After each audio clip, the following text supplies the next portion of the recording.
Yo.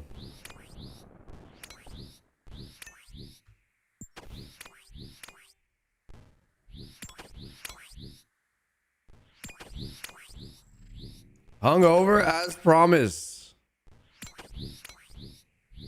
Abso-freaking-lutely. What is up, Zondo?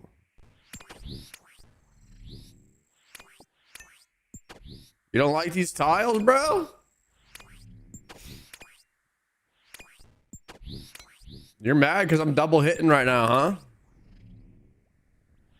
Y'all don't know about this tag.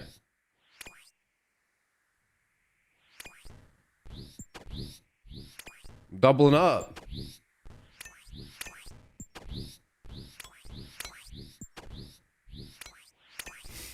Good morning, guys. The fit was fire yesterday. Yo, thank you. Yeah, we had to show out. We had to show out because, you know, every time I go to Emru's parties, man, the guys are never...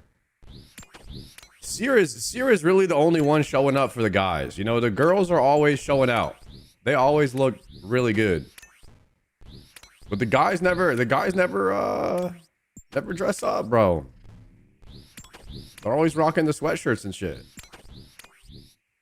So we had to show up.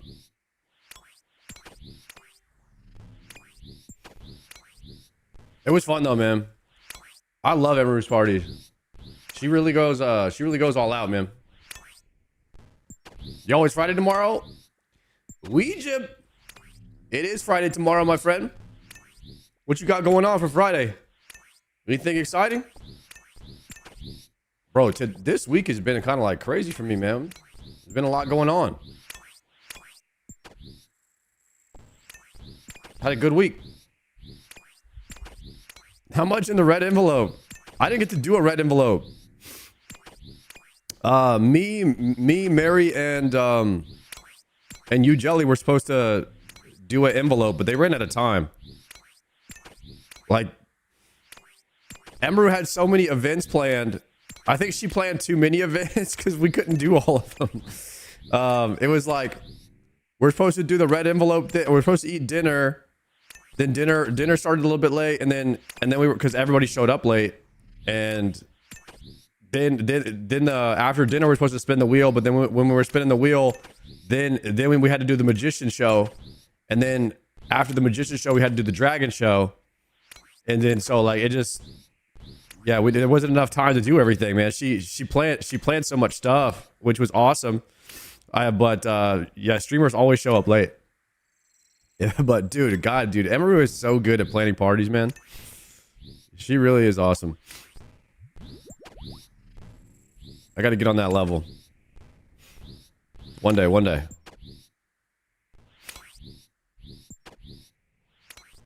She seems like she has a good team. Oh yeah, she has a fantastic team. Camera guys and Jacob, her manager. I guess that's what they call him. Yeah, he does. He's the best. He's like he was the manager for OTK as well. Best in the business. Hope you had fun. B-Hop, it was a good night, man. You guys stick around and watch any of the IRL? Ooh. Should we just go ahead? And top off right now an amazing week with a little heart right here?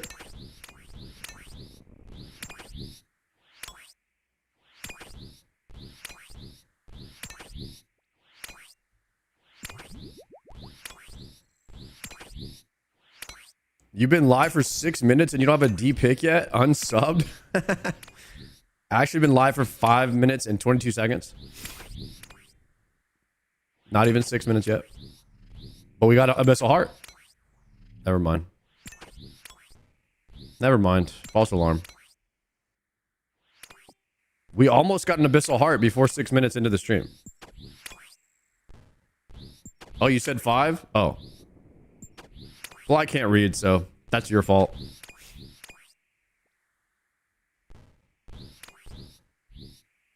We're on that hungover emo playlist today, guys. Hope that's fine. YouTube, you don't have to worry about that. You listen to your own playlist.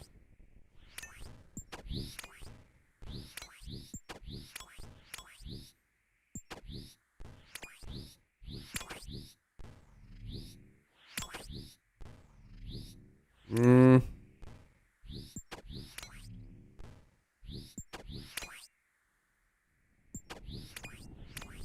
I love this tech right here. This double cannon tech.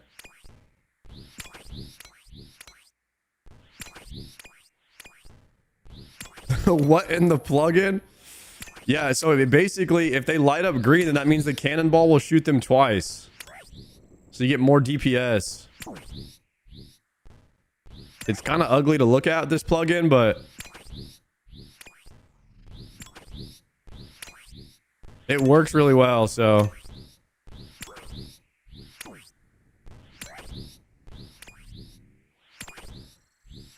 It's horrible but efficient. That's a good way of saying it. Why am I not having any prayer? Oh, I ran out.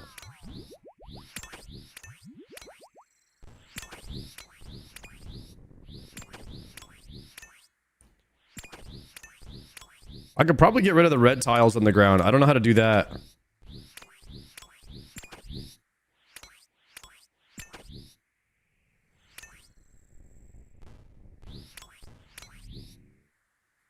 What's the name of this plugin again? Maybe I could mess with the settings. Is it Canon?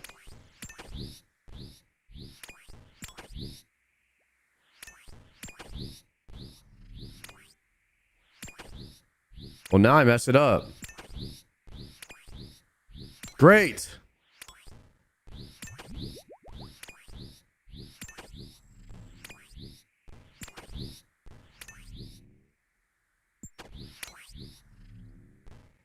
Did you have anything to do with the card in the wallet? No. No, that guy... Dude, that guy... That magician yesterday was the best magician I've ever seen in my life. I've never seen anything like that, you guys. That is the closest thing to actual magic I've ever seen. And I've seen some shit in my day.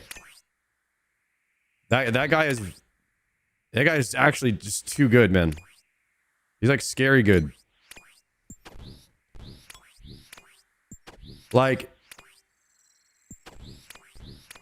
you could sit there and try to think about how he does it, and you like there's just no way. There's no way to figure it out, man. I swear. Once you said he was on America's Got Talent, I knew it was gonna be lit. That was some wizardry. Yeah, bro. He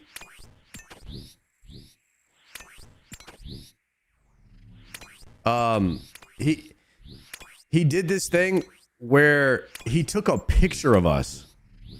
How the hell do you do this, by the way? He took a picture of us with Emaru holding up a wallet. Or Extra Emily, one of the two of them. I can't remember. And then he had somebody pick a card, and then he did the whatever thing, and then he's like, he had them pick a card, and then he picked a card, and then he's like, look at the picture again on your phone. And the card was, she was holding up that card in the picture on her phone.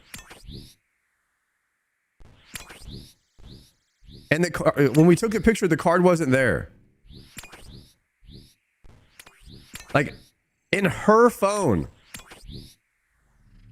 Not his phone. Like, how do you do something like that? That was the crazy shit, man.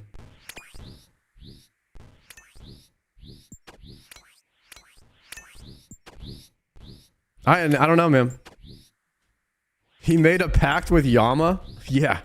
Something like that.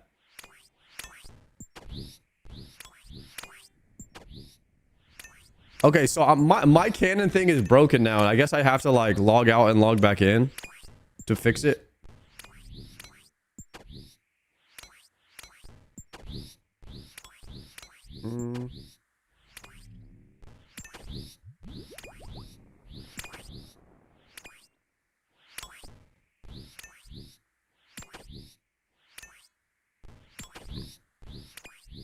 Replace it? Let me try to pick it up here in a second.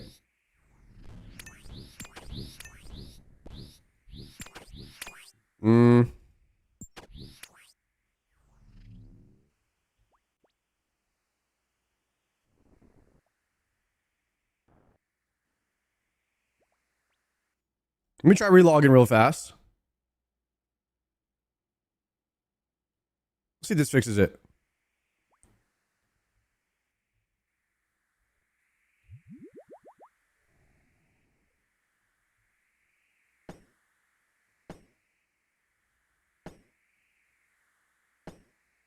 Oh, we're so back. This is so much going on.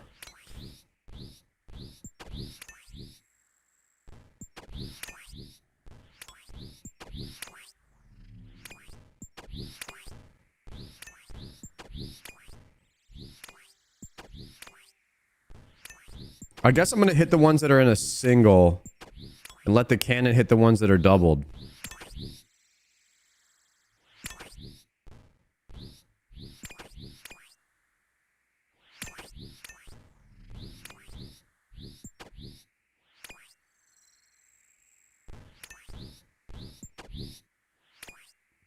Nice.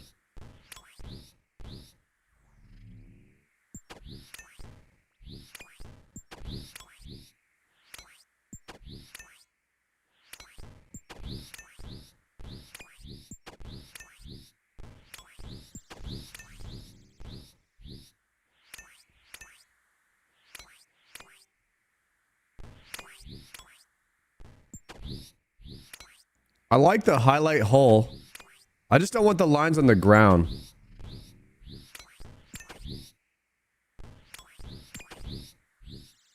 It's not that bad.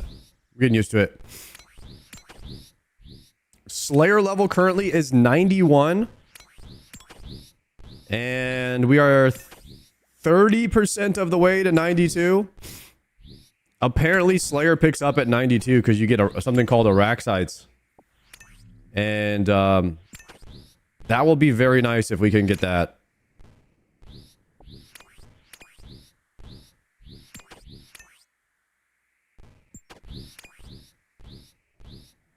Yeah, I will like that, I think.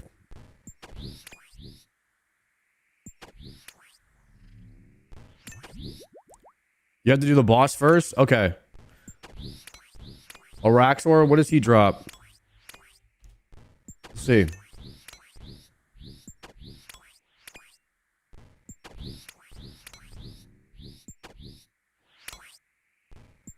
Oh, Nox Halley. And Araxite Fang is for Rancor. And that is 92 Slayer. Damn, we get Nox Halley and a Rancor?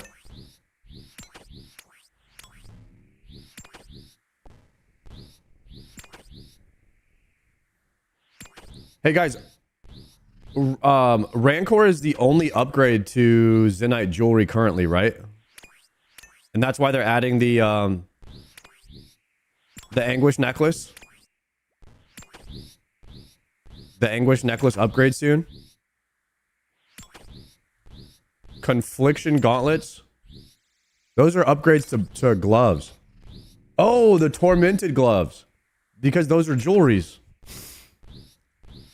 It's weird because they're jewelry, but they're gloves. Yeah. It's a bracelet.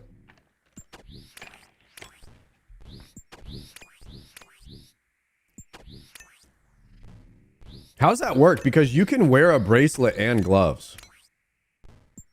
Dude, I swear RuneScape is just not realistic. I thought this was supposed to be real life.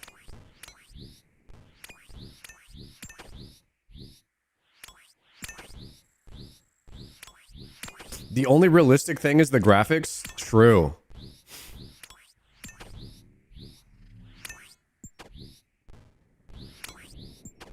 We need a bracelet slot.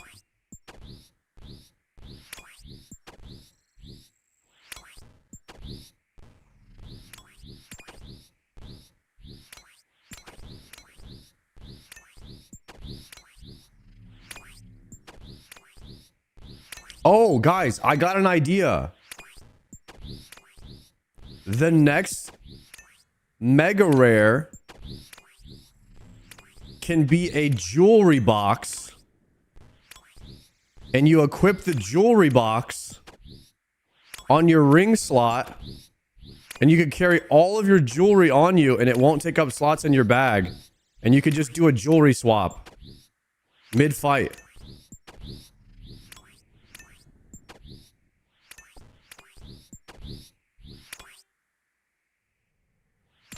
Damn.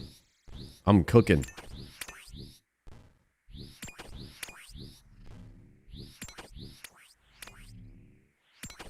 I'm cooking right now. For free. Jackass doesn't have to pay me for this. Ooh, rune medium. I'm rich. I'm dead.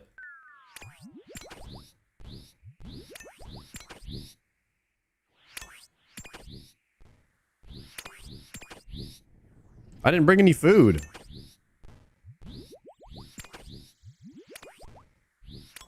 I knew I should have brought food.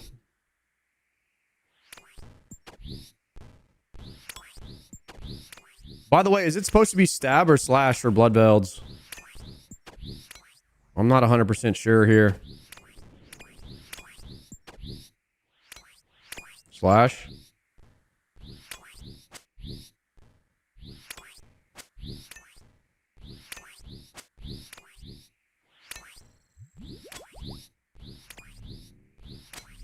Oh, there's meat pies on the ground. Good call, good call.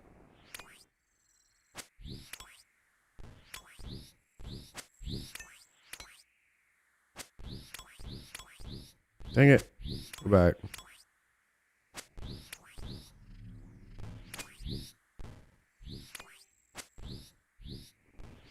Alright, we're getting that attack XP now.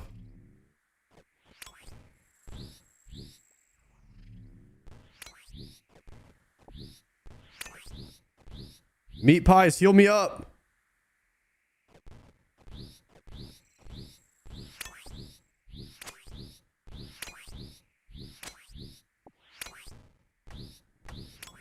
Nice. See, that's why I didn't bring the food, because I knew the meat pies were going to be fine. Good morning to Dragon Pick owners. Unbelievable, guys. We're not even saying good morning to me because I don't have a Dragon Pick. That's crazy. Yo, chat, how did the lore start for GM? And why does every person in RuneScape say GM?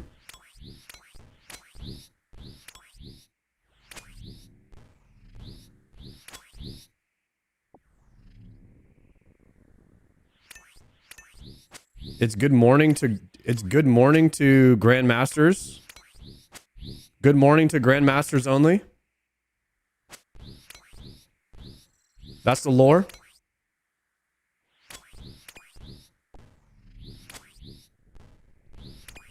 Damn, so nobody gets hardly anybody gets good mornings except for the GMs, huh? They mean me? Dude, you guys really think they're talking about Moose Fortune when they say that? There is no way.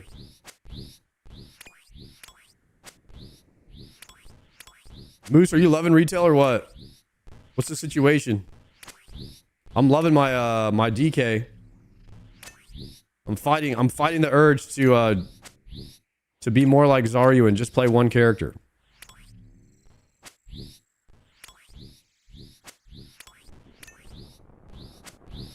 Pogging out leveling? Hell yeah. I love the new retail X pack. I was up late the other night running transmog runs while I was hitting 92 mining. Yeah, that's right, guys. 92. Some of you guys don't even know what that's like to be a 92 miner hitting amethyst, the strongest ores in the game. That's right. That's what we do over here on the stream. We be doing that. Except we do be mining the amethyst a little bit slow with our rune pick. That's also a thing.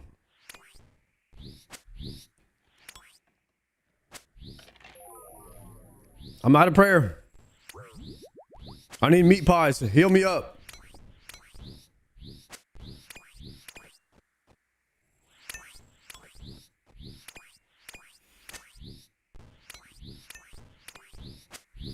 Do you guys think that there should be an AFK to level almost every skill? I love AFK leveling.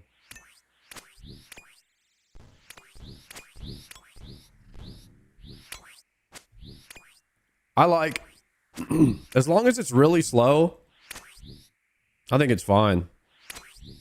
I love the idea of RuneScape where there's an AFK method that's super slow, and then there's a really fast one with high APM, like tick manipulation. I like that. Give me 10k XP per hour, still AFKing, and I'm gonna do it. Exactly. And that, like, it allows you to play other games while still playing RuneScape. And you know that eventually, like, you're just gonna you'll have the levels over the course of like a ton of hours. But those AFK hours, they don't really register, you know. And I said this other day, but I really love playing RuneScape while I'm playing another game as well, because I'm getting like double dopamine from that. Like, I'm leveling in WoW, I'm leveling in RuneScape. Now I'm out here actually gaming right now. It feels good. It feels like you're not wasting any XP.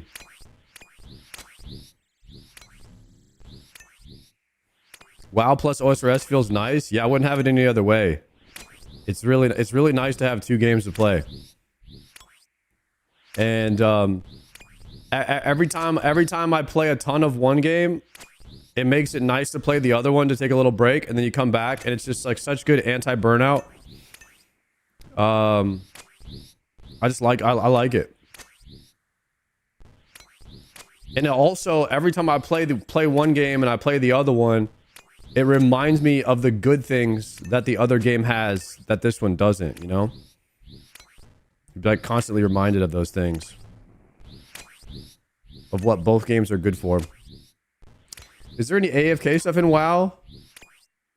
Nah.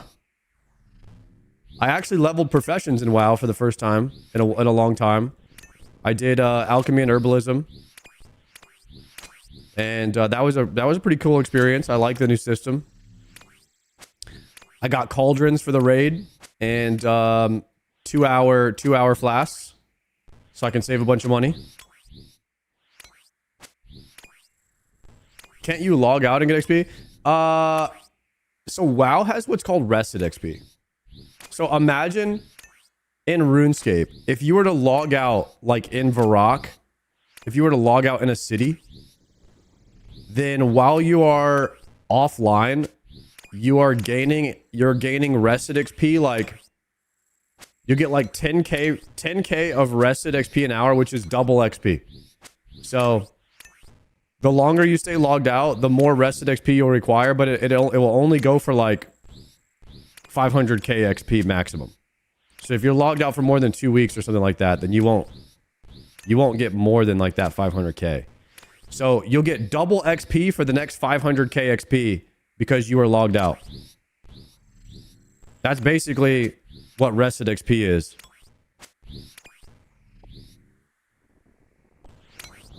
So you're incentivized not to play? Yeah, WoW does incentivize you not to play. Actually.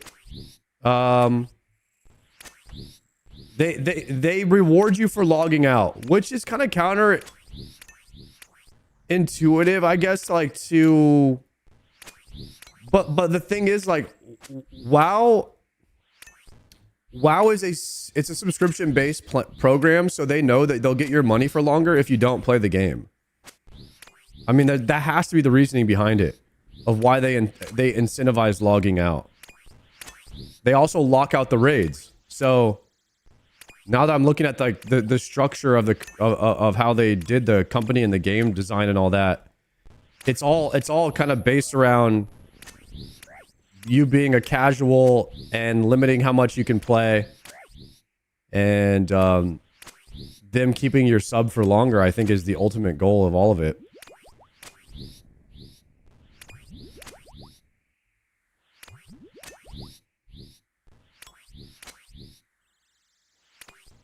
That would be my guess, at least.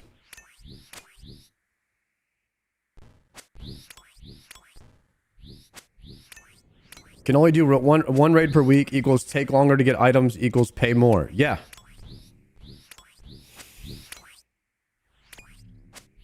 And that's that's kind of one of the issues too with the class systems in WoW, is because there's so many classes, they can't design as much content at the speed that they would be able to. RuneScape could do it because of they're having to design, you know, 200 items for every RuneScape 1 item. They have to design 200 items for the number of classes and everything.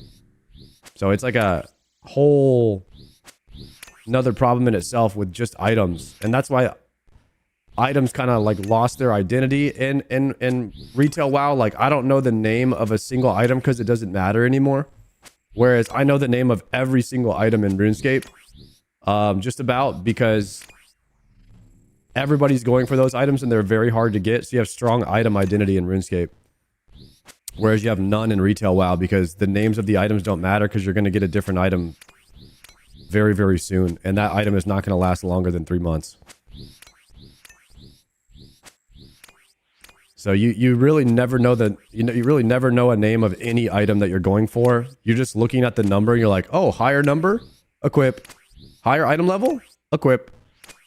So I'll say getting new items do not feel that great in retail WoW, but they feel amazing in RuneScape. Wait, so WoW you have to pay membership for multiple characters, or how does that work? No, in RuneScape, you have to pay membership for each character. In WoW, you can have 40 alts on one subscription. You have as many alts as you want.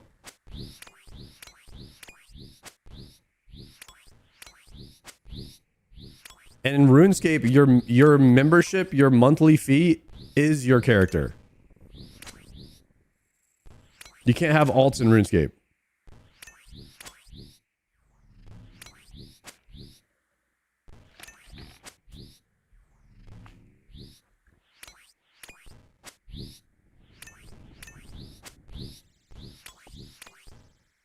You can do free to play characters, but every account you have is a character.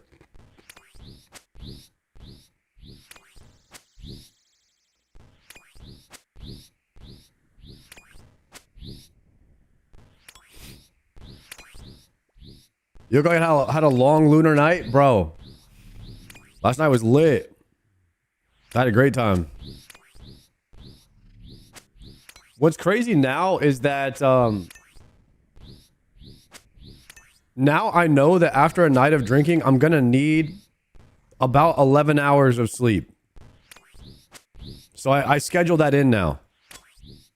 So if I know I'm gonna go out drinking, I'm like, all right, it's gonna be a good night, but I'm gonna need at least 11 or 12 hours of sleep to recover, and then I'm fine.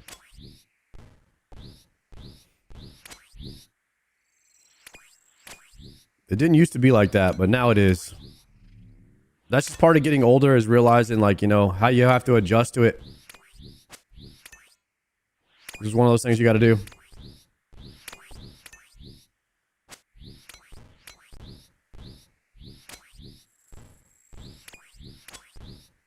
Thinking of swinging by Austin after BlizzCon, checking out the place? Come through, Moose. Come through.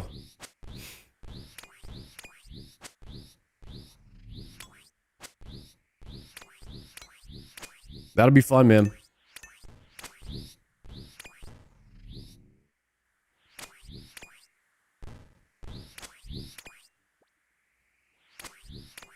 You get 2 characters per membership, 1 OSRS and 1 RuneScape. Like RuneScape 3?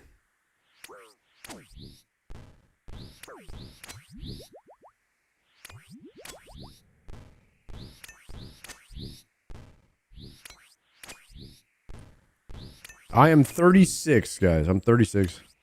At 34, there's about a 0 chance I can drink hard on back-to-back days. No. Back to backer.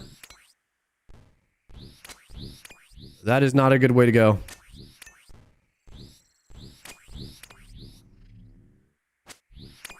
I get 2-day hangovers now. Holy crap.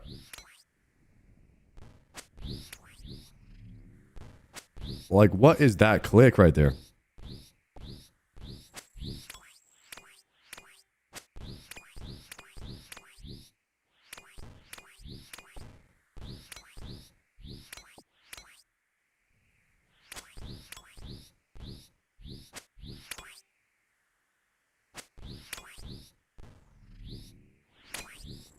All right, 6 more. I love this task. This is one of the best tasks for XP per hour. Unfortunately, it sucks your cannonballs, but if you got the balls, it's not a big deal.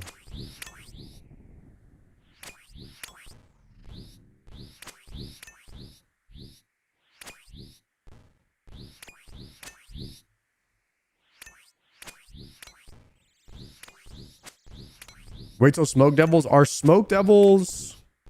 Are those cannon tasks or are those bursting? I hope they're bursting, because they're both. All right, I could do bursting.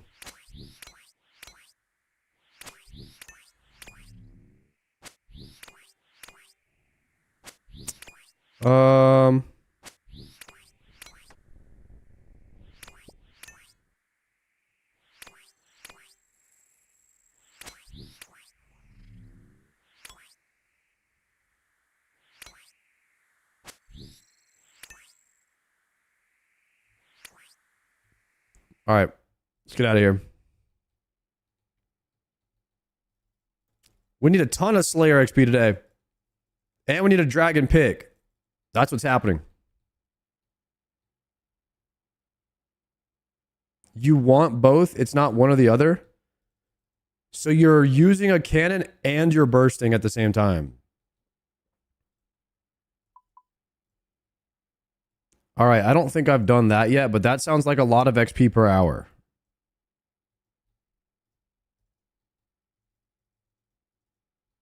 You could manually tag, but it's bad. So you use the multi-cannon to tag all the things, and then you burst them down.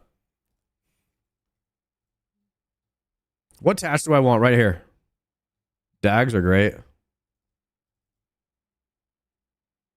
Dags is another cannon, but we might just burst them to save.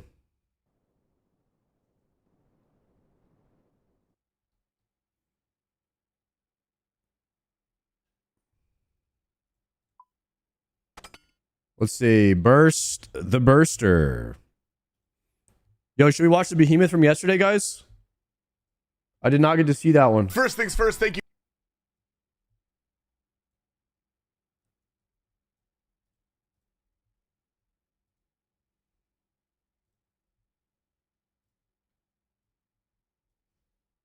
Let's send it.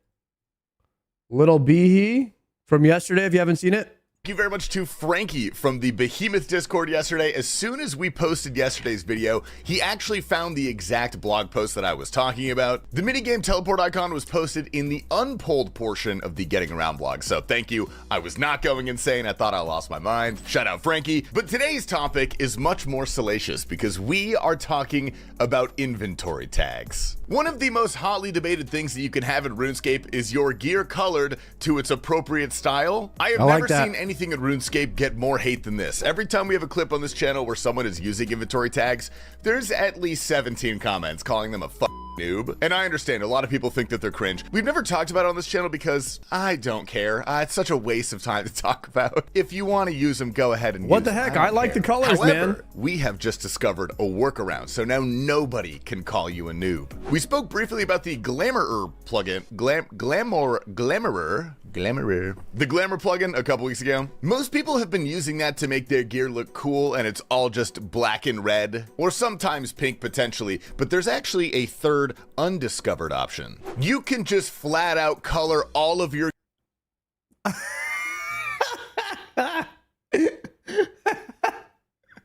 just make all your gear green. gear bright red or bright green or bright blue. So now technically you're not actually using inventory tags, so there's nothing wrong with it and nobody can call you a noob. No way. And that's how that works, and I'm not going to look any deeper into Mazza, it. That thank is you for the truly prime. peak performance. We have some other crazy news today, however, because we received this picture, which at first might not seem like that much, but let's dive into it. This is a level 3 skiller inside of the Warriors Guild. Now, obviously, if you don't know, you need a combined level of 130 in attack and strength. So this should, by all means, be completely impossible. If I'm not mistaken, Rendy Mento's most recent video discussed this. He wanted Jagex to move the entire Warriors Guild one tile to the east so his character at the door would spawn inside. But apparently someone's found a way to get in, and there's a lot of speculation and theory crafting in the comments. Personally, I have no clue, but it's clear that there is a way. Damn, they figured out a way to get in they broke into the Warriors Guild. Yo, Old Fader, thank you very much for the prime. Back-to-back primers, the hype train. Thank you guys. To do it, maybe Skavids has been working with Rendy Mento. Maybe he is Rendy. No, I'm actually pretty sure he's not, because I looked up this guy's account, by the way, and this is where it gets absurd. This is one of the most disgusting skillers I have ever seen in my life. The amount of boss kills that this guy has on a level 3 is absolutely absurd. I know there's a lot of really tedious and hard ways to get boss kills as a level 3 skiller, but it is possible, and this guy has spent thousands of hours doing just that. And now I guess he's going for a bronze defender, which on a level 3 skiller is pretty huge flex. So if this does happen to be you, Mr. Skiller, please tell me how you got in. I want to know. I won't tell anyone. I won't get a patch, I promise. You guys know what's so hard about doing this on a 3, right? You can't lock your stats, so he can never attack anything or he'll level up. So you have to kill everything with like recoils and stuff and tick eating. So every time he kills a boss, he's never even attacking it. It's disgusting. So tedious. Promise. We also saw this today. This post was absolutely blowing up. This guy's girlfriend, who, by the way, do not f this up, man. Please, for us, do not f this up. Marry this girl. This is the coolest thing I've ever seen. She spent months planning a 25th birthday party all over New York, including an IRL clue scroll hunt. Here's some pictures of the party. We'll scroll through. The macaroons really are the cherry on top for me. We've got some potions. We've got some costumes, a RuneScape cake, and party hats. Honestly, that is incredible. And again, please don't fuck this up, man. The pressure's on. And finally, we're going to end the news section with some art, or whatever the fuck you want to call this, man. Let's take a look at this picture really quick. Let's dive in. First of all, he's got a seafood boil on a tray dangling off of his desk. He has an unopened can of Baja Blast, what appears to be a latex glove on a paper towel on his keyboard, several dragon eggs, for some reason, a marimba, a Guitar Hero 2 controller on the floor, and the thumbnail to my live stream on his second monitor. Shout out that guy. That's pretty sweet, man. Thanks. You better fucking click on it next time you see it. Anyway, that's today's art showcase because I can't think of anything else to call it. Good morning, gamers. Welcome to Behemoth. It's good to see you all. We're starting off today's clips with a very honorable 07 for Mr. Badman.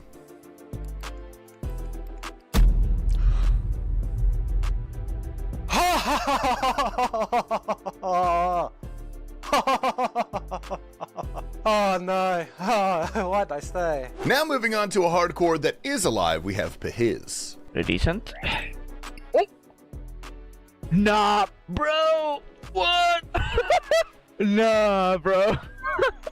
The Capri Sun Demon is once again at it again. Sam Squanches has 14 solo scythes, by the way.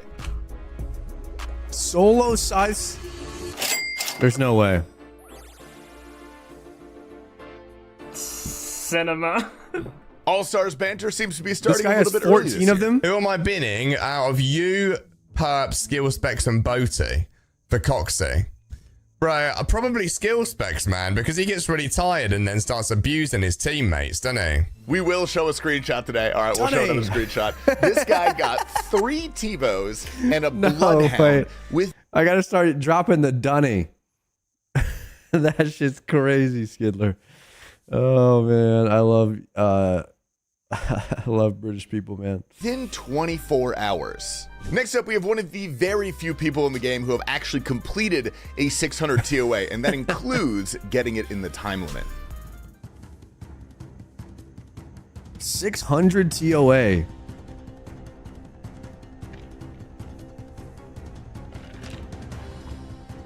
Oh shit. Of course it's a white chest, dude. Oh No my perp God, for a how many 600? hours has it been, man? Making the most of the moment, we have jalapeno. Collection logs. Oh my god! Completed. I got it! Holy shit! I fucking got it, dude! Nice. It's over! It's over! I have a funny feeling my peen has been fucking enhanced. I had to watch this one like 3 times. You could barely see it in the top right of the client, but Mog Time was not lying. Jesus, man. Oh my fucking god! A twisted bow just spawned on the floor! Somebody rewind the stream! I swear to god, a twisted bow just spawned at the GE! I swear to god! Rewind the stream, and go to the GE! Here we have Jake from State Farm doing some PKing.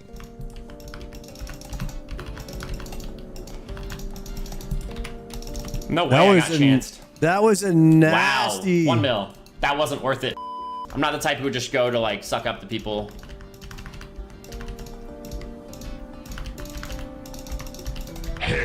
Ooh, the mauler. Yeah, wow, I wrecked that guy. 1.6 mil. GP mine.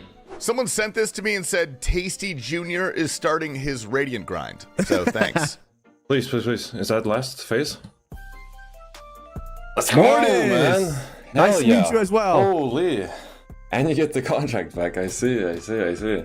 Holy shit, yes. Stevie Ox smites his opponent for an absolute bag. No way. No way. We did it. We did it.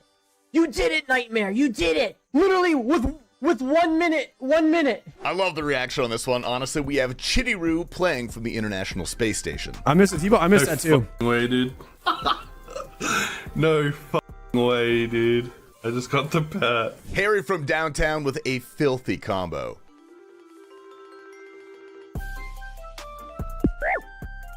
That was disgusting. That was disgusting. What the fuck did I just hit? This is one of the most fried clips I've ever seen. It's from Pet Chances. The goal. Yes! Clip that. Clip that. Foe with a masterclass in streaming. I'm gonna go get some lunch. Don't worry. I'm still gonna show you what it is. I'm just gonna go AFK. I'll walk over to the chest and I'll go get some lunch. Okay? Crystal off? Oh yeah, so I don't tell you, right? Make sure that I turn that back on though, okay? Alright, good luck me, boys. Here we go. Okay.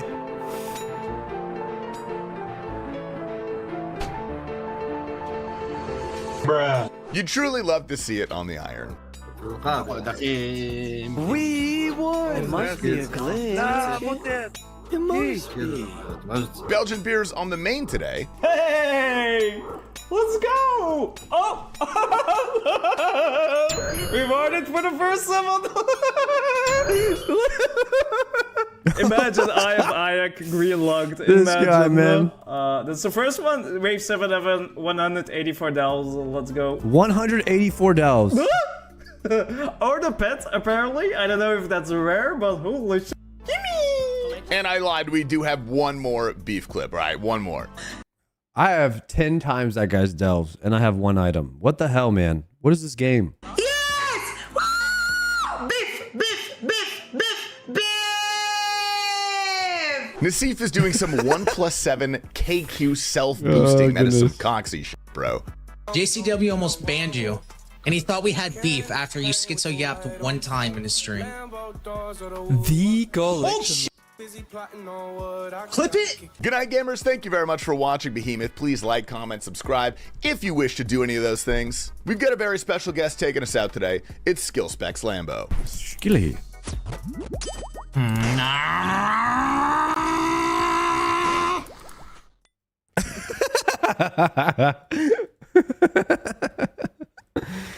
Damn it. By the way, guys, I am not paying attention at all. I've been killing Ankus for the past 5 minutes, and I have a Dagonoth task. Just in case you all wanted to know. That's what you've been missing. All right? There you go. All right. It happens to the best of us, I think. We'll just chalk it up as that happens to everyone, right? Surely? Locked in. Absolutely locked in. Are you sick, Sard? Ah, a little bit hungover.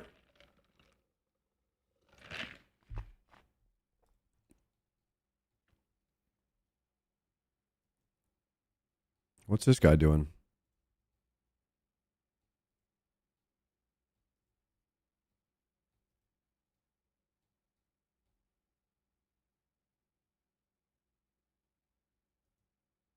This guy's safe spotting Dagonoths?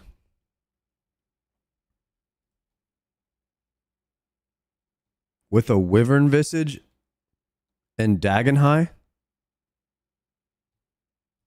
What?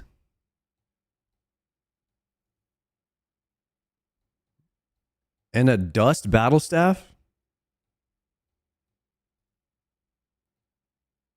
And he's manually burying bones? Guys, I found Mad Season. I think I found Mad Season. This is his character right here. Player 6'9".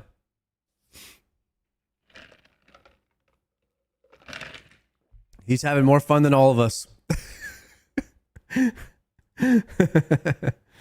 MA1 cape.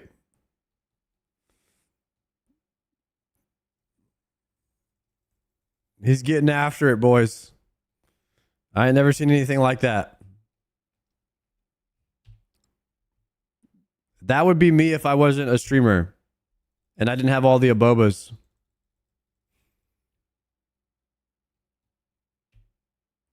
This guy has never opened the wiki ever, I think. He's just vibing out, man. I've never seen anybody with that shield, by the way. I don't think I've ever seen anybody do it with that shield.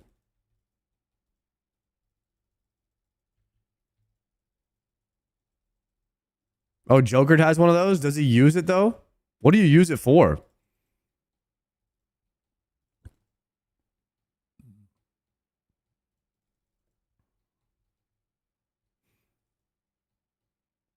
Like, why would you be using it to mage?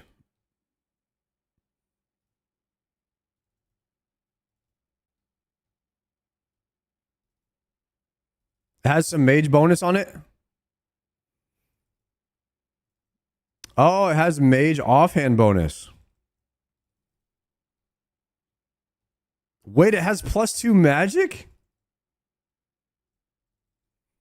That's pretty pog, actually. I did not know that.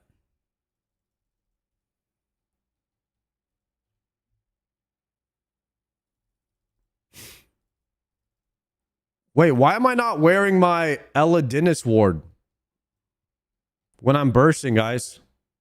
Does anybody know? I'm missing 3% magic damage.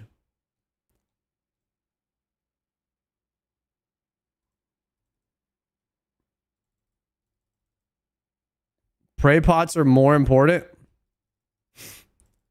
I think I'm a 0 prayer pot usage right now with the amount of prayer that I have.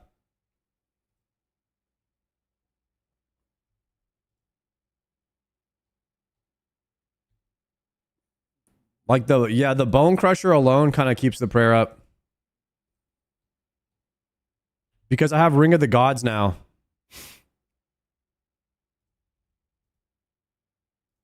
Yeah, I think I should be using the shield.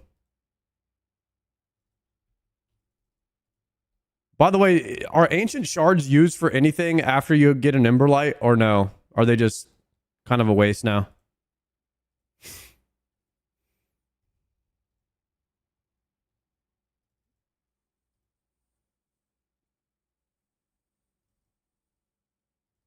Not using a cult is troll.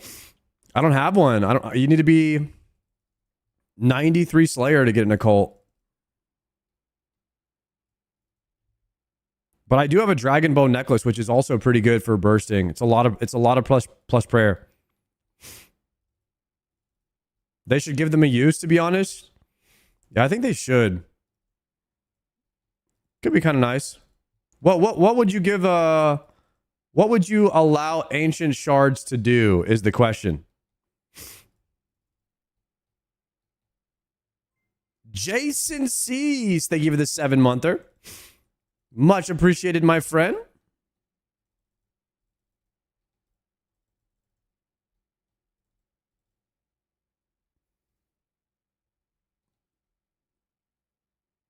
All right, we got Gordon, Maester,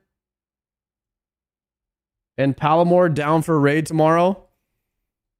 Guys, has Triumphant been streaming at all? Is he in his new house now? I'm wondering if he's going to be able to raid tomorrow.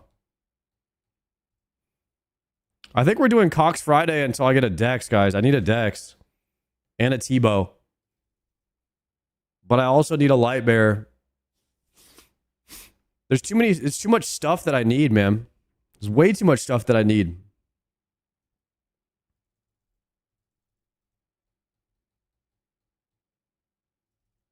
When are you doing chat raid? Oh, almost spilled my drink.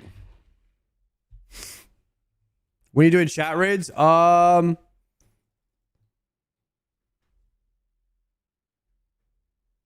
some ice back here.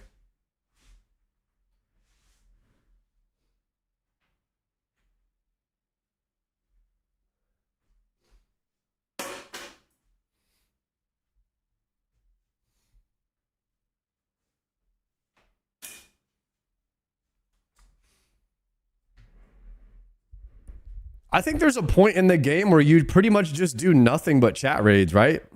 Like once you hit raid log status and you just need stuff from the raids.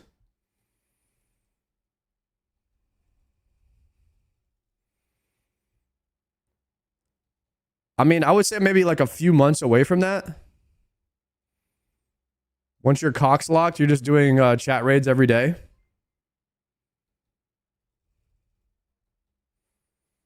Yo, Freelance, thank you very much for the 6 months.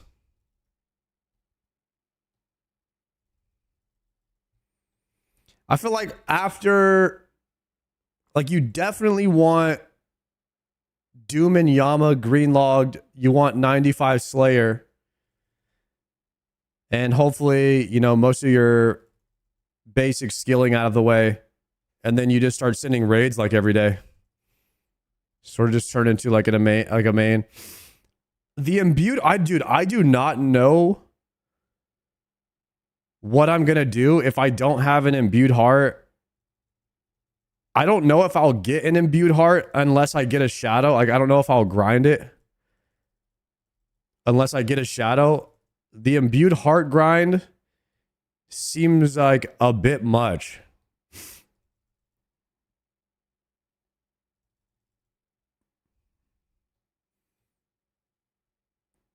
I think you can probably play the game without it, but it would be nice to get it.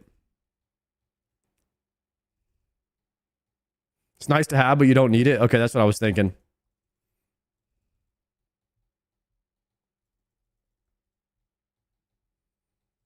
You just Turiel skip for Smoke Devils and Araxites?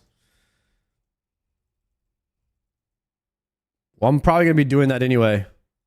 So hopefully we just get one, man. I think that's the best case scenario is you just kind of get a imbued heart as you're leveling up. That would be the most ideal thing.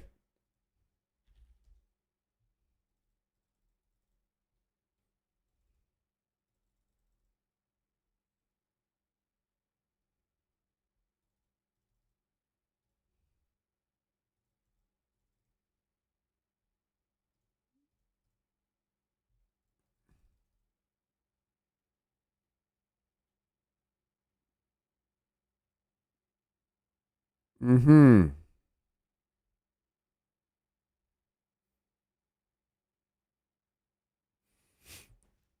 So Theory-Wise put out a video called the MMO Paradox. Maybe we'll watch that today, I think, while I'm doing some Slayer. We'll see what he's saying.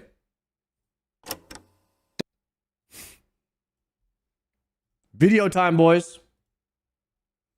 The MMO Paradox from Theory-Wise. Doesn't it seem like everyone hates MMOs?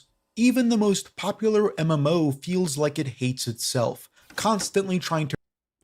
Does everybody hate MMOs? I mean, I personally love MMOs, but every game, I mean, every game has passionate players that hate things about it because they want the game to be good because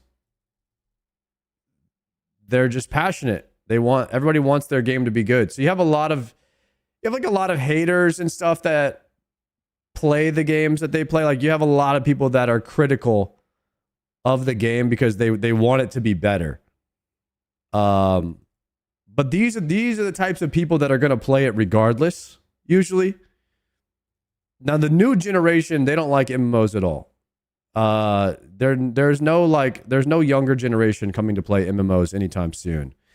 Maybe the Riot MMO will change that, but I don't really see a lot of new players coming into the space, especially not the younger generation. To rewrite what it means to even be an MMO, finding novel ways to reduce player-to-player impact, marketing itself to people that fundamentally dislike the nature of the genre, its grinds, its longevity, and long-term commitments. It's all so strange. It's a genre now reliant on people paying money to skip the parts that were the most foundational to them developing their love of it, retroactively disallowing anyone else to form the same bonds they had all those years ago. I love games, I love MMOs, yet I kind of hate them too. I hate whatever this is, and while I don't hate Final Fantasy XIV or Guild Wars 2, I certainly don't like them either. Honestly, I barely even see them as MMOs, maybe as communal collectathons, no more an MMO than these open lobbies that some games have today. You exist together, you might even do something together sometimes, but you're not integrating with one another, influencing one another. What all these people do has virtually no effect on what you experience outside of an instance. Maybe that's for the better. After all, if there's ever been a more frustratingly overused argument for the existence of cosmetics in MMOs, it's the casually regurgitated aphorism, well, it's not like it affects you, so who cares? I'd have to be an asshole to sit here and raise my hand and say I care. I do. But I do, and maybe I am. I know this is an unconventional way to start another theory-wise video essay, where I eventually find an excuse to talk about how much better old school RuneScape is than every other MMO on the market, but hear me out. Collectively, we barely understand what MMOs even are. MMOs are porn. We know them when we see them, except when we don't, because when I... What? I was not expecting that.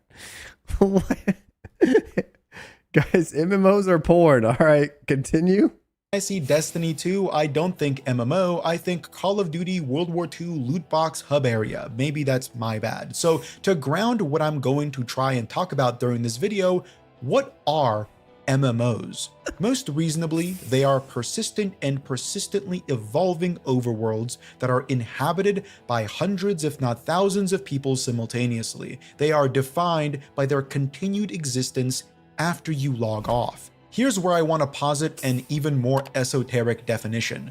MMOs are defined by impact, not your own, but rather everyone else's. I don't mean that in the Minecraft sense where the world can be terraformed. I mean something grander, impact that affects you, your perception, and your motivations. How the people around you, whether you talk to them or not, fundamentally change your understanding of the game you're playing, how they motivate you to continue playing. That's what makes MMOs conceptually multiplayer. In a literal sense, you inhabit a world with other people, but when something is conceptually multiplayer, there needs to be a spoken or unspoken cohabitation and collaboration.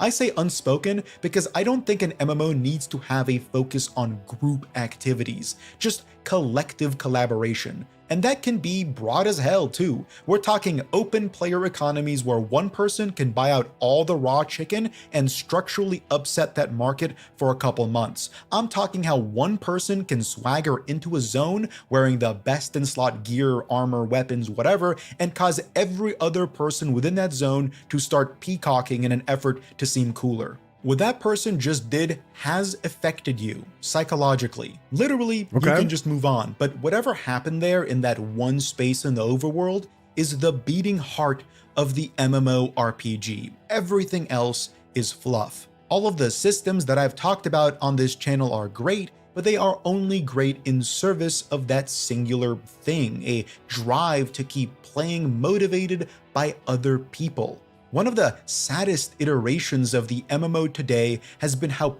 Bro, how you playing this and not TBC? I played TBC 3 times now. And I already have a character that's raid logging. I am playing TBC. There's just nothing to do, man. Players and developers formed a reliance on each other's lack of influence. The less another person impacts your moment-to-moment gameplay, the better. And the reasons for that are the same in perpetuity. You, or I, don't want to spend a hard day at work only to come home and be griefed by a dick ganking people in... You can do arenas? Dude, I'm not doing PvP ever again in WoW. Sorry, man. Stranglethorn Vale. I just want a quest. I just want to play my game that I paid for, and this person is making that fucking impossible. And unless you, the developer, remove this, I will complain. Unless they are punished, I will complain. Unless I can get back to playing my game, I will complain. So what is your game though? You joined a PvP server, you went to Stranglethorn Vale, you subscribed to a game where PvP exists, and you actively chose to participate. Yo, Team Delgado, I'm banning you because you're annoying. All right. In an MMORPG, knowing full well that other players exist in your massively multiplayer game. But you're also right, you should be able to pursue your goals ungriefed. I can't just lean back in my chair and say, well, fight back, engage, play, because not only would I also complain, and I have, but because the genre has existed for long enough for all of us to understand that these kinds of frustrating PvP interactions don't always create for successful games. After all, there's a reason why every single large-scale PvP-driven MMO doesn't succeed anymore. But if you want to, consider the sponsor of today's video, boot.dev. If programming interests you, if earning 6 figures as a starting salary on a yearly purchase. Now back to the video. I just tried to outline why exactly MMOs can't be. It's why most popular MMOs have done their best to distance themselves from the roots of the genre, a genre as influenced by the ability to grief other players as it is by the ability to pursue your own goals despite that. I've remarked in previous videos on how I think MMOs today have fought back against those older standards by overcorrecting in the opposite direction. Instead of putting a limit to how many times one person can kill another person, they've removed the ability to kill entirely. A baby flushed down the drain of antiquated design with the bathwater. All of this isn't helped by the fact that before, connected server-wide communities helped punish griefers, gankers, cheaters, ninja looters by excommunicating them. It was a punishment enforced by players. It was emergent. But today, when servers exist only insofar as a company wanting your $25 to transfer, that can't happen. No communities form in the ever-expanding amoeba of cross-server gameplay. What's frustrating about this too is that unlike other genres in today's gaming space, MMO fans have a much stronger connection to their individual game. Memories formed from childhood, and for as obvious as it is that their favorite MMO is a shallow facsimile of what it once was, it's better than nothing. No deep. For as much as I criticize that group of people and their favorite game, I also empathize. They are still inhabiting the kinds of connections fostered by the genre. MMOs are driven by commitments that are undercut by player desire. In other words, I wholly oppose the idea that you should be able to look like whatever you want in an MMO. I know that sounds like it came out of left field, so let me explain. Looking like whatever you want is often the argument for transmog, cosmetics, the great cosmetic landfill that forms in every game that becomes a collectathon to sustain a need for constant content updates without the effort of designing novel systems. I should look like how I want. Why is that bad? It's not bad, it's game ruining. Aren't we just full of contradictions today? In a roundabout sense, you should never be fully... Okay, I think we're talking about transmog now, and he's saying that looking the way you want to look is bad. All right, I'm just trying to like simplify what he's saying because theory-wise is like so smart with his words and all this stuff, but I'm not that smart and I really want to be able to pay attention. But like, can we stick to one simple point at a time and just explain it simply? Transmog bad or good? And why? Be content with how your character looks like in an MMO. That's what pushes you to continue playing. It's a motivator to go for that final set piece to complete a look. It's a visual reward as much as it is a statistical one. While the statistic rewards may still exist, the visual reward and its associated visual progression has long since died. That argument feels untenable though, because I can say that, and I have, and immediately get dismissed by someone who responds with, "Why does what I look like prevent you from enjoying your own visual progression?" The answer is simple, and I think we collectively, intrinsically understand it. But it's an All right, here's the thing, guys. Transmog in video games in a classic MMO is, in my opinion, not good. I like to be able to... In a classic MMO, your character is a trophy. And showing what you have on you of what you've earned is important. Because a classic MMO, what you've done should matter. And what you're wearing signifies what you've done. Now, in a modern MMO, none of that shit matters. It is a seasonal ARPG with big numbers and flashy abilities. And it doesn't matter. So the simple answer here is transmog doesn't work in a classic MMO, and it doesn't belong. And it does belong in retail, where your character is not really a trophy of its accomplishments anymore. It's more of a seasonal just thing that you do. There you go. An uphill climb to reason because it makes you come off as a douchey buzzkill. Because what you wear does affect me. If You everyone should had a transmog some Lamborghini, hair. then no one would want one. Cosmetic overrides are like Lamborghini's engine swapped with Honda Civic 4-cylinders. While the experience of actually driving isn't nearly as exciting because it's a Honda Civic 4-cylinder, in other words, your stats still suck, you still get to retroactively obliterate the prestige of having a Lamborghini regardless. That look is no longer one aspired to by anyone. That's a buzzkill argument, right? It's so reliant on subscribing to artificial scarcity, communal perceptions of wealth, individual enjoyments perverted by external values. It comes off as shallow. Why do I care so much about how I look as to no longer see any value in what is objectively a cool-looking armor set just because it's so readily obtainable via a cash shop or whatever else? Why am I so keen on replicating the socioeconomic disparities that plague our real world today? Aren't games supposed to be escapes from the harshities of the world? Why would you want to play a game where you are as second-class a citizen as you are in real life? Simple, because effort is rewarded, especially in a game where it's fun, shorter, and consolidated. It's the same reason there is a not insubstantial number of people who buy every truck driving simulator on the market. What they're doing is living out the fantasy of being a blue-collar worker in rural Arizona. The artifice separating it from reality, though, LA's allows clarity, you thank the you for the prime. unrestricted feeling of being able to step back in a way you wouldn't be able to if your real-life income depended on it. It hones in on the joy of labor with none of the pressures of it. What makes you burn out on a job is feeling stagnant, a lack of agency. Great games, great MMOs truck give you driving enough agency simulator. to create a joy in labor and a tangible progression in your status. You start out with nothing and eventually become something, an event that doesn't always happen in the real world. But in an MMO, if you are to put in enough time, it's guaranteed.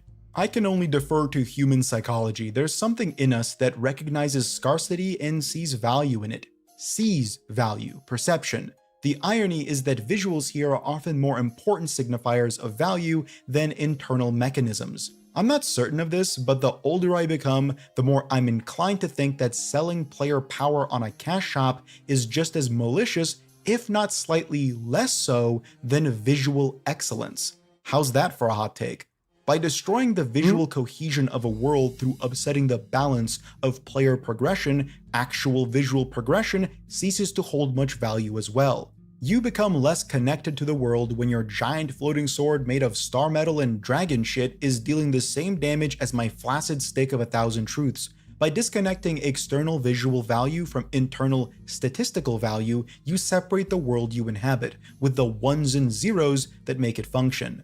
You shatter the believability of the world, whatever there is left of it, and you're left reaping the benefits of looking like what. All right, now he's cooking right here. That's a good thought. If your sword looks, badass, and it's doing less damage than, a broomstick, you're now telling everyone in the world that badass swords they're just for show, and you're shattering the realism of the world. Okay, I never really thought about it like that, but hey, that's kind of a cook right there.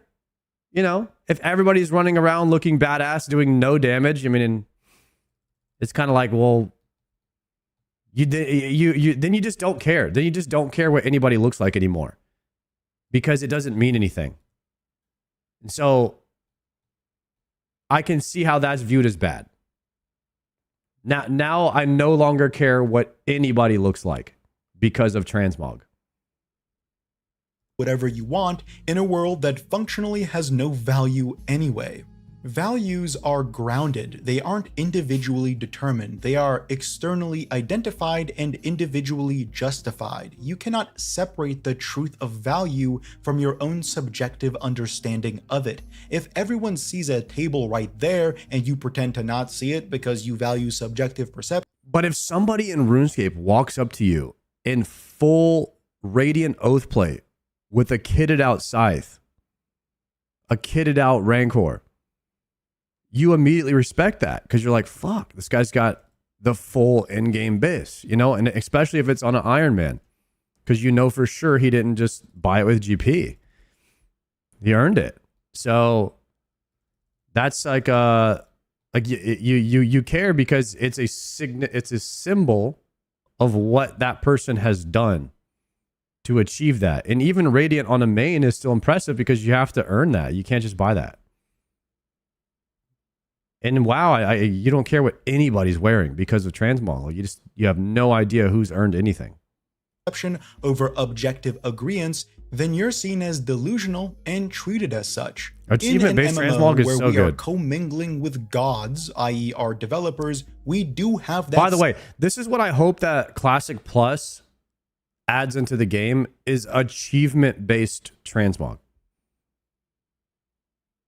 where it is a cosmetic that does nothing for you other than say, I did something very, very hard that took a long time to do. And then everyone's like, yo, that guy did something very hard that took a long, long time to do. And what did he get for it? He got that piece of transmog to show for it, but he does no more damage than I do. That's what I want. Separative power, we can make that table disappear, but the end result is still as damaging. By separating the objective from the subjective, we cease to develop tangibility. Things start to lack meaning.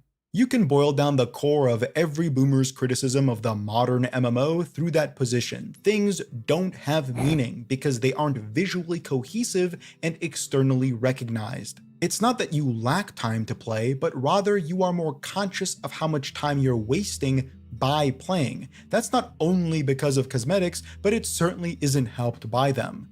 I will eventually make an entire video on cosmetics where I will drum up many of these points again, but in a more fleshed out way. But for the purpose of this scattered topic, this is just one facet of many. MMOs don't really ask for your time anymore. These non-existent commitments of today, the seasonality that I've railed about in many of my videos, are part of why so many modern MMOs aren't able to bring in new players. They keep their existing ones because those are already committed individuals, but new players can't develop those pre-existing feelings and connections because, as ironic and sad as it is, many of the players today that play the current iteration of whatever seasonal MMO you want to think of developed their love of that game when it wasn't as seasonal.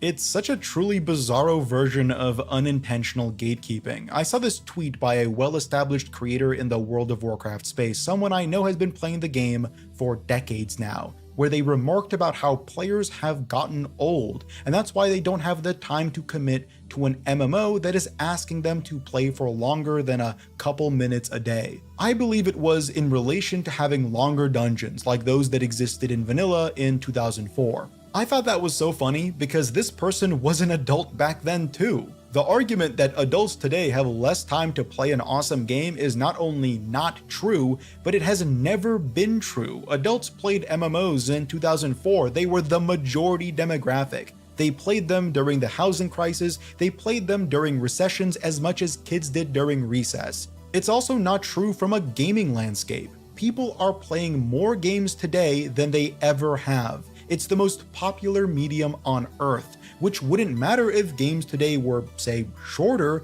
but they aren't. They're longer. Somehow. I actually agree with this. I think that we are playing video games a lot more than we used to now. I definitely am. Now that I'm older, I have way more time to play. I mean, some people don't. But I think in general, a lot of people spend their free time playing games. And then now that they're older, they can choose to spend that free time. Whereas when we were kids, we had like, you know, you have to go to school, you have to do this, you have to do that, whatever. But now people, when you're an adult, you can choose exactly how you want to spend your free time. You're not like being controlled by your parents or having your parents tell you to get off the computer or anything like that. I mean, so yes, the people that have a family and stuff, maybe they can't. But in general, we have better internet, better computers, and a lot of people that play full time for their job, like myself. So you have a lot more people that do that nowadays. So I think we do in general play more. The 100-odd hour Elden Ring sold 30 also play on your million phone. copies, but At God work. forbid retail WoW have a leveling experience that lasts for longer than 1/50th that time. Really? I'm not convinced. The better argument here is that adults don't have less time to play, but rather there are more games to play, so you just want to spend less time playing any single one. That's fair. I still don't see it as a justification to destroy the core of what makes us connect with an MMO though. Our connection to the worlds of these games aren't dependent on the stories told in them. That should, at this point, be well understood by most people who play video games. You do not need to have a good, interesting, well-written linear campaign to find yourself immersed and enthralled in an incredible world. You just need personal experiences and time. That's it. It came easier as a kid because you did have more time to play and were less conscious of time wasted. You had less of a perception of time itself. But it's very much still possible as an adult. MMOs have just incorrectly responded to this observation. Instead of promoting further connection, they have defaulted to not providing one altogether. That's why most of them aren't getting many new players, and those that they do get don't develop strict and never-ending bonds with their characters. I think it's worth saying that I'm being general here. I'm not trying to suggest that literally not a single new player has ever started playing retail WoW and enjoyed it in the past few years. Just that the amount of new players is relatively paltry. Yeah. Want to know there's not a lot of new reason players. I do think that in retail WoW, it is harder to make that bond with your character, that you care about that character, because you don't have you don't have really that sunk cost fallacy of investing so much time into it. And you also subconsciously know that everything you do on that character is going to be gone and it's all going to be time wasted.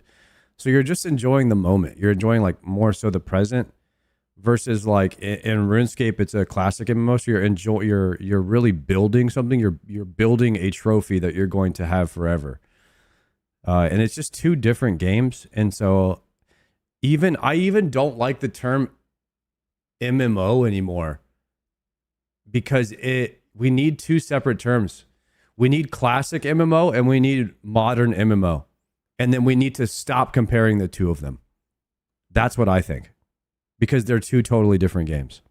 Why I love and cherish this old school RuneScape character more than I do my multi-decade old human paladin in World of Warcraft. Because I've spent more time with them. Blizzard hasn't given me a reason to play my human paladin much at all. I have cherished memories on him. I remember the raids I used to do. I remember being forced to heal Hellfire Citadel and being made fun of by the guild leader's wife for not being a good healer. I remember getting my first cutting edge. I remember logging off for the last time. These are old, nostalgic memories. They mean a lot to me, and I would be sad if this character one day up and disappeared, walked into the digital horizon of my favorite zone, Stormsong Valley, and never returned to my character selection screen. But achievements are account-wide. I have them on all my characters. I have those memories in my mind. The character is a token, a reminder, an emblem. He's not a fixture. I can delete him today and forget about him tomorrow. Hell, I can delete him right now and rename my other max level human paladin accordingly, and virtually nothing beyond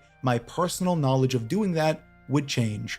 On the other hand, if I lost my RuneScape character, who doesn't have even half a decade of memories housed in his tiny digital body, not even 2 years actually, I would be heartbroken. His story isn't done. I put thousands upon thousands of hours to getting him geared, to trying to max my skills. I'm not done yet. There's so much left for me to achieve, and not a single character that I would make after would house those achievements. They are his as much as mine. There are probably millions of identical human paladins to my own, but there's only one RuneScape character like this.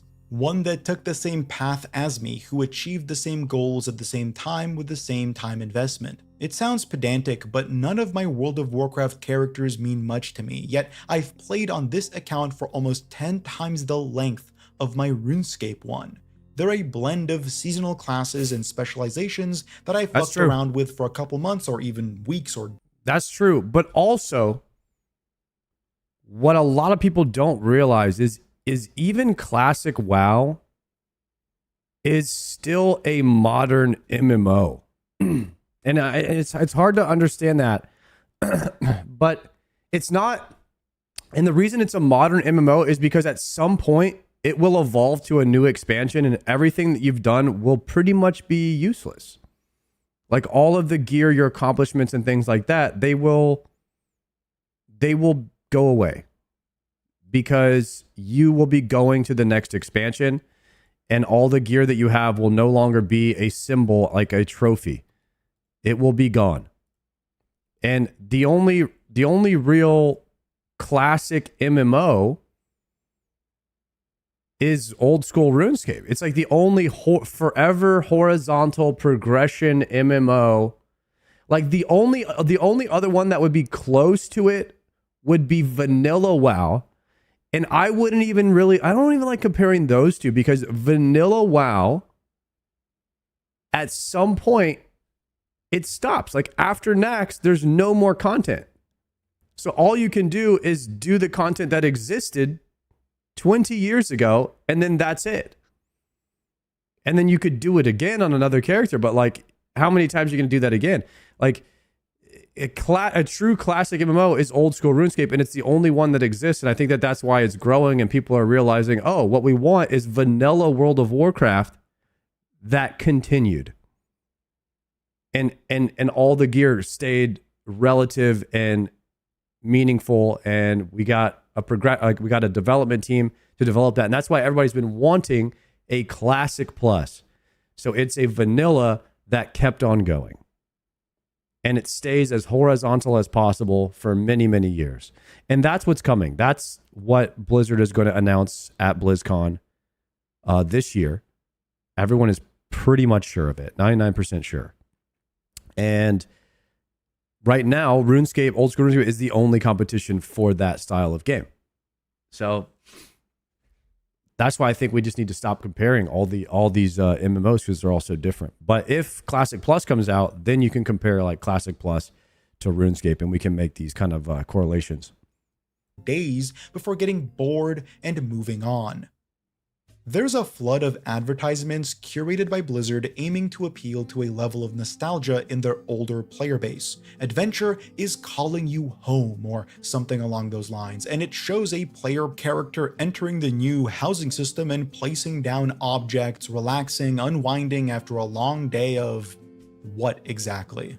I've criticized WoW's incarnation of player housing as being disconnected from the game itself, a fully instanced collectathon that prioritizes individual expression alienated from multiplayer online features entirely.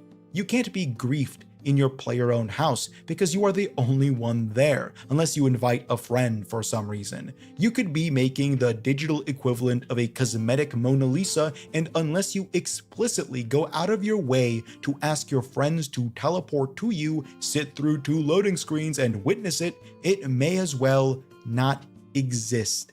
Your house is lost media. Anyway, these advertisements appeal to nostalgia by working with a double entendre. Adventure is calling you home because now you can have a home in the game, but also... I mean, isn't your home in real life like that too?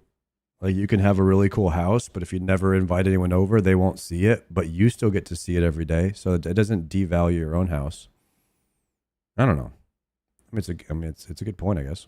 So because you may be a lapsed player like me and want to revisit a world that you have at one point But your house, loved and but your IRL house has value. I see. So you're saying your house in game has no value? That's the difference, huh? considered a type of home. It's also a miscalculated double entendre, one that is born from exceptional marketing slang. It's evocative and provocative, but it means nothing. You aren't coming home because you are, once again, interfacing with a system disconnected entirely from your home, which in this case would be Azeroth, the world of Warcraft. The real home, the world, is also not the one you left all those years ago. It's flitting, it's seasonal, it asks you to create alts when you run out of content, which if you want to play for more than like an hour a day, you will. It's a collectathon. The content, in this case, is collecting cosmetics and their associated recolors and then waiting for your weekly chance of getting an actual piece of gear. Adventure in these ads is framed like a character-specific journey. You see what are supposedly player inserts, slaying monsters and getting awesome loot. Like in this ad with this Overwatch character looking blood elf using a golden crown like a stand for her tea kettle. But you won't do that. It's provocative, it gets the people going, but it's meaningless. Houses in WoW are cosmetic by intent. You can't make tea and relax because there's no such thing as relaxing in the scope of the game. There are no systems that would ask your character or you to relax, figuratively or literally. I know that sounds stupid, but I hate these fucking ads because they only mean something to people who want to roleplay making tea in a player-owned house that doesn't involve tea. You're not making tea, and you certainly aren't making lonely memories. Okay, this is kind of a cook here. I mean, I'm just trying to like say it how I understand what he's saying. Basically, it's your house has zero usage, meaning it's completely role played. So it's like I don't know, maybe being a kid and you're making tea, right? But you're just like with the plastic cups when you're a kid. So it's like very very much role play. Has no functional usage. You can't even interact with the items. So you have to pretend like you're interacting with the items if you wanted to roleplay and have somebody over. And that's why he's saying it all feels so disconnected. And it's in an instance which is disconnected from the actual world. So it feels like it's just all make-believe. So he doesn't like any of that. And he's pointing it out. But let's say you are making tea. Wow, your character is so tired and British, I guess. What did the adventure that made them that way involve? The overworld is dead. There's nothing to relax from because the game itself, other than its top-end rating and Mythic Plus systems, doesn't ask for any level of effort or time from its players. What are you, taking a vacation from your vacation? It doesn't even fit thematically. And yet, all of these criticisms are equally meaningless. People like the housing system a lot. Sure, there are the odd buzzkills like me who point out just how hollow, empty, and antithetical to a multiplayer RPG the entire thing is to ourselves, but this is what the Low-key, people seem to like housing. I won't waste a single second making a house because I just personally think it's a waste of time. But from what I've seen, man, there are some people who like to get in there and they just like to make art. They just like to make art with their house. And that's the coolest things I've seen so far is what some people have done with their houses. It's actually mind-blowing what people are able to make. And if you look at it like creating art, I think it's probably the best way to look at the housing system is what kind of art can I make with the restrictions that are in place, you know? And everybody has the same stuff, items, and you could manipulate item sizes, shapes, and everything, and you can make and craft incredible designs with your house. And it's really just works of art, people's houses. existing players want. The people who had enough time to connect to the game back when it still demanded time are now able to integrate their pre-existing connection through further systems like the player-owned house. But new players, by and large, won't. They can't. Better yet, how is it that we're too old to spend 2 hours sweating through a dungeon with a group of players, forging bonds through blood and clashing steel, but what we do have time for is utterly meaningless self-expression in a padded room? That's bad faith. What I just did there is bad faith. Let me try again. There is nothing more systemically shallow than defaulting to a mindless collectathon. The integration of collectathon mechanics requires no thought. The engineers who made the WoW housing system function on such an old engine are wizards. The artists who brought all of these items to life are incredibly talented. Yet the systems designers, or at least the directors who manage their integration, are about as creative as a DeviantArt Sonic OC. A collectathon in an MMO is so easy to integrate because it doesn't require integration. Systems like cross-pollinated skills that feed into one another in interesting ways, items that may upset the economy or sustain it, new bosses that create alternate routes to gearing all require a level of consideration from the designer. How do we implement a feature like this without upsetting the carefully made balance of our game? How do these new features augment the game? If they do they make it better?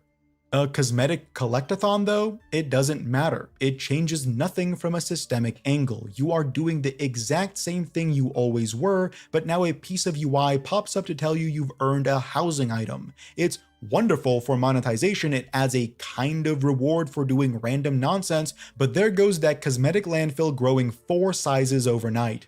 Man, isn't it just so easy? I think what he's trying to say here is like he likes what RuneScape is, old school RuneScape is doing, and not what WoW is doing. I would try to say, like, imagine your player house in RuneScape was only for clogging. Would you still have a POH? Like there's nothing else you get from it but clogging. And the answer for some of you is probably yes, but I think for a lot of you it's no. And right now, every single person in RuneScape wants a house. It has a function. It gives you an advantage, a very, very big advantage, right? It gives you quality of life and functionality. But if it was just that room in your house that stored other collection logs, even that would be more functionality than what the World of Warcraft houses have. And so I think he's kind of just flaming World of Warcraft's housing system, not the designers and the artists or anything like that, because they have fundamentally created the greatest customizable housing system in all of MMO history, but it has no functionality, so it feels hollow. And so if you could combine functionality with artistry, you would have something truly special. And maybe, I don't know if it would work in World of Warcraft, but it works better in old school RuneScape. I want to say that that's what he's trying to say here. To design reward space when the rewards are intentionally intangible, housed in an instance of an instance of an instance? I've spent a large portion of this video ranting about cosmetics, and I haven't even released my video on cosmetics yet. When I say that people hate MMOs, what I mean is we all have a troubled relationship with the genre. Anything requires time to breed investment and connection, the MMO most of all. Yet there's this odd situation happening where MMOs have become too accessible, too smooth and frictionless, that connecting to them as a new player is just about impossible. Tell me. Final Fantasy is very good. And let me tell you something. Final Fantasy, the houses are in the actual world. They're not instanced. And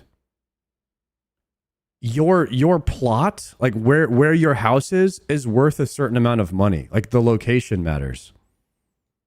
So they do kind of have a value, not really a function. I don't think you could do anything with your house, but they do have a value. And WoW, I don't even think they have a value because it's in an instance and it's disconnected from the world. Tell me if I'm the only one who has ever experienced this. You finally try out that MMO everyone has been talking about for years. You buy it or download it, create your character, load into the world, and at every turn, it's like the game simply bores you. It either gives you... Well, what's the function of the houses in Final Fantasy? What do they do? Because in New World, you could put storage bins in your house and you could store more items then you used it like a bank. I can't remember if there was banks in New World. I think your house was your bank. And so they did have a function and quality of life that you got in New World. Not really sure if the World of Warcraft one does anything though. But let me know what the Final Fantasy houses do. Too much information, too much help, or not enough about random bullshit. It's both treating you like a toddler and a veteran simultaneously. It's a blend of outdated systems and patchwork together new on. In Final Fantasy, you can repair, check your mail, do crafting, and there's vendors, and you could go on missions. It's not as impactful as osrs, but they do have something. That's cool to hear. All right, so Final Fantasy has more functionality. It seems like every game's housing system has more functionalities than WoW, but WoW is just has a lot of customizability with how it looks. You can make your house look the way that you want. Onboarding features, like a band-aid over a broken limb. Nothing feels like anything because you aren't given the time to understand what you should be feeling. Games like FF14 at least place you on a multi-100-hour main storyline defined by countless fetch quests, but if you really aren't engaged with the dialogue, it's like being read a bedtime story by the world's slowest reader. Meanwhile, Guild Wars 2 has a wonderful leveling experience and a harsh stop at max level, wherein your sense of progression is halted in favor of, wouldn't you know it, a collectathon. World of Warcraft may as well not even have a leveling experience, considering it takes a couple hours to quote-unquote catch up and spend the next 6 months standing around the major city looking for party members for a raid or dungeon. Or even better, running brain-dead overworld or old instanced content for, wouldn't you know it, random cosmetics. When do I get to start feeling something toward this game? What part of it should I feel something toward anyway? Is it the leveling? Clearly not. Is it the endgame? The gameplay may be fun, but considering everything resets every half year, it's not like my character experiences any level of long-term RPG growth. Their UI collections grow, I get more mount recolors, but all I'm really doing is ping-ponging between power levels. I don't even get to see a visual growth anymore. These games might conceptually be easier to get into, but it feels impossible to get connected to them. In prior videos, I blamed that on friction, and yes, that's true. When you have too little friction, that's because the game ceases to demand anything from you, and when you aren't demanded anything, you zone out. I'm unsure why some MMO fans even disagree with this, considering every other piece of art on Earth is held to this standard. But I suppose MMOs exist outside of this standard too?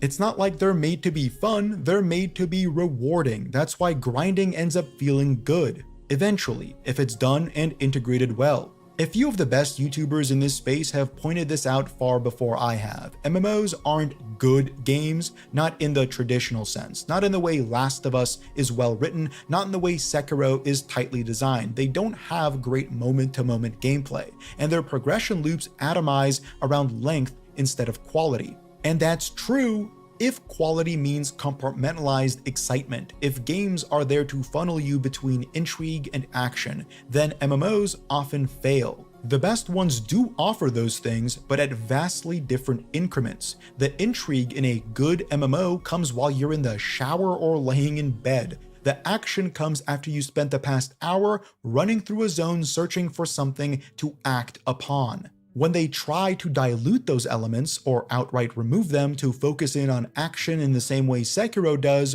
what you're left with is distinctly not an MMO, just a mediocre action game. That's why I call Retail WoW a bad ARPG. The gameplay is solid, the class design was next to none before it was gutted with the Midnight expansion, yet the item— I'm not gonna lie, the thing that I really like about Retail is running in, pulling a ton of mobs, and then pressing my buttons.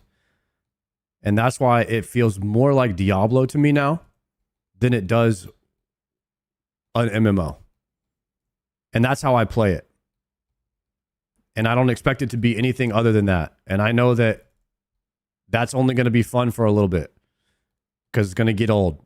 And I'm going to do it until it gets way too hard and too sweaty and not fun. And then I'm going to quit. And I do that every single time. I just don't expect Retail WoW to be more than that anymore. And I think that's where people get kind of tripped up. They want it to be, they want to play like this forever MMO, and Retail WoW just isn't really that anymore. And I see, but that's what he's saying about the ARPG thing. I agree with that. Optimization is as boring and dry as any other. The way you play is identical to any ARPG. You're filtered between AoEing packs of mindless enemies and focusing on a single boss with a curated selection of mechanics, only to be bombarded with samey loot for your, efforts. Its original nature as an MMO acts as opposition to this, and something Blizzard tries to hide. You can see this in their choice to make other people impact your gameplay as minimally as humanly possible, while staying true to the group content they've built around the game. It's really weird. MMOs aren't good in the same way other games might be. They're good in output. When they follow the actual long-form engagement archetypes that I think are mandatory, are good like going to the gym is good, albeit in a far less healthy way. The process of being at the gym is tedious, laborious, annoying, frustrating, painful, and sometimes really, really boring, especially while you're doing cardio. Yet, after you take your shirt off at the beach and half a dozen people ogle your body, it kind of feels worth it. It feels good knowing that you've not only become healthier, I like but the comparison all those people around you of have MMOs to the recognized gym. your hard work. Suddenly, the long days and nights on a strict diet, on a strict schedule, forcing yourself into a sweaty, dingy place has paid off in a wonderful— Wait, it's actually kind of a good comparison. MMOs are like the gym, and your body is your character. And the harder you work on your body, the longer you work at it, then you get to show it off. And some people will be like, yo, nice body. You know what I mean? Like, it kind of works. It's like your character, you know? And imagine everyone at the beach could just toggle on their bodies, then you wouldn't care what anybody looked like because you wouldn't know. So it's kind of like, that's like a transmog analogy, I guess. I don't know, this kind of a cook right here. I like it. I like this analogy. way. The best grinds are like that. Them being restrictive tests of patience creates exclusivity, and exclusivity creates value, and value creates recognized achievement, and recognized achievement creates external motivation. I really think most people implicitly understand this because most people are against pay to win in their favorite games. pay to win creates an environment where your achievement ceases to be recognized and exclusive because it's undercut by various modifiers. You can't create external motivation when external motivators don't feel fair or in some cases don't exist. The people around you have an influence over you, whether you want to admit it or not. That is the case in our world. You can't exist in it without those around you influencing how you act and how you think. You can't live in a purely subjective bubble of self-reflection. It disconnects you from reality and honestly is selfish. It breeds solipsism. It disengages from the universe. It's categorically unempathetic. While subjective values, personal growth, can be started internally, they are only concluded externally through aligning how you perceive yourself with how others perceive you. All of this is to say, if you want to play an MMO uninfluenced by any other player, then you may as well not want to play an MMO. It's difficult, isn't it? To hold on to a game like a childhood plushie marred by the scars of decades and decades past, its ears severed and reattached, its body dulled with grime and age. But why is that plushie worth anything? Why is it that its value is those scars? It's like Illidan.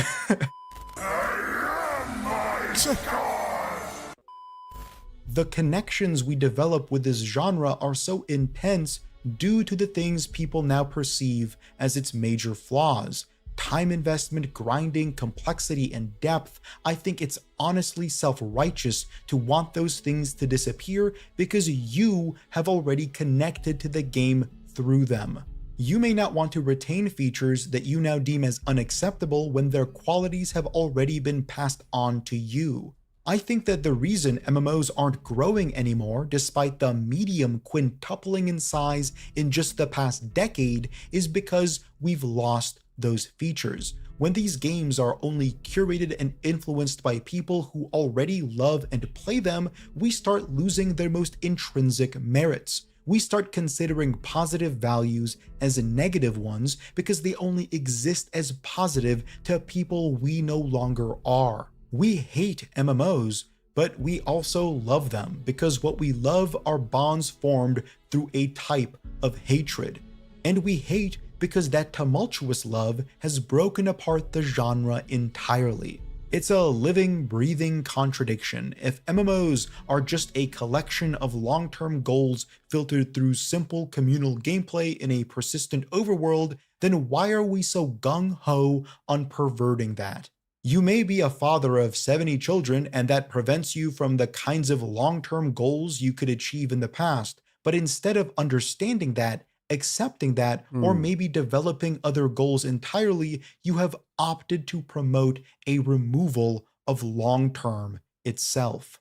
And if long-term is why we connected in the first place, then we probably shouldn't be surprised that our most beloved, persistent world is a collage of all the same faces. Jesus Christ, theory-wise. Why do I have to be so stupid? I wish I could understand half the shit he was saying. Like, just simplify it for me so I can understand what you're saying, you know? I wish I could understand half the points he was trying to make, but they're going over my head because he's using big words.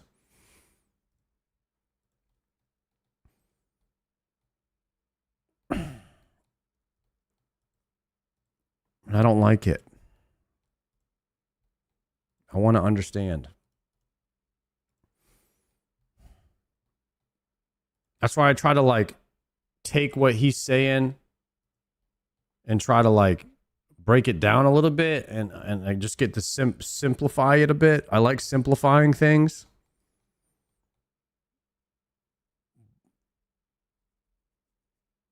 The ending, his conclusion there, I didn't really understand what point he was trying to make there. I was really trying to listen in on that, and I couldn't really figure it out. Basically, MMOs are not good because we miss our childhood. Yeah, maybe that's it. Nostalgia is powerful. I get that. I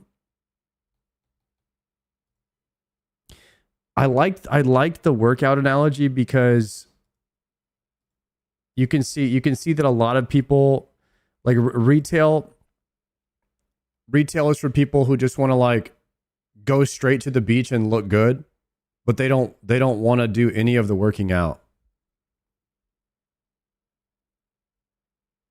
But like the working out part of it is important.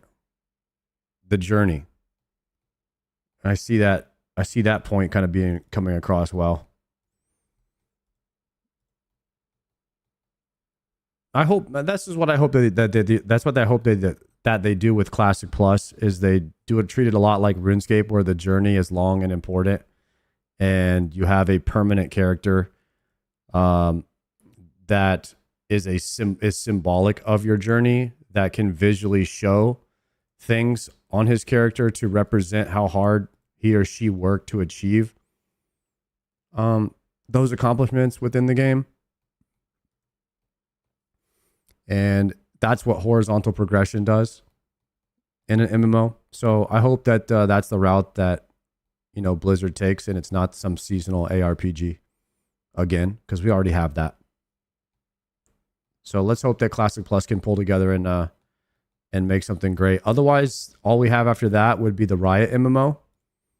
And I don't know what direction the Riot MMO is going to be going. If they're going to be going for long journey, or if they're going to be going for some kind of seasonal RPG.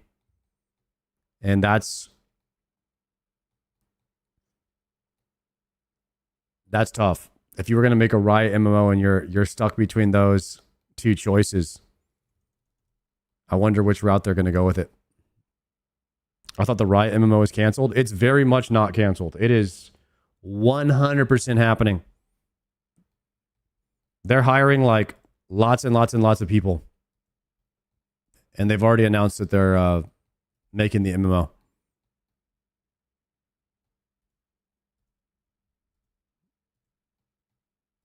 Which one makes more money? That's a good question. I do not know.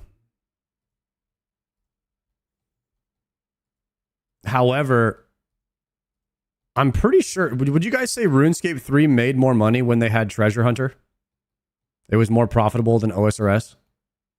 Even though it had 1/10 of the players?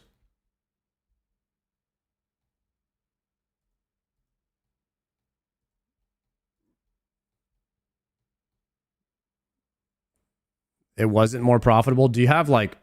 Are we all just guessing here? At one point it was?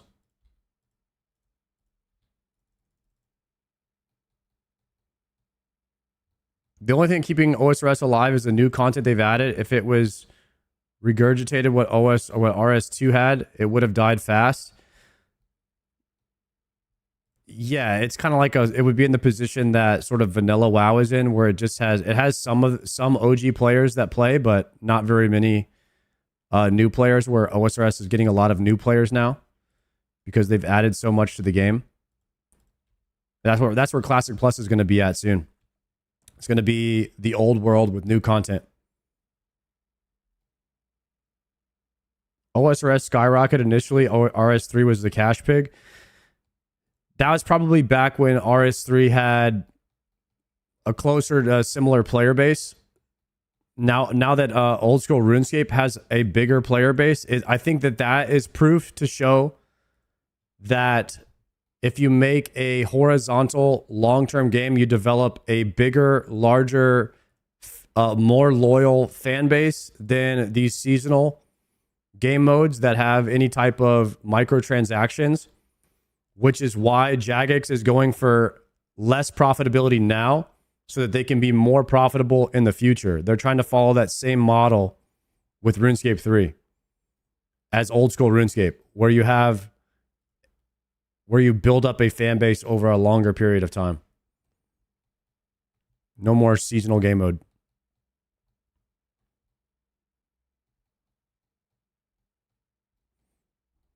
Hopefully it works out, man. I'm all in favor of no microtransactions.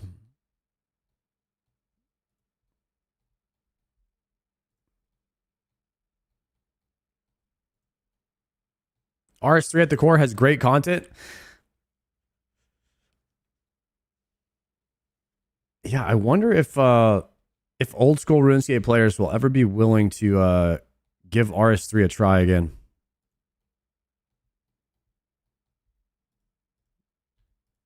Or if it's always going to be kind of taboo to talk about RuneScape 3.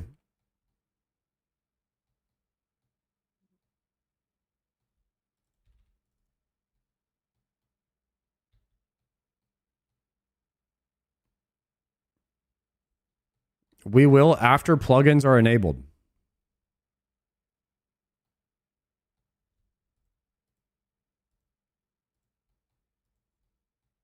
Would anybody be willing to try the RuneScape 3 League later this year to see the changes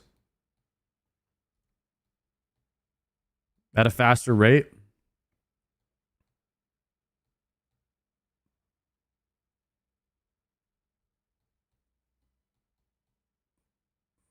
I just gave RS3 a try and it's really fun with the new changes.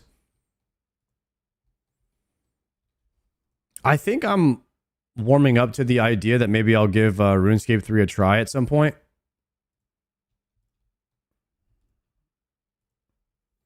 But I see a lot of the like the same hatred from people when you play RuneScape 3 as if I was like going to play WoW. You have these really tribalistic Andes that come in and they're like, if you're playing anything but old school RuneScape, they're just flaming you.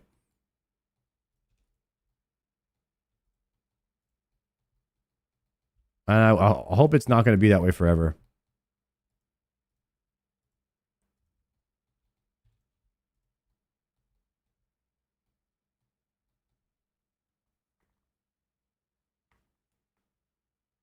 That's the OSRS community. If you aren't an iron, if you try anything else, they lose their shit. I mean, there's plenty of old school RuneScape streamers who aren't irons, but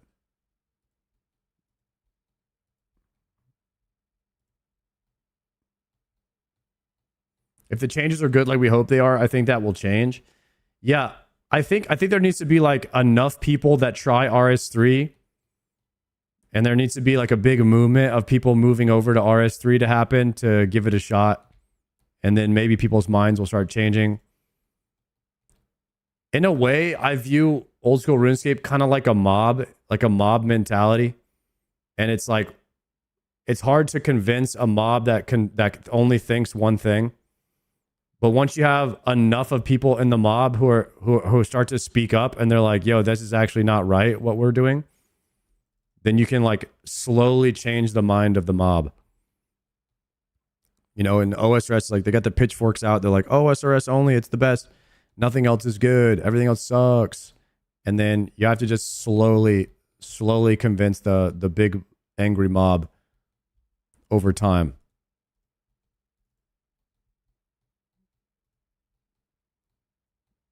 WoW has mob mentality towards OSRS.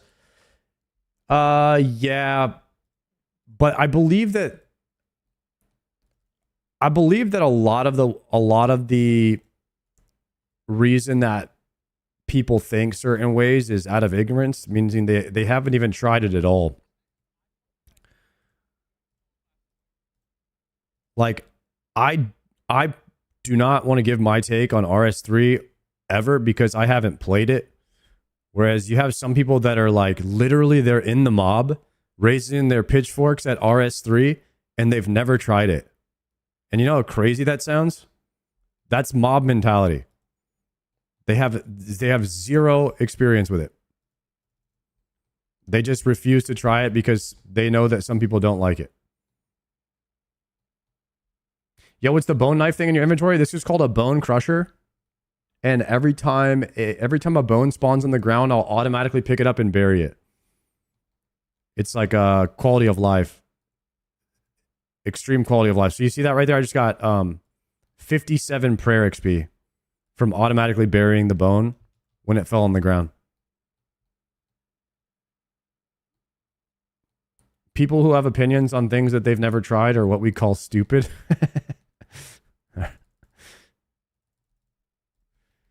Yeah. Is the upkeep annoying? Not really, no. So you get you get a lot of charges for free. Like you get a daily, every day you could go and do the ecto token thing that you can redeem from doing the diary in Mortania. And so I can pretty much keep it permanently charged without ever having to do anything. It might take me like 5 minutes to go add charges to it. It's really fast. I love stuff like that in RuneScape, man. The idea of unlocking quality of life as a core foundation of the gameplay is just as important to unlock quality of life and fast travel as it is to unlock gear progression. It's just such a fundamental part of the game that I didn't realize could exist in the way that it does in RuneScape. It works so well. Even something like a Bone Crusher, man.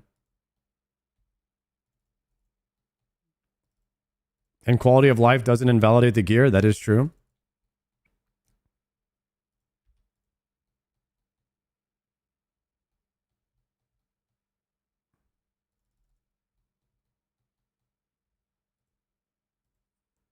What's your next AFK thing now that mining is done? Probably my next AFK thing is sailing.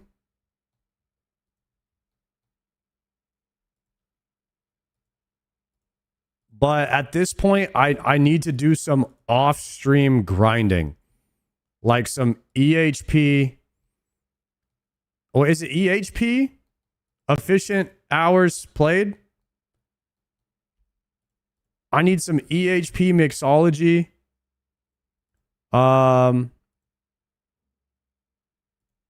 Amethyst is pretty good AFK, but once I have like 15k darts, 15k arrows, I'll probably chill on that.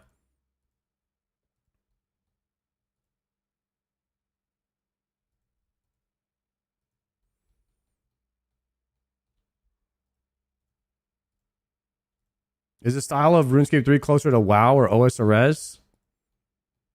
I mean, I would say it's closer to RuneScape, but the combat is a mixture of both, I think.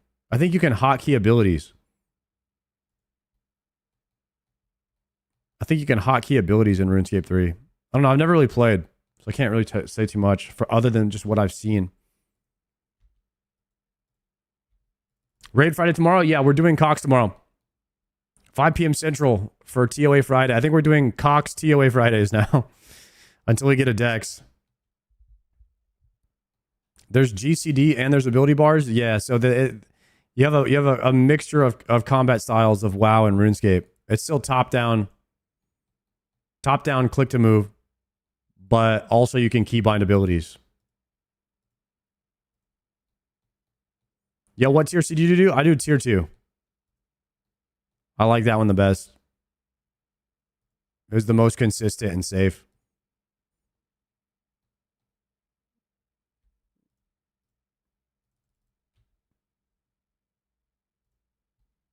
Yeah, it's still classless. That's the thing.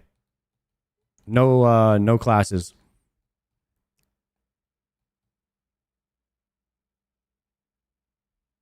RS3 did a full rework of its combat on Monday. It's pretty pog. Wait, they did a completely new combat? Have you been doing your Tears of Gothics? No. I really need to do that. Get my free sailing XP. Actually, let's do that after this. Thank you for mentioning that. The evolution of combat 2.0? No, it was the DOC.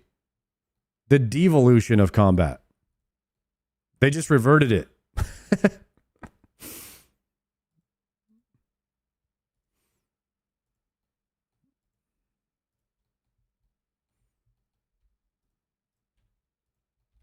They're taking away a lot of things in RuneScape 3. I think it's going to make the game better. It definitely was. They just removed some basics. Yeah, the DOC, guys. The devolution of combat happened this week. How does RuneScape 3 compare to WoW? I don't think it really does. I mean, other than the fact that you have an ability bar where you can press, where you can keybind.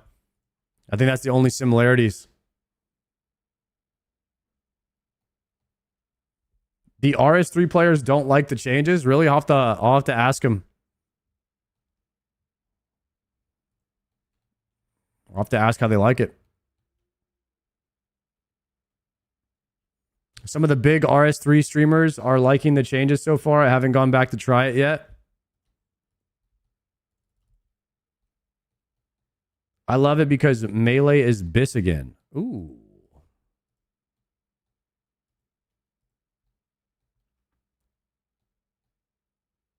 Meleescape is the best meta? You sound like my friend Showback.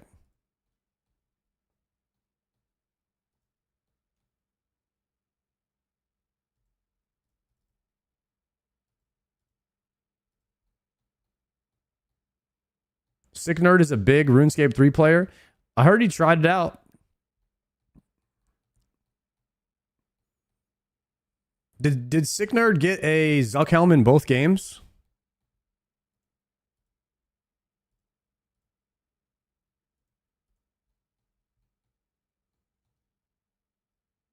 Wazzy did. Wazzy's the GOAT. That's pretty cool to have a Zuck helm in both versions of the game. I'm not gonna lie. Yo, normally these shamans will drop more chili potatoes than this. I have gotten 2 potatoes this entire task.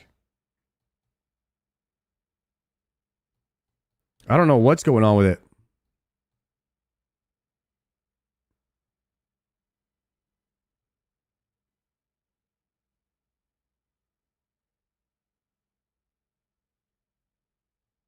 I sent some of the RS3 PVM videos in the Cord if you want to check it out. Let's watch. Can we watch a video of somebody talking about what they changed and what they like about it? Does anyone have a good RuneScape 3 YouTube video of that? Maybe we could watch. I'd be interested in hearing somebody's thoughts about it and showing some differences.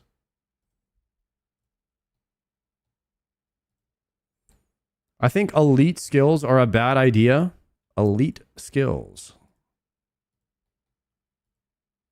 I don't know anything about that.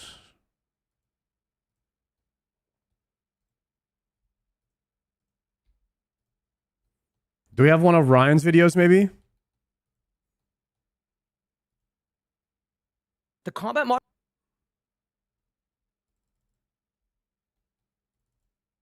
All right, here's Ryan. I got to know Ryan pretty well at the JagX meetup.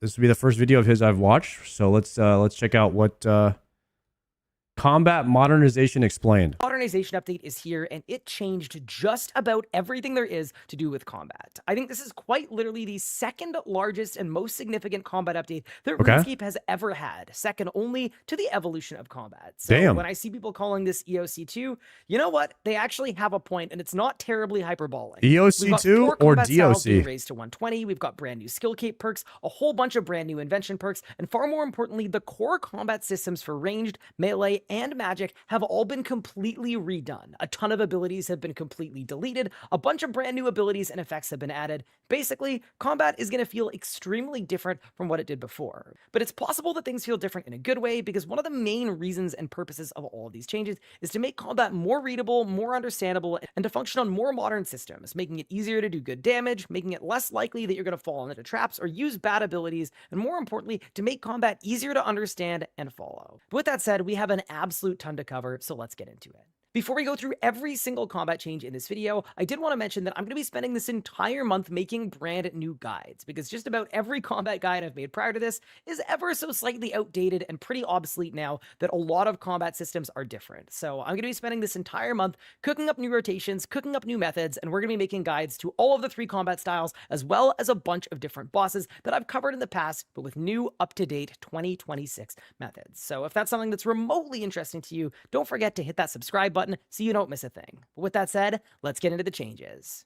The first change is that attack, strength, magic, and ranged now go up to 120, giving them significantly increased power. But to balance that out, the vast majority of combat auras have been removed. They've also stated that later on in the year, they're planning on removing all of the auras, so this kind of makes sense. When you're level 120 in a skill, you're going to have a ton of juice. Your accuracy Level is gonna be 120. ridiculously high, and your damage is going to be good too. But there was a pretty valid concern that a lot of players would feel like they need to be 120 in a combat style to be able to actually kill bosses and perform well. And to mitigate that, they've actually completely changed the damage scaling curve in RuneScape, and they've gone from something completely linear to a logarithmic curve that I've put on screen right now. Functionally, what this means is that you're going to do more damage at lower levels compared to before. And as an example, at level 71 now in a respective combat style, you're going to do the same damage as you used to be able to do at level 79. This basically means that the earlier levels and the levels in the middle of your journey are going to give you more damage than those highest levels at the closest point to 120. So while it may feel a little counterintuitive, to mitigate this, they've effectively made it so that you'll be able to PVM does he have any gameplay in this video? lower levels, say something like 90 or 99, and you can actually use PVM as a way to train your stats up to 120 if you so desire to do so, but you shouldn't feel like you need to be 120 before you can start taking on those harder bosses. There's no at gameplay in least this one? from a damage perspective. But with these 4 combat skills going to 120, there are also 4 new cape perks that I'm going to read right now. The 120 attack cape is going to grant...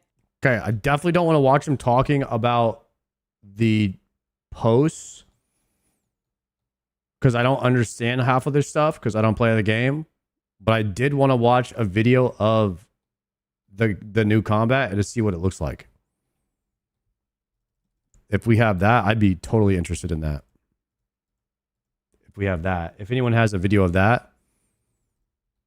Because if I watch him talk about this, I'm not going to understand anything. It looks exactly like the old combat. Oh. So what was the main major change of the evolution of combat?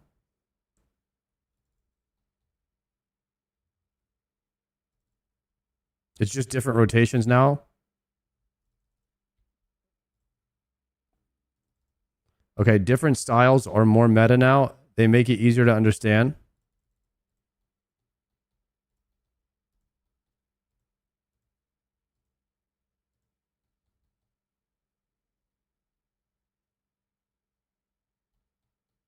If anyone has a video of it, I would love to watch it if someone has like a short video of it. If not, it's okay.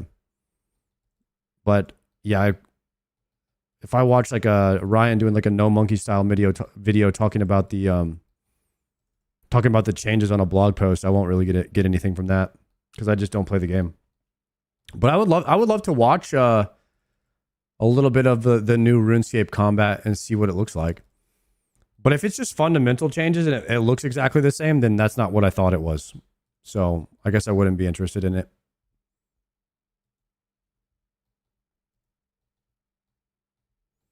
I'm thinking about trying RS3 in the next league, though. I'm actually thinking about it.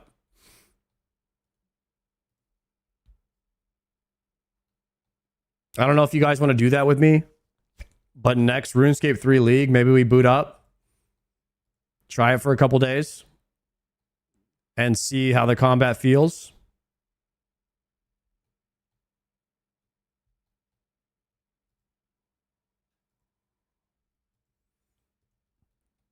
I wouldn't not record doing RS3 blind though. I wouldn't not recommend I wouldn't not recommend doing RS3 blind.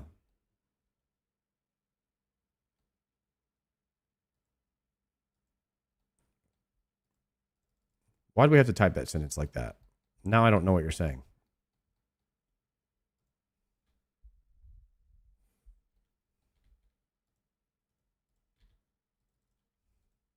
Don't do it blind. There we go.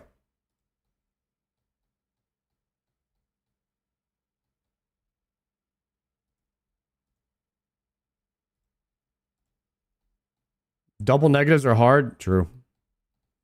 Ooh, potatoes.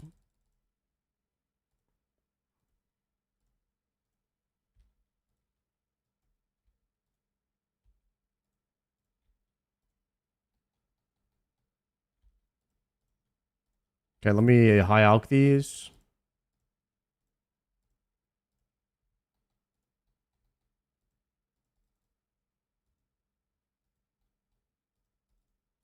I don't really enjoy playing games too much blind anymore. Especially not quests. I don't like being lost. I don't like the just being confused on what to do. I like the quest helper. So I don't think I would do RuneScape 3 blind.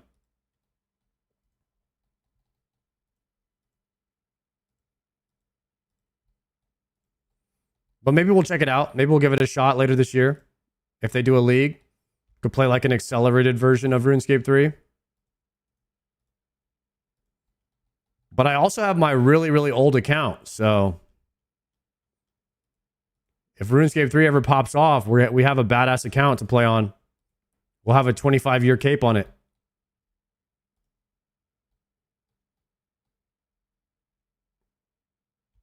And then plugin support is supposed to come to RuneScape 3.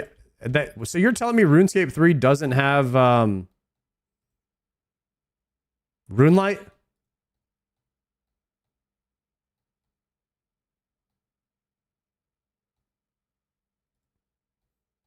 No?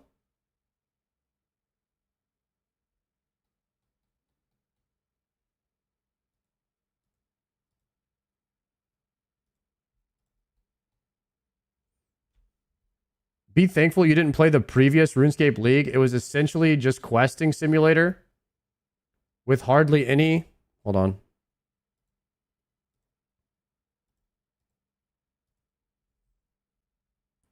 It was just a questing simulator with hardly any combat modifications that had a huge impact like they do in osrs. I pray they change, but honestly, the RS3 League felt like something the devs were forced into creating. No passion whatsoever. So you played the last RS3 League and you didn't like it very much?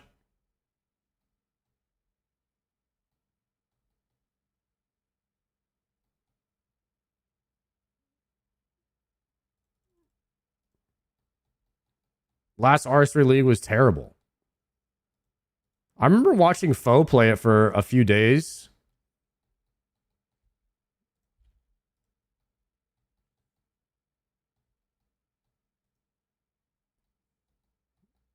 Seemed like he liked it, but I guess he didn't play for very long.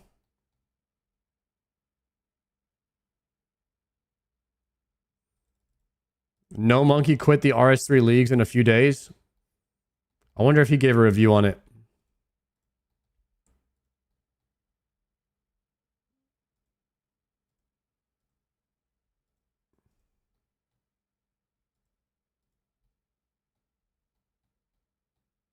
He did a YouTube video on it. Might check that out too.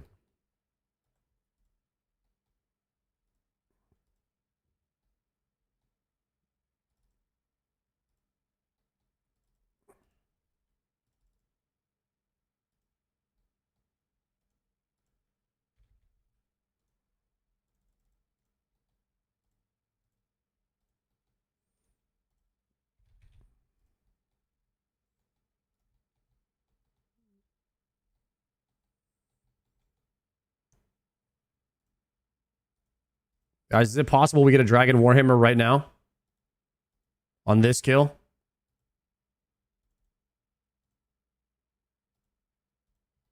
$1,584 shamans in.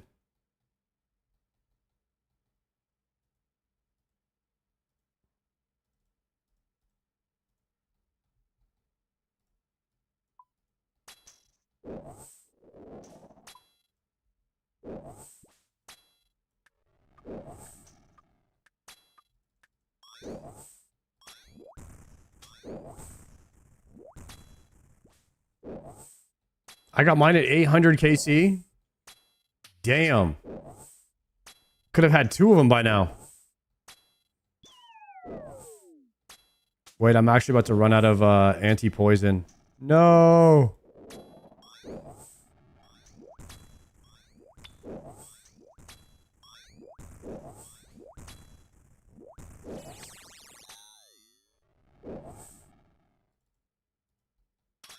I'm gonna die.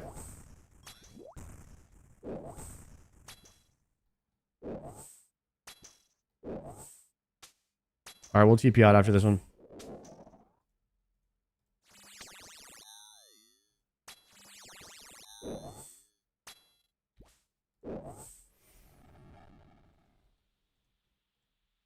I gotta bring 2 anti-poisons from now on whenever I do a lizard shaman task. And we could do it all in one trip.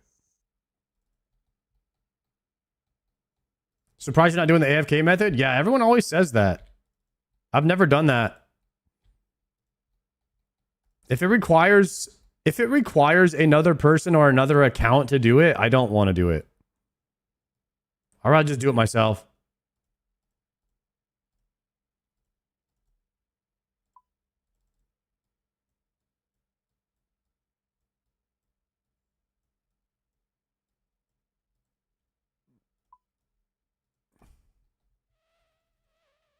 $1,587 shamans, boys.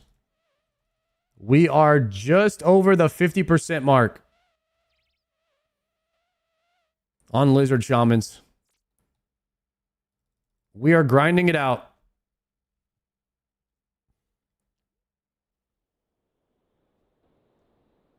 You use scouts in Wildy, it's not that much different than when you stand there. Yeah, but if I wasn't a streamer, I probably wouldn't use a scout.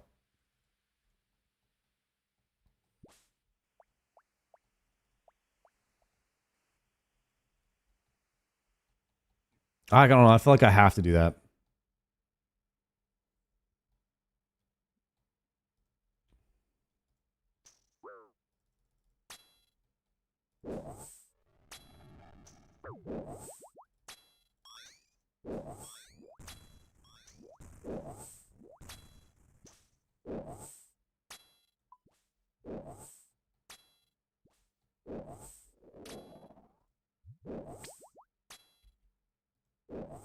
You have 4.1k shamans, Captain? Holy crap.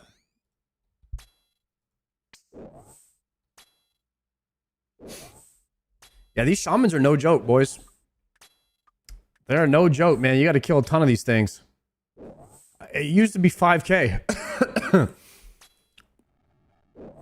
Yeah, I wonder how Jagex just picks... picks how many... How the drop rate should be. How did they pick 5k or 3k? You know? They just come up with that number?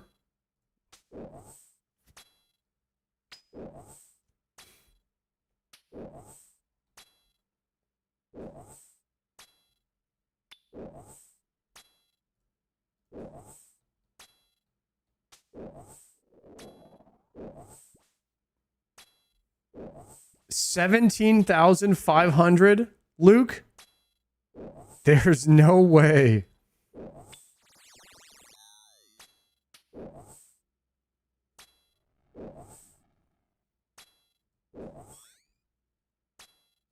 They rate a dragon warhammer as pet worthy. It's the same drop rate as a pet?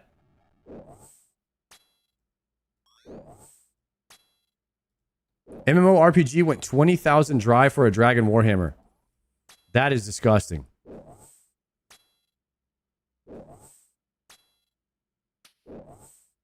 The Settled got famous because he went 25,000 dry for a dragon warhammer.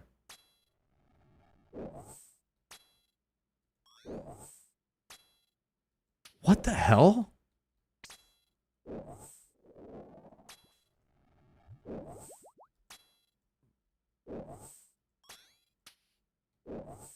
It used to be 1 in 10,000. I think it was used to 1 in, I think it was 1 in 5,000. So if you go 5 times dry, that's 25,000 kills. In comparison to what would be 15,000 now.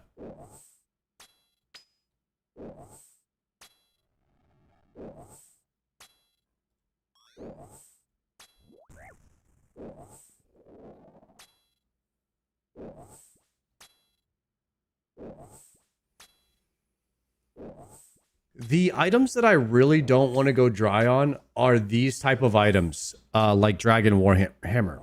And the reason that I don't want to go dry on these items is because it's bad Slayer XP per hour. I don't like going dry on items that are bad XP per hour.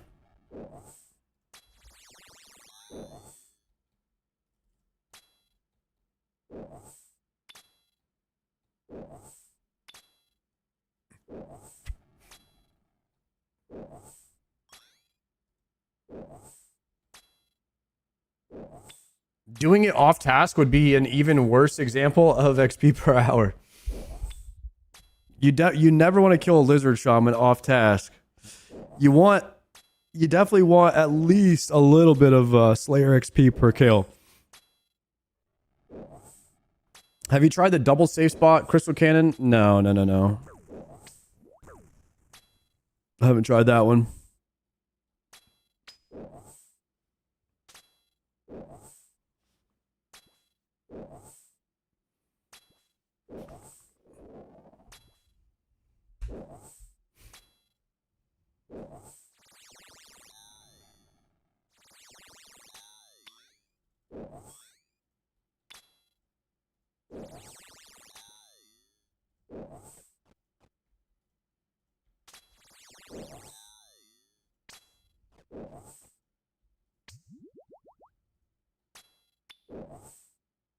Yo, how was the party yesterday? Yo, it was lit, man. Emery did a really good job. She had a lot of fun activities planned. It was cool. I didn't ride the horse, though, because I'm kind of afraid of horses. Low-key. We might have to ride a horse one day, though. We'll see.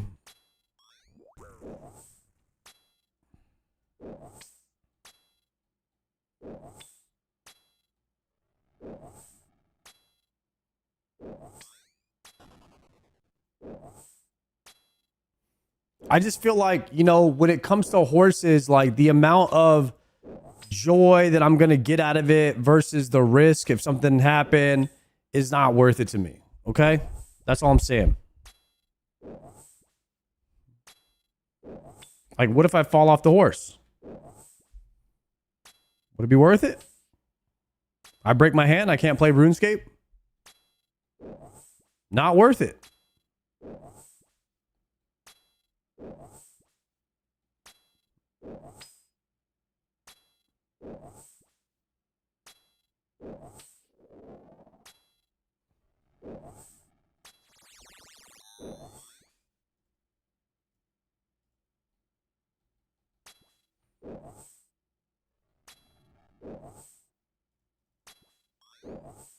You could break your hand in a car crash. See, that's worth it to me. The chances of me breaking my hand in a car crash versus using the car as transportation to accelerate my quality of life as in comparison to walking there is worth it to me. Riding a horse purely for fun is not worth it to me because the amount of fun that I will have does not constitute the risk that it would that I incur of riding it, though the risk is very small. Okay? So I'm always factoring in the risk versus reward when it comes to anything in video games or in real life. Okay? Flying on the plane, I'm willing to take that risk for the reward that it gives, which is saving time on traveling somewhere. All right, same thing with the car.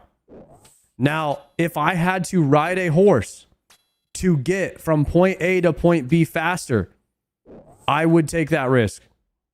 But if that is not happening, I'm not going to just get on a horse and go nowhere or go in a circle if I don't have to. All right, that is factoring in risk for no reward. All right?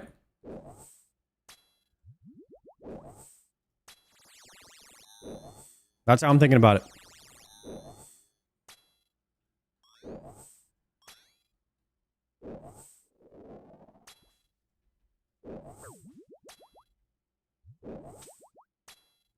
And that's why I'm not riding the horse.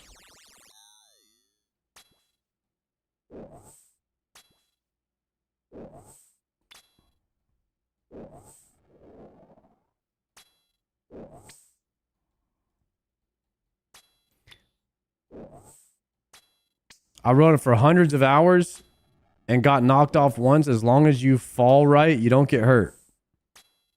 All right. You know, should a situation ever occur where I need to accelerate my speed from point A to point B and the only option is the horse, I will heavily consider what you said here today and keep that in mind, okay?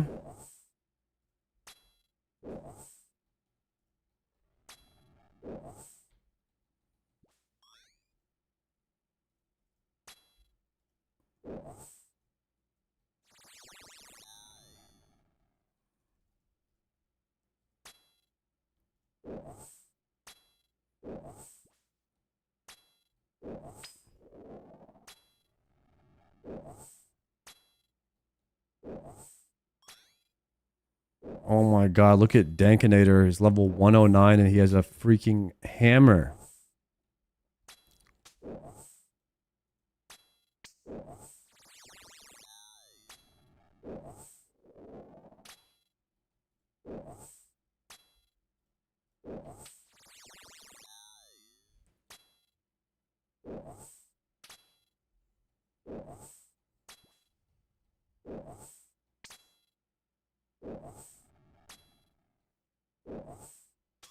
Always fall head first and don't catch yourself with your hands. Got it. Writing that down.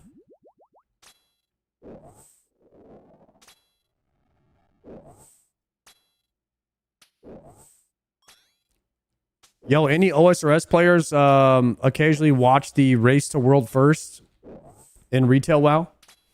You guys ever watch that?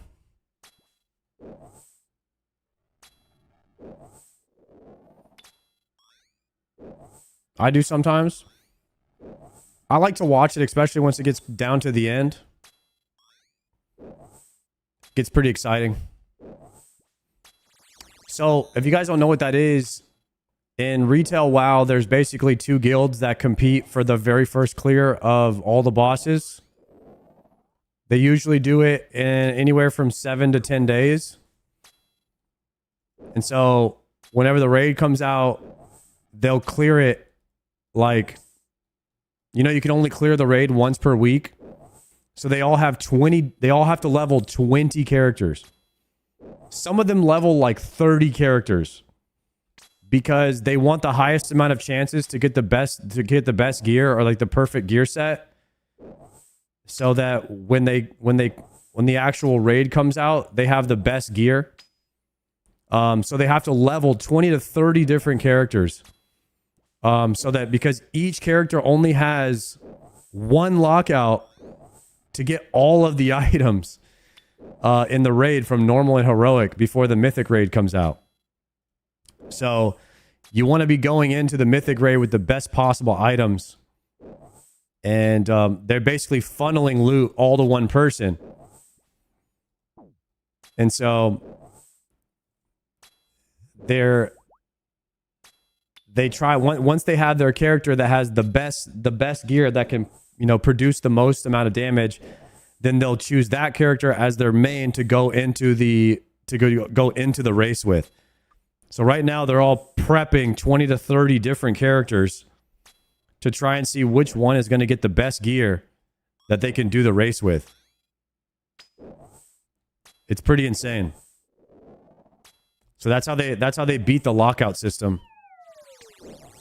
Instead of just being able to run it a bunch of times and then just everyone ends up with best gear, they have to get insanely lucky on one character and then they make that their main.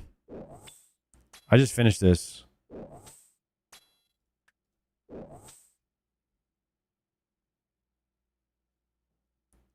$800 Slayer points.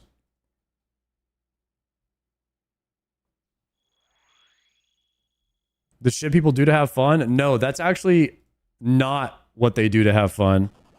They do that to win. If you ask any Race to World First player, it's by far the worst part about being a Race to World First raider is the shit that they have to do to prepare for it. It's awful. None of them like it.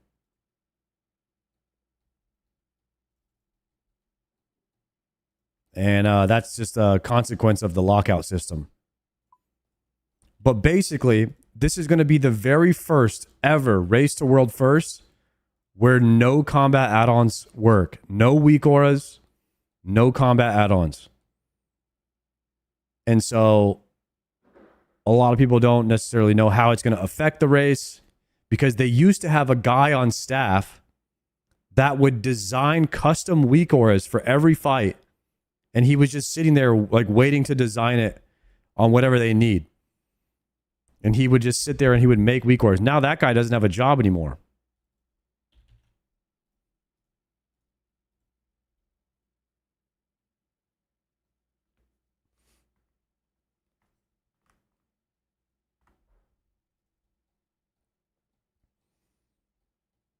You think AI will take your job? This might be copium, but I really think that entertainment will be one of the last things that like a podcast and entertainment, like a streaming. I don't know. I think influencers, social media influencers might be one of the last jobs that AI takes.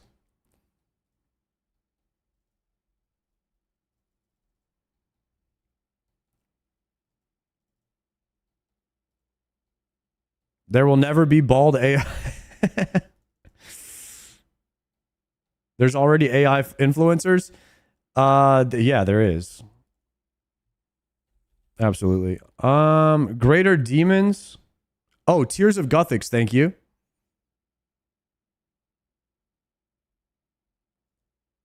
Okay, I want to store this task. So I want to swap this. And I'll do Krill. Whenever I get a light bearer, we're going to do Krill. So now we have this task stored. And I want to cancel the Skeletal Wyvern task. Okay. Necryl, nice.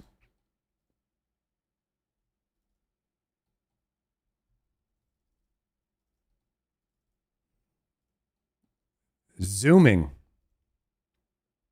What gear do you use for moons? I use rune plate legs. I use mostly rune and a steel ring.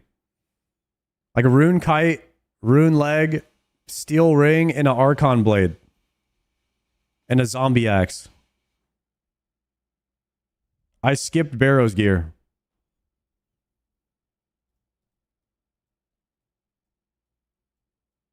Which wasn't necessarily a great choice, but I think getting the medium combat achievements and then going back to Barrows could have been a good idea. I'm wondering how I would do it again if I had to do it again. Because I now know that in order to get a...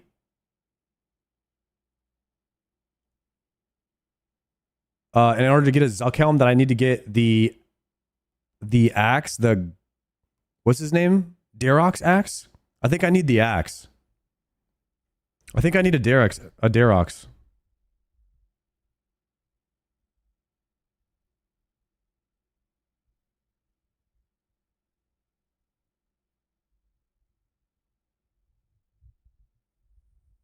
Don't do moons or barrows, go right to CG. I'm going a bit dry at barrows and just want to rush moons. I did that, Spanker, and I don't necessarily regret it. I think it was a fine choice.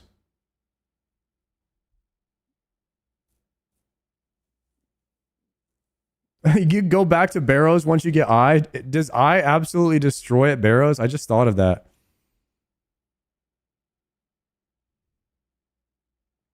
No, I think green logging moons just sets your account up in a really good position. And then grabbing the 2 prayers from Royal Titans was a good idea as well. Twin Flame destroys at Barrows. Oh, you could use Twin Flame or Eye of Iac now. I have both.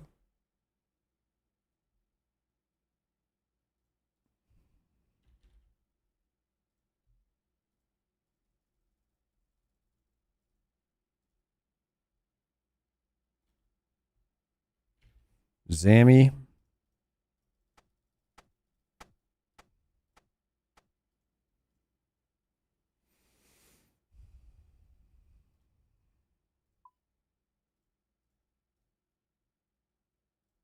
Ancient.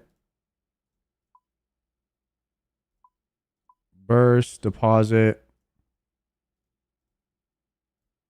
Ice Barrage. Ellie. Good comms, good comms. A dart.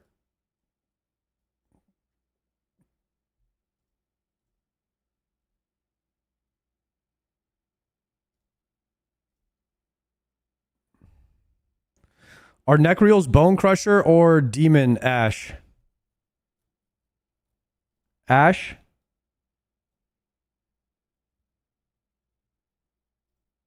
Refresh.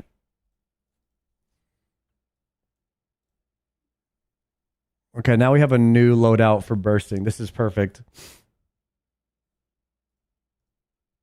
Okay, we're going to go to Heart.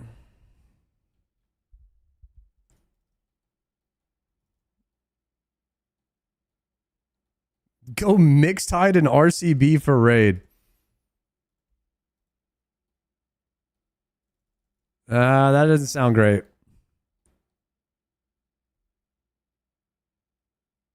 I know you said it's far away, but you, Polymore, and some of the WoW guys would make a sick hardcore group Iron Man. I mean, I think that's that's like the evolution probably of RuneScape. Would be a hardcore group Iron Man.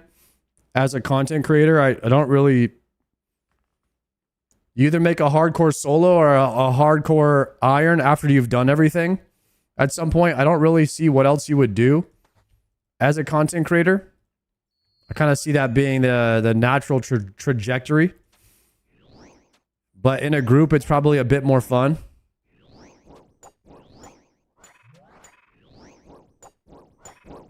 Who would you want to do a hardcore group Ironman with? I don't know. Actually.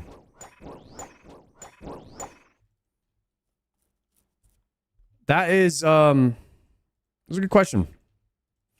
It's gotta be somebody who I know is gonna be playing RuneScape for a while. I wouldn't want it to be somebody who quits, right?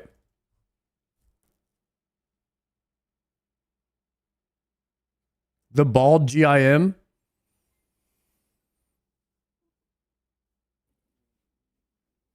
The hardcore bald GIMs. We would need 5 bald guys. Guys, name 5 bald RuneScapers that we could do a hardcore bald IM. James and Jigsaw, thank you guys for oh, dude, freaking James with the 8-monther and Jigsaw with the 4 months. Thank you guys. Can anyone name 5 bald RuneScape creators that we could do a hardcore bald IM?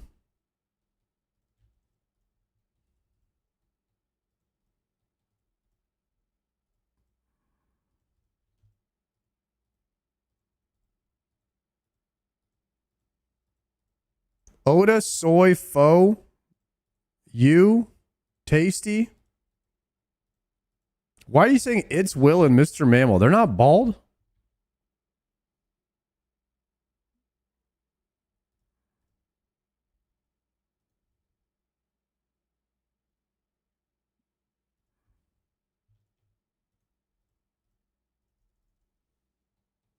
Sard, Oda, Fo, Tasty, and Soy Duro.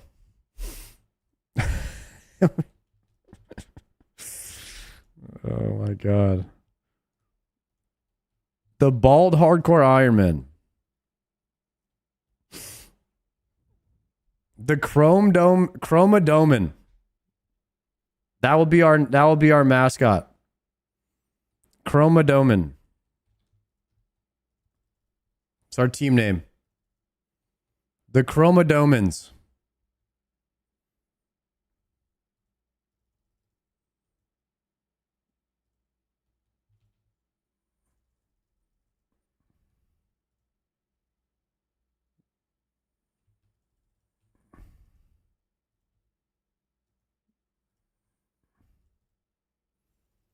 Probably should have brought a herb sack, huh?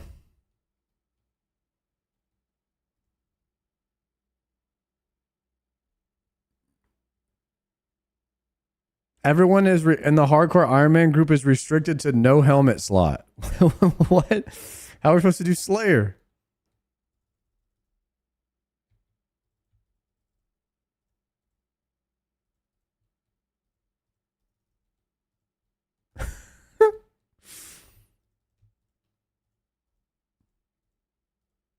Oh, Greg.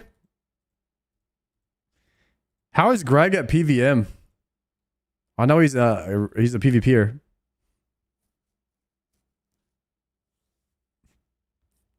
Horrible. Greg's that guy. Guys, don't take this the wrong way. Am I a bad person for doing this? I was watching Pure Spam do Doom, and I was laughing. I was laughing at Pure Spam.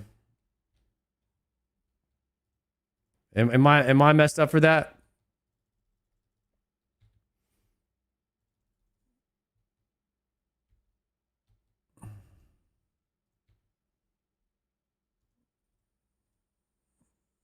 He's on a 1 defense Pure, but it was funny because I was like watching it was like watching me when I was learning how to do Doom, and I was just he was getting frustrated, and I was like, yeah, I know this feeling exactly. I know exactly how this guy feels right now. But it was funny to watch somebody who's such a he's been playing RuneScape for so long, and he hasn't done Doom yet, I guess, so he hasn't learned it. So I don't know why it was funny to me to watch somebody who's been playing RuneScape way longer than me learn something that I already know how to do. It was I enjoyed watching him learn how to do that.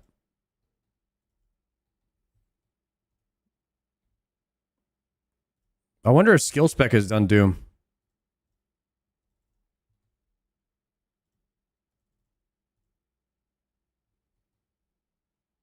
Are you doing deep delves? Yeah. I'll show you my delves right here.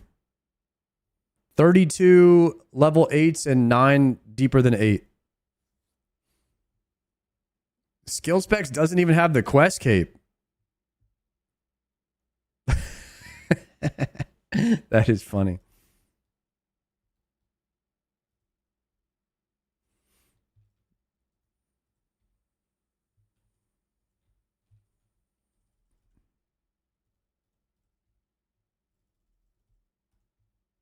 Yo, necros are kind of a beast task, man. These things print money.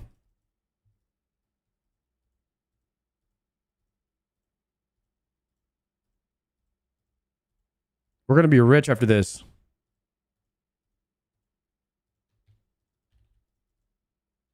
I think a lot of people said necros are one of their favorite tasks. Current goal of the account. Ultimate goal is Zuckhelm. Current goal, Dragon Pick, 95 Slayer, Greenlog Doom, Greenlog Yama, Greenlog the Raids.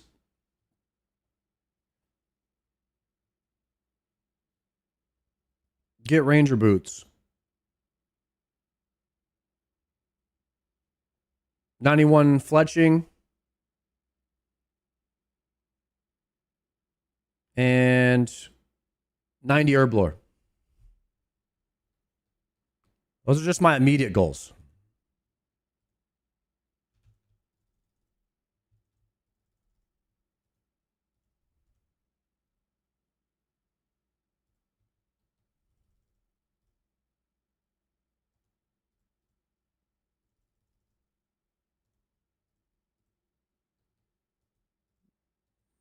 You got prims? No, not yet. We did like 400 Cerberus kills, maybe 300. I got 2 crystals from Cerb. Guess which crystals I got? Double smoldering. Can you believe that?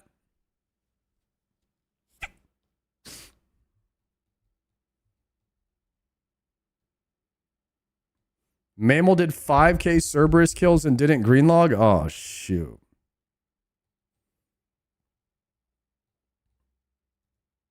I hope that doesn't happen to me, guys. I really hope that doesn't happen to me.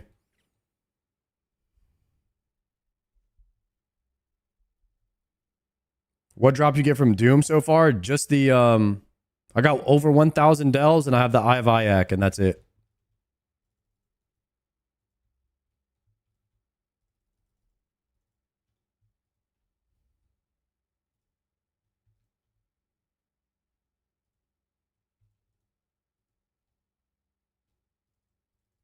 Watch the new No Monkey video. Which one? The Raids 4 one or...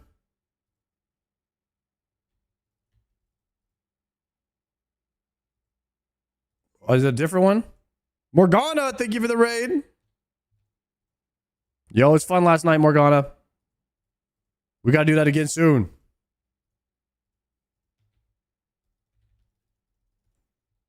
I may or may not be a little hungover today. What up, guys?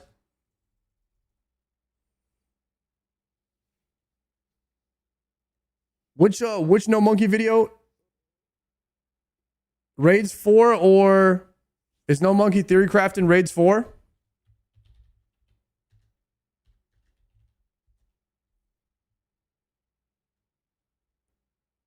Or why Crush isn't good in OSRS?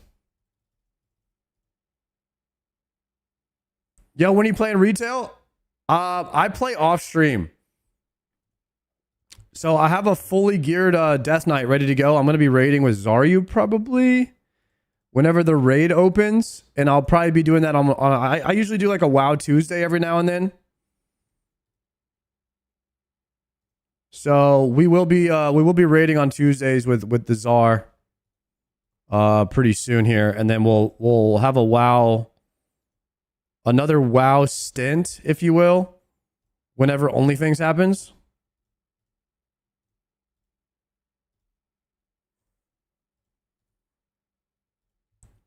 Man, these things drop so many items that you have to pick up. All right, chat. Mega rare rewards for Raid 4 or why Crush isn't good in RuneScape? Which one do you guys want to watch?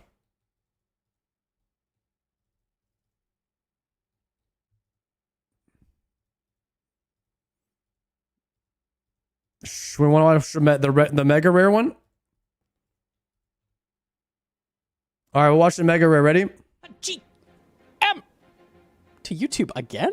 The back-to-back blog videos? Okay. So Jagus has just put up a blog about what they're thinking about for potential Raids 4 rewards, including what a potential mega rare would look like. If you saw the last video, I was just like, hey, this would be like a future video at some point. We'll talk about this. And then Jagus is like, you know what? You're doing this tomorrow. Okay.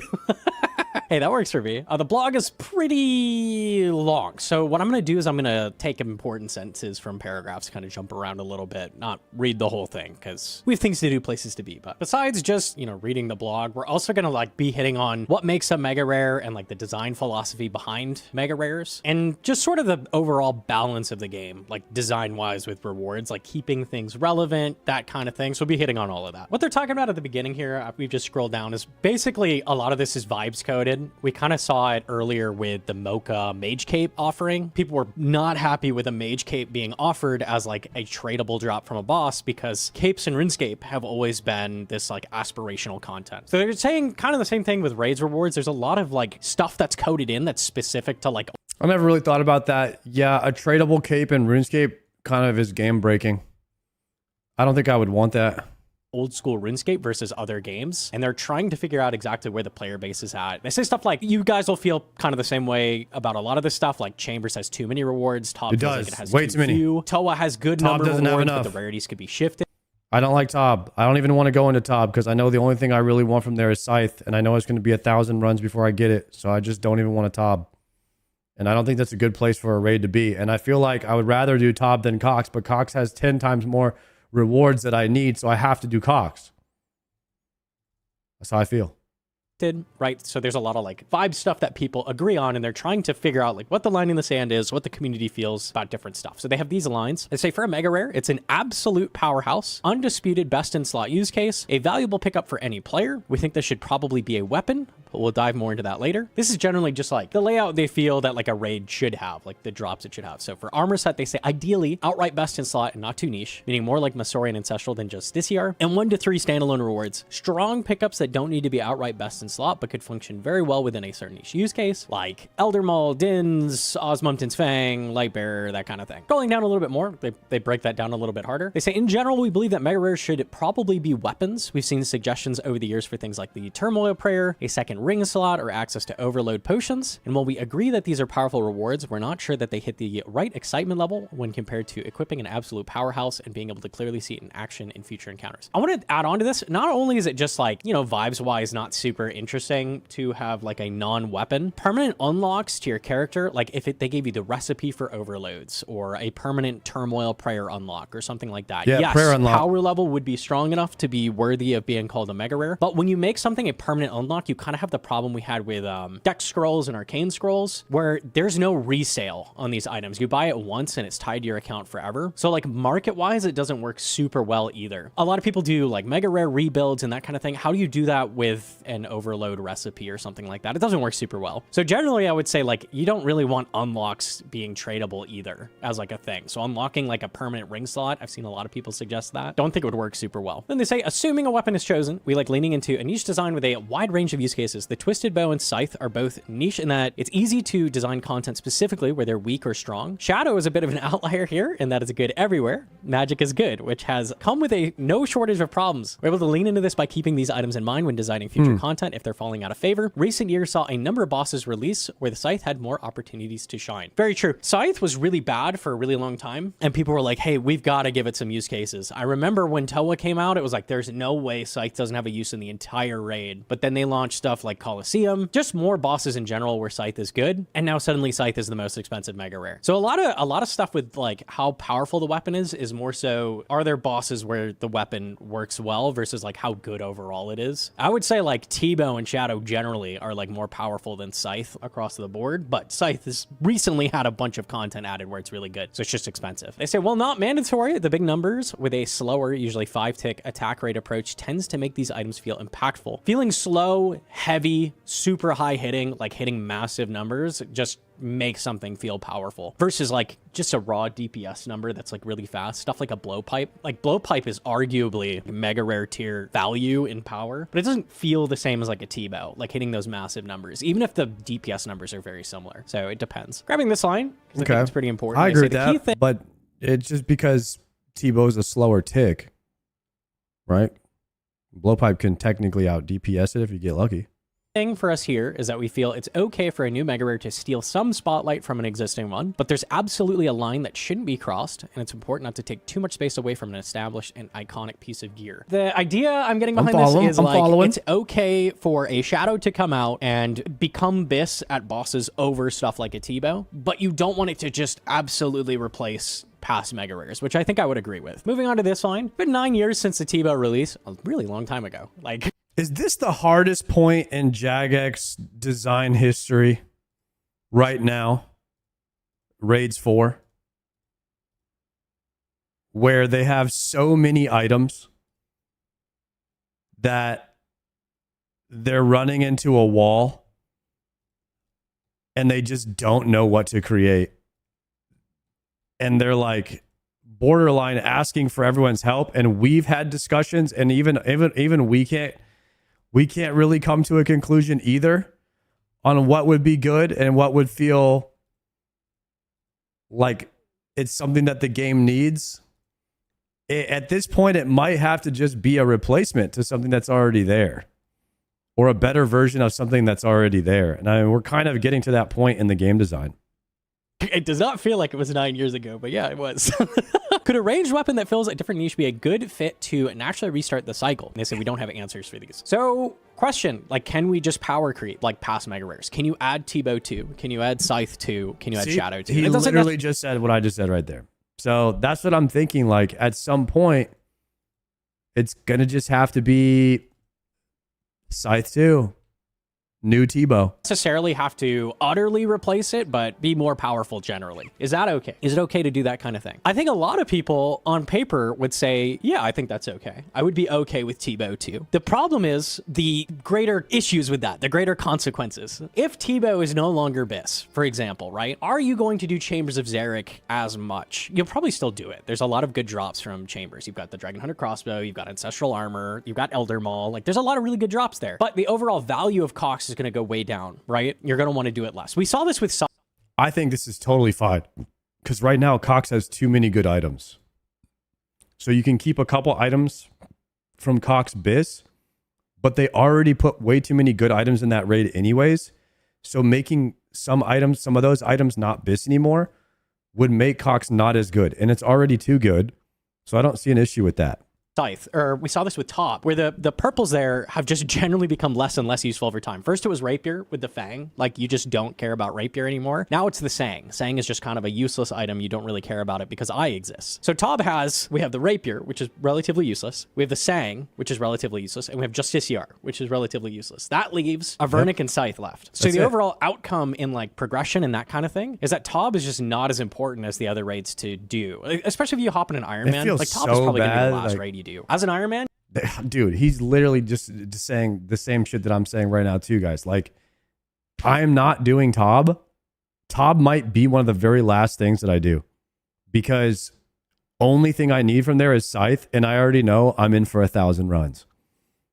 And I'm like, I'm not doing 1,000 Tob runs right now at the point of my Iron Man. I'm so much better off just spamming Cox, and I have at least 10 upgrades I can get from there.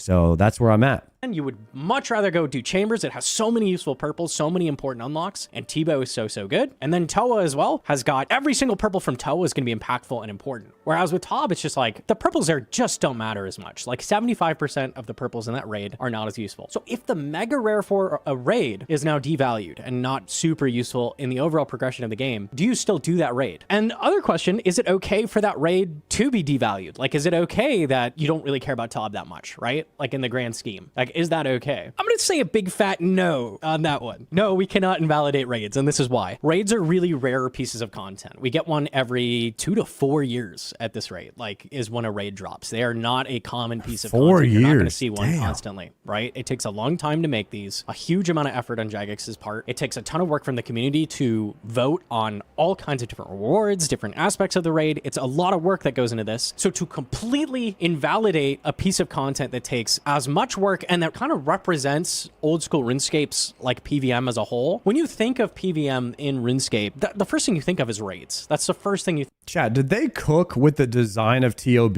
and fail on the rewards? Does anybody else feel that way?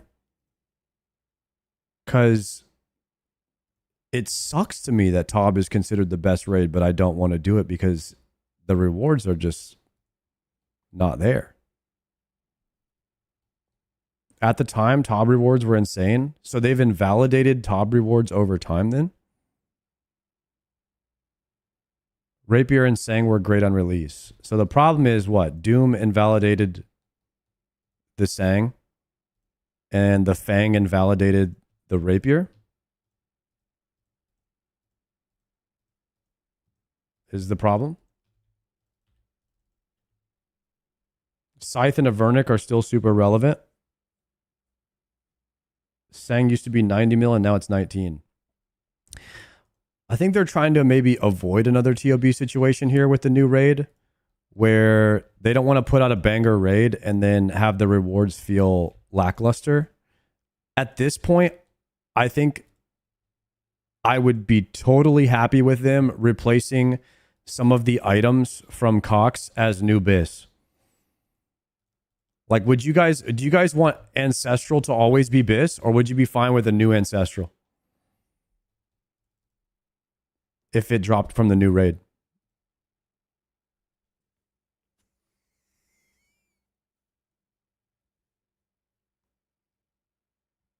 A new Ancestral would be fine.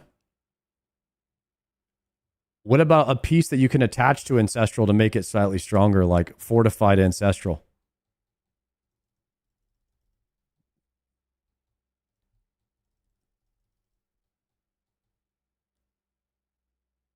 That's all in the post? Okay, let's see what they talk about here. Think of is Chambers, Tob, Tawa. Like, that's what's going to jump into your head. These are the like iconic pieces of content. You can't invalidate these, right? They're important to keep relevant, because in a world where a raid comes out once a year, like every single year on the dot, maybe it's totally different, right? Maybe we can invalidate older raids, like it's fine. But there's not that many raids, and they don't come out often enough for us to just be like getting rid of old ones for new stuff. Like this doesn't work for the game. This will not fit. Way older, like mid-level content. Like an example is Bandos, right? Bandos armor is kind of invalidated, not entirely, right? You need it to make Torva, that kind of thing. Bandos is not completely useless, but when Moons came out, Blood Moon, basically the same stats as Bandos. And again, in like Iron Man progression, a lot of people just skip Bandos. Like you just get Blood Moon and you just skip that, right? So it's a lot less useful than it used to be. That's okay, because Bandos is really old jank content, right? It's not, okay, maybe like nostalgically, people think of that when they think of RuneScape, but it's not like, oh man, peak RuneScape is Bandos. Peak RuneScape is raid. It's raiding with the boys. Like that's what you think of when you think old school RuneScape. So invalidating like more mid-level type content works a little better. It's okay. Because that middle level content as well can just turn into like lower level content, right? Like Bandos is not completely useless. It might be a thing that you do in weird situations on your account. Like it's not just completely skipped. When endgame content becomes irrelevant, you generally just like completely skip it at that point. Think something like Fasani, where like none of the drops are useful. You kind of just don't do it. It works better to power creep stuff that's in the mid-level,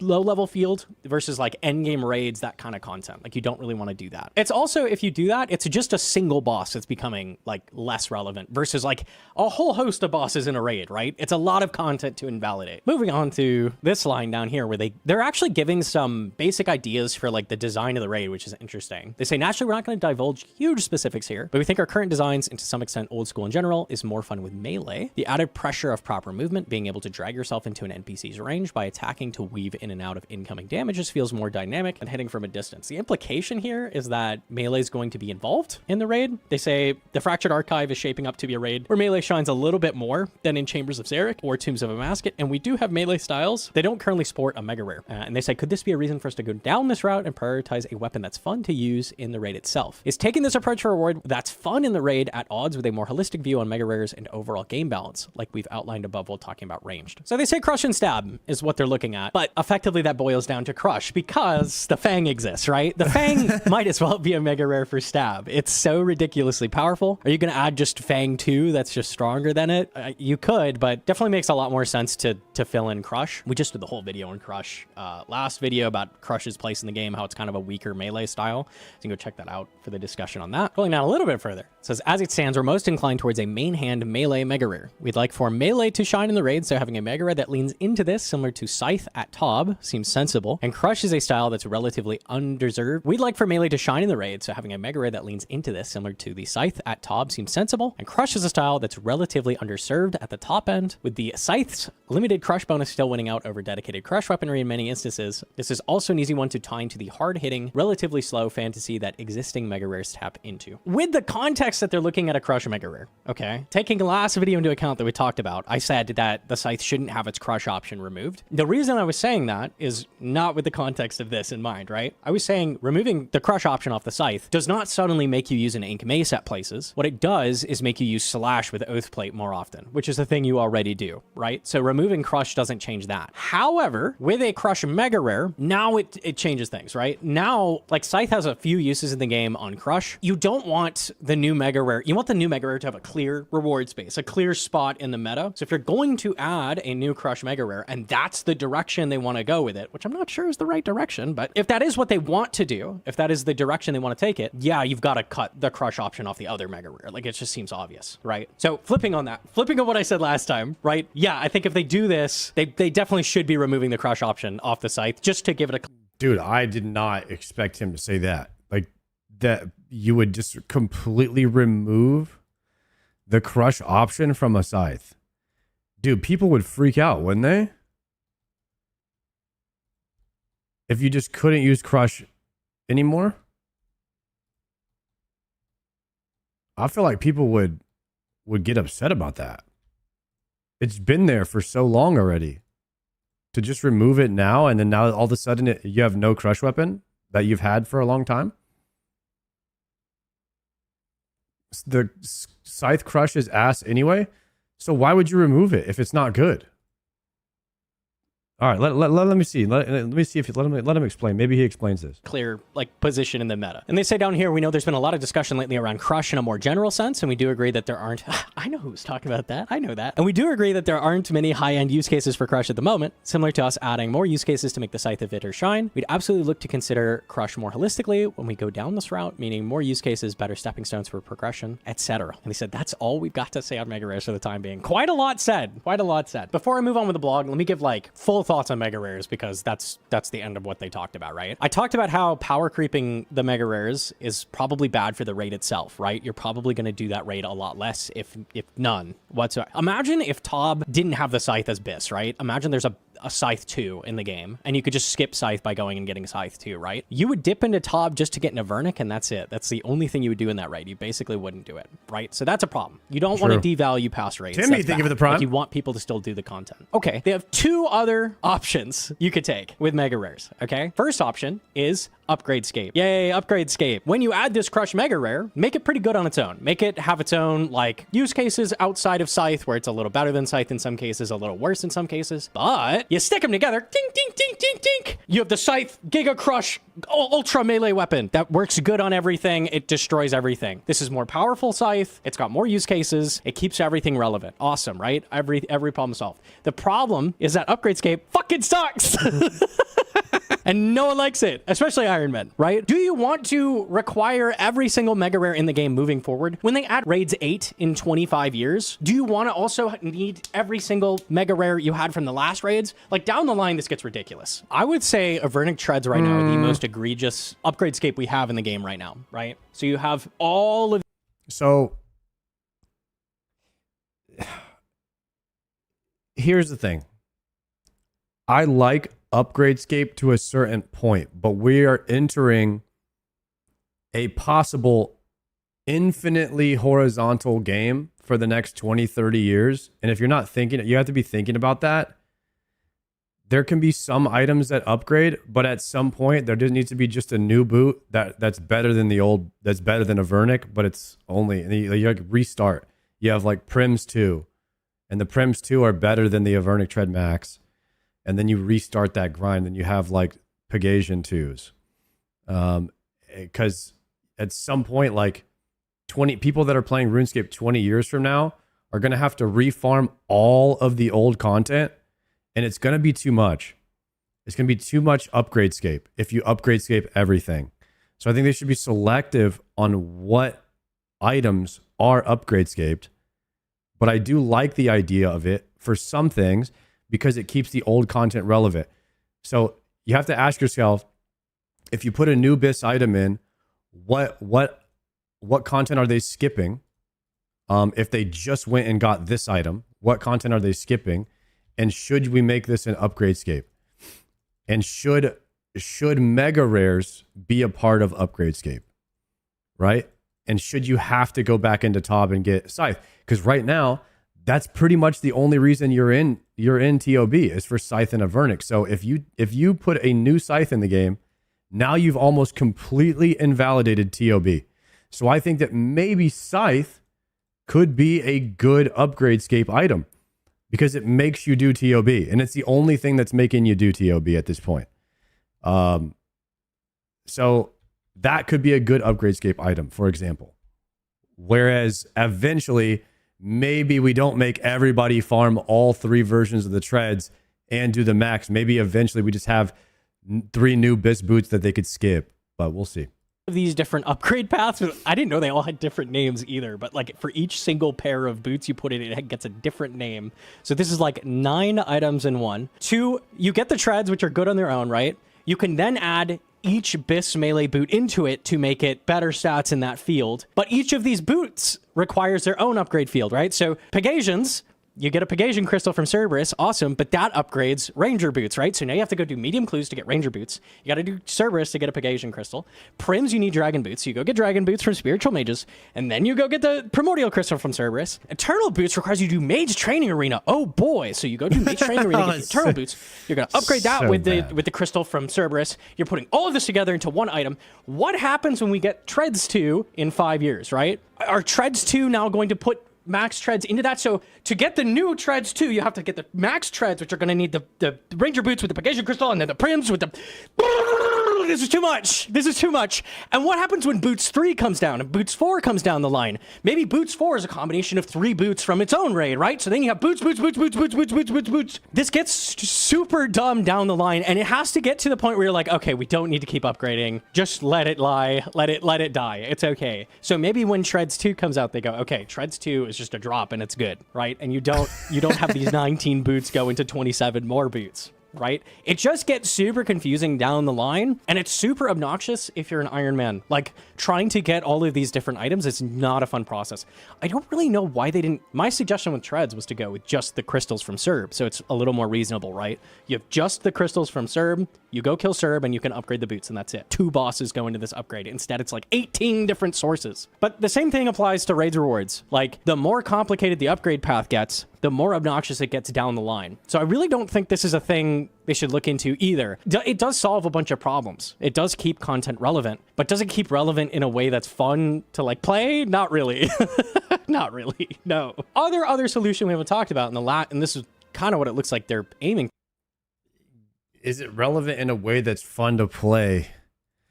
Yeah, I don't think so. I mean, I think that the boots in general are a decent idea, and it keeps a lot of the old content relevant. But it is a bit much, and I worry about like how long will these boots be bits for, and then what do they do now? Are these boots going to be bits for the next 10 years? If they're bits for like the next 10 years, then yeah, they're worth the investment of everything you have to do to get it. But at some point, it's like they're going to need to add new boots into the game, and then it becomes an issue. Towards is just keep stacking horizontally forever. Like, everything fits into the game.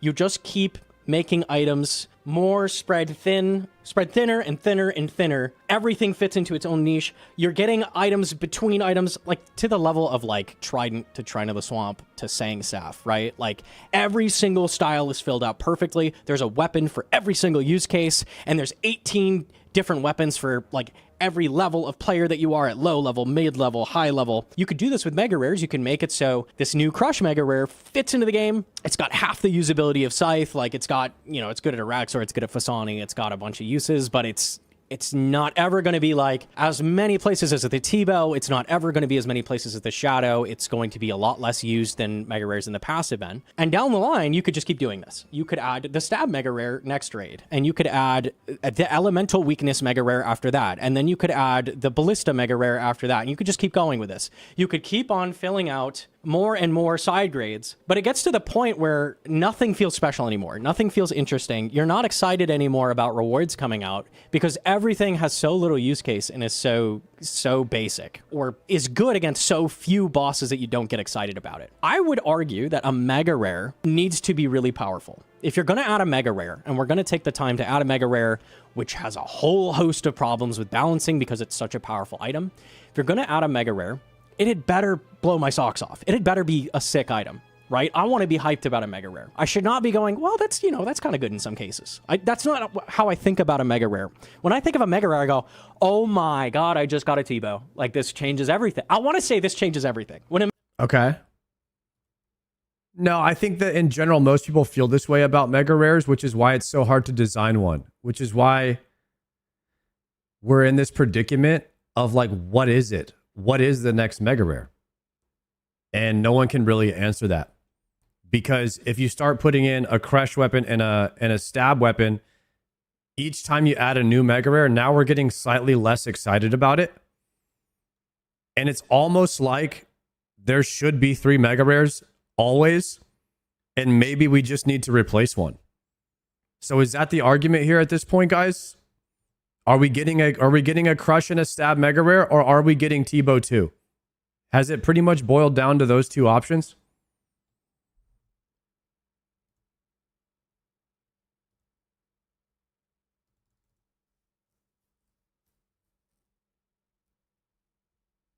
Replace the T-Bow? I mean, what do you do at this point? Do you replace the T-Bow, or do you just add another niche use case mega rare?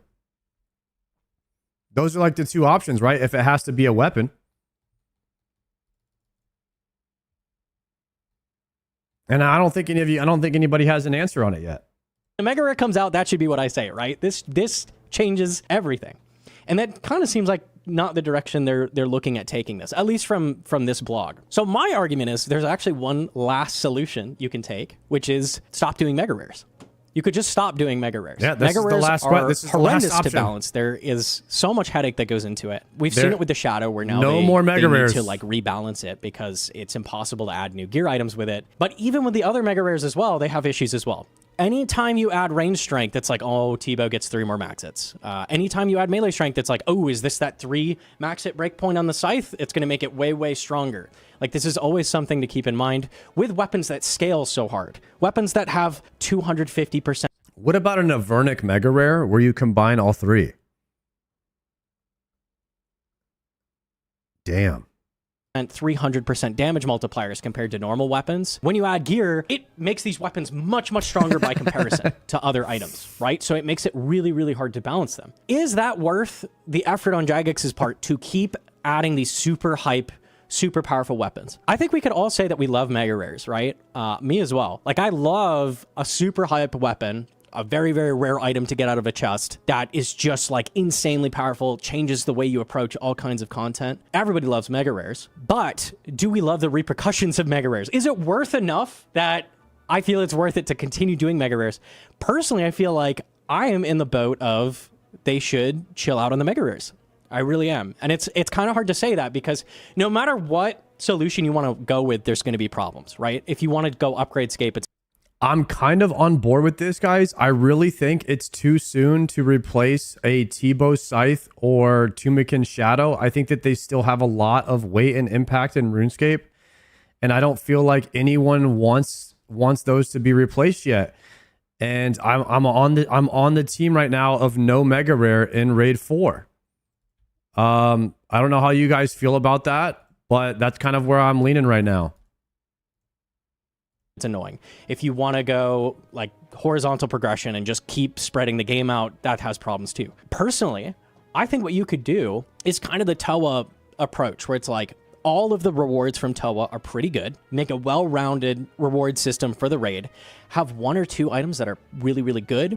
You know how you've got like Masori Body and Toa? Something like that. A couple items that are, you know, just a step above the other items. You're like, okay, I just got that out of the chest. But nothing that's like super giant big ticket. I feel like works better for the game as a whole, balance-wise in the future. I'm curious what the community thinks about that. Because right now, the things I'm thinking of right now for Raids 4 is maybe a ring slot or some type of jewelry kit where you could put multiple rings in your jewelry kit and then you can swap them out, like which one you're using, without taking a slot in your bag.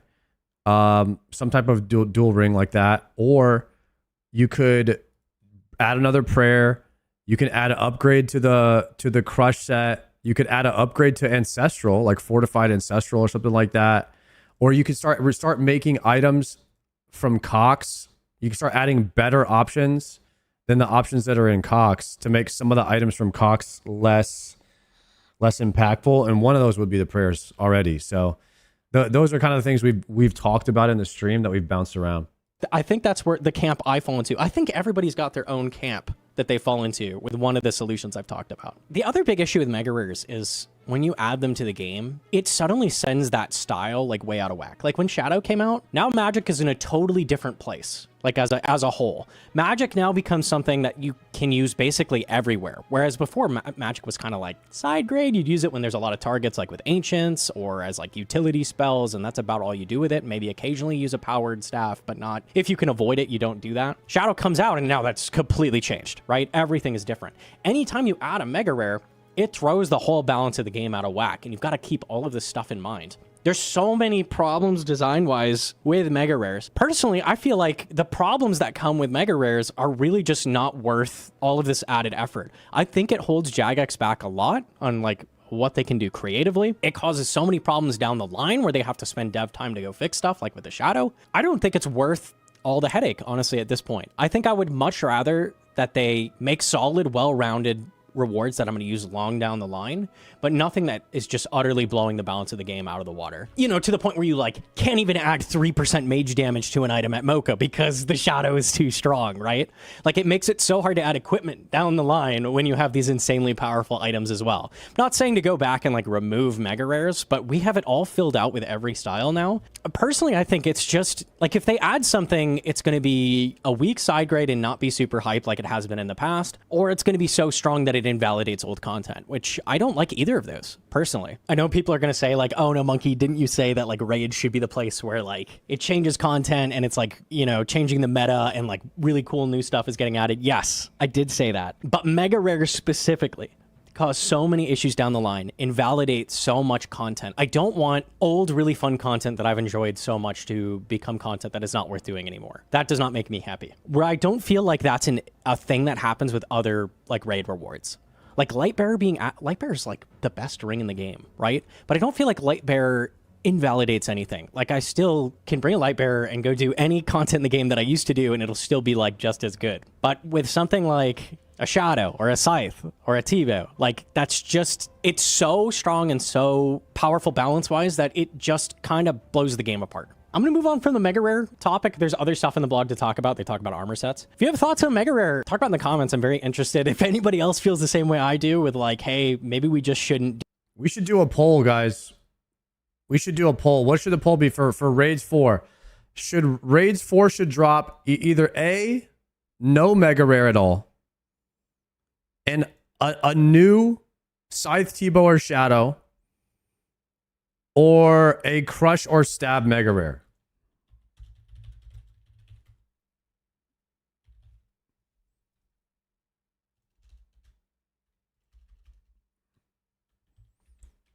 Right? Those are the three options.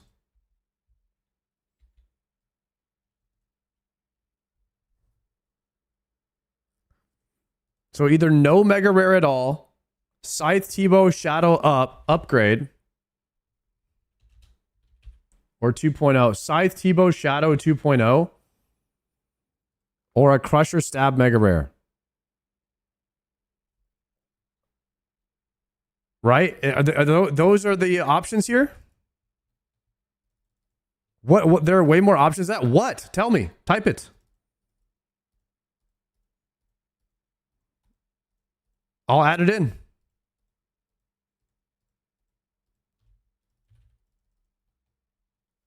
What would the what other Mega Rare?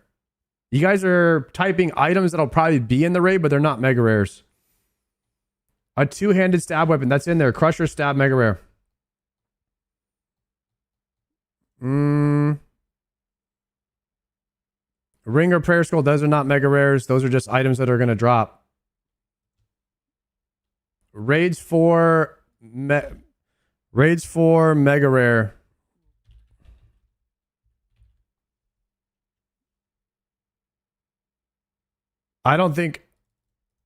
Okay, we're going to do this. Ready?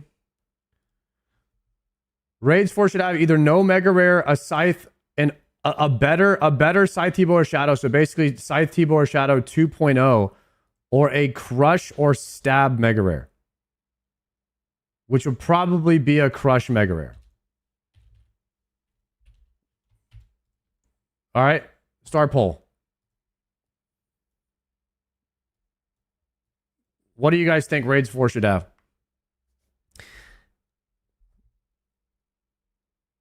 Pull it up. We'll see what happens.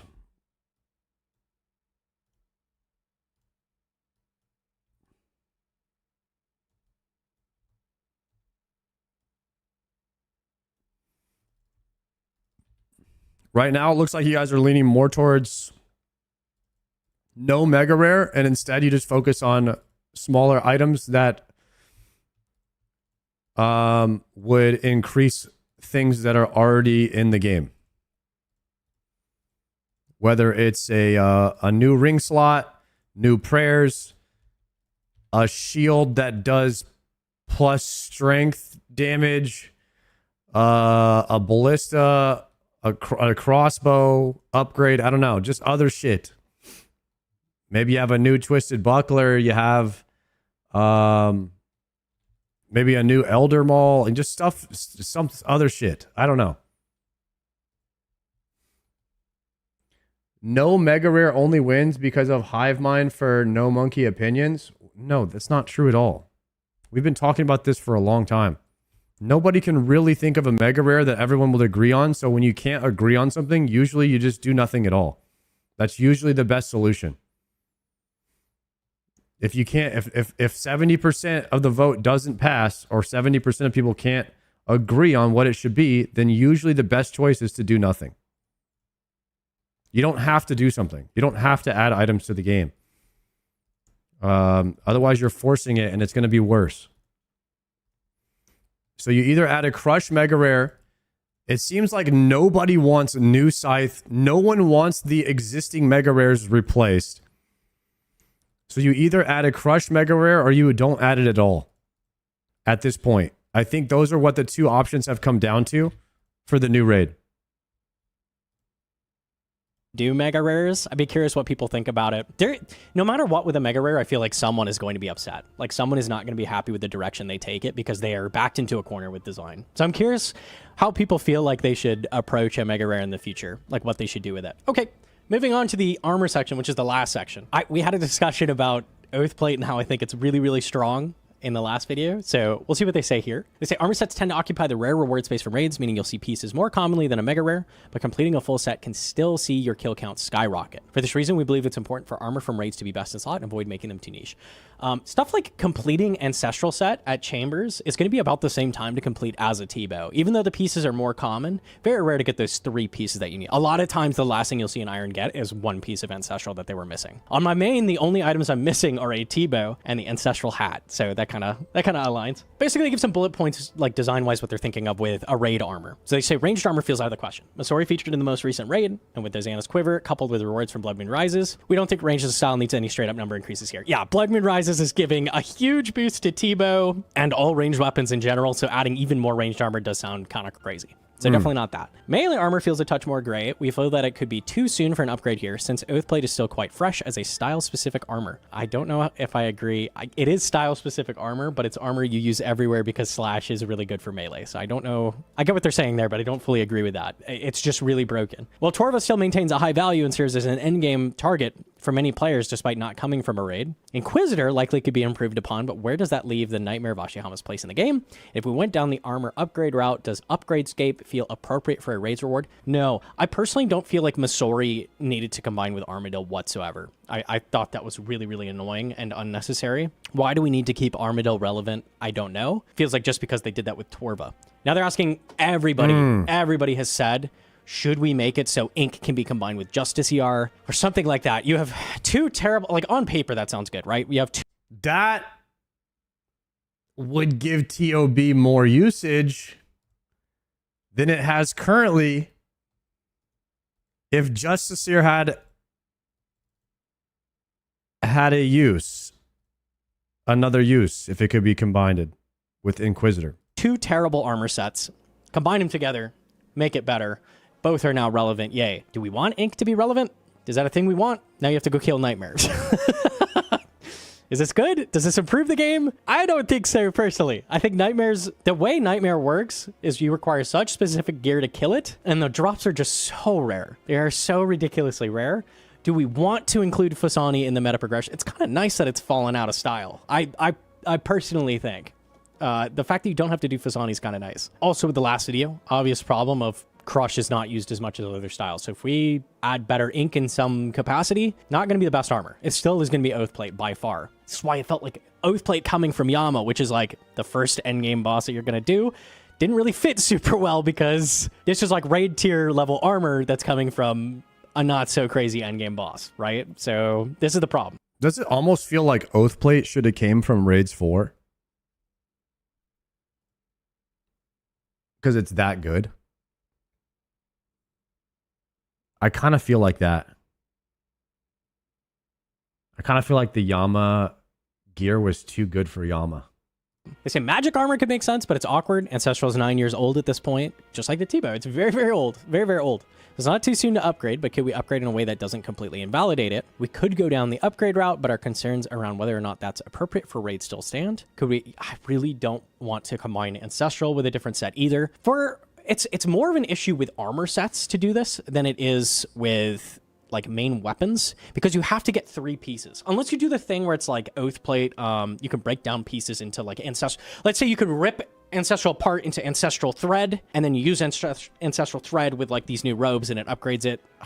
You could do that. It's just annoying to get those individual pieces, and every raid requiring every other raid to be done in order to keep everything relevant, I feel like is really, really arbitrary and annoying. So personally, not a huge fan of that either. Could we explore a side grade that excels at a specific niche? Perhaps something that boosts the power of the standard Lunar or Arceus spellbook? If so, does that feel appropriate considering Virtus already does this for Ancients, but isn't a raids tier reward? Maybe. Some people might be thinking as, you know, you read this and you're like, oh, well, maybe the solution to both of these is the same, right? Maybe you just add Giga Armor, and that's your mega rare. Maybe that's what you do. So now you have the cool armor set for the raid, and it's cool enough to be the mega rare. Maybe you can do that. Not a chance. It just doesn't work for multiple reasons. First of all, do you just get like the set out of the chest? Do you just get like Giga Torva out of the chest and it's like, oh, you get all 3 pieces? What is he saying? That that raids 4, you would have a new set of armor that's better than all the armors that it currently exists. So it's better than Inquisitors, Oath Plate, and Torva, or it basically combines all of them into one. So you don't need any of them anymore. You definitely can't do that. Or do I have to find 3 separate like mini mega rares to complete the set, and maybe it gets a set bonus then? That sounds so annoying to go hunt for. Like mega rares are already so rare, and you're going to make it like even more annoying on top of that to like complete a set. Not great. Also, the problem of invalidating 3 equipment slots at once is kind of not great, right? Now you have every single armor slot is filled and done for like the next several years at minimum, right? You're not going to add Torva 3 anytime soon. So if Torva 2 is added with the raid, you've just like completely cut off reward space on 3 different slots at once. Like not exactly what Jagex is looking for. Okay, well, since we're talking about equipment, let's go through everything else. Double ring slot is a really common thing everybody says. Problem I said earlier is an unlock sucks. You can't resell it. So it's got the scroll problem where it'll either become completely cheap and useless. It doesn't have that... Why does it need to be a set? It could be a Turbo Omega Fighter torso. That, I think, could be a cook. I don't think that they need to have a full set of armor in the raid. They could just have a Giga chest piece. I think that would work. Economic throughput. You're not buying and reselling items. You're not doing a rebuild with it. Doesn't work super well to be an unlock. Also, just having 2 ring slots is just boring. You're going to put on Lightbearer and an Altor. Wow. That's crazy. Doesn't exactly get me hyped about using it. Like, yes, that's going to add X% to my DPS. That's cool. And it is very, very strong. But, you know, that's not getting me out of bed in the morning. That's not like changing the way I approach the game in any way. Another really common thing I see people say is they mention Turmoil. Turmoil, if you don't know from RuneScape 3, it's what Nex uses at the end of the fight. You know, she sucks your stats when she punches you. That's what Turmoil does. It's a Giga Piety prayer. It saps the enemy's stats and gives it to you. It was like way, way, way higher stats than Piety. And we know how strong prayers are, right? When you unlock Rigor, you get such a massive power spike. Imagine like that, but plus 50%, but for melee, right? So like much more impactful for a melee prayer. And then it's a permanent unlock. So all the problems I just said with a permanent unlock, you can't resell it, into one of the most broken prayers in the game. Like that's not exactly ideal either. Why not add Soul Split? Oh, we could do a whole video about how bad Soul Split is. Soul Split is when you attack enemies, you get some health back. It's like a permanent Blood Fury effect with an overhead prayer. And it just is a thing. First of all, old school RuneScape, you would be able to tick heat with this. So you'd have to make it like a % chance to heal you or something to make it just not utterly break the game and make it so you never have to pray at all, or you just tick heat every single attack. We also know all the problems that Blood Fury is added, and that's just for the melee style. Imagine if a blowpipe was healing you every time. Just no Soul Split. Please no Soul Split. Even if they do you guys, a lot of people don't like Blood Fury. Are we against items that heal us when attacking? Are we against those kind of items? Do they just kind of break the game too much? items that like self-heal you. Very against that. I'd rather just have max hits. Yes, if it's 100% chance. Infinite sustain is too strong. Yeah, I agree with that too. I've never had a Blood Fury, so I don't know how strong it is. Blood Fury is good if you want to use it, but it takes forever to get. So it's almost not worth. But having a Blood Fury that worked with... I mean, technically, you have blood magic and you're able to soul siphon yourself with magic. And I like that in the game. And then you heal with T-bow spec. I mean, with blowpipe spec. I mean, these types of things are good, I feel like. So he's just saying you don't want a Blood Fury that works with a blowpipe. Tuned you down for old school. This is not it. This is not a good addition to the game either. Okay, could we add boots? Probably not. Treads, I would argue, are like mega rare tier for the boot slot. It's insanely strong. It's from a new piece of endgame content. You don't really want to invalidate that. Let's not do boots. Doesn't really make any sense. For the same reason as not adding ranged armor, you don't really want to add boots as a mega rare. Ammo. What about some kind of ammo? No, it doesn't really work. So that means, you know, the problem people have with like dragon arrows and dragon darts. Now you have that, but it's like a 1 in 200 to get a roll at some ammo. Like kind of like Hydra, I guess, with like dragon knives where like you get a bunch of ammo. That's like a very rare drop. People that are rich will use it all the time and no one else will touch it ever for any reason, and you'll just sell it to people. It's just, it doesn't have that same hype factor as like a mega rare. You can't really do ammo. Definitely not. What about amulets? What about amulets? Does that work? Or like jewelry in general? Currently, all the jewelry in the game is a drop from a Slayer mob in some way. Like Rancor comes from Araxor, or Torture, all of the Zenites come from Gorillas, like that kind of thing. Occult is from Smoke Devils, so that's kind of the place where Slayer stands, is that you unlock jewelry from doing it. So it would be a little bit weird to change that up.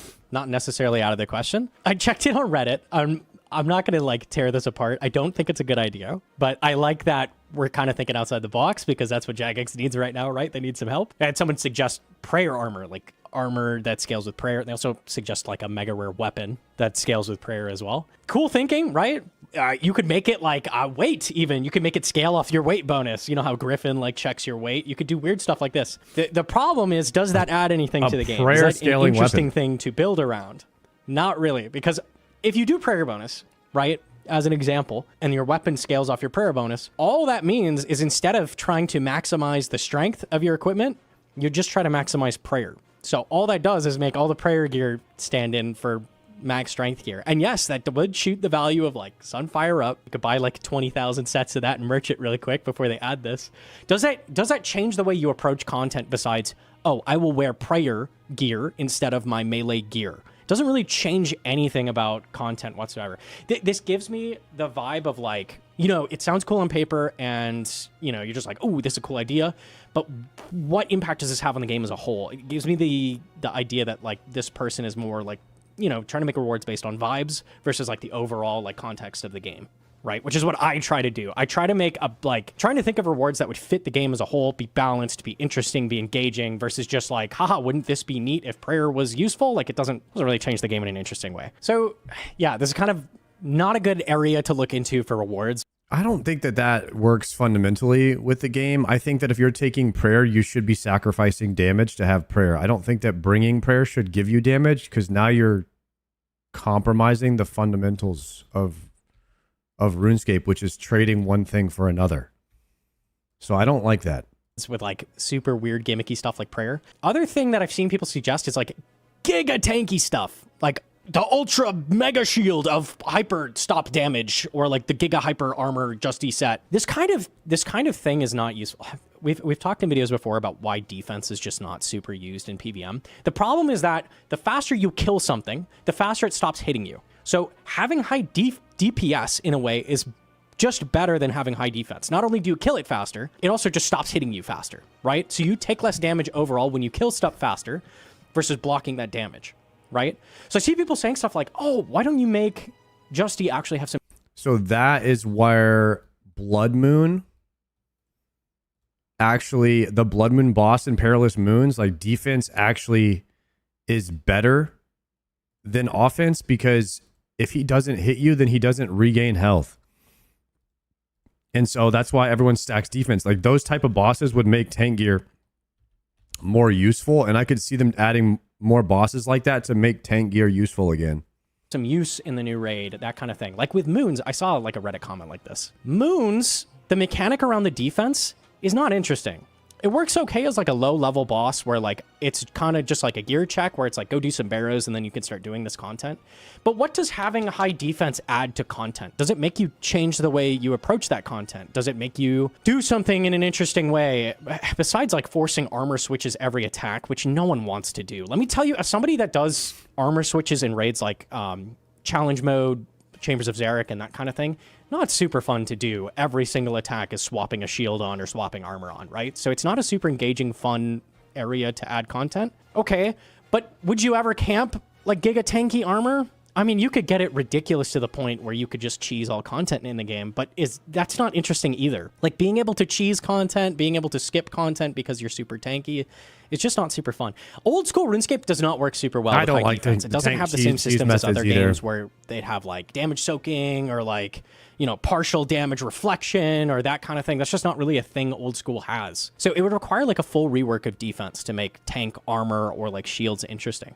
Now you could make offensive shields potentially, and that could be cool. Like some shields that reflect damage or have some kind of special effect, like spikes on them, like that kind of thing, that maybe they give you less DPS in general than a Vernic, but if it's something that hurts you often, maybe that's like it could be interesting. I don't know. So more offensively based gear around taking damage could be cool, but just stuff that makes you tanky does not work super well in old school either. Just from experience with like the PVM in the game. This is not a thing that you really care about that much. Just wrapping the video up. If you've got ideas for potential solutions to stuff that I haven't thought of, I personally feel like jewelry has a lot of potential in like a mega rare space or that kind of thing. We've talked about it a little bit on stream. If you've got an idea for something that could be more unique and potentially could fit into that space, leave a comment or just like Jagex know in whatever way you can. They are looking for feedback, obviously, or they wouldn't have made a post like this. Like, hey guys, we're kind of stuck on this. If you've got ideas, let us know, or let us know what the vibes are. Talk with Jagex and let them know, because they definitely want to know. They say that once we're confident that we're on the right lines, we'll get to work on specific reward concepts and hope to have them in front of you before summer so that we have ample time to refine designs and make sure that your time in the Fracture Archive feels more than worthwhile. So they got a bit of a time crunch. I mean, summer's coming up pretty quick here. Get your ideas out, help them out. Maybe you guys can come up with some ideas that are better than what Jagex has thought of. Awesome. I know Jagex. So sneak this in at the very end. Dude, Jagex is like, yo, if you guys got any ideas, like, we're listening because we're trying over here. And the game is kind of evolved to the point where we're at that fork in the road. You know, it's not as easy as it used to be. We've already designed.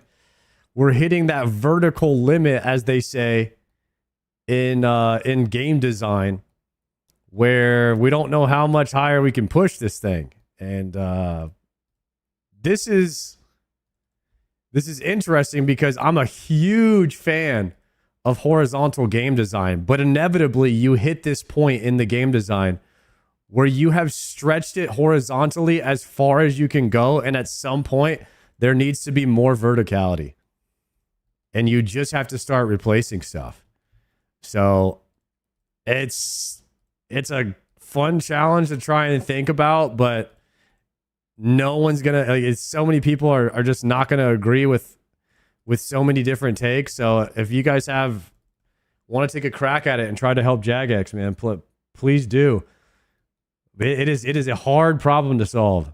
Last thought, they say before we sign off, we'd like to quickly say that we know there are questions raised by our Summit news post around limited builds, and still some mentions of changes to the Shadow in case we explore Magic Reward Space. We haven't forgotten about these, and we'll address both in the coming months, but want to make sure that we're getting off on the right foot with arguably the toughest part about releasing a raid. Potential Shadow rework coming fairly soon. Interesting. That'll be a video for sure when that hits, so be looking out for that. That's it for the video.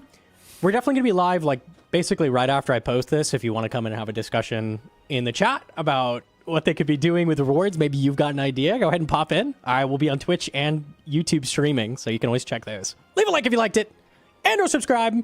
Bye! Mwah! Good video, Gnome. Good video, sir. That was a banger blog post talk. I enjoyed talking about the mega rares with you guys.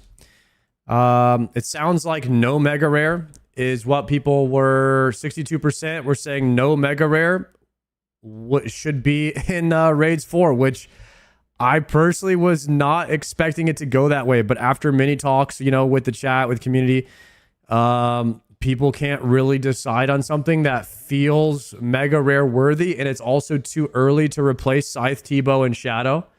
So here's the results of that poll, of just people here in the chat that voted, and no mega rare ended up winning. So maybe they should just focus on other items and holes that the game kind of has in it, or maybe replacing some of the gear from Cox to make it not have as many good items as it does. I did kind of like the idea of the Justicar being merged with something to make TOB have a bit more use case. Or they add a boss in the game that makes it so you almost need the tankiness from Justicar to clear it. Because it just doesn't have... It's not like an exciting reward to get. It's like, oh, I got Justicar. Like, okay, that's a -1 bank slot. You know, like, I don't really know where I would use that. So making that armor relevant in a way could be something cool. I like that idea today that was popped out. Maybe they could upgrade in Raids 4. There could be an upgrade to make TOB items better. A rapier upgrade could be kind of crazy, but you know, you don't want to invalidate Fang either.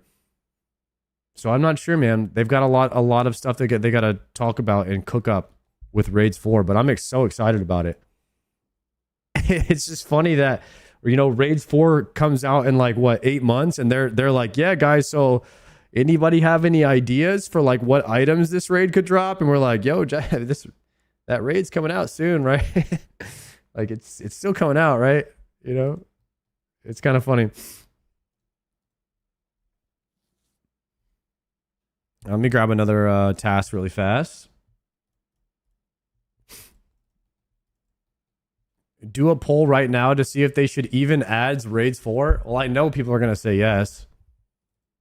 Everybody wants another raid. They just can't agree on what items that the raid should drop.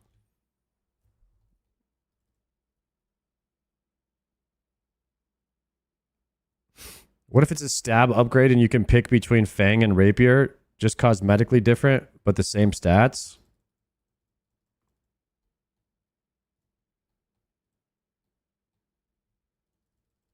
I don't think that would work.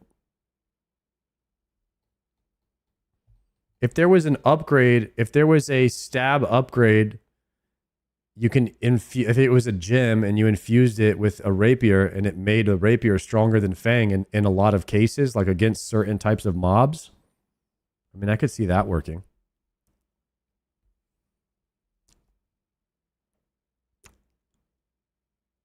So, chat, for stab, what weapon currently is better than Fang? What stab weapon is better than Fang in what case? In what use case? Rapier on low defense? Dragon Hunter Lance on dragons? Dragon Hunter Lance has a stab? No. I use Emberlight. I use Emberlight on stab on Cerberus, and I have a Fang.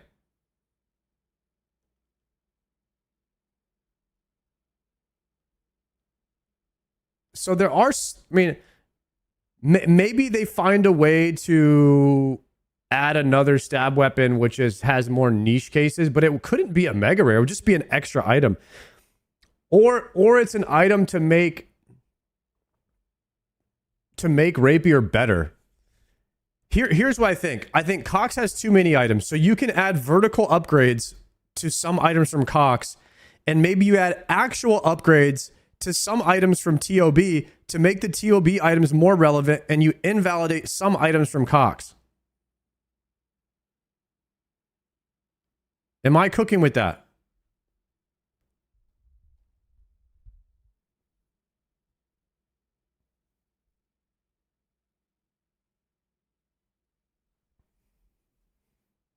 TOB can take the prayer scrolls from Cox. What items do you want to invalidate from Cox? That's a tough question.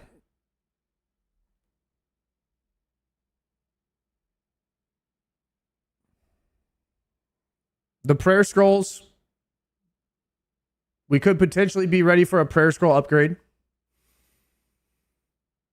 But if you do a prayer scroll upgrade, that scary. That's pretty scary. Maybe a new, you could just start with, maybe you could start with, yeah, maybe you could start with melee.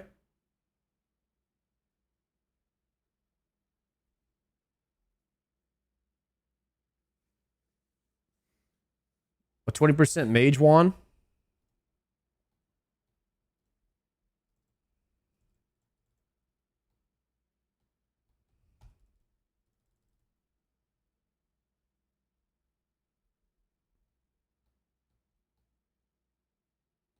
We need to stop making prereqs to new recs? Like what? You talking about Upgradescape? I think Upgradescape is fine, but at a certain point it's too much. So you have to, you can't Upgradescape everything. It could be maybe like a certain percentage of items, you know, like a smaller percent of items.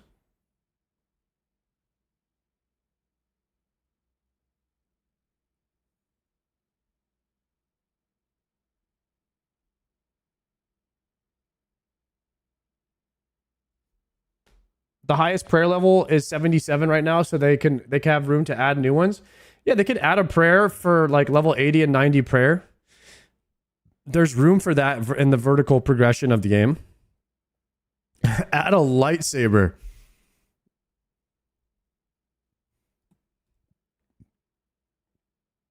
I really like talking to I really like having these discussions with you guys, even though some of you guys are like super facetious. It's funny to have, it's fun to have these conversations and to really try to put yourself in a position of the developer, because then you realize how hard it is.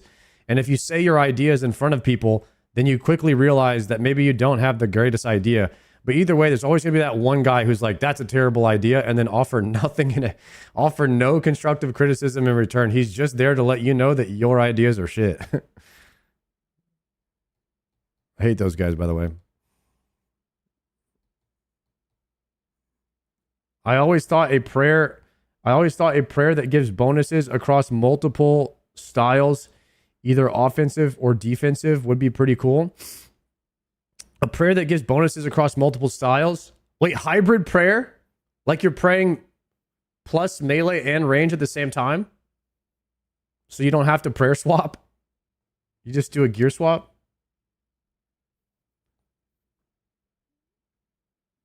That would invalidate prayer switches? A Vernic prayer. Oh my god. A Vernic prayer. You just pray it and it gives you plus damage to everything. Nice. Yeah, prayer switch is too important, fundamental part of the gameplay. Like RuneScape game design is kind of bottlenecked around how quickly you're able to click and swap your prayers, your offensive, defensives, and then your gear. And it's just a combination of those things, of moving, swapping your gear and your prayer. Like that's basic RuneScape. And then you push that limit on how many times you can do it, you know, per second.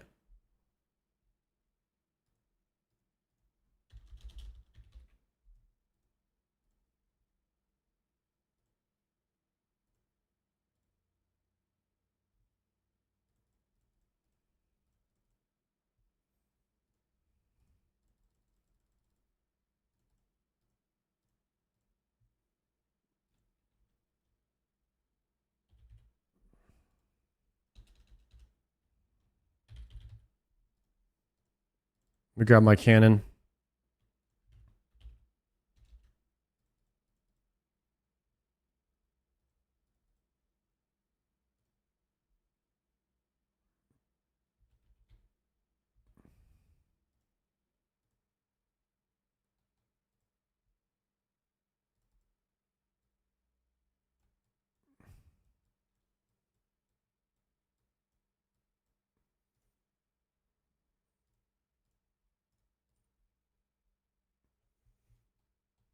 A hooded Slayer helm that works off task. What about items more like Soul Reaper Axe? So what does Soul Reaper Axe do? What's it good at?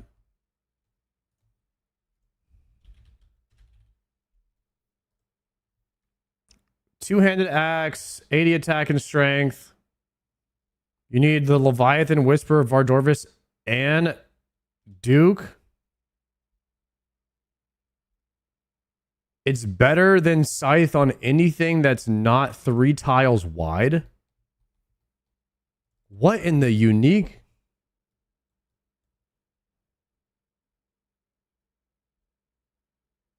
It builds up damage with each hit.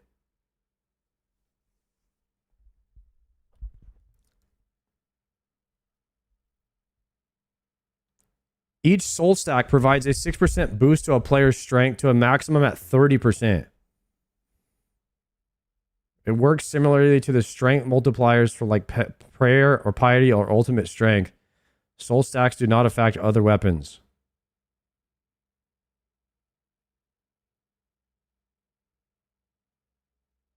Vardorvis is really the only boss you use Soul Reaper Axe at. So as you're fighting it, your stacks just add up over time, and you end up hitting more damage than if you were just using a scythe.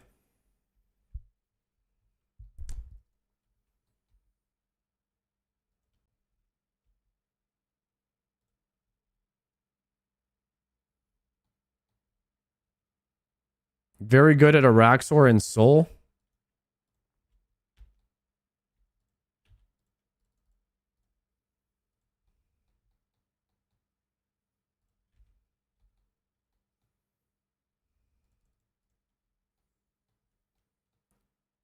Okay, Soul Reaper Axe is just a pre-scythe bis.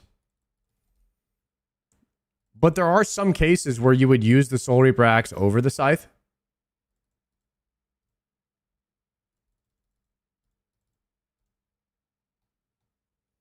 I think that's good. That's good game design. Mainly just Vardorvis. Mega rare boots that give you a 3-tile run speed. Chad, is he cooking with that? That would actually fundamentally change the game. Is he cooking? That would literally change the whole fundamentals of the game and how you move and everything.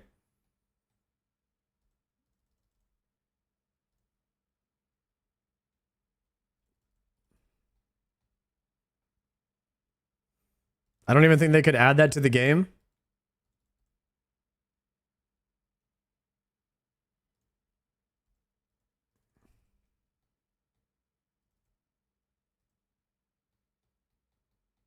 Being able to combine 2 smolderings.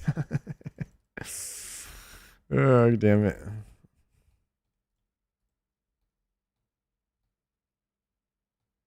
A somewhat maybe acceptable movement would be a dash tied to a spell with a cooldown. And that's pushing it. Like a blink, where you could blink from here to here.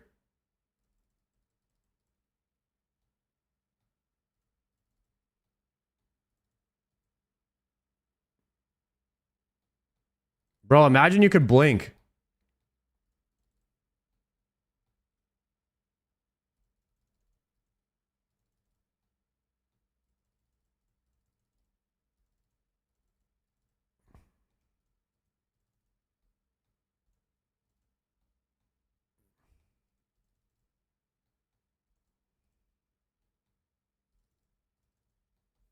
What are we even talking about? Just possible items that could drop from Raids 4. It seems like the Mega Rare is either not going to happen or it's going to be a Crush Mega Rare. But a Crush Mega Rare would really not even feel that great getting because you wouldn't use it very often. I mean, what bosses would you use it on, you know? I mean, obviously, it would probably be Biss in Raids 4.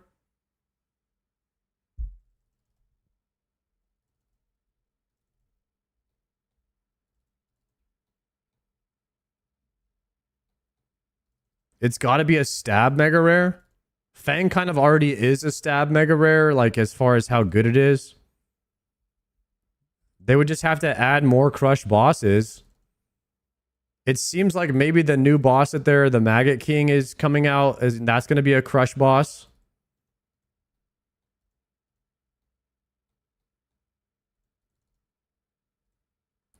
And if they make a crush weapon, then yeah, then the next weapon is obviously a two-handed stab weapon.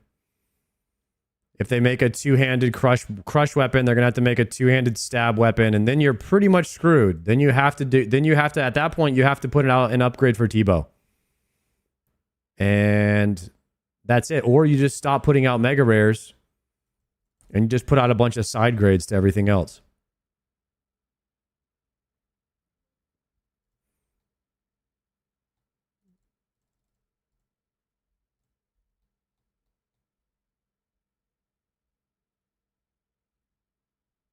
A shield better than a Vernic Defender could be cool.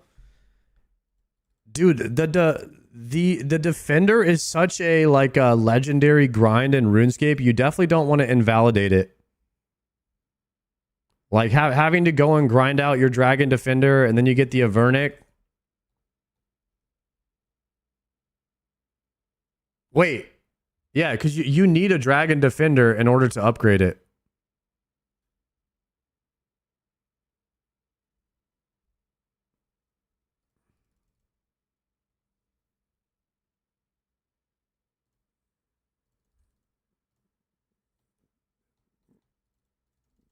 People would probably have Dragon Defenders already, though.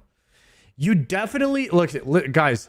Imagine the one good offhand item in the game comes from TOB, and imagine you put a better item than that. Now TOB doesn't even have the BIS offhand weapon anymore, and the only thing you have in TOB is the scythe.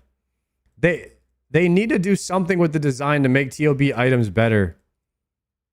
Like we would really kill TOB then.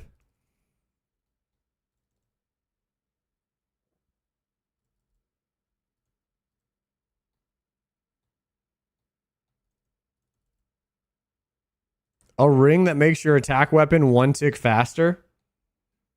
God, that would be a giga mega rare. That would change everything.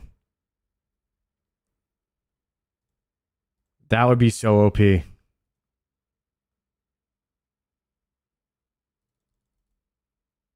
one tick blowpipe.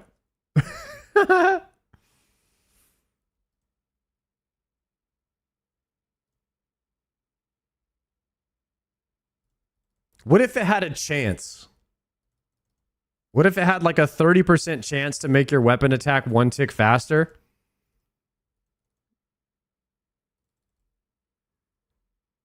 That could work. Now we're cooking.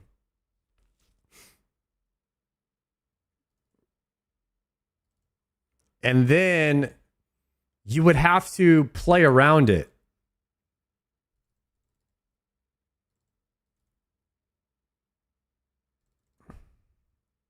It could be annoying. You might not want to use it in some cases, right? Where you need to be tick perfect. It wouldn't be good everywhere. It would be very good on Slayer, where you're just killing things over and over and over, where you want to just kill faster.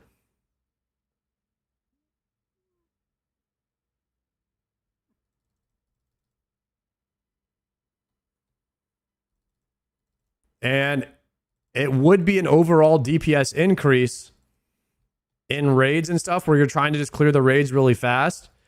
But it might not be very good on something where you need to be tick perfect like bandos, right? Like if you want to do it like bandos and you're trying to do door altar, you might not want that extra attack. It might throw you off. So you wouldn't use it there.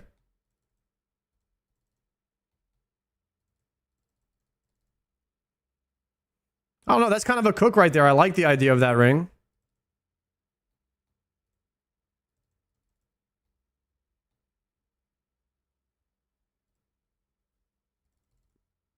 I like it because it's RNG. It's not, it's not guaranteed to do something.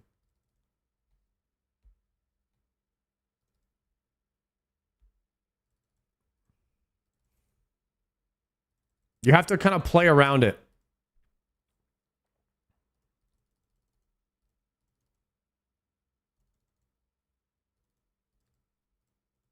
Pick up.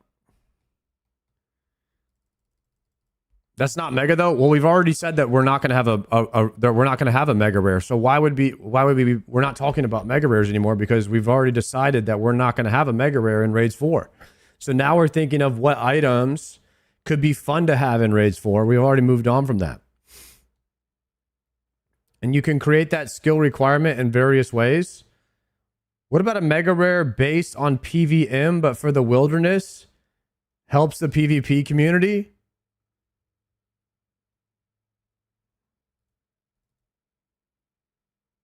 I don't think people would like that.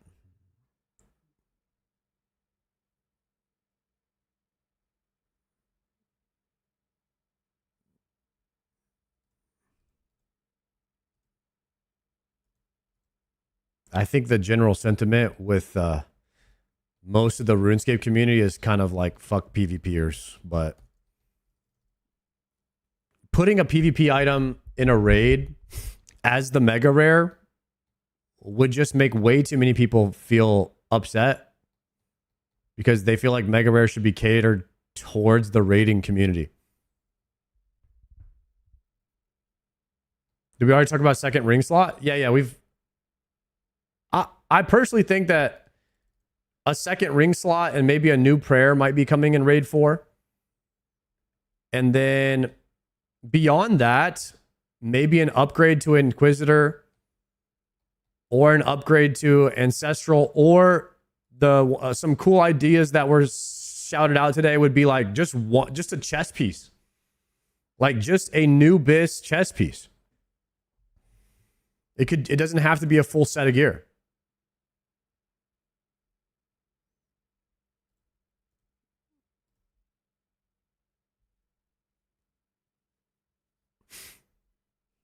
I have double greater demon task. Skip that.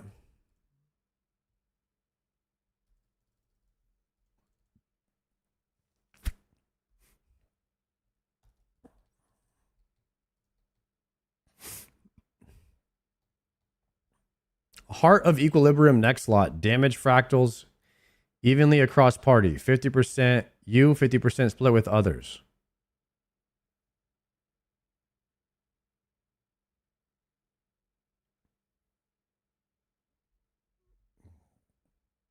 What is this item? Heart of Equilibrium.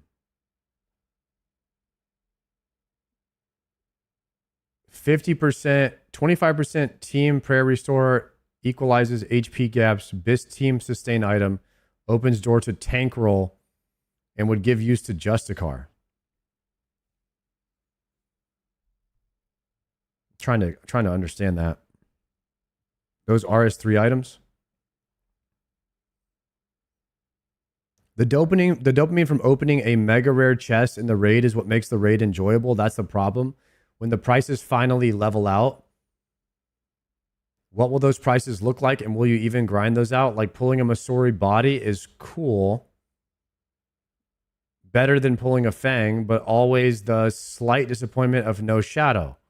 Now imagine the raid with no shadow at all, and all you have is the Masori that you can pull.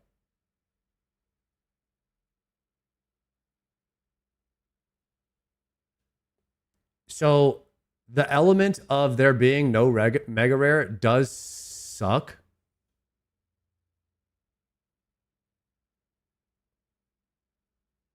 But as long as there was something that was really rare and still good, I guess it still kind of works. Raid needs a mega rare. If not, call it a dungeon.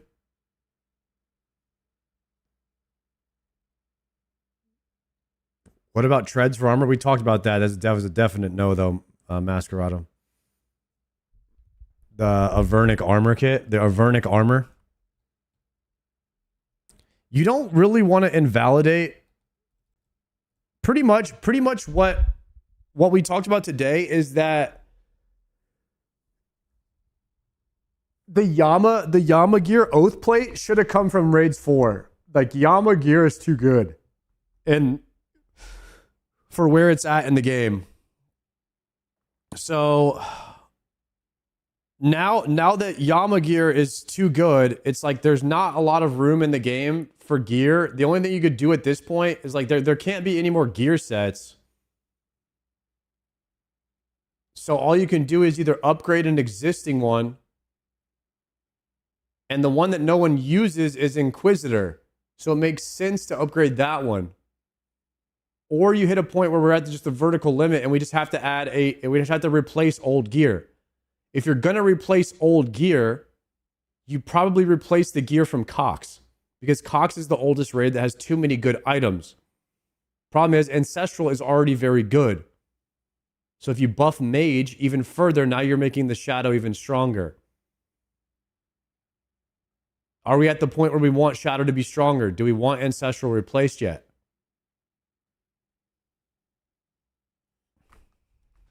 I'm not sure.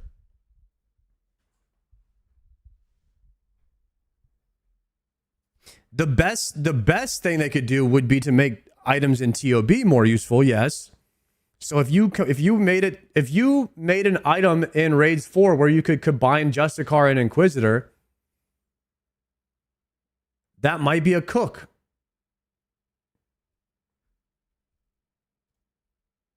That helps out TOB. I think TOB needs some help.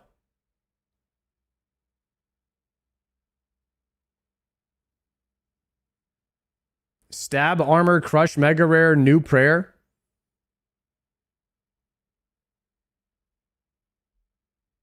New Prayer, second ring slot.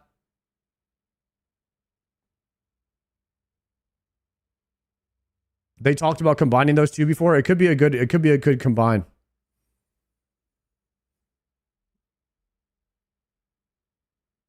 I could think of 10,000 new armor sets, an accuracy set, a max hit set, a prayer set, hybrid set, tribrid set, weight mechanics, asymmetric defenses, set bonuses.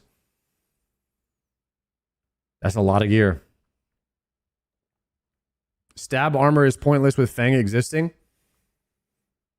What makes the stab armor pointless with Fang? Is it the way that Fang is designed that it just doesn't need armor accompanied with it?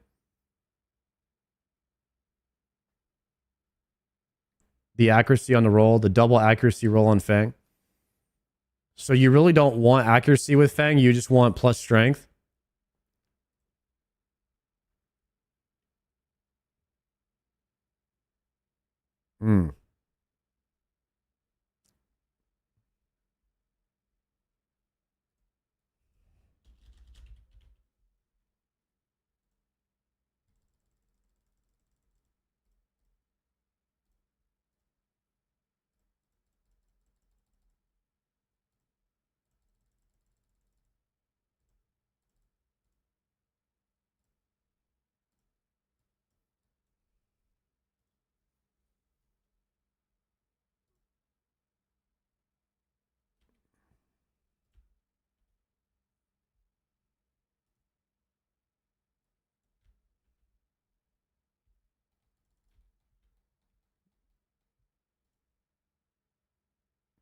Guys, we're doing it. We're playing the game.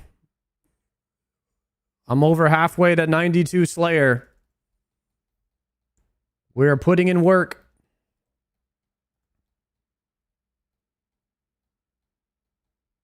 After this one, let's go get a dragon pick, yeah? Oh, I forgot to bring my...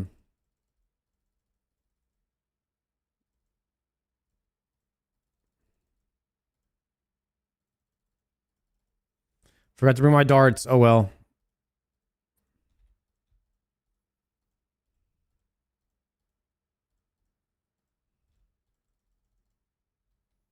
Yo, Chapolini, what's good, bro? I think the new Behemoth is coming out in like 30 minutes too, and then we could probably CBT really soon.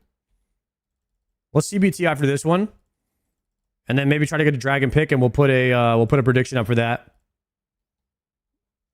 I think a dual wield mega rare could be cool, since they've been dabbing into dual wield with moons. Just make a dual wield crush. Wait, just an upgrade? What if it was just an upgrade to the dual Mach Watts?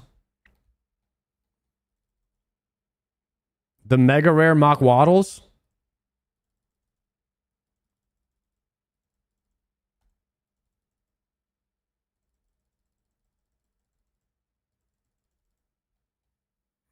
Mega rare bop boppers.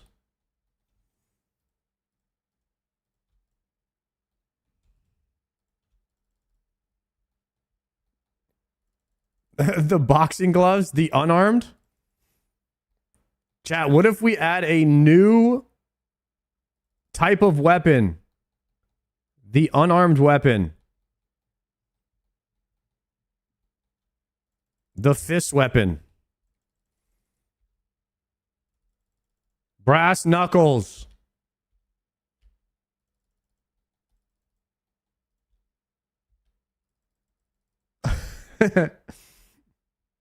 The fister.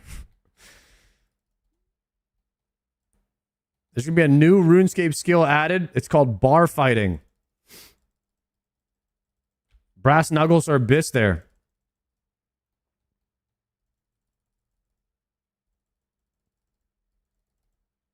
All right, now we're all cooked. Everyone's cooked now. Good brainstorming session today, guys. I think everyone's cooked now, though. We've cooked it all. We've cooked way too much.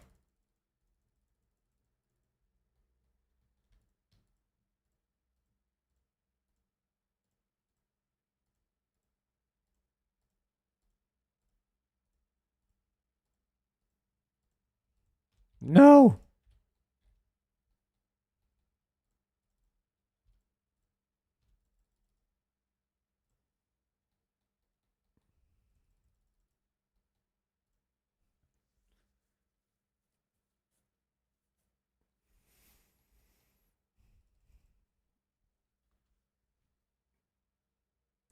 Gothixian Bulwark Core that is added to Justicar armor. New set effect. Damage taken reduced by 18%. 10% of the prevented damage converts into prayer restoration.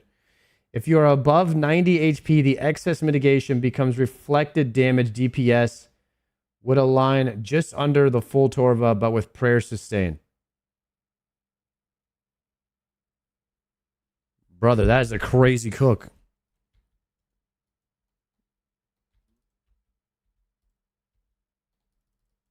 I'm not even sure if I'm ready to compute all that.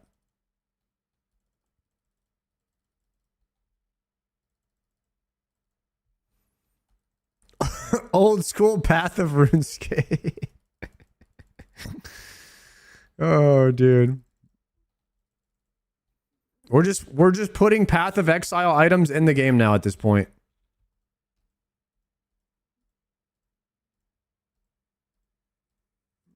Hear me out, guys. Old school RuneScape talent trees. I just thought of this.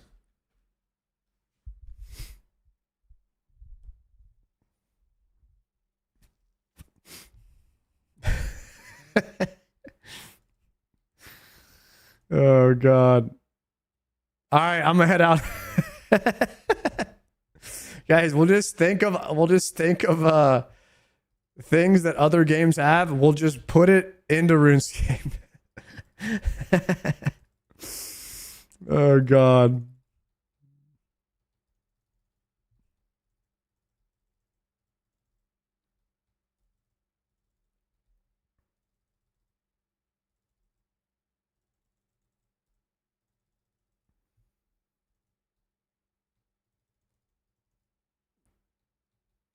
It would make sense though if the raid had a crush mega rare and a stab armor set, because the raid never has armor that's good for the mega rare. It's kind of the tradition that the raid would drop a random set of gear and then it would drop a mega rare that's good for the raid or bis for that raid.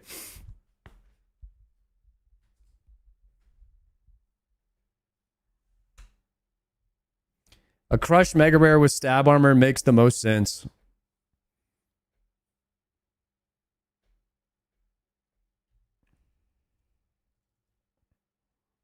It'll probably end up being that, but if it's not, then They're just going to have a lot of good items in there.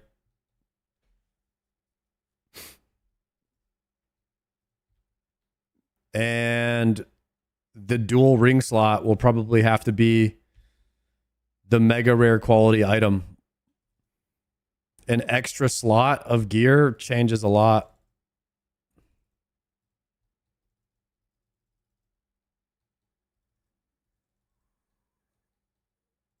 Screw it, release Dungeoneering. Might be a little bit early for a new RuneScape skill. Sailing has a long way to go, design-wise. We're going to have to work on that one first.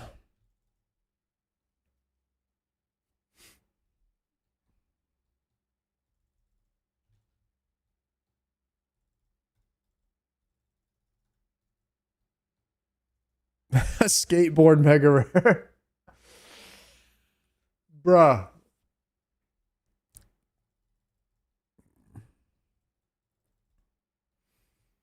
Dude, what if it was a cosmetic mega rare like a skateboard where you could grind on the rooftops? Oh, dude.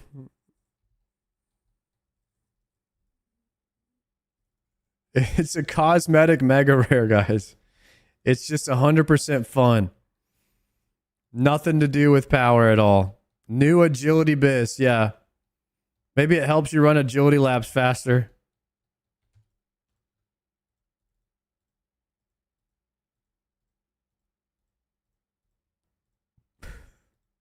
Don't tell that to Theory-Wise. Oh, shit.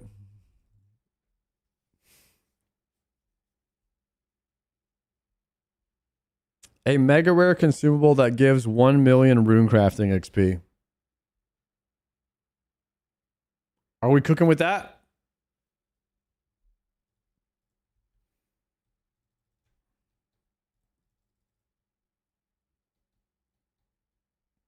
A mega rare that gives you 1 million agility XP or runecrafting XP. Oh, man.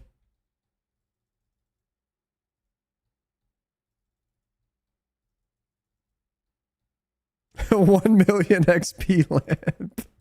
Mega rare. Damn, guys.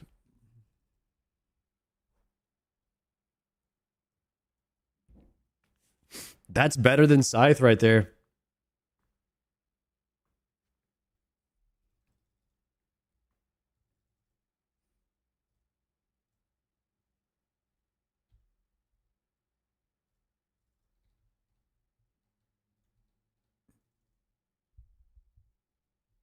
Tradable would be so good. How much gold would a 1 million XP lamp be worth?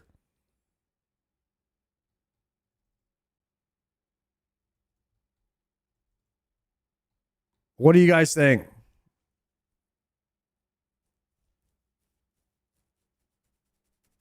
Like 1 billion?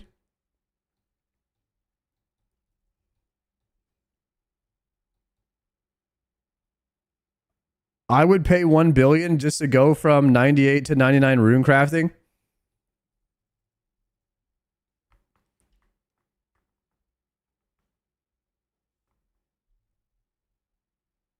No, it would be for a 1 million XP, so it would be like 13%.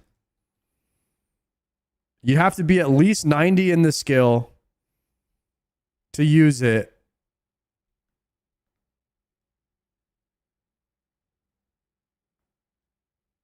And it would just take you a mega rare. That'd be so funny.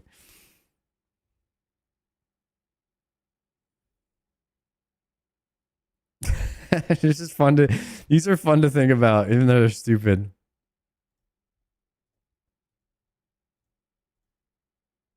Nice. We got a good task for tomorrow.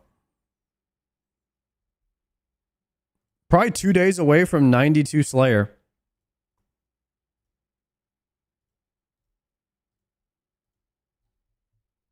All right, let's hit Clan Wars. We'll get the UAV online. UAV online. Excited for that Nox Alley? Dude, I'm very excited for that Nox Alley grind.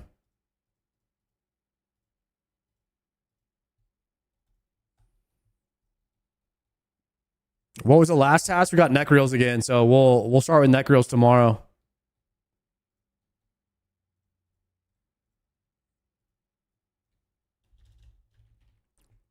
We're gonna put a prediction up. We're gonna do 50 dragon pit kills per day. 20-minute prediction. Will I get a dragon pick in 50 KC? Prediction is going up now.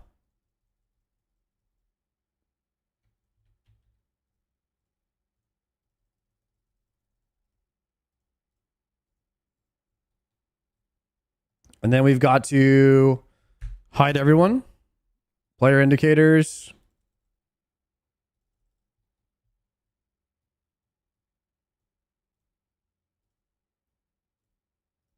We've got to leave every single chat.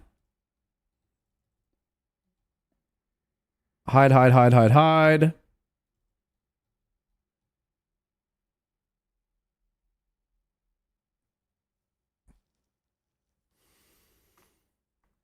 A mega rare should be a handwritten type letter from Mod Ash saying good job. It would be great for the economy of the game, but Irons would enjoy saving laps and get agility or rune crafting done like that. You turn your PVM skills into XP without crashing the markets with skilling supplies.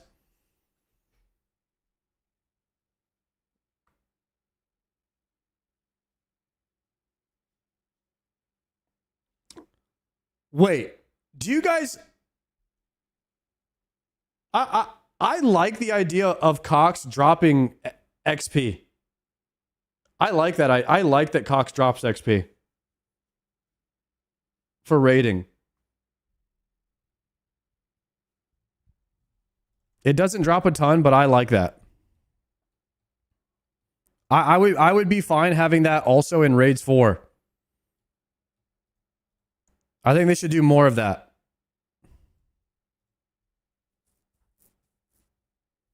Just get random XP drops. Not tradable, you can't sell it. Yeah.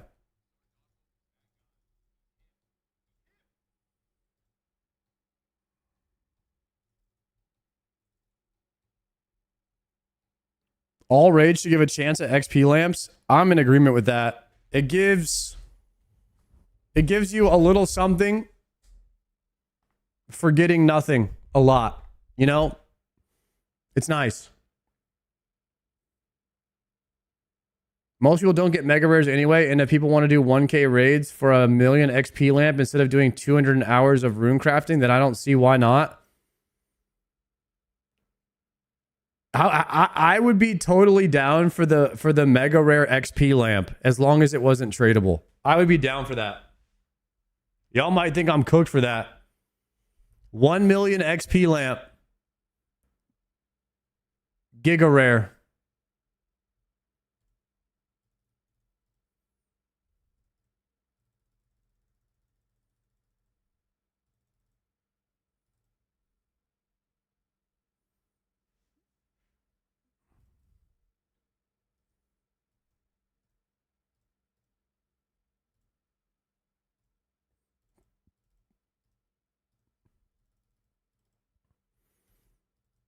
All right, we're stacked. All right, the prediction is up, guys. Will I get the dragon pick today? That is the question. We got to go full 0 dark 30 right now.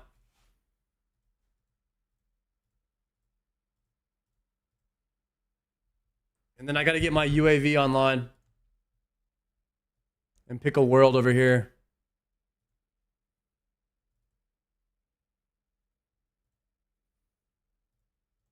And then we'll have to swap. All right, CBT guys, coffee bagel. Let's get it.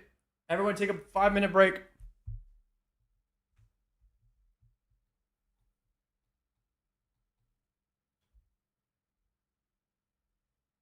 Five-minute break.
How are we looking on the prediction?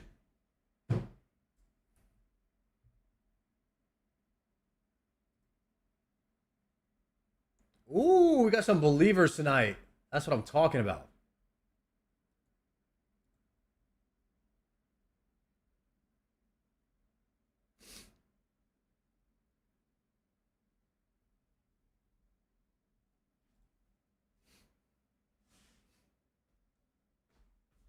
All right, my bagel's almost done.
Here we go. A little CBT. Got the dad mug.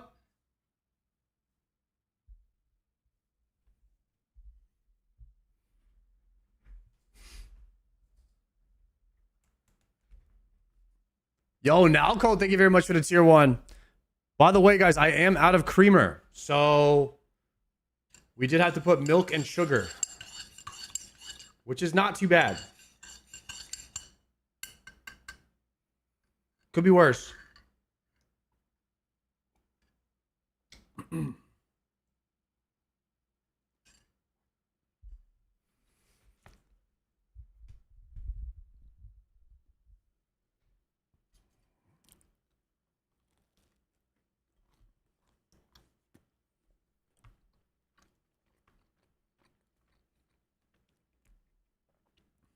I have drank black coffee before.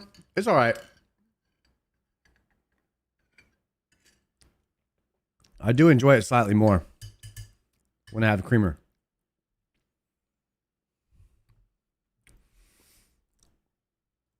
All right, I think the new Behemoth will be out soon. Let me see.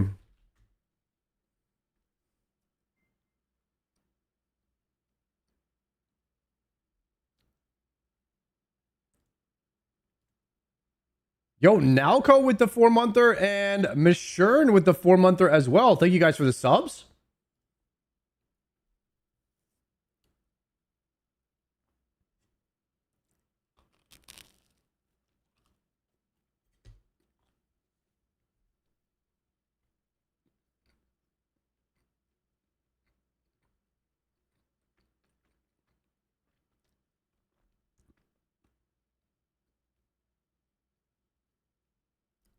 Okay.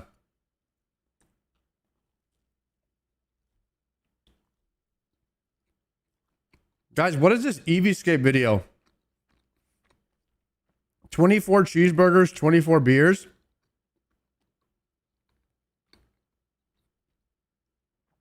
"24 raids in 24 hours."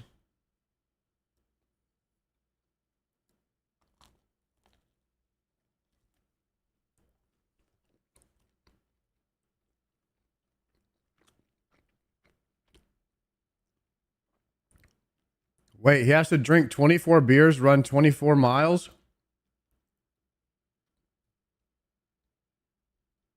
There's no way.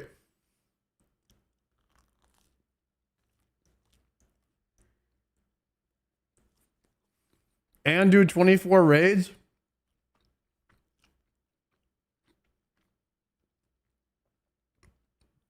There's no way this is for real. Did he actually do this?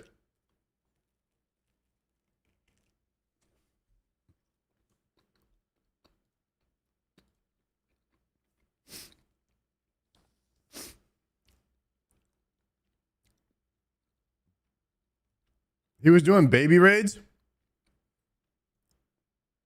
Let's see. 24 beers, 24 burgers, 24 kilometers, 24 raids, all in 24 hours at 24 years old.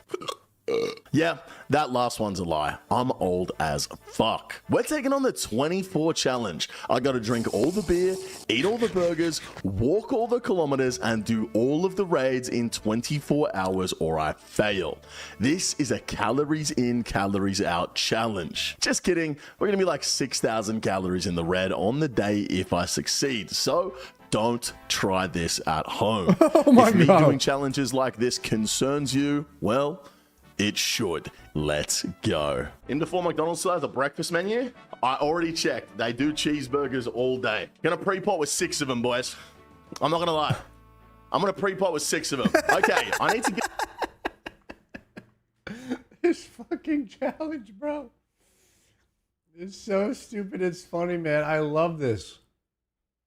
This guy's gonna try to eat 24 cheeseburgers in one day and 24 beers. This is crazy. Oh my God. We gotta watch this video. But I also need to try to get my dragon pick.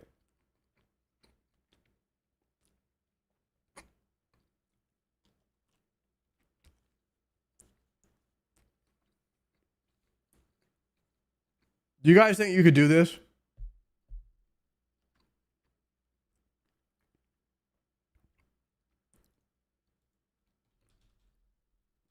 Do you guys think you could do this? 24 cheeseburgers? 24 cheeseburgers in a day? In 24 hours.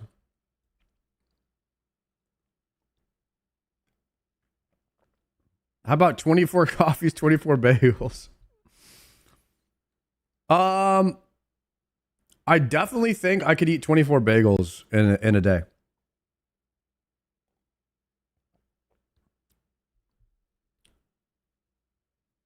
The beers is the hard part, because when you drink that many beers, you just get tired as hell.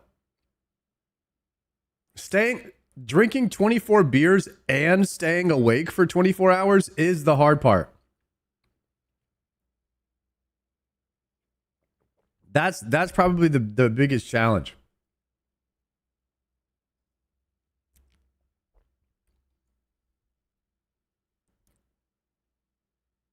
All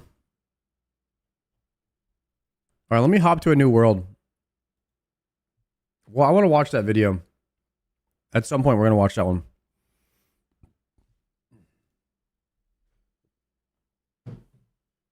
Right now, I got to get a dragon pick. Prediction still up, boys. We're going to kill 50. I got to find a world real fast.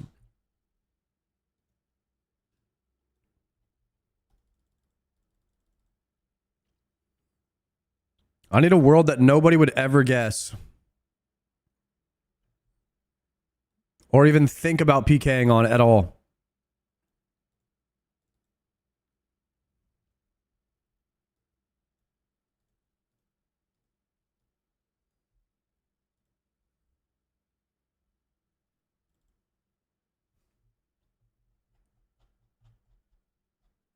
Let's see.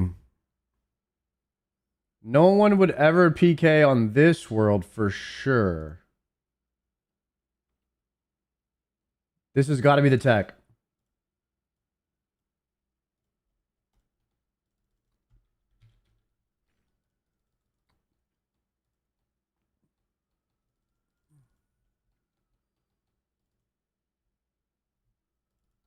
Nobody would ever PvP on this world.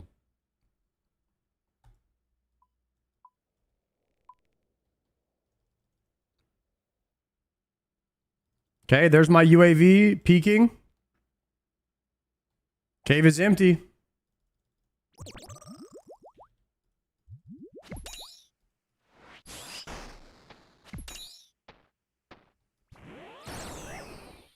Ow.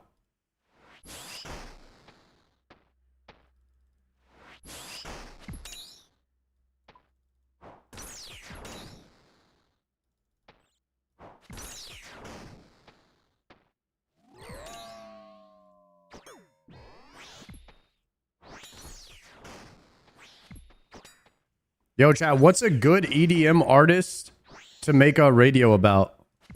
If you were going to listen to an EDM radio...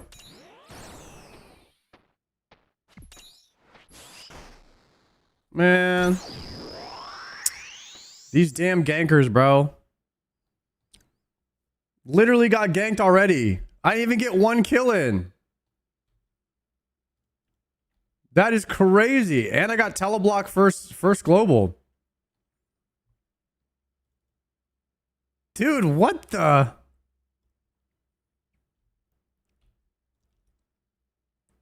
I didn't even get one kill in. I already got ganked.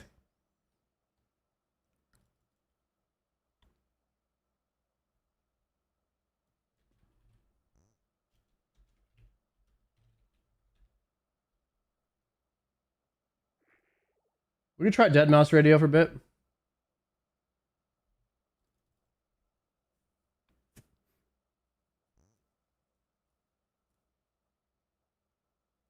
Dead Mouse 5.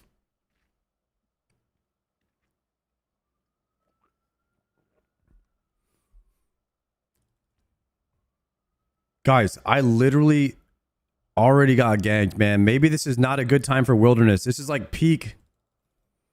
Isn't this like peak time to get ganked right now?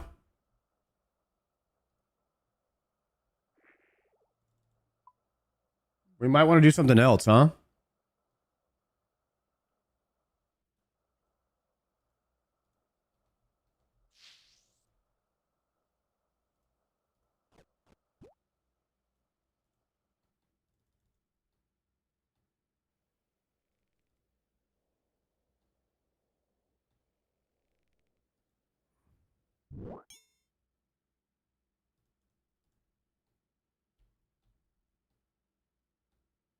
There is activity inside. Crap.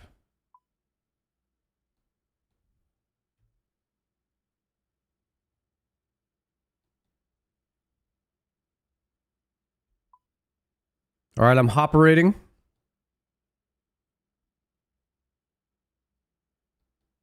Peeking. Cave is empty.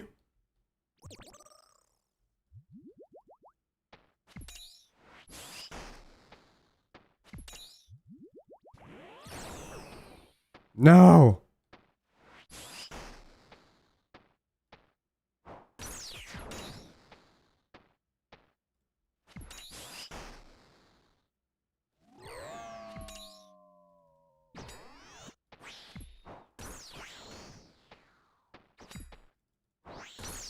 Yeah, there is a guy who's ganking Vedion right now in full Bloodbark gear. But, I mean, my scout's gonna... I'm just gonna TP out.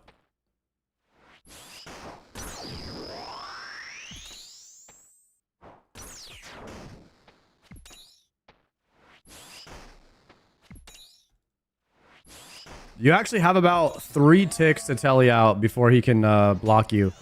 That last one was the closest I ever got to getting ganked. I mean, I was already halfway through the animation, but he still teleblocked me. Like, I was already gone, but I still got teleblocked.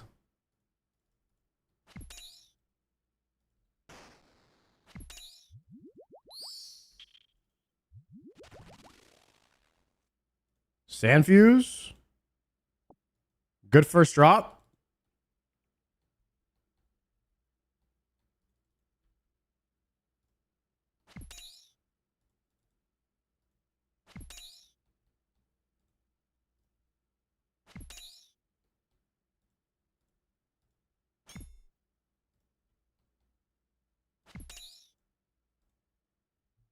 There's kind of a glitch on this guy. Whenever you hit him really hard, he only spawns 1 dog.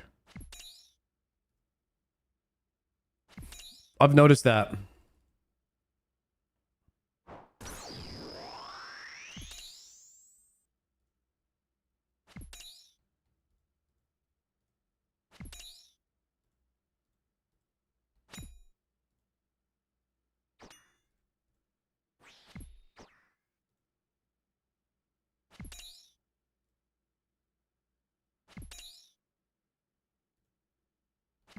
I'm farming for D-pick. Didn't you get one already? Yes. And yes. You are missing one important factor of that sentence, though. I lost it. That's the part you're missing. So now I need another one. Unfortunately.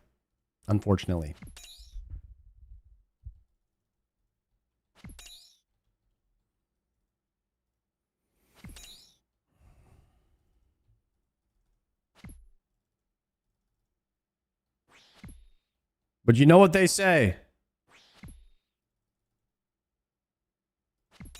Whenever you lose your D-pick, you can always get another one. I'm pretty sure that's what they say. It's like a popular RuneScape saying.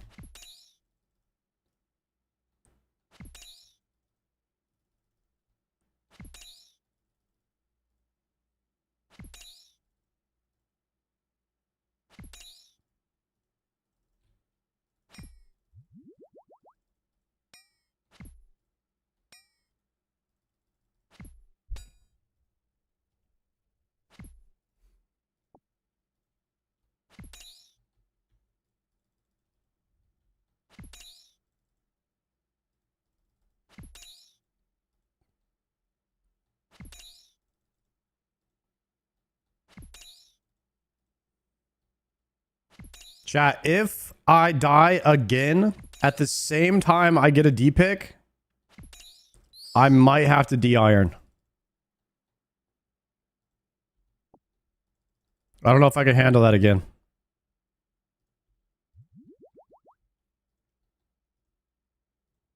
One man can only take so much pain. Look, he's gonna spawn one dog. See, I'm telling you guys, I got the tech. If you hit this, if you two-shot him, like if you get him to the point like below 30 or 40% health in 2 hits, he only spawns one dog.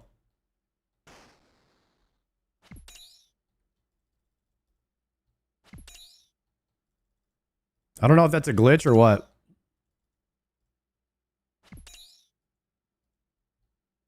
You see, he only spawned one dog again.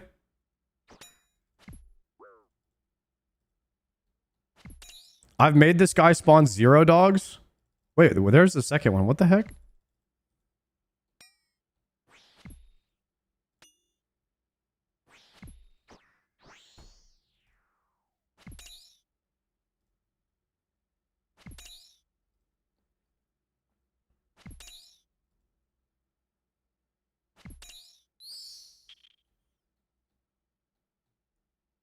Dude, I like the Eevescape. He did his last challenge he did where he wasn't allowed to eat, and now this challenge he's doing it where he has to eat 24 burgers in one day. I bet you he likes this challenge a lot better.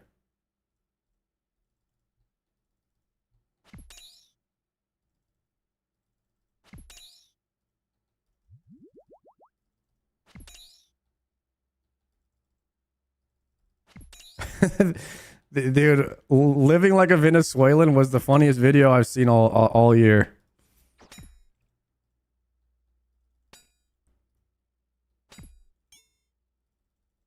He's only allowed to eat with the gold that he makes from in the game.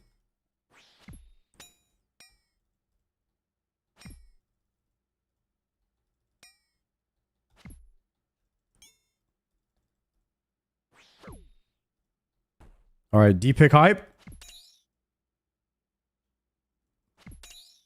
Oh, by the way, how many have I killed so far?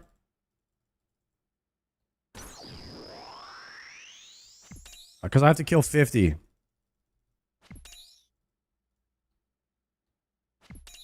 I've gotten Sand Fuse, Light Resource. All right, let's say I started at 316. And we have to go to 316 plus 50.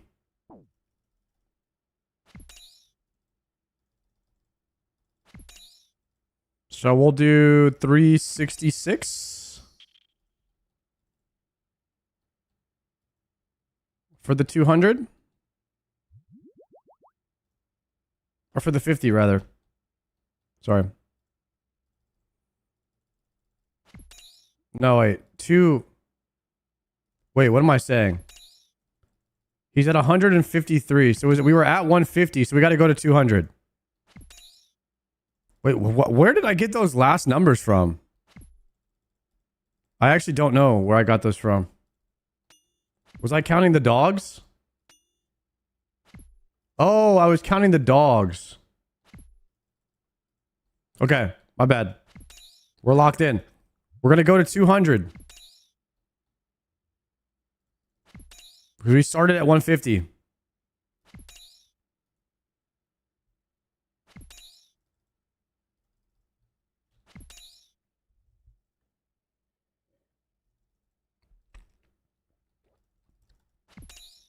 This is my favorite boss in the game. Dude, this boss is pretty peak, actually. I like it because he dies pretty fast. It's consistent, easy movement. And he drops hella good loot. For the urn man.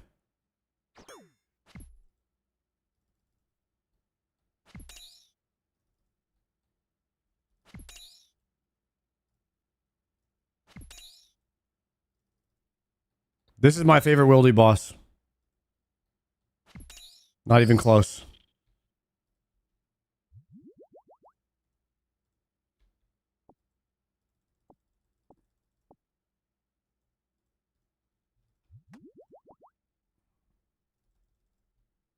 Goodbye, sir. Damn, he teleblocked me. Man, these guys are getting faster. These gankers. These gankers are getting pretty quick with the teleblocks. Bro, I know. This is why I hate playlists, because there's always like a couple of songs that are just so sus on there. I'll just have to play my own.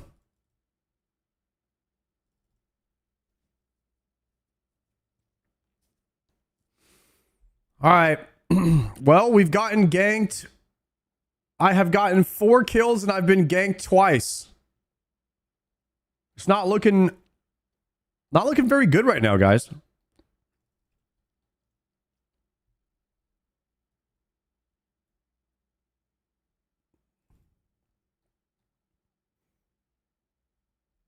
Okay, hopping.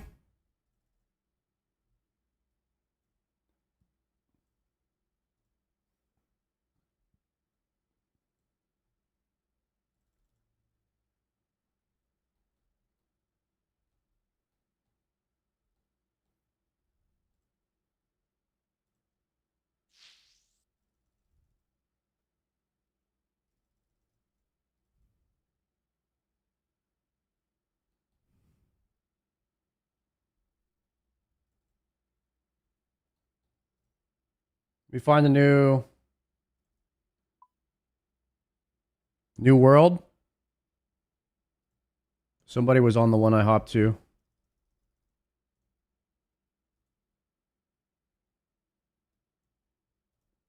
All right, we're in.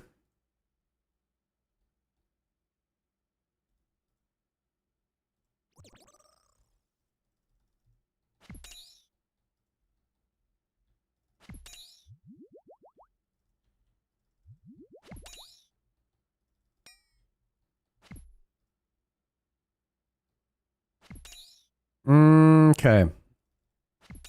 If we get ganked again, we might have to, oh shit, I just leaked. So stupid. God dang it.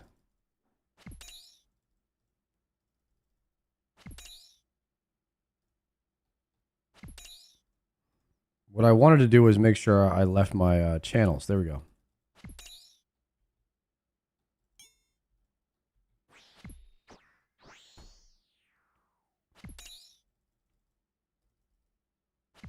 It honestly doesn't even matter if somebody knows what world I'm on. It's just... I'm going to TP out anyways.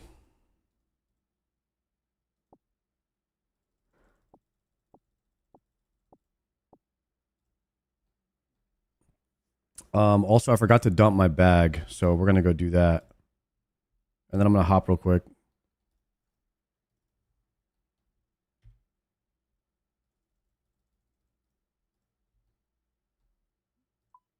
Empty container.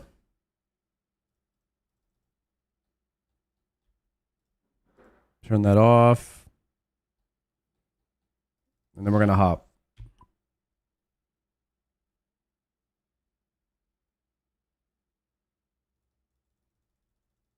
What's Showback been up to lately? He has been pushing Arena on TBC.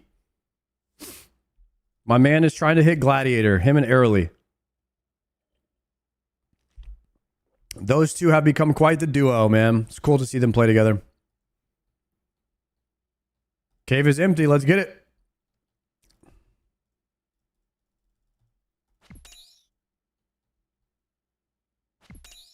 Ooh! No! Showback's such a wholesome guy. I love Showback, man.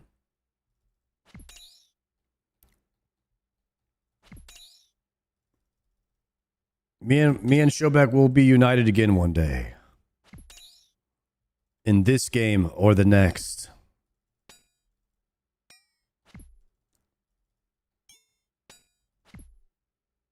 Yo, what up, Kenzie? How you doing? I'm doing fantastic. A little hangover recovery day. It was a fantastic day yesterday at the Emaru party. And now we're just blasting, trying to get a D pick.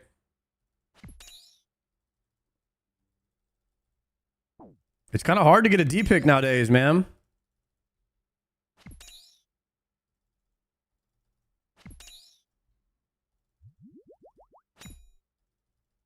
I swear that used to be way more common. Like LMGD has 6 of them. It's like he's collecting D picks.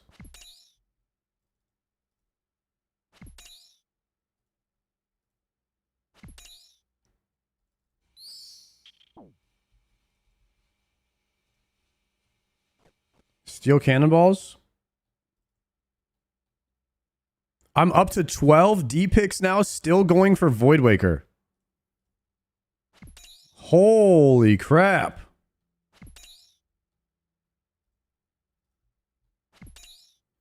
I need to get Zombie Axe. Dude, Zombie Axe is one of the fastest grinds in the game.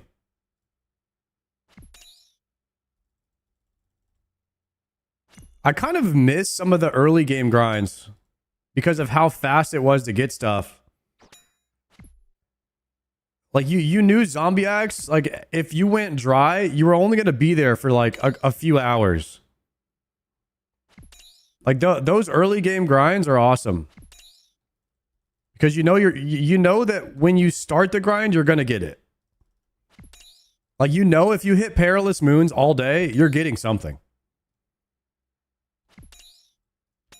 That changes drastically at the end game. You can go months without getting something.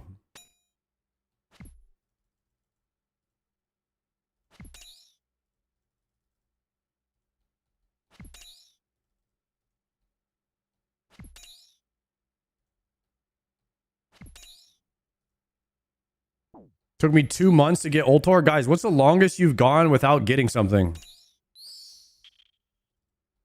That you were actively farming, though.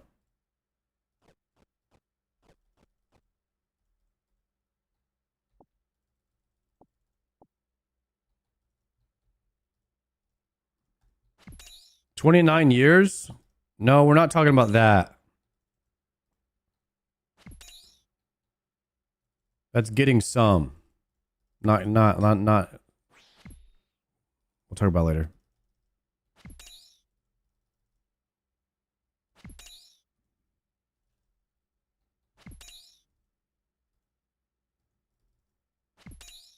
CG like 3 months? You went 3 months without getting something from CG. There's no way. How many CGs were you doing per day? I feel like that there's no way.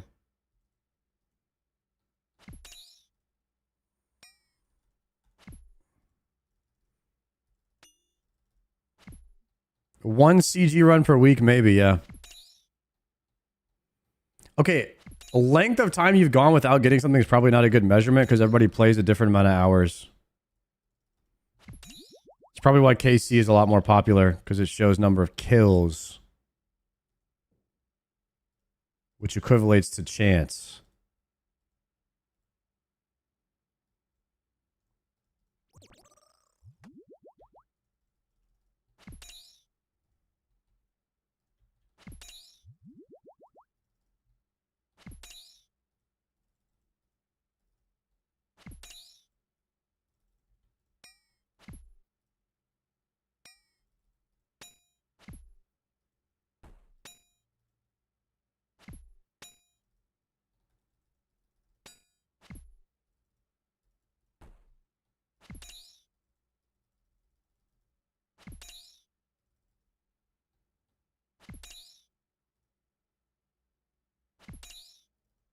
Guys, I bet you Eevescape is not going to eat a burger for a long time. I would be completely fried from burgers if I had to eat 24 in one day.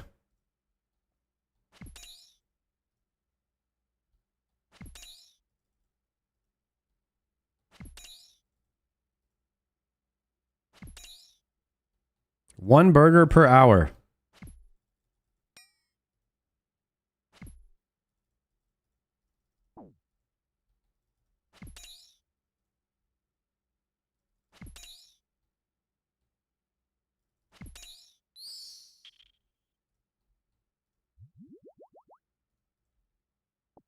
He pre-potted 6 like they were vitamins.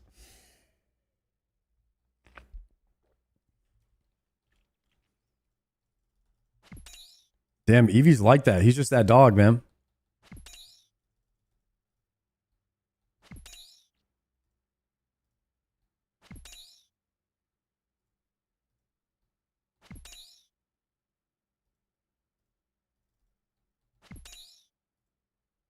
Oh my god, I'm getting ganked again. Goodbye. All right, chat. The gank ratio is now up to 9 kills, 3 ganks.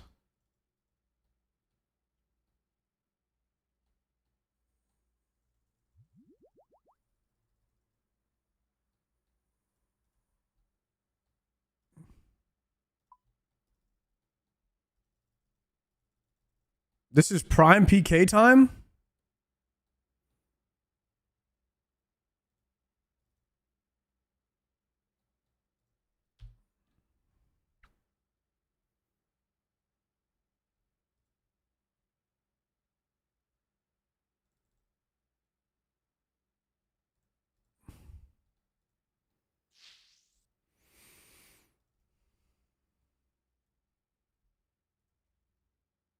Ah, this guy is on this world too, huh? He's hopping around.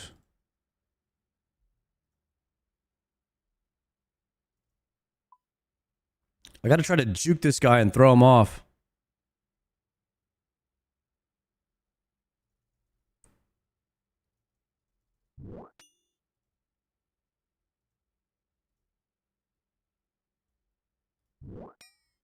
All right, let's see. All right, hopefully we just juke this guy.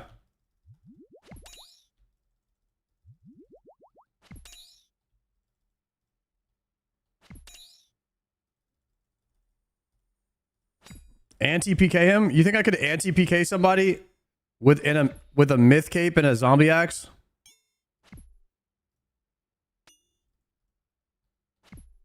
No switches?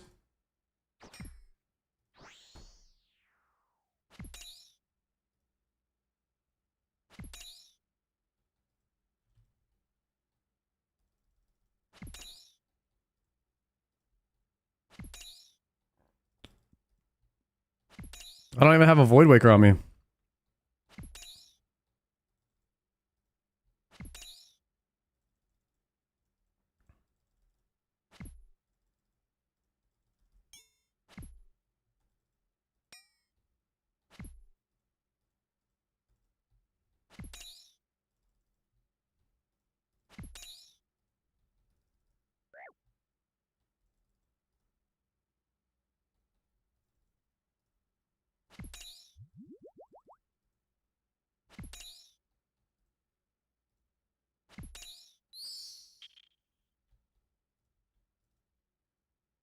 Rune to Handa.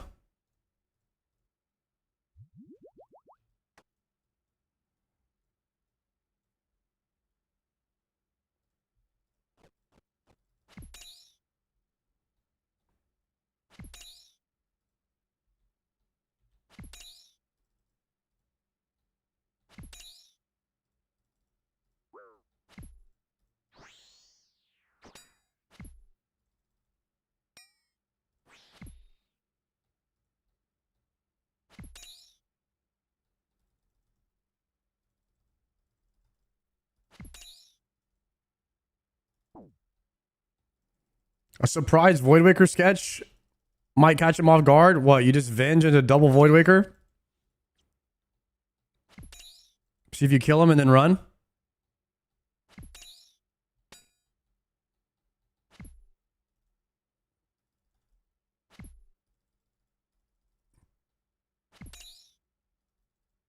The problem is PKing on an Iron Man is not exciting at all. You don't even get to keep the items.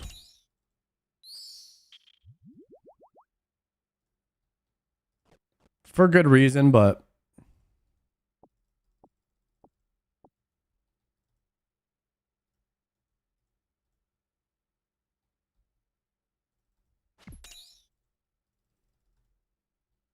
My main is parked outside, though. I could just pick up... Could I pick up the gear off the ground?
Mm.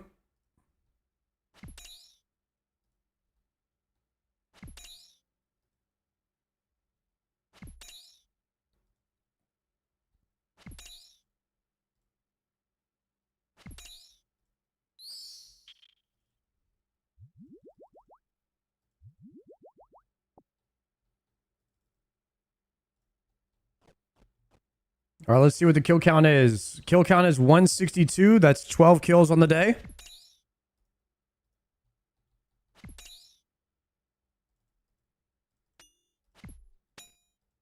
Wait, I two-shot him there and he still spawned 2 dogs. Maybe that's not the, maybe that's not the metric that makes him only spawn 1 dog. Sometimes he only spawns 1.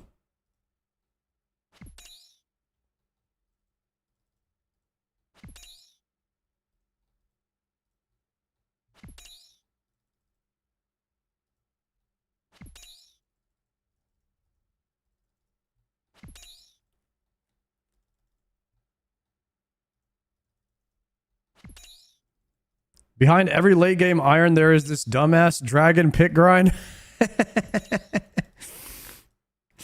Yeah, I feel that.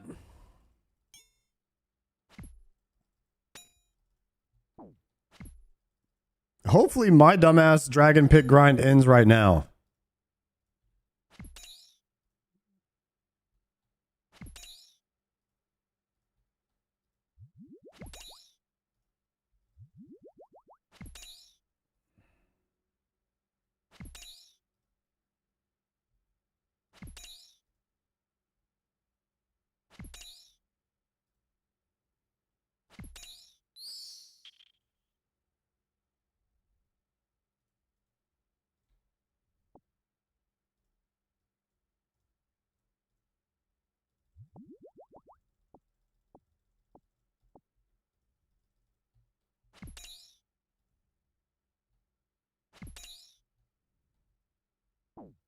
Oops.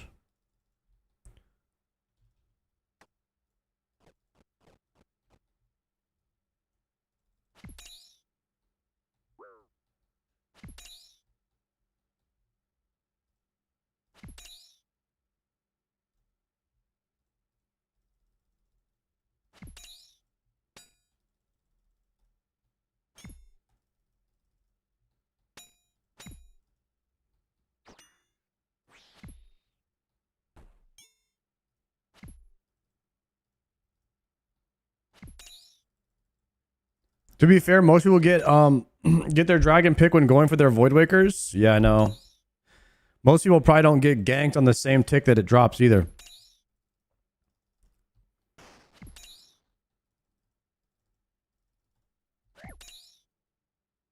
And now look at us, guys. Now look at us.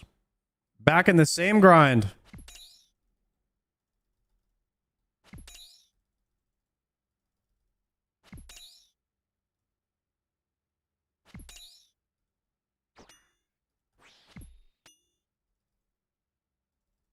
You got PK'd? Yeah.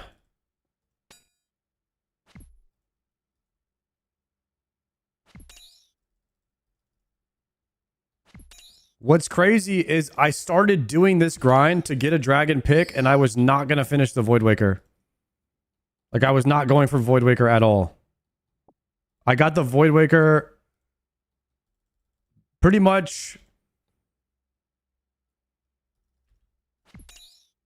I think I got it. I think I got the Void Waker blade piece from this guy, and I was like, all right, damn it. Now I have to complete the Void Waker because I got a piece of it. So then I committed to the Void Waker grind, and then I ended up getting a dragon pick from the bear. And then I as soon as it dropped, I got ganked, and I lost it immediately. And then I ended up getting the next Void Waker piece like within 20 kills after that. And then I got the Void Waker gem from Spindle. I got it in like 70 kills. So I actually got the dragon pick second. I got one piece of the blade. And then I got the dragon pick second.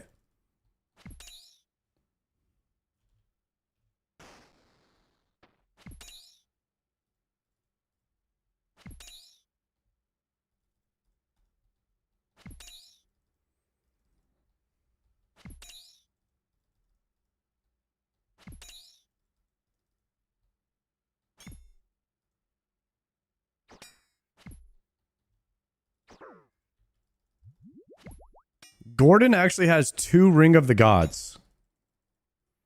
And no, he has Void Waker and 2 Ring of the Gods and no dragon pick.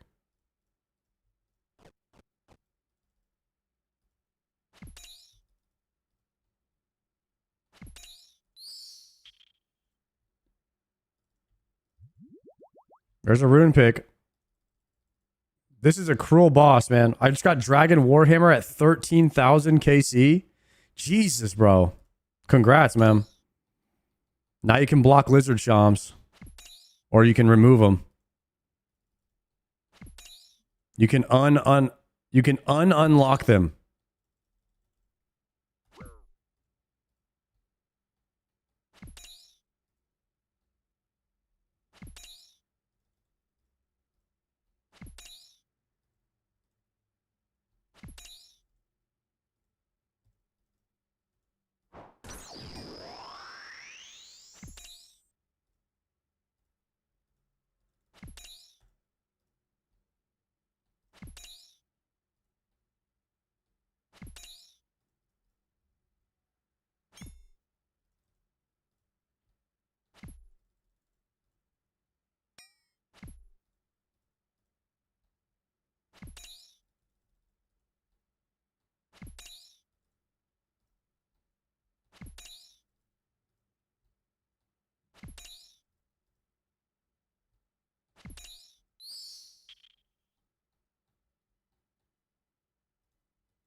Ooh, a long bone.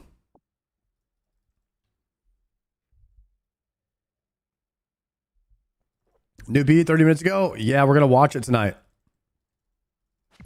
Can't watch it while I'm in the wilderness, though.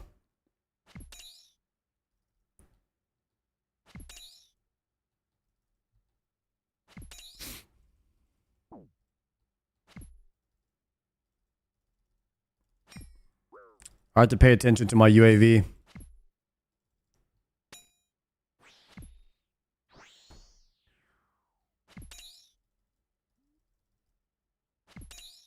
As soon as I hit 200 kills, or we can take it on the next time I have to bank. We could watch.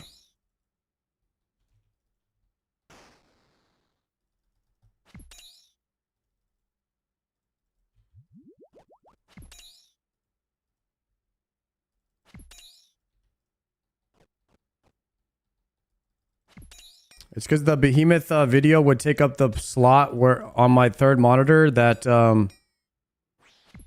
that I have my UAV on, so I wouldn't be able to have all of it on the line at the same time. Somebody would catch me off guard.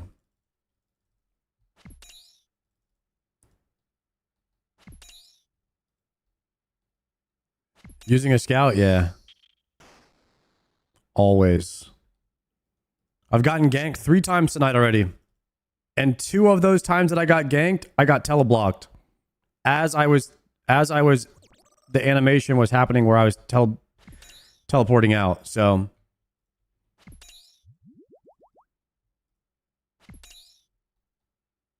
luckily I was already gone by the time the teleblock hit.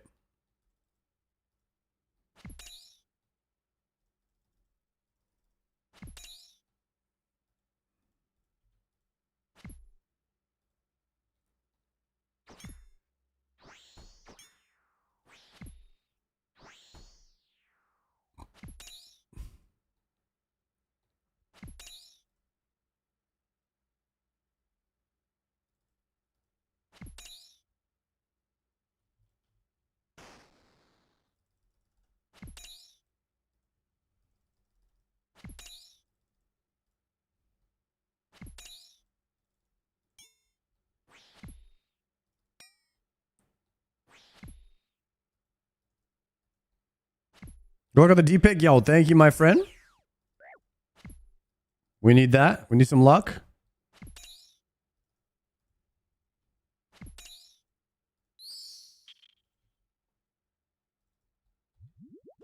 Ooh, dragon bones.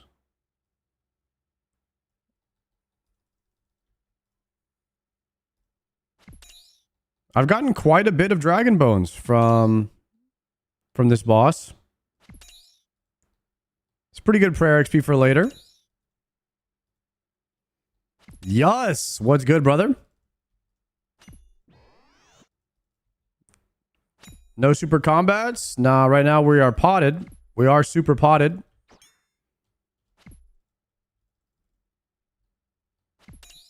But I ran out of potions, so on the next back we'll get some more.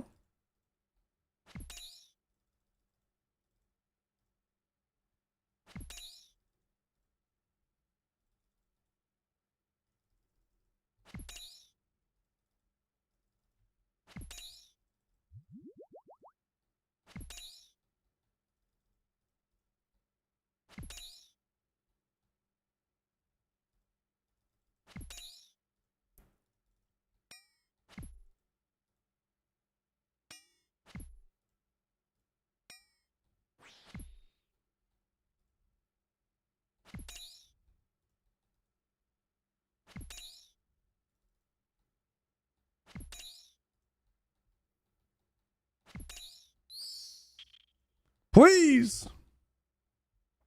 Raynars. That's a bank. Guys, 60 more Raynars. That's what I'm talking about. That's huge loot.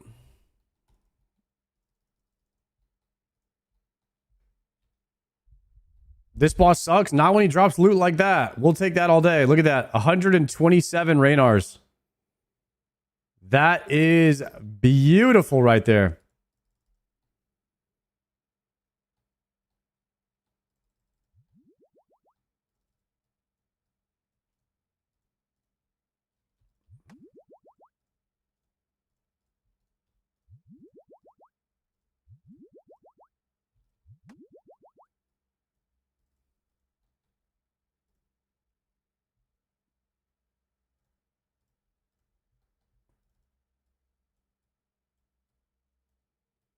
Okay, currently we have done 19 kills. We're on 19 kills. And we've already gotten a Raynar drop and a few Sandfuse. That is amazing. You know, grinding this boss really isn't such a bad thing. It sucks that we're having to go out and farm the dragon pick, but the supply drops are just so damn good that it really does it. It's not a waste of time to be here.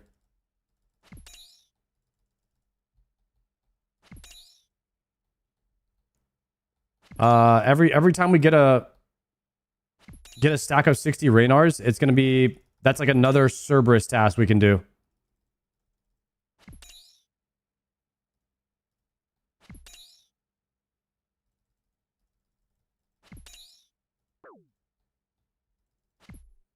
I wasn't even mad about going 1100 dry here.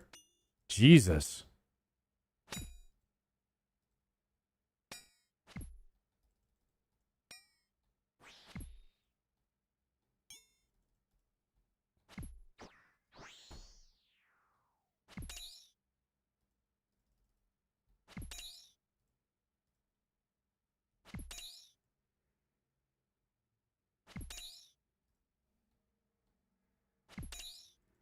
Yeah, going dry on the wildy bosses really isn't a bad thing at all.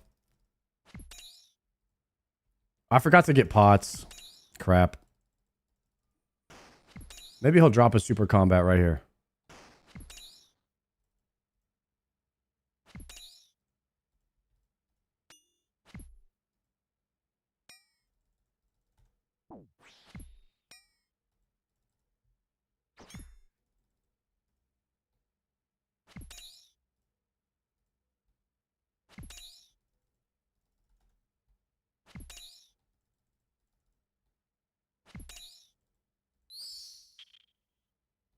Come on, super combat. Oh, that'd have been insane.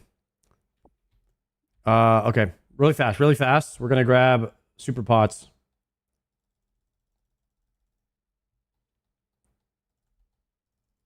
Go, go, go, go, go.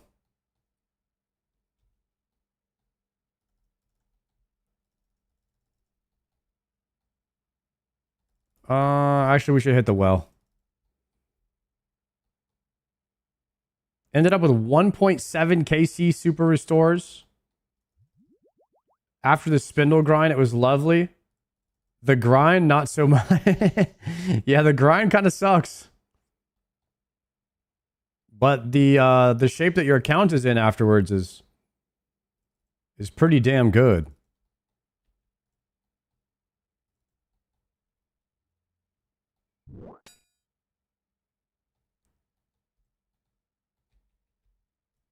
Ooh, not that, not that.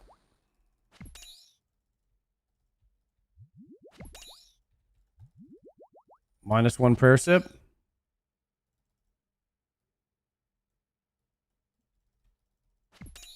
Okay, let's try this. We're gonna see if we can watch the new behemoth.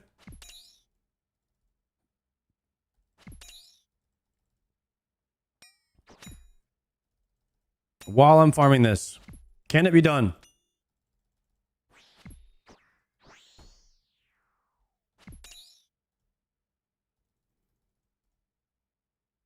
That is the question.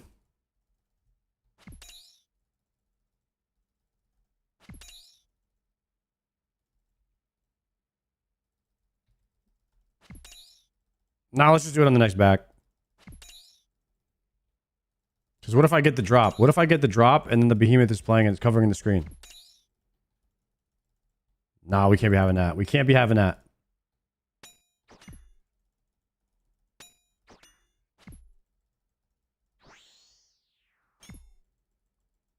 Yo, Bad Trip. Thank you very much for the 8 months, bro.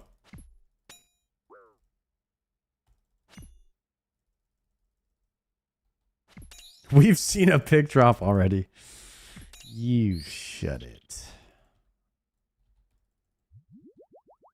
Ooh, 4 restores?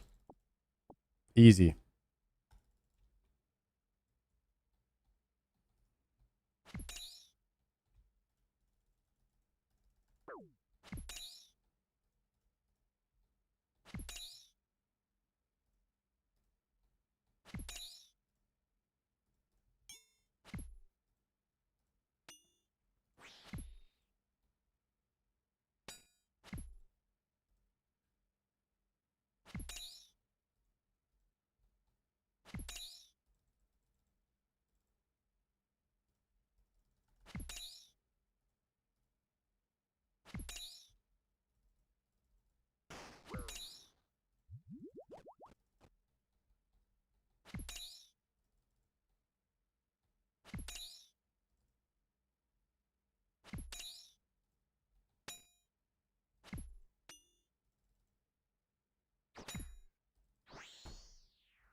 Oh, move.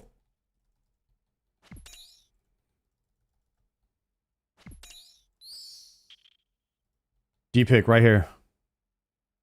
Are you kidding? How is that not it right there?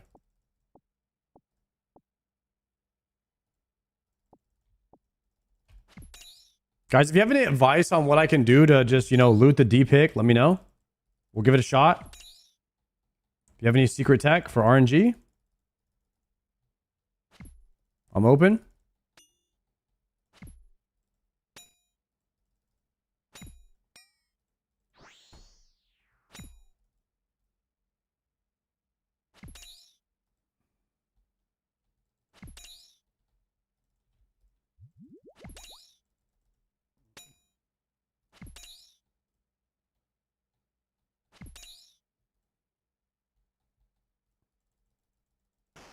Oh, ouch. Okay, I see all of you guys have decided to type in troll advice. Okay. That's fine. Nobody wants to help.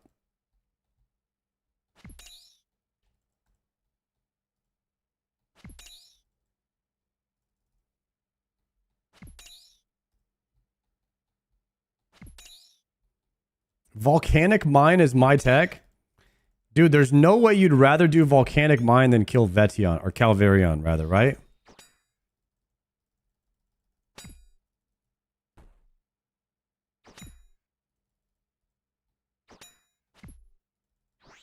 That's not a thing.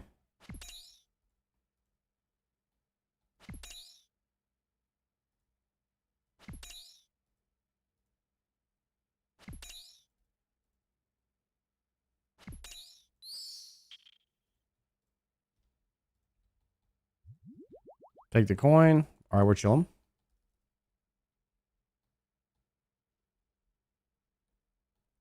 Pet the Varlamore bird for good RNG. All right, next trip, we're going to do it. That's the best advice I've heard all day.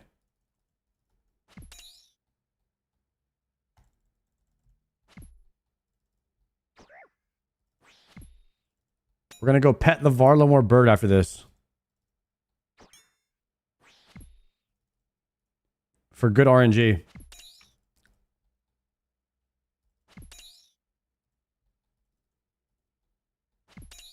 It's got to be true.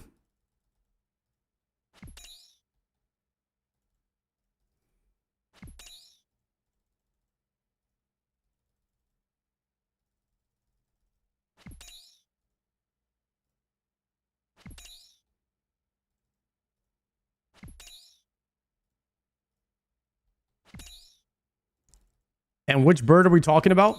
Is it the one, like the Quetzal bird?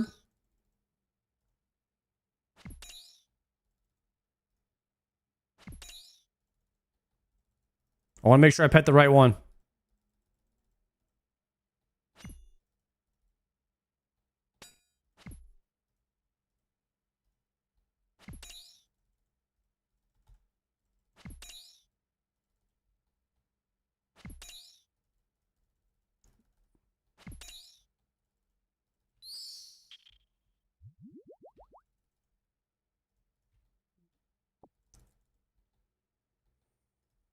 Checking loot bag.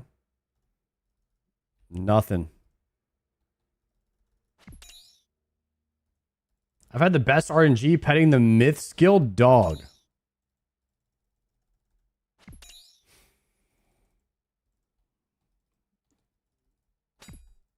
All right, I'm hearing what you're saying. We might have to give that one a shot as well. Maybe pet the myth guild dog.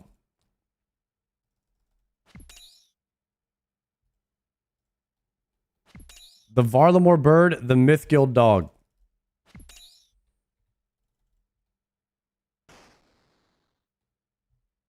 Dang it. Man, this guy didn't even come in. He just hopped and stayed there.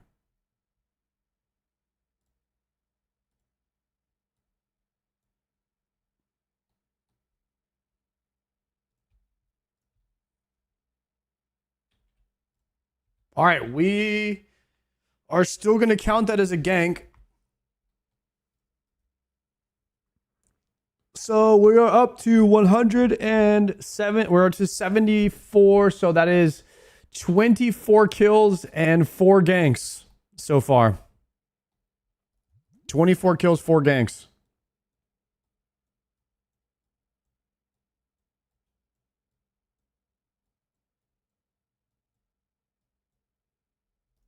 Okay, let me dump the bags.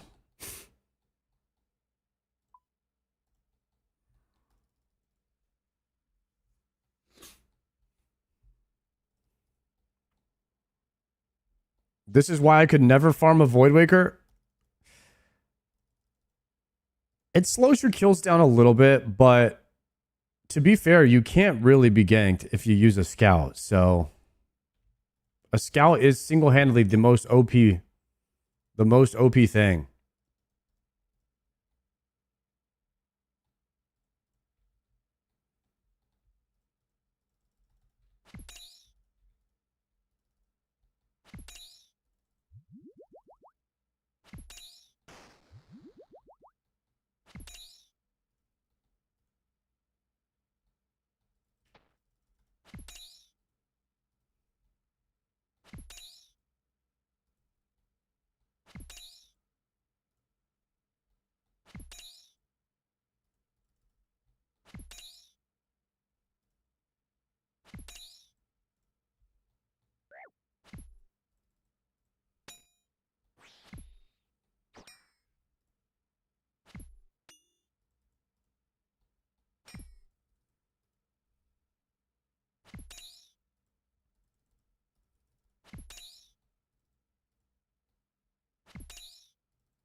Come on.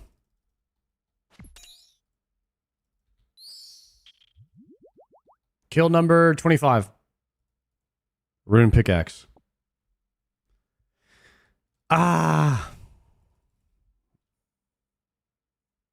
Mammal just got a T-bow. So they have 2 T-bows now? Unbelievable.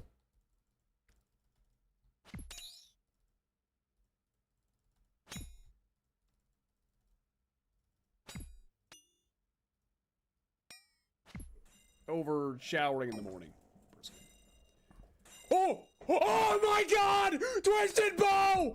Oh, yes! Oh my fucking god!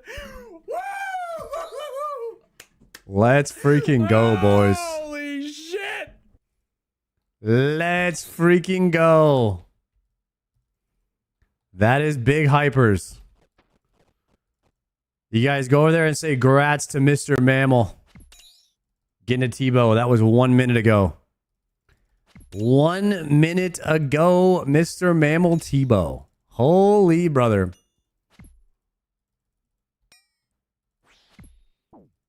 So Foe got one and Mammal got one in a matter of like a few days. They gotten 2 T-bows.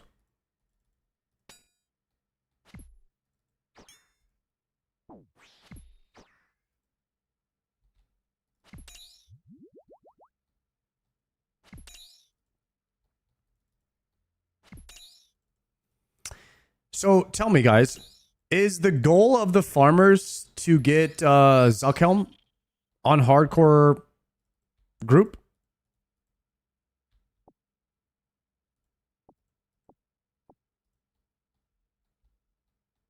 What is their goal?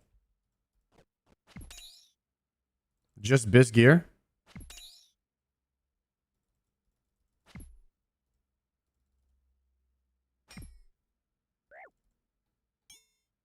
No real goal, just get Giga Gear. Because I know Lake and Mutts and them, they are trying to be the very world first group hardcore Iron Man Zuckhelmers.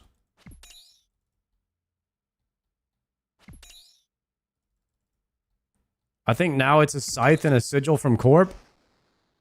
Do you think, I mean, what will they do? Will they just kind of like hang up those characters and just leave it once they have the gear? They just not play them again? Kind of wondering, like, what's the end game? They just kind of leave it as a trophy.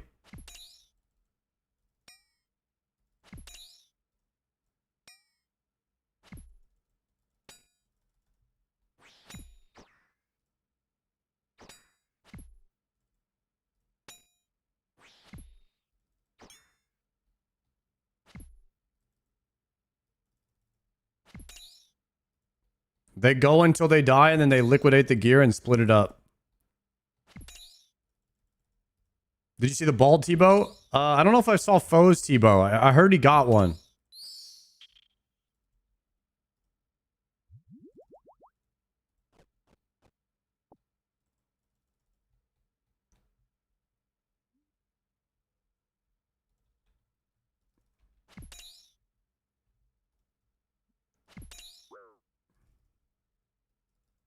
Sorry about that.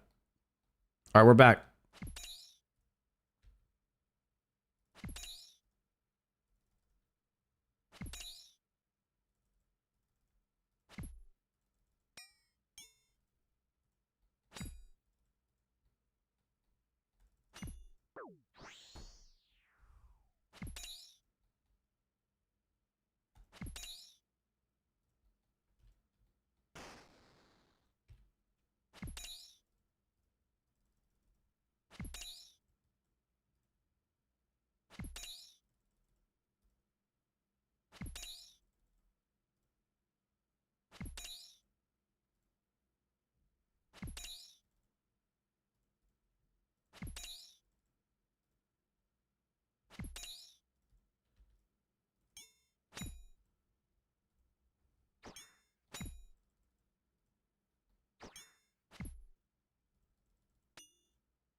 If you spooned a Tebow, what would you do with it? I'd equip it.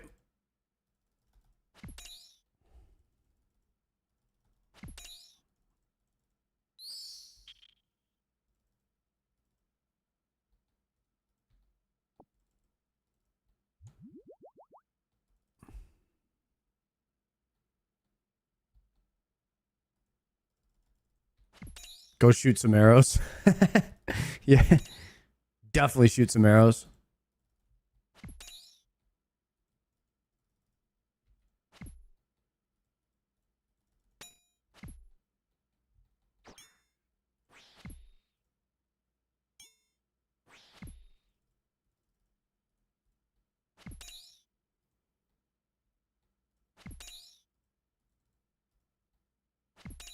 It's kind of crazy to think back to the very first week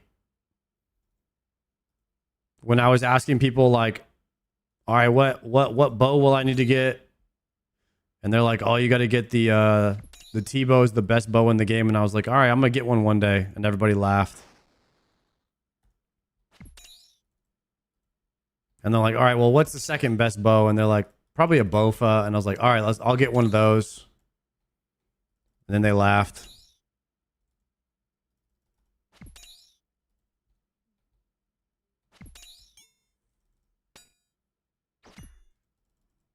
And then they're like, I'm like, oh, I want to get one of those quivers too. And then they're like, yeah, right, buddy, you'll never get one of those.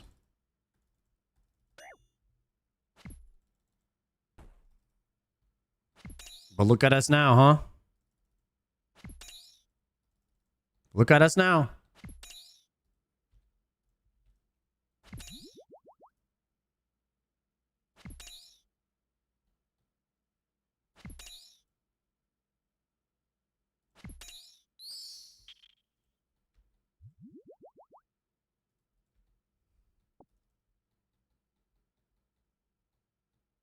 They said you couldn't Dougie either?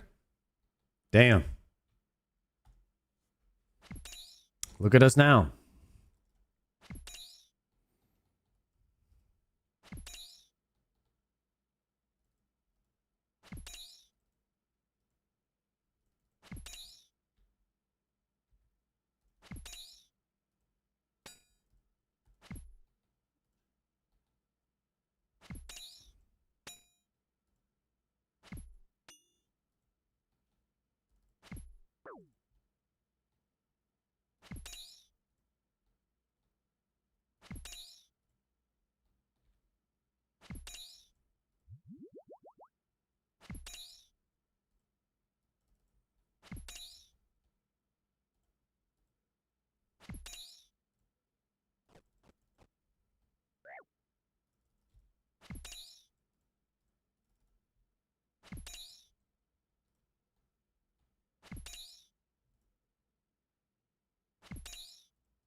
Goodbye, sir.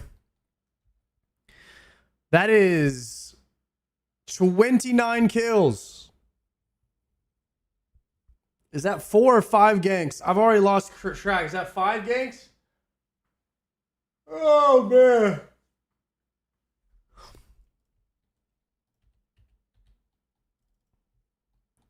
"29 kills, 5 ganks."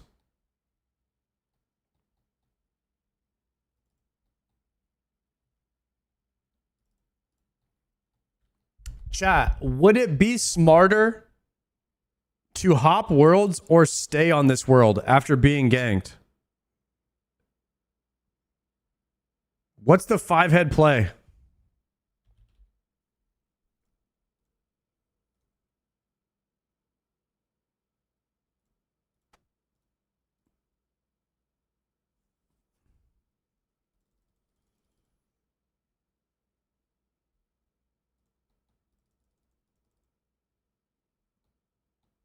Assuming he's not watching the stream, right? You know? There's just a lot of people that are ganking this guy right now.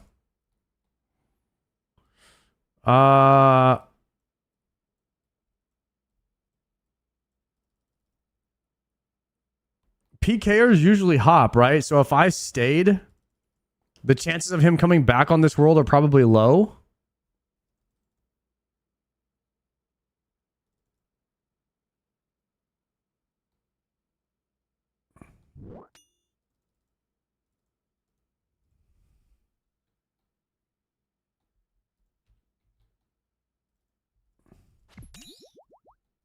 Let's see.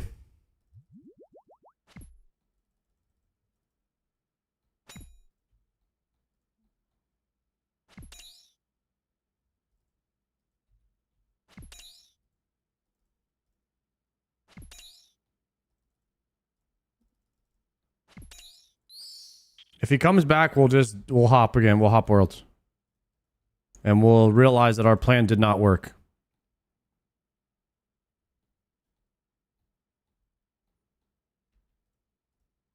That is 30 kills, boys. We are doing 50 Calvarian kills per day. An attempt to get a dragon pick, which we lost after being PK'd. And doing our Voidwaker grind. And a tragic series of events.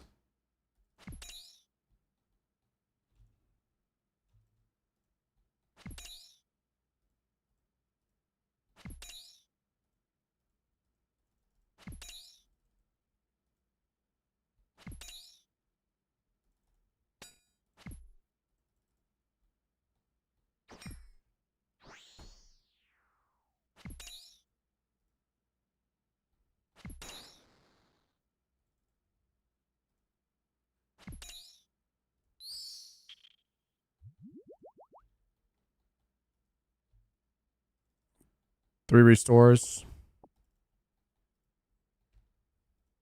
Yo, Ivy, good morning.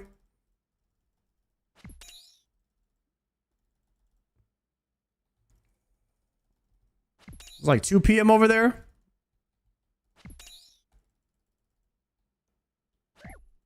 I guess it's not too much morning in Australia right now. More afternoonish. Yo, welcome back to the D-Pick grind, Ivy. We're back at it again. That iron life.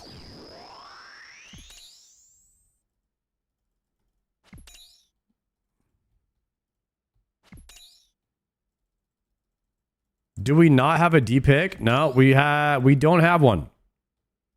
We are still D-Pickless. After an unfortunate series of events, guys.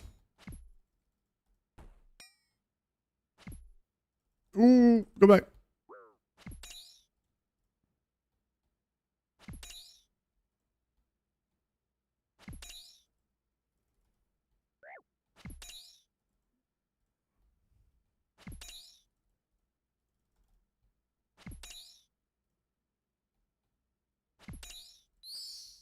But that could change right now. Never mind. That could have changed right there. Our whole life could have changed right there with that deep pick drop.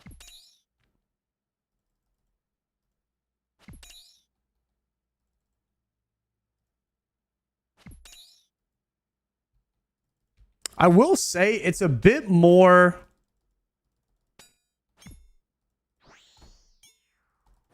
How do I say this?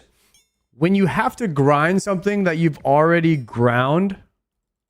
Is that the correct terminology there, by the way? Is ground the past tense of grinded? Or of grind? Or is it grinded?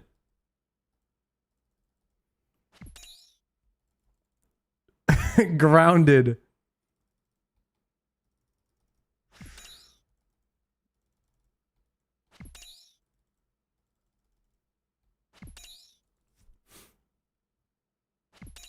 Bro, great question. Because in baseball, they have a term where you ground out. Or you could say, I grounded out. And that's actually a proper term.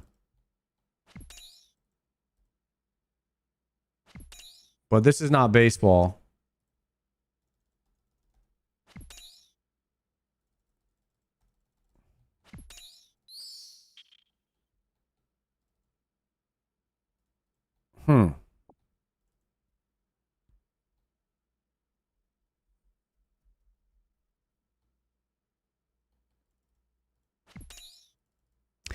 What I was trying to say, guys, is that grinding this item for a second time for some reason sucks more than the first time I had to do it. Does that make sense?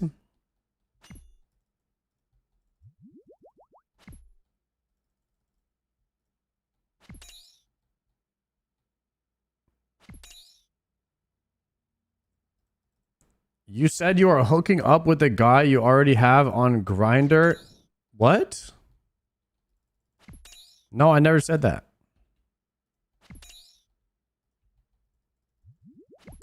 What are you talking about?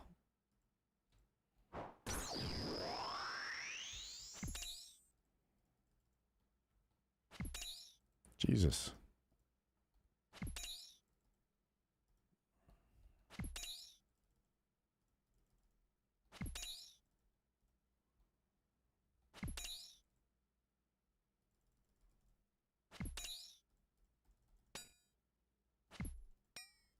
Guys, Mr. Mammal and Foe are getting T-bows.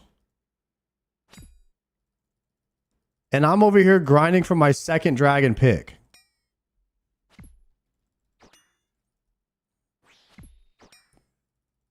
Chat, should I just skip this dragon pick? And say it wasn't meant to be?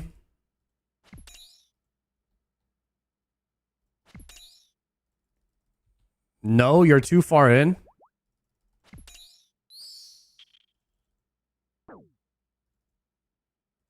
What do you plan on using the dragon pick for?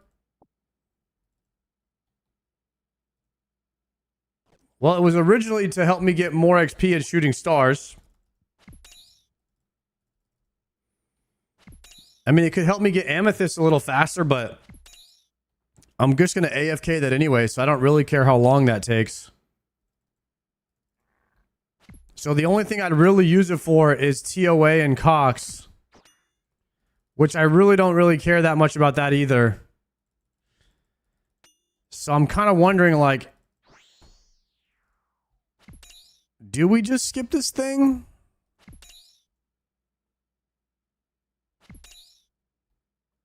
Mammal has T-bow, but no dragon pick.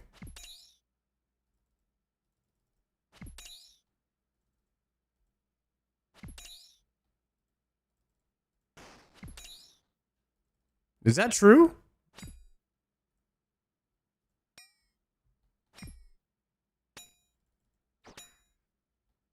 Don't worry, it's going to happen today. Thank you, Ivy. Maybe it does happen today. I mean, I was planning on doing 50 kills a day. Here's the thing.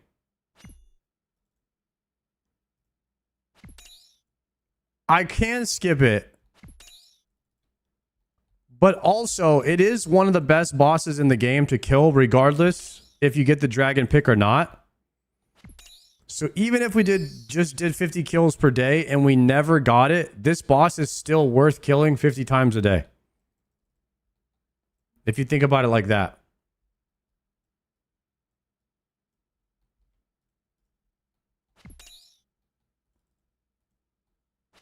And then you'll have an item Mr. Mammal doesn't have. That is true.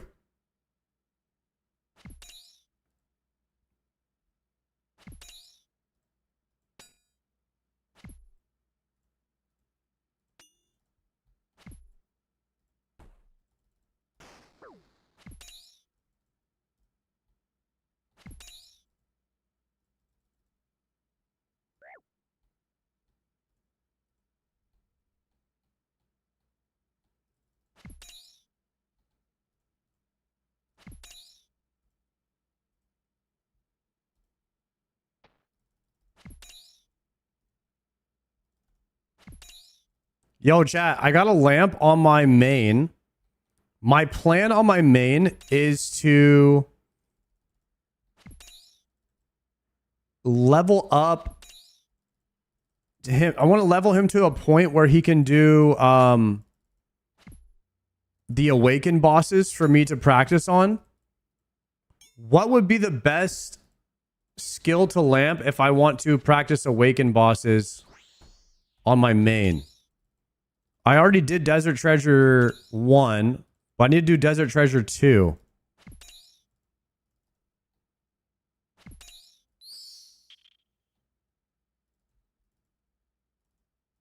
Maybe I should look at the quest and see what the requirement is for Desert Treasure.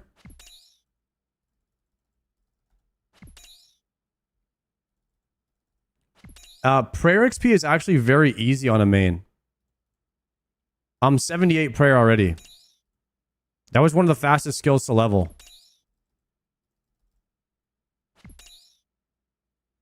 We did this tech. Where people were giving me Vorkath bones. And I was burying them inside of Jimmy's house. And I was getting like 1,000,000 something per hour. It is actually so fast. Wait, rune crafting. Oh, I should lamp rune crafting. I have level 1 rune crafting though.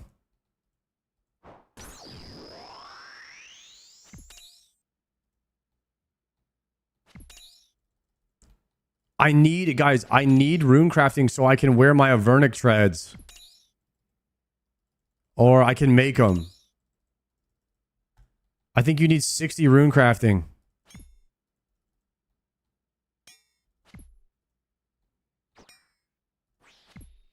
Oh, I need to do Tears of Guthix on this character too.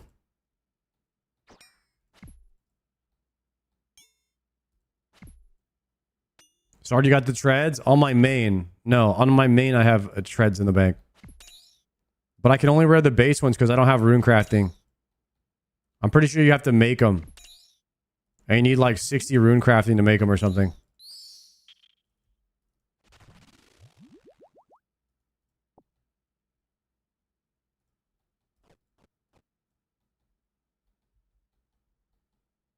Okay, hold on a second.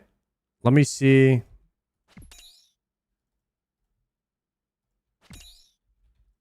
Desert Treasure 2. Okay, Desert Treasure 2. You need 75 fire making. Yeah, you need 60 rune crafting for Desert Treasure 2. And 60 construction. Construction is pretty fast on the main. I think it's definitely rune crafting on your main. Ooh, Herblore too. Nah, Herblore is not that bad.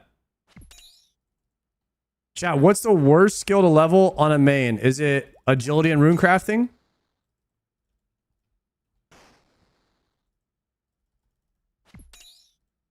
Agility and runecrafting is still the worst skills. Okay. Mining as well. You can AFK mining. It's not that bad.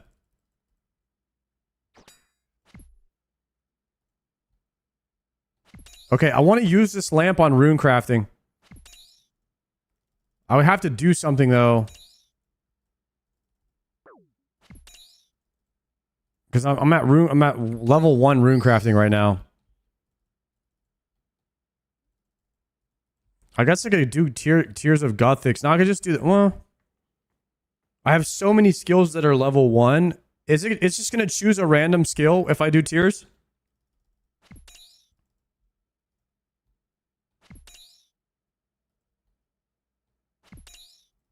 I have so many skills that are level 1 though, so it's gonna choose one of the ones that... It's gonna choose one of my level 1 skills to boost.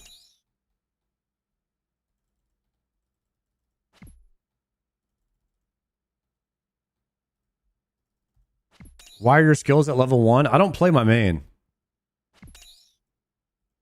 I just hit the crab on him for like 3 months.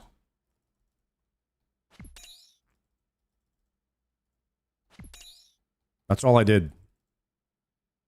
Because it was gonna be it was gonna be a pure for me if I ever did a PvP series one day. But I don't know if I'll ever do a PvP series, to be honest. Because people don't really care about PvP. So I don't think anyone would watch it. So I don't think I'm ever going to do that.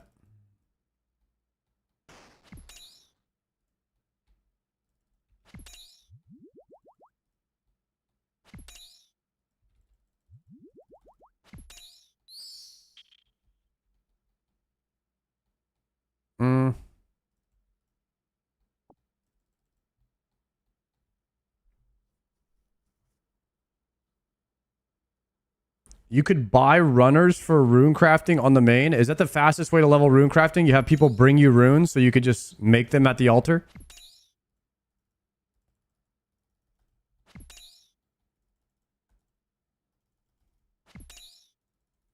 It's expensive though.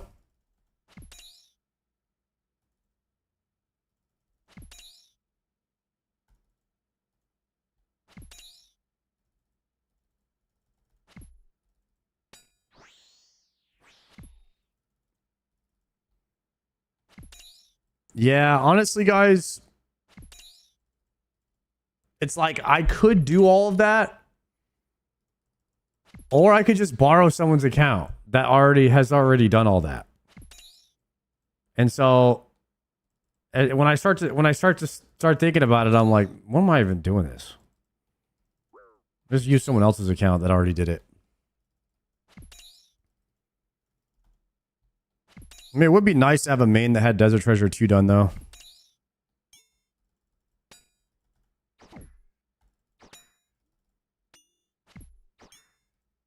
But I would literally probably only be using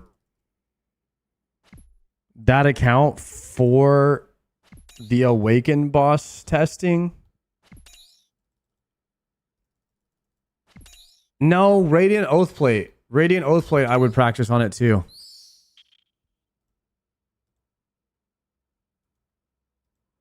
Maybe it's worth.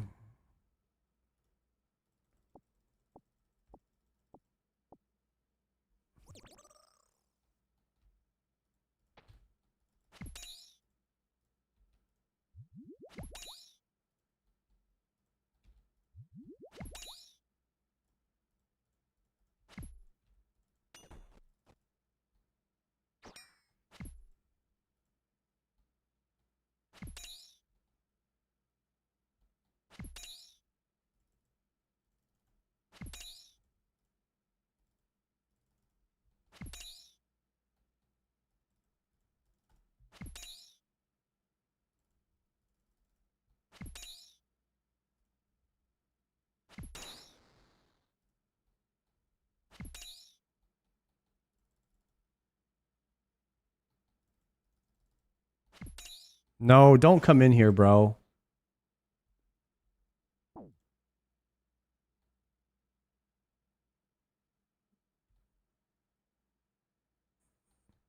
Sorry. I don't know. There was a guy with a zombie axe, and he looked like he was just coming in here to farm this boss. But then I saw him pre-pot. So I got scared. TP'd out. All right, that's 40. Plus, we had a pretty big bag. Like a 500k bag there.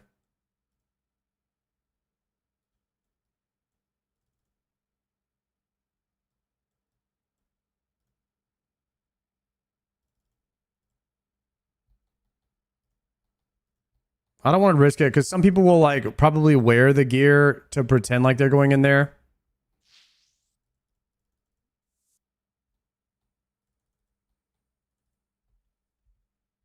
Yeah, we can hop. We can hop one.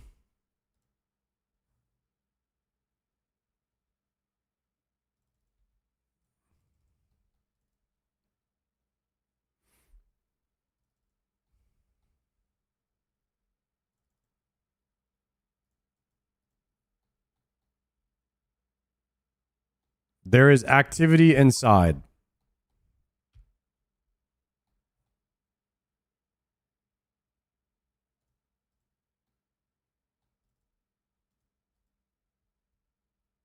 There is activity inside. Holy crap. There's activity inside.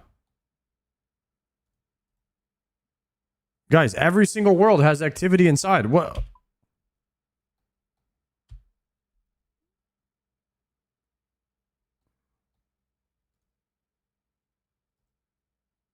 All right, here we go.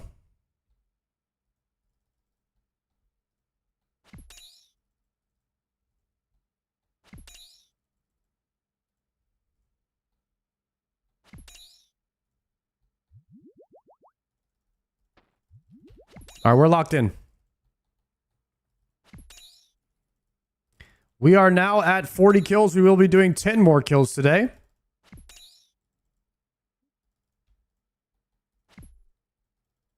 And I really hope we get a dragon pick in those 10 kills, boys.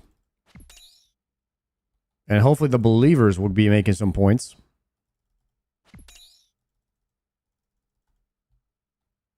Go, go, go, go.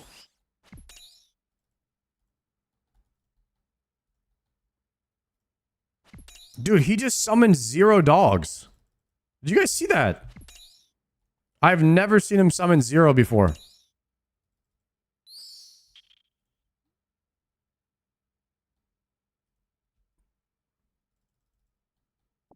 That should be a combat achievement right there.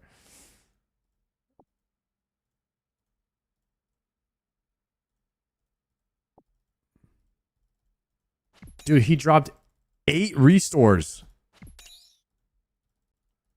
He dropped 4 regulars and 4 blighteds right there. We got the double restore drop. I don't think I've got that before.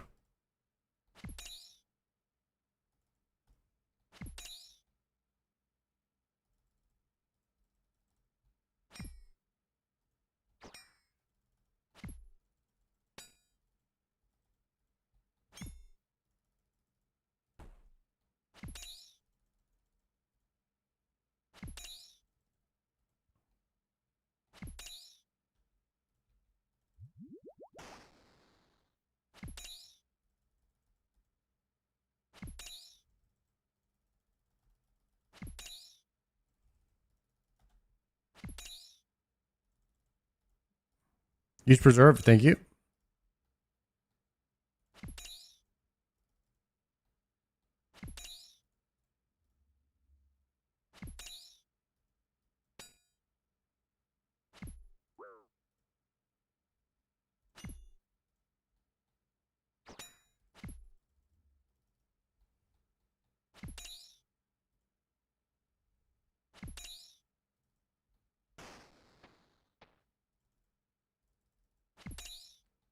Gonna put you on some game. Doing Vetion is 100% worth. Chat, should I go to Vetion right now? Live on the stream?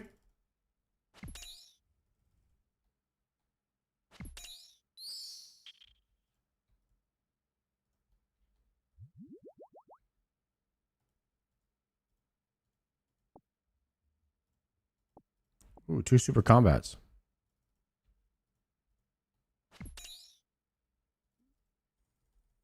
No, you'll get PK'd? It's kind of what I'm thinking. See, the scout technique where you don't get ganked only works here.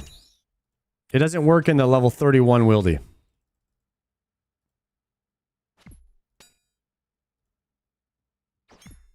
We are 100% dead, I think, if we go to Vetion.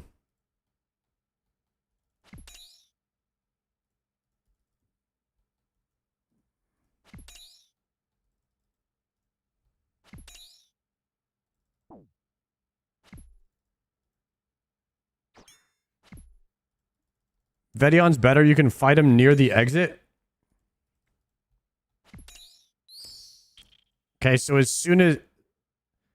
Nah, but that's in multi. That's in multi. They can just like set people up outside.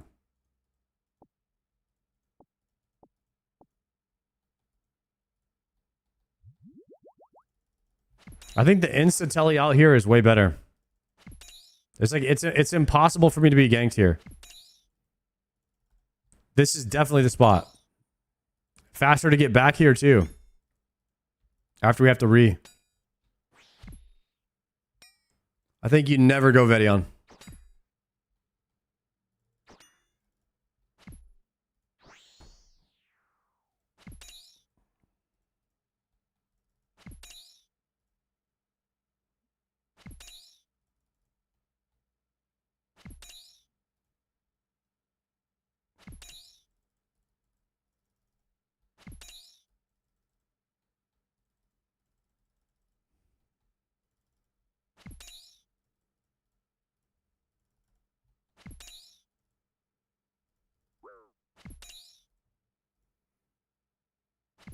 All right, we have 7 more kills until we've done our 50 cows for the day.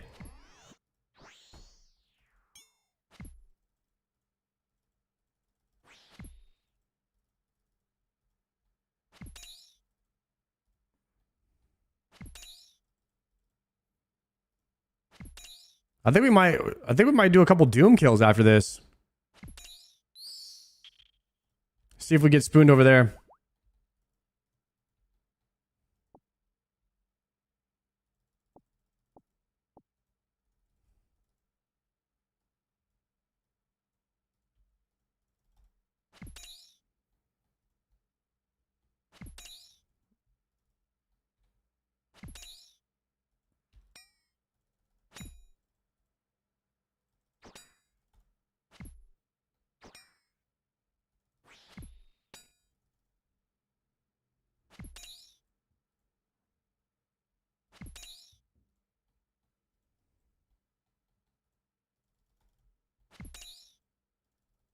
Stream says D pick 100%. Yeah, but 100% is less than 1,000%, and it'll say 1,000% tomorrow.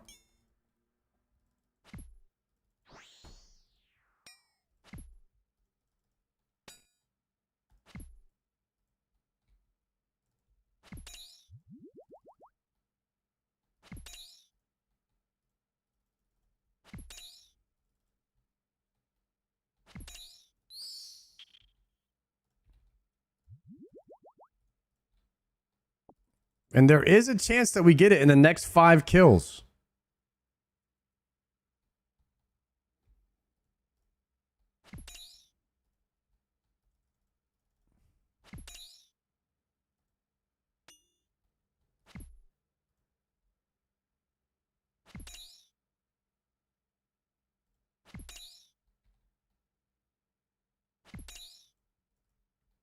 I feel like using the D-Mace and the Berserker Ring would be faster because there's less overkill.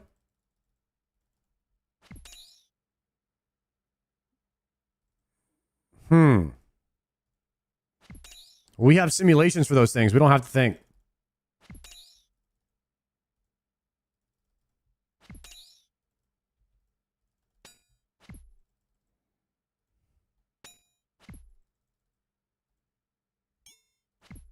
Let the AI figure it out.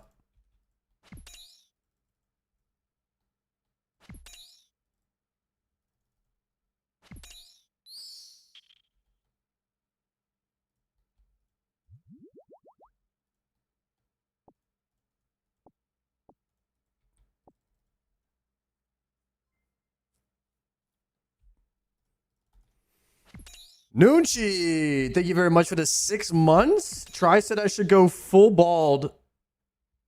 Wait, Try said I should go full Sardaco bald. Any advice? Bro, is your hairline receding? You should not keep a receding hairline. You should let that shit ride, bro. Just get rid of it.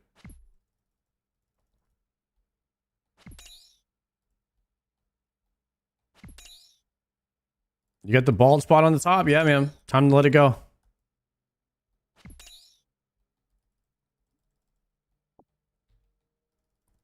It's 100% the way.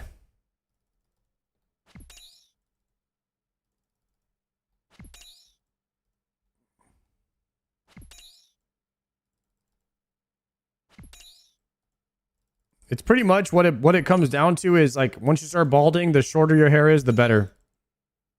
And so eventually you just you can buzz it at first, and then you're like, oh, maybe it's not so bad, and then one day you try full bald, and then you're just good. Then you realize that looks better.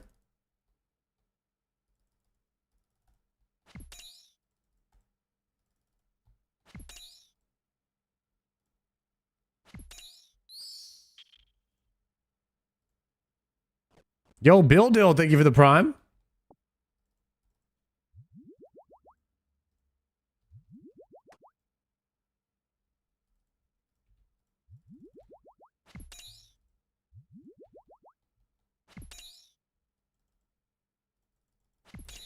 Is it me or is everyone obsessed with bald people? No, we're just... So the MMO genre on Twitch is all approximately the same age. Which is in between like 30 and 35 is the majority of people.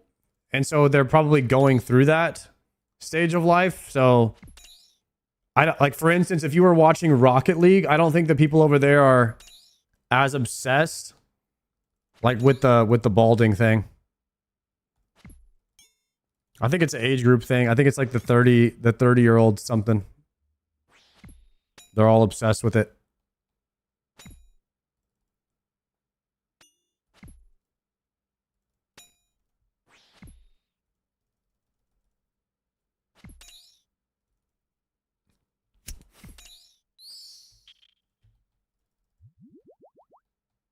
Dragon two-hander, no! That was our D pick. Oh man, it hurts, guys. It hurts. That was it. I've gotten 2 of those now.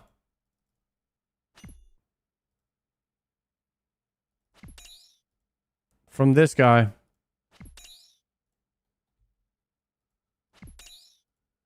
There's just no way. That's the second time we've hit the table, boys.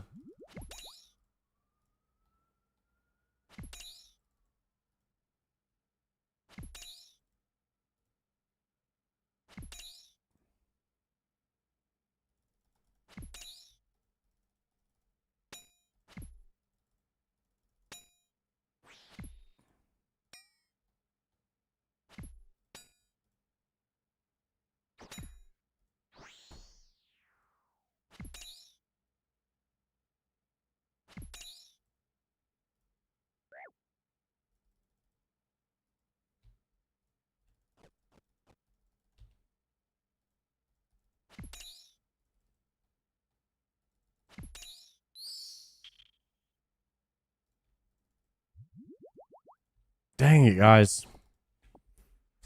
That was our dragon pick right there.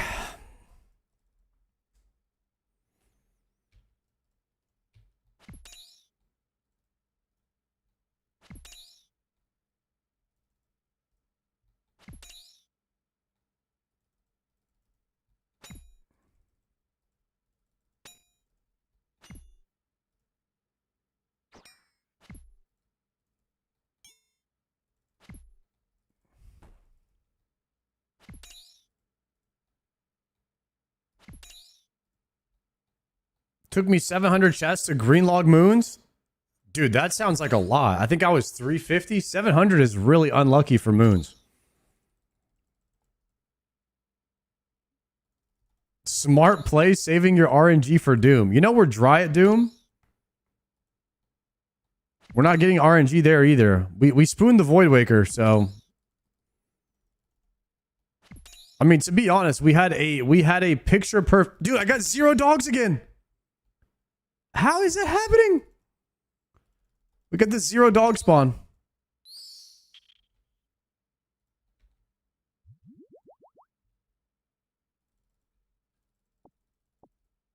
All right, that's 200, boys. 200 Calvarians. Down.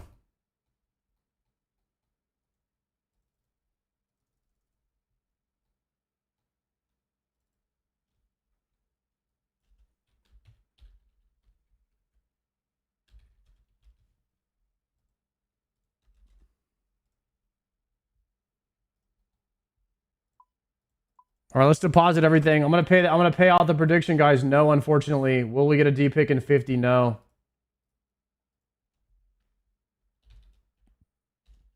Will I get glow hole in 5 sets of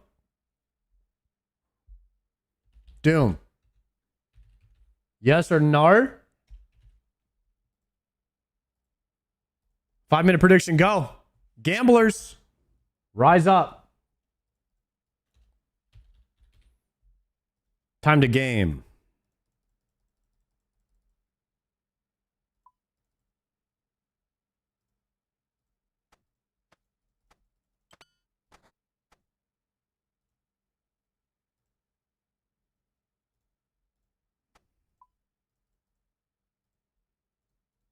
Configure that to Doom.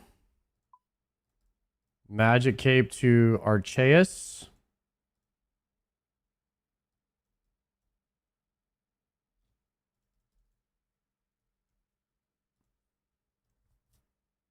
Guys, I'm not going to lie. I don't really like the blowpipe tech in Doom. I was trying it yesterday, and I wasn't a huge fan of it.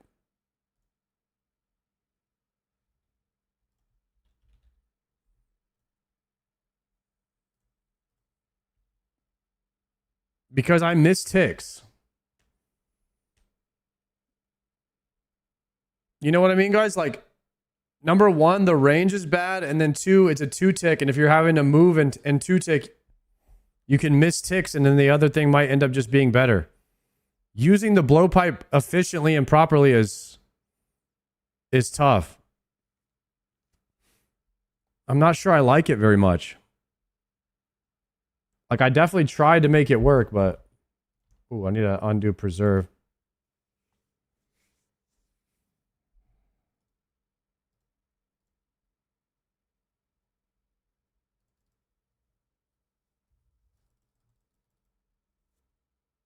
It's worth the hassle. You're saying I should just get used to using it? I didn't think about the spec. The spec could be good for healing.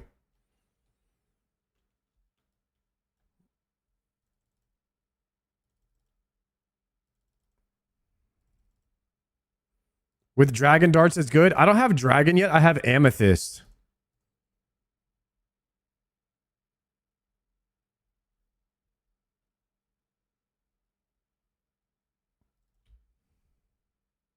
Oh, I do not need rune arrows anymore.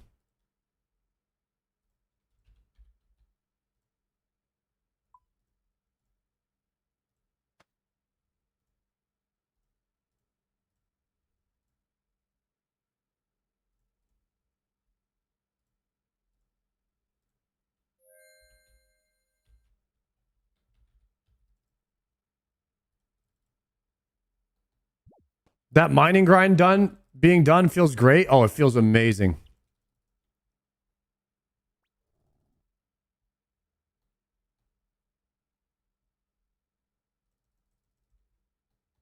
Charger blowpipe, check. 13,000 scales, 79%. Looks like it's good, bro.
I got 150k amethyst arrows doing 92 to 99 mining and 30k darts. Damn.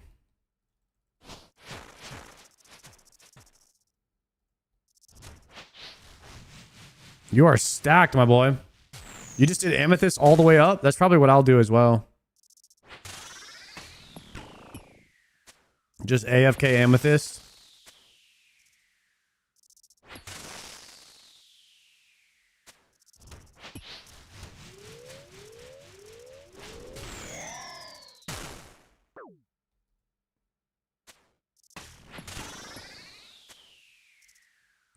All right, I got to make sure that my camera, because I got hit by something there. I couldn't see the next square I was going to move to. Ooh, I could have got sploosh. Descend?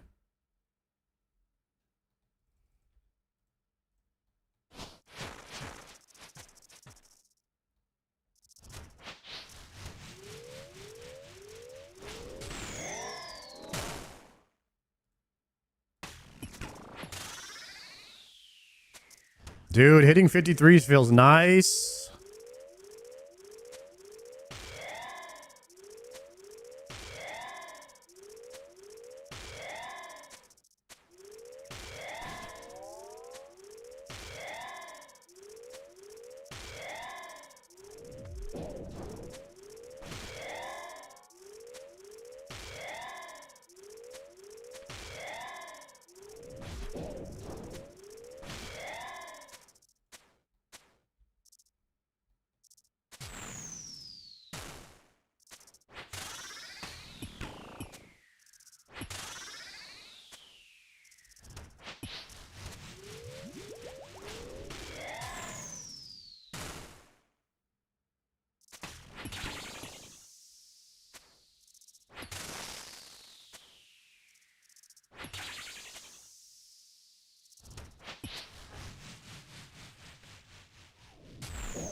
Forgot to death charge there. Oops.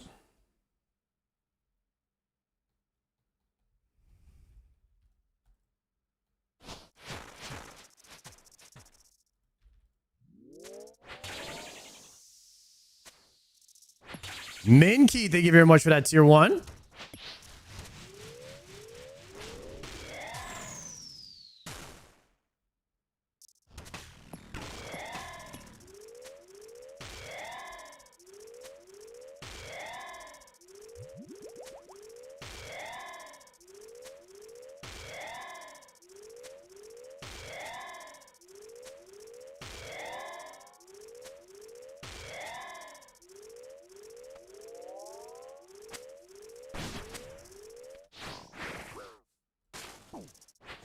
What are these clicks, bro?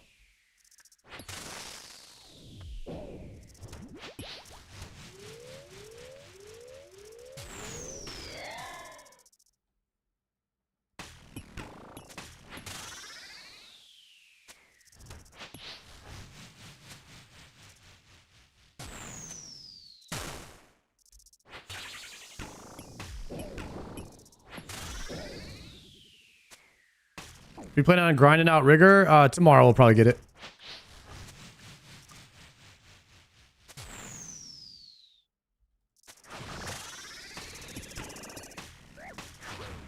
Oops. Double click, man. Double click always gets me killed.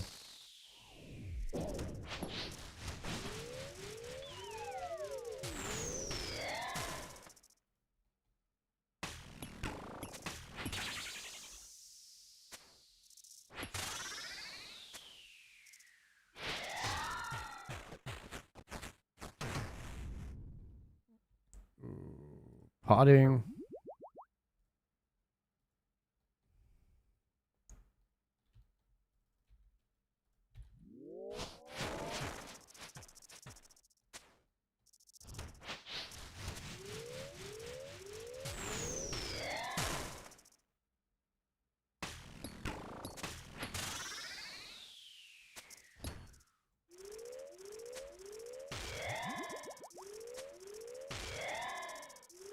We're doing Cox all day tomorrow. We'll probably get like, hopefully we get like 10 runs in tomorrow or something like that.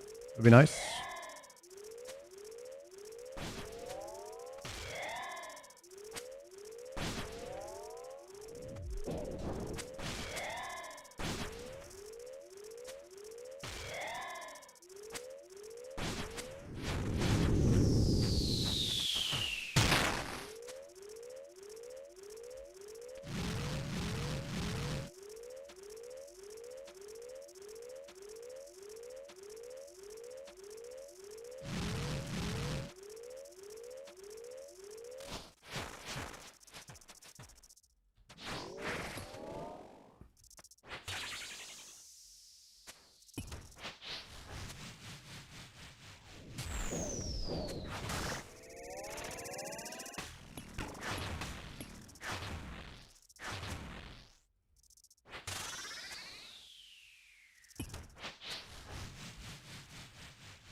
Forgot to log out of my CCTV.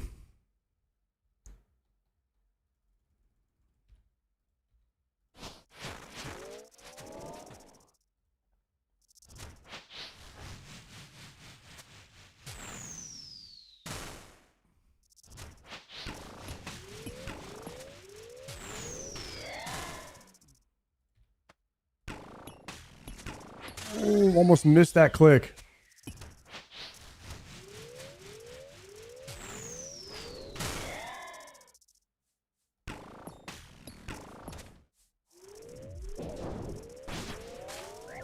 I did miss that click. What the hell?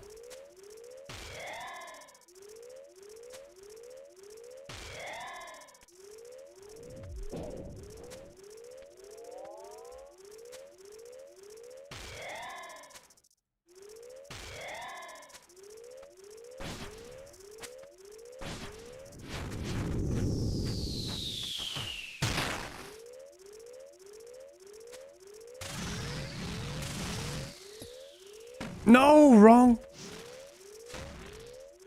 Do I have the right weapon out?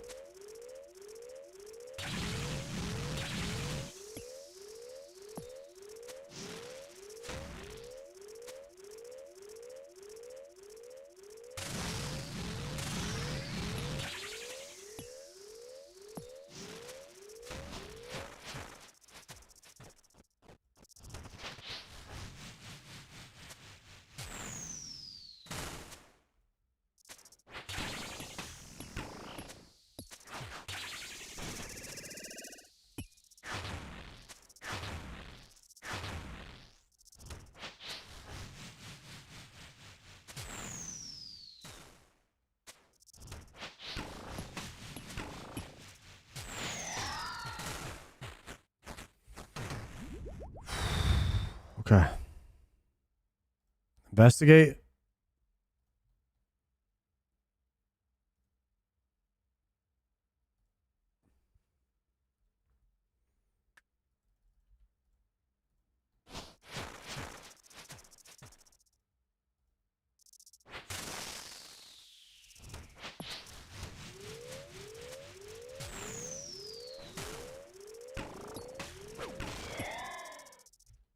That was not good. Not good movement. I didn't want to get stuck in the poison either.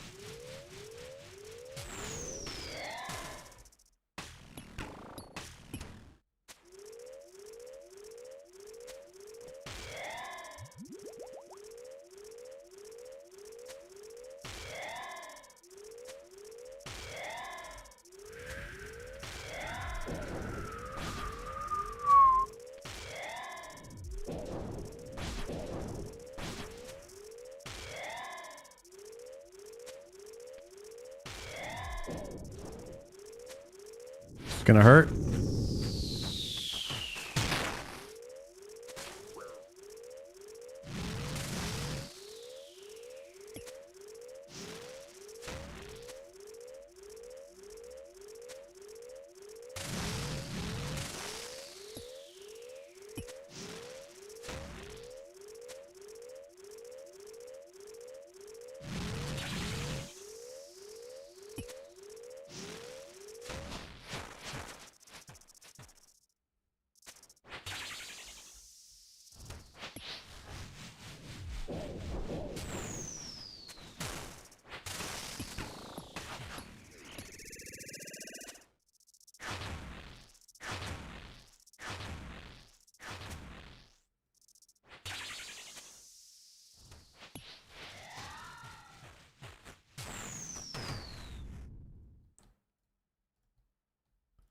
Swapping dragon arrows. Range potting and eating. Swapping these.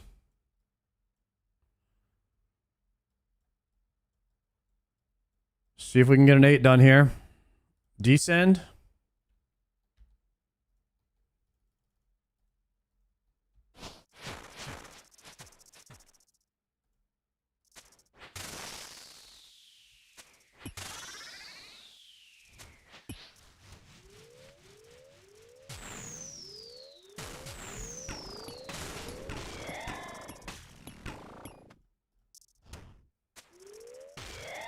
Perfect boulders there.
Spicer. That was a pumpkin spicer.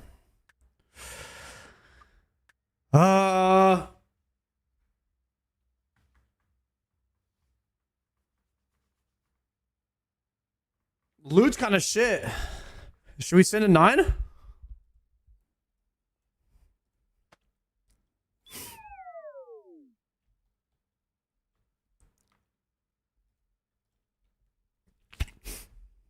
All right, lock in, lock in, lock in.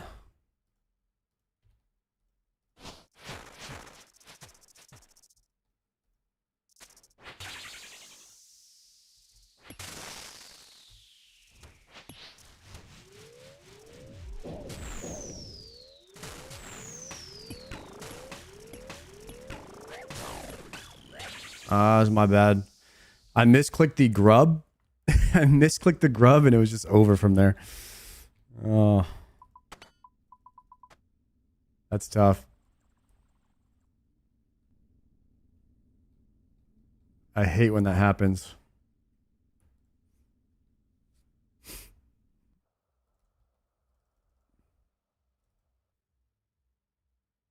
Where'd I get the Doom tile set? Exclamation point Doom. It'll come right up.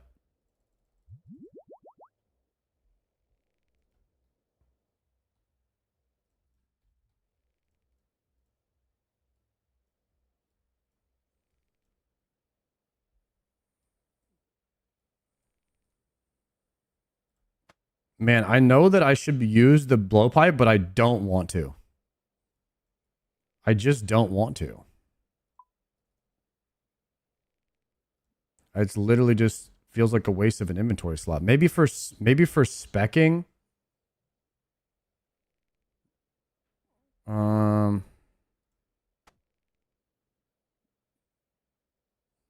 Could be nice to get a heal out of it. Maybe I don't know. I just like don't want to use it, man.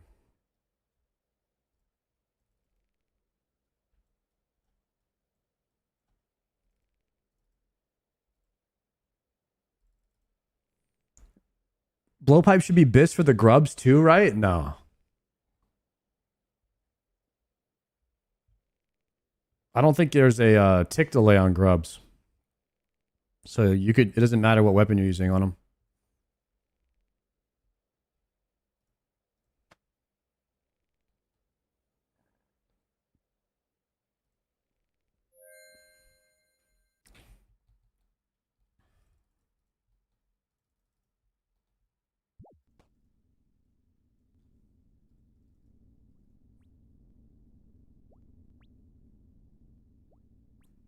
Yeah, the grubs are...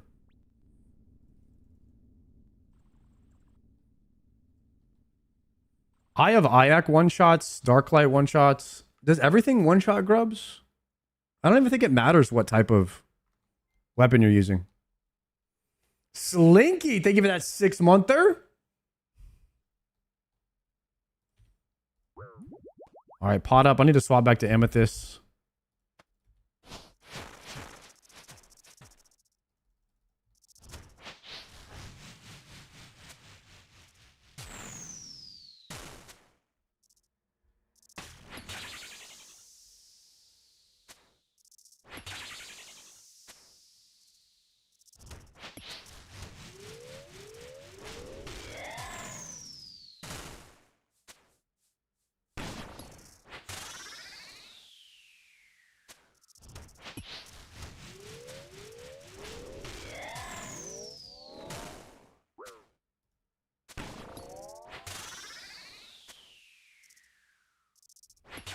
I think I moved to a square again that maybe had a shadow on it.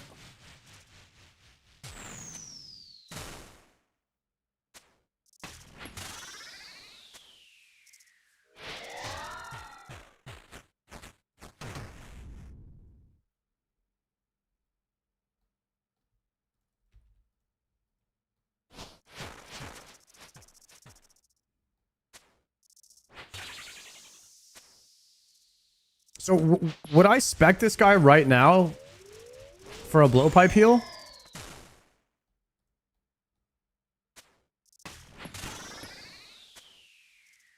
Or wait till a car phase?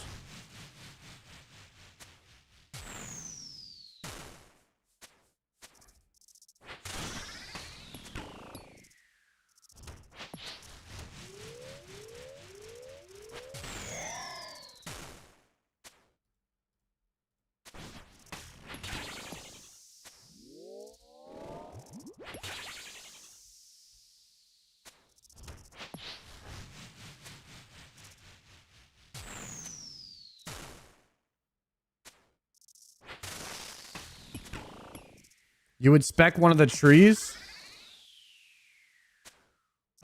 Like these things?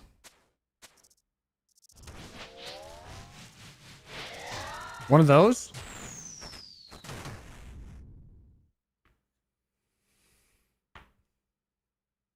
Okay, I should have spec'd one of those trees before he phased. That could have been full health.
Ooh, no.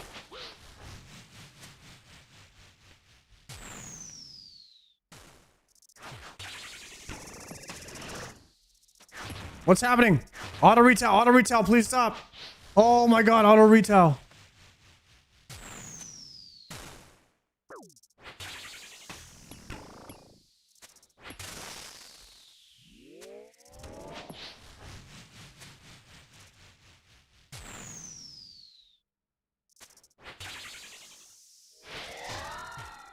Okay, that spec was very good. It healed me back to full when I used the blowpipe on it. But then auto retail almost got me killed.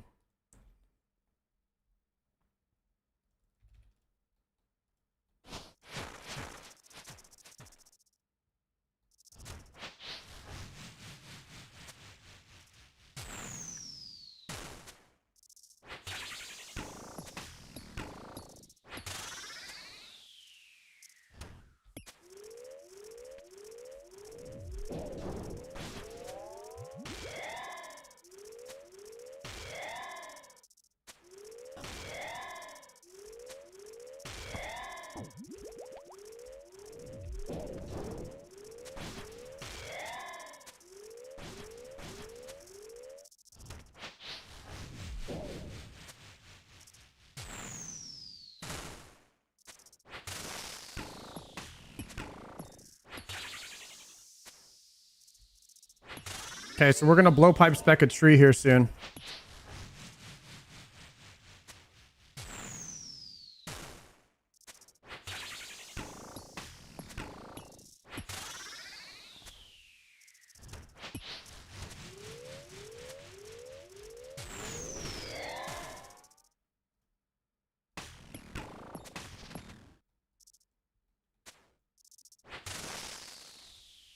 Actually, he's just dead.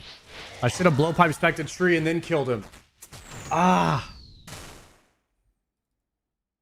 All right, we'll get it. We'll get it. I can still spec. I could spec the car face here.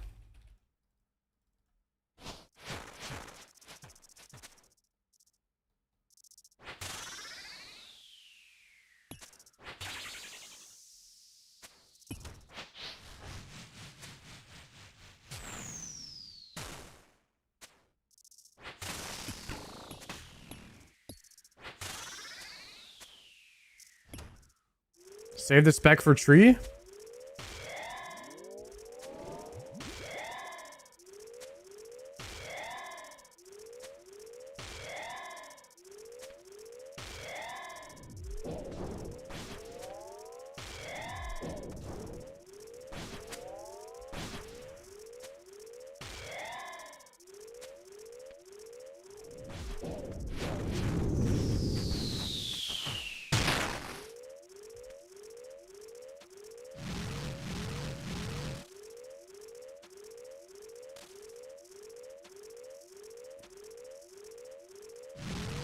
I just double spec the car face. Screw it.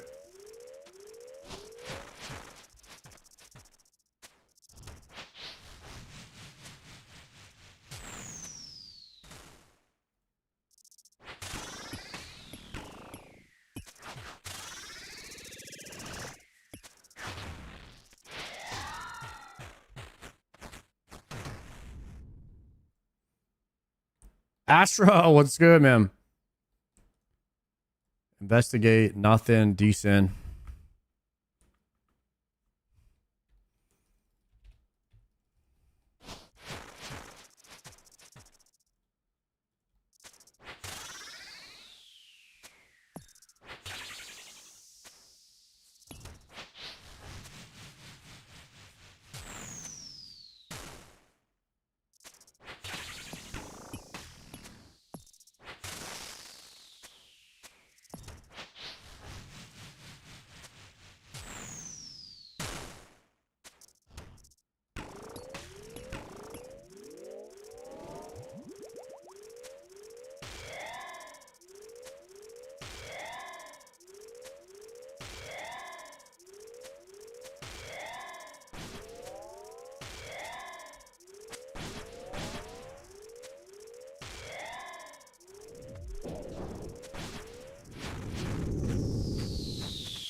Okay. Potting. Decent.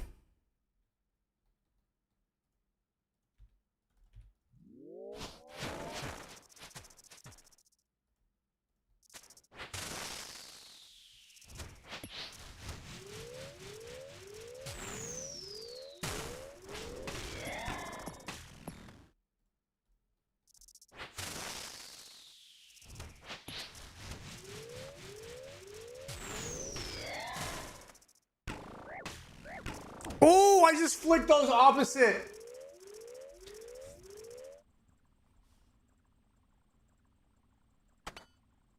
No.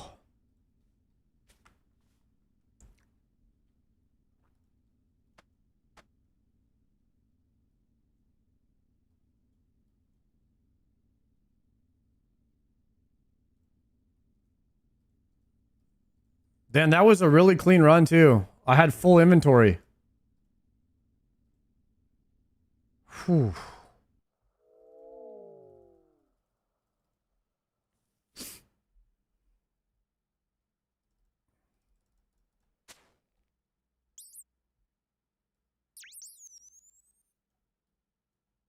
All right, that's 2. Swap these.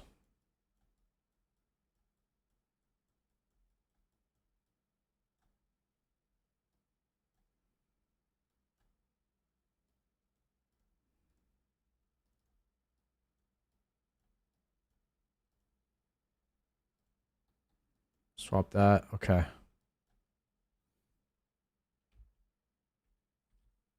Dang it, man.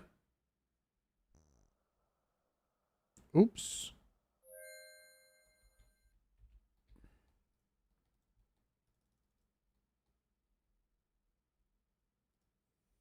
If this is first trip, make sure I is filled with tears so you can soak charges.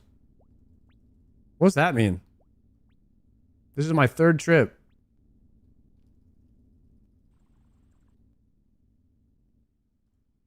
I have 28k charges.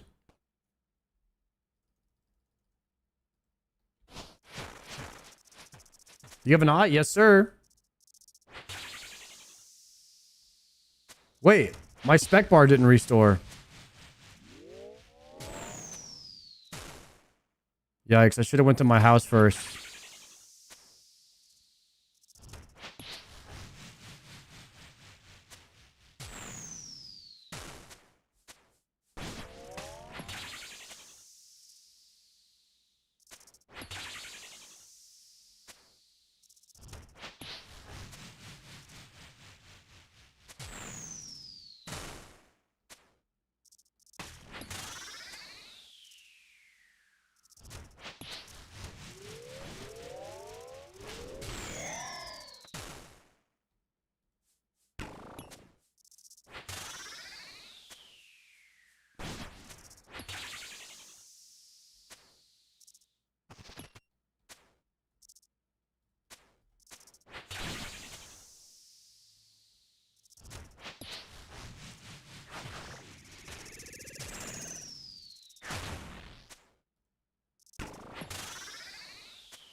Dying doesn't reset your spec bar? I don't understand that one. Wait, you're right. Maybe it should reset your spec bar when you die.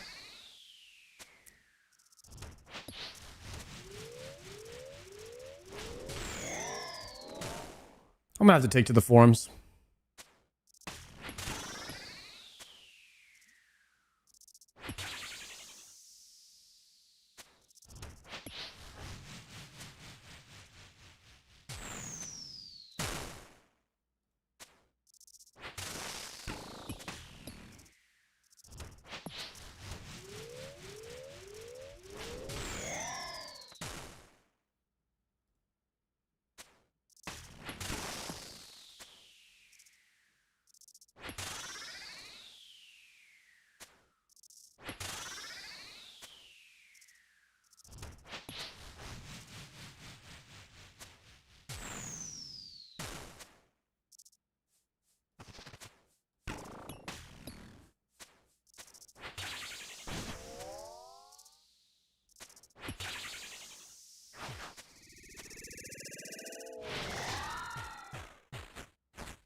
Reddit, here I come.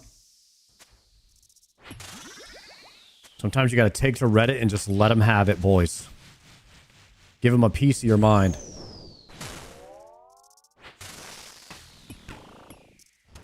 You gotta just get on there and write a forum post.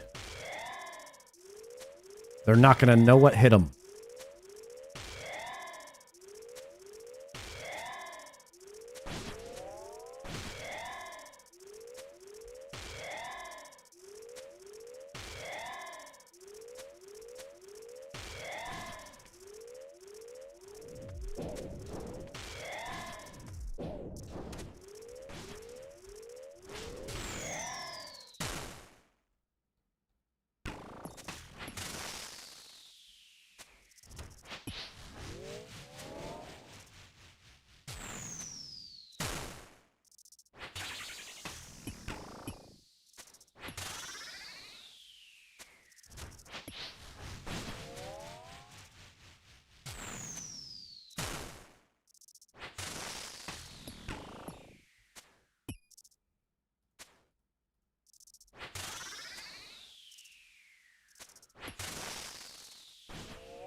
Guys, we're locked in right now. We might get a new PB soon.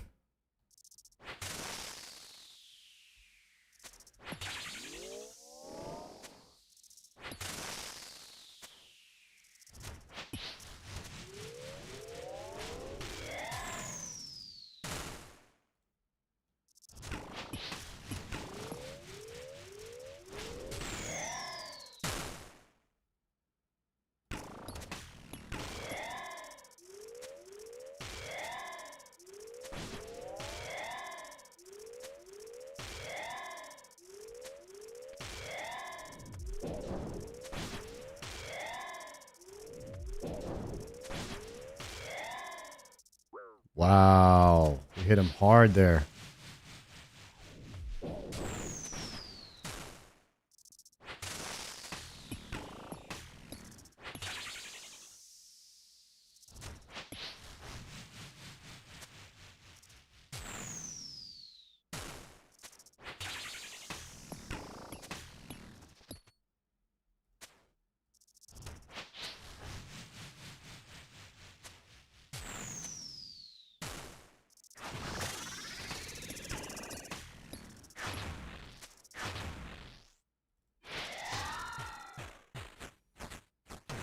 You watch that EV 24 challenge? We have that one queued up. I definitely want to watch that one. That one looks funny as hell.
All right, we double specced with the blowpipe there for a little healing. That wasn't bad.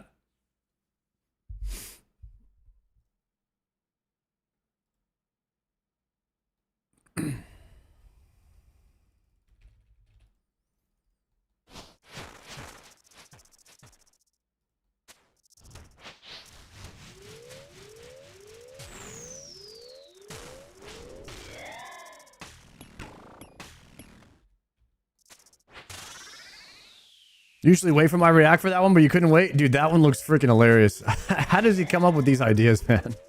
I have no idea.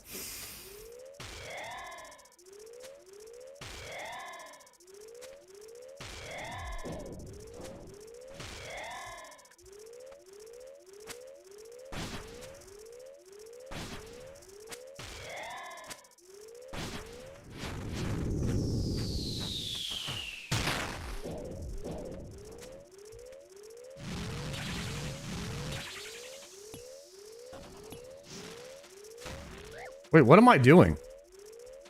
Chat, does anybody know what I'm doing right now? Because I have no clue. I'm going to be honest.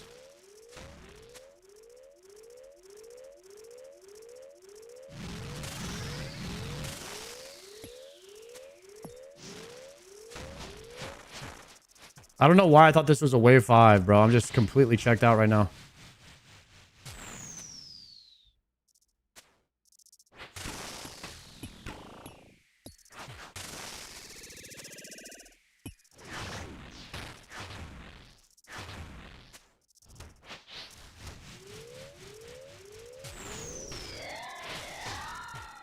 We got the sploosher there. Whew. Not good and not good. All right, wave 7. We have to eat our first food, it looks like. All right, lock in, lock in, lock in.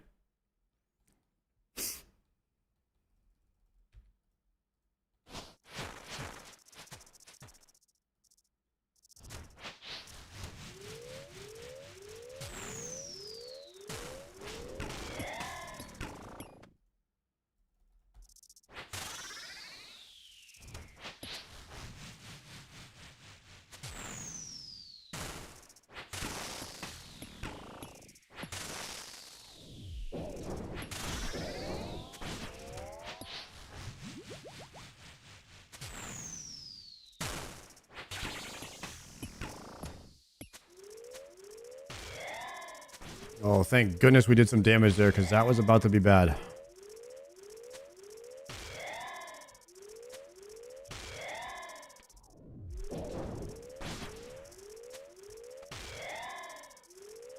Nope, that was a bad click.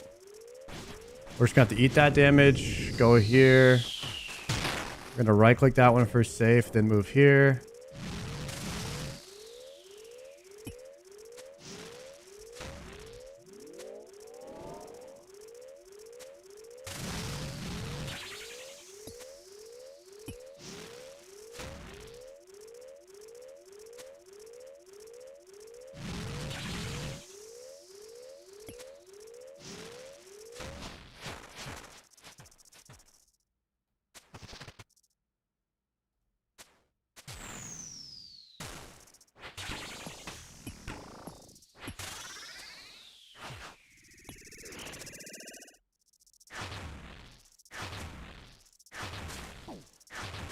Oh no, he healed. He healed off that grub. I thought he was dead off that 5 and he got the heal.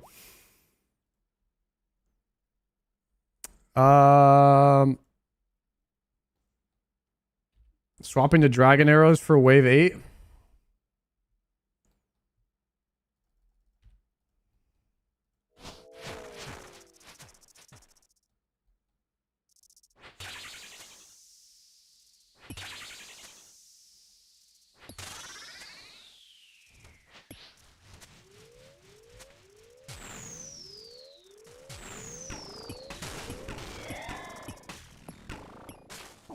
Ow. That heal was rough.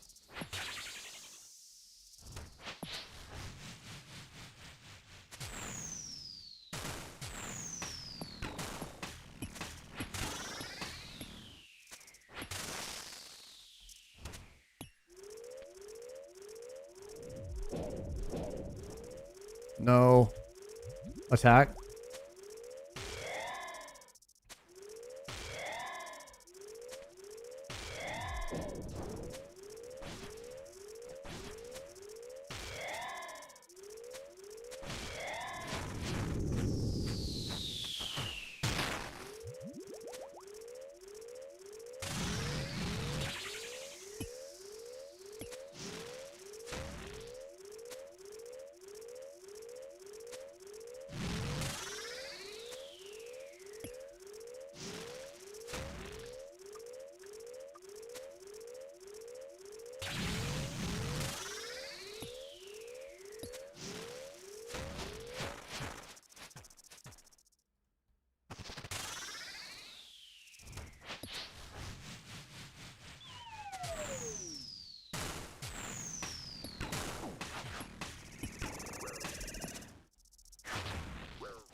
That was a rough one.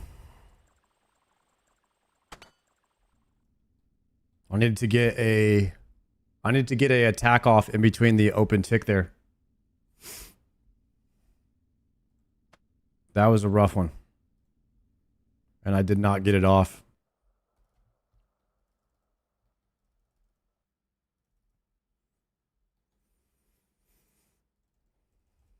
Tough one.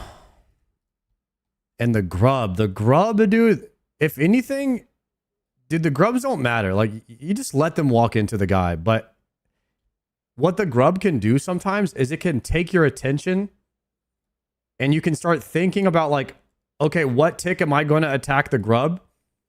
And if you just didn't think that, you would be fine. But, like, it can distract you mentally. If you start thinking about how you're gonna kill the grub instead of what tick am I going to attack the flower so that I can get to safety in the ball, it can mess you up.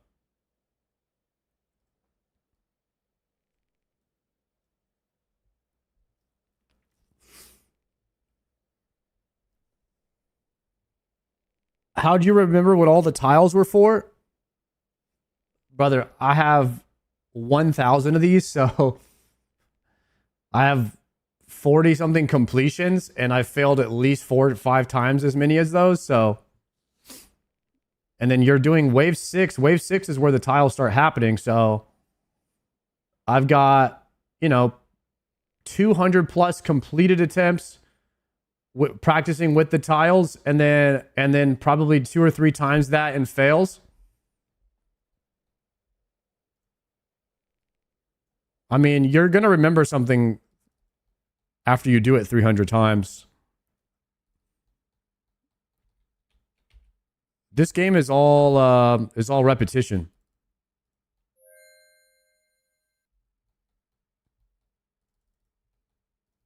It's like repetition and then rhythm. I assume the rotations are to keep the floor as clean as possible.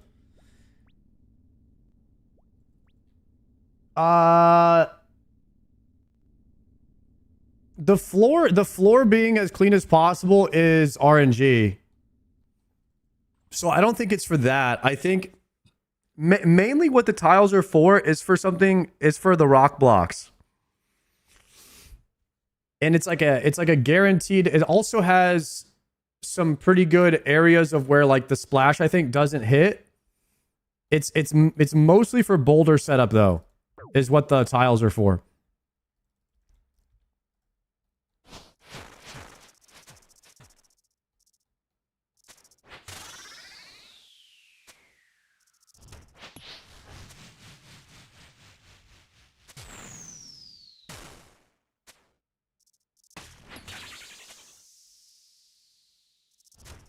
Did you use the term RNG before you started escaping? Yeah, RNG is present in every MMO.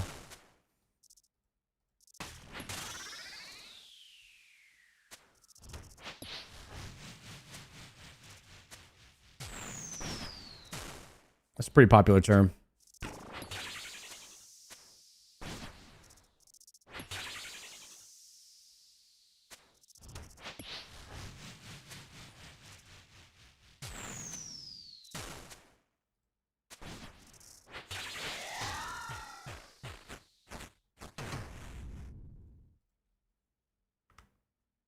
probably hear this a lot, but it's super cool you stuck with the Iron Man. Even when you were uncertain about it before the Inferno, impressive you pulled it through and stuck with it. Yo, thank you, Luke. I'm glad we didn't de-iron. I'm glad we stuck with it as well.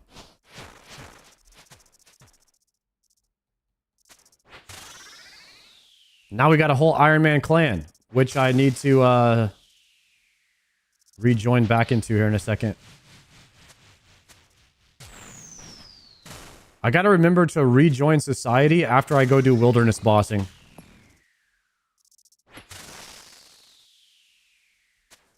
Time to join back into society, boys.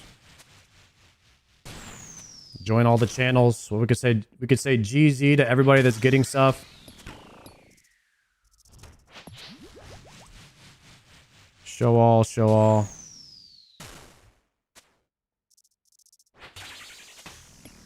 And even worse, like, what if we were to get something and then we were to get no GZs after that because we didn't join society?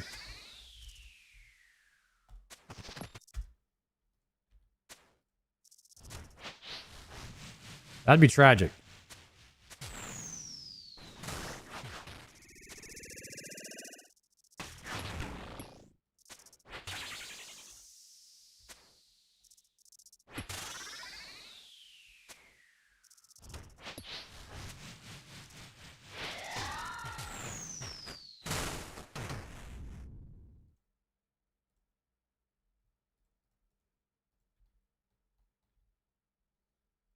All right, we are fully assimilated back into society. We have joined the friend chat. We have joined the guild, and we have unhid all of our other chats as well.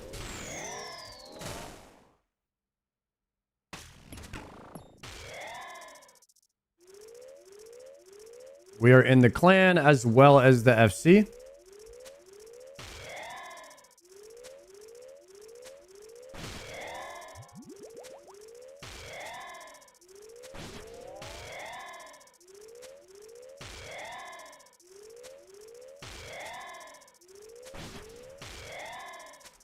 What Doom unique? You'll never guess. I got the Eye of Ayak.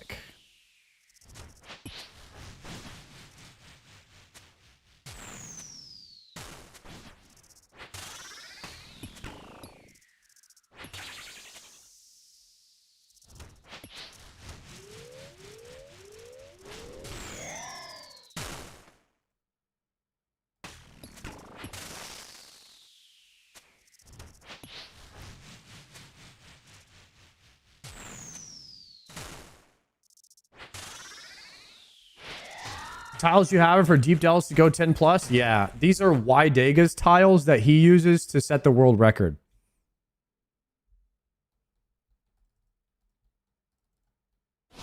I believe. Correct me if I'm wrong on that.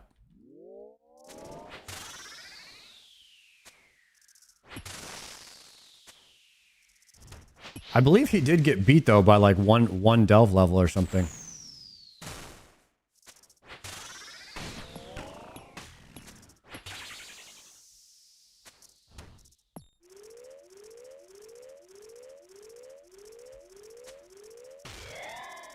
They are his tiles? Okay, excellent. That's what I thought.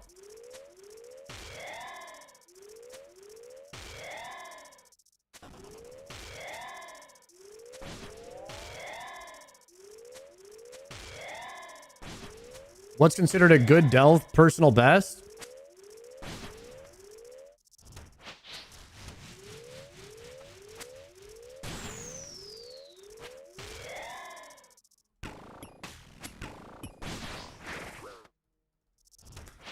Honestly, if you do an 8, it's very good. What's considered good for people that can push beyond 8? Probably like anywhere from 12 to 15. For the exceptional players. I think you have to do a delve 16 for the Grandmaster achievement.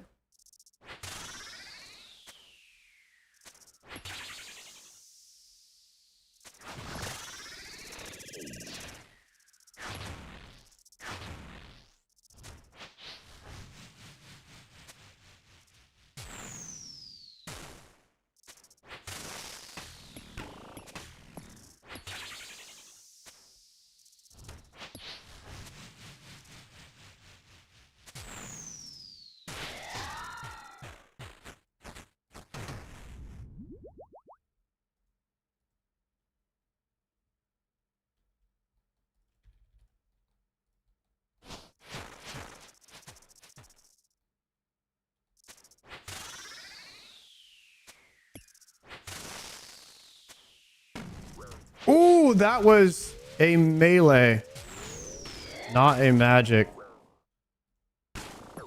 Jesus, I'm getting smoked right now. We gotta recover here.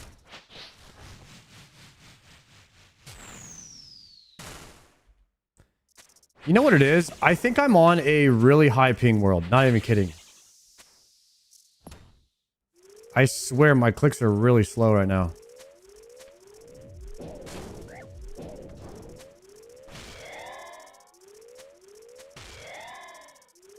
What? I'm on a West Coast US? Okay, that's not it then.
Potting.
Wait, what am I doing? What am I doing? This is wave 6.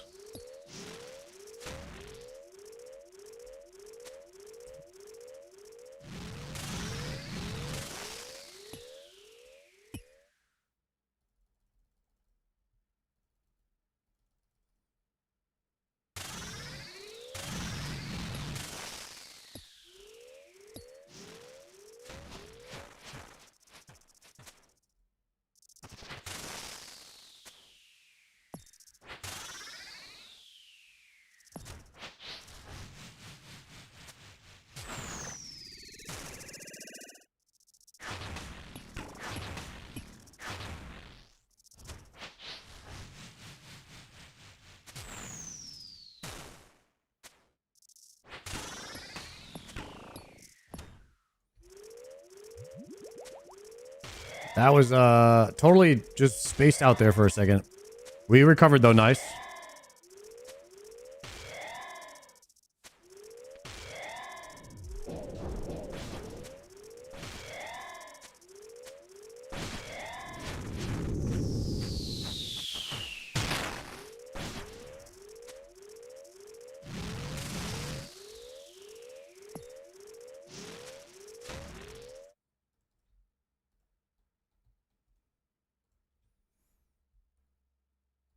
All right, wave 7, wave 7, wave 7, wave 7, wave 7. Lock in, lock in, lock in.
Good damage there. That's what I'm talking about, boys.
I just turned my freaking prayer off.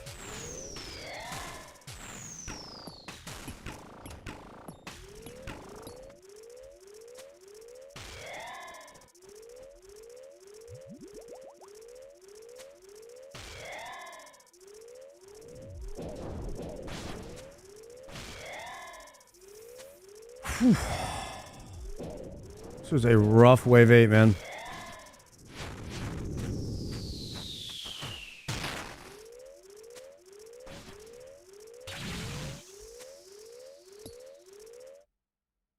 Got it, though. We got it, though. I wasn't potted either, huh?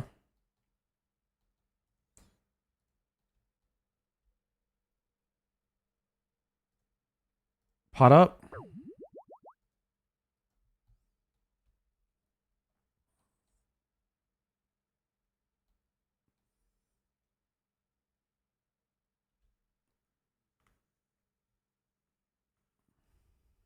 Hmm.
Full sin, baby.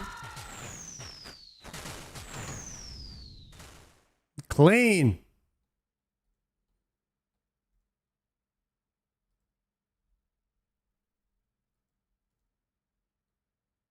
Should we go 10?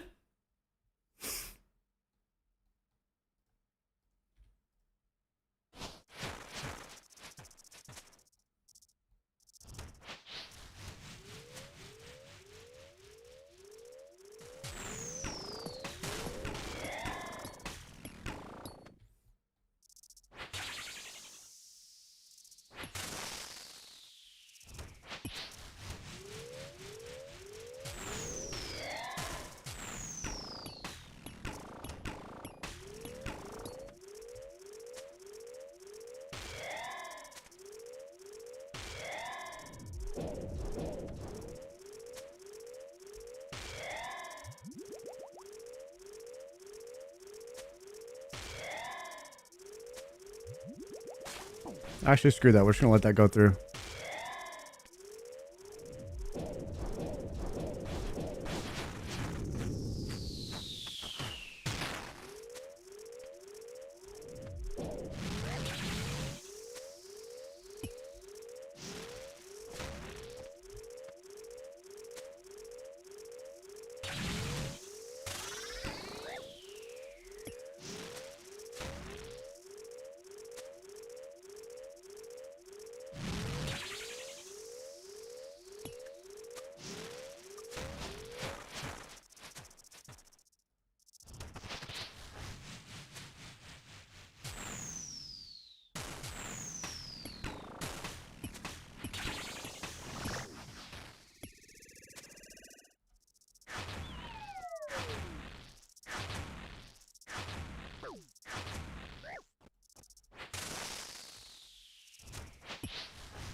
Little sketch, but wave 10 done.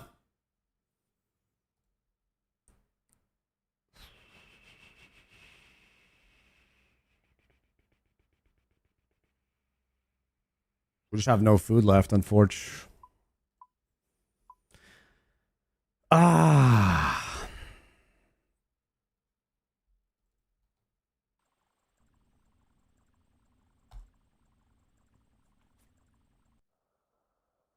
If you stand on the D3 line, boulders on the D3 tile don't get destroyed as Doom goes through it. Really? On the D3 line? Wait, I need to test that theory.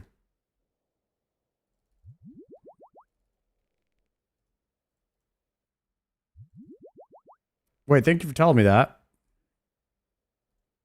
Big if true.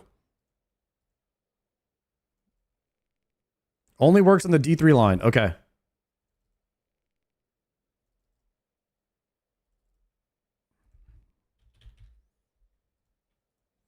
All right, this is going to be our 5th clear of the evening, our 5th set of dooms. So this would be the prediction right here. We're pushing wave 10s, guys. We're pushing wave 10s, and we're still not getting glowy holes. So right now, we are 245% for a purple, and we have gotten 1. So we're owed 1.5 right now. We are owed 1.5. Blowers.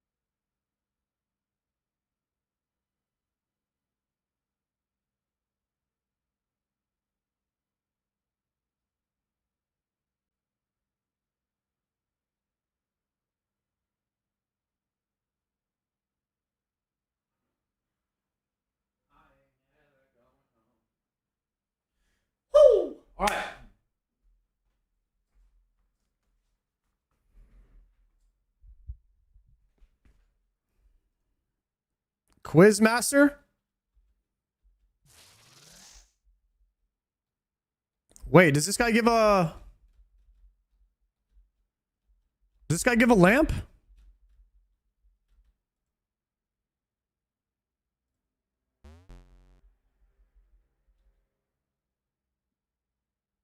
Oh. Wait, this guy gives a baguette?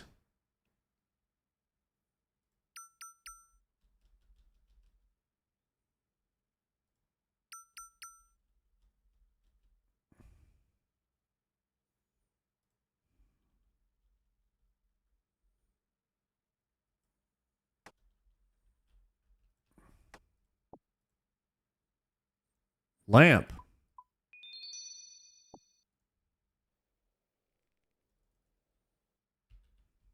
I thought the stale baguette came from the lunch lady.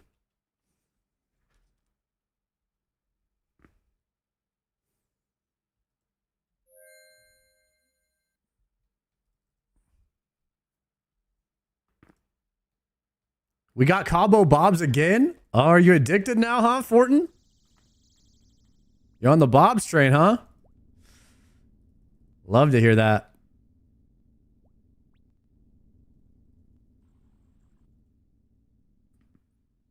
It used to only come from the quiz box, and now it comes from the lunch lady too, huh? Dude, LMGD spooned the stale baguette as well. What hasn't that guy spooned, man? Diabetical.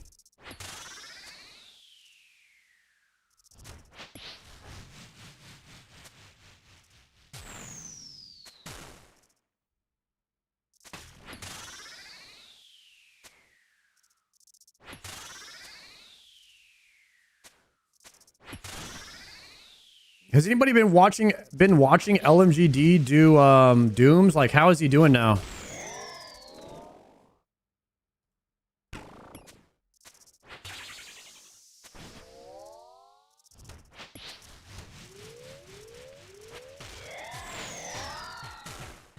He has a few 8s, but he's struggling a bit. He's getting better then.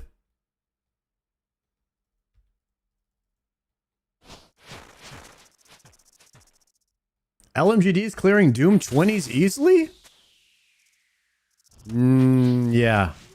Something about that just seems a little bit wrong.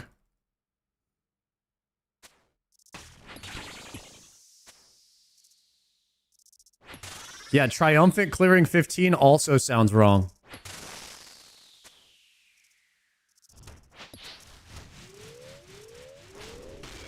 Not really sure why per se, but it just doesn't sound right.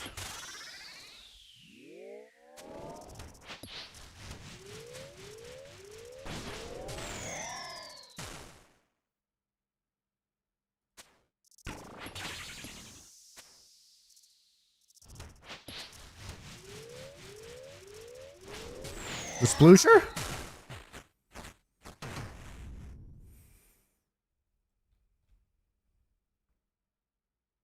Saw you whip out a T-bow and get to delve 30 once. That was not me. I do dream about that sometimes, but it would be pretty sick to see how far we could get with T-bow's ECB.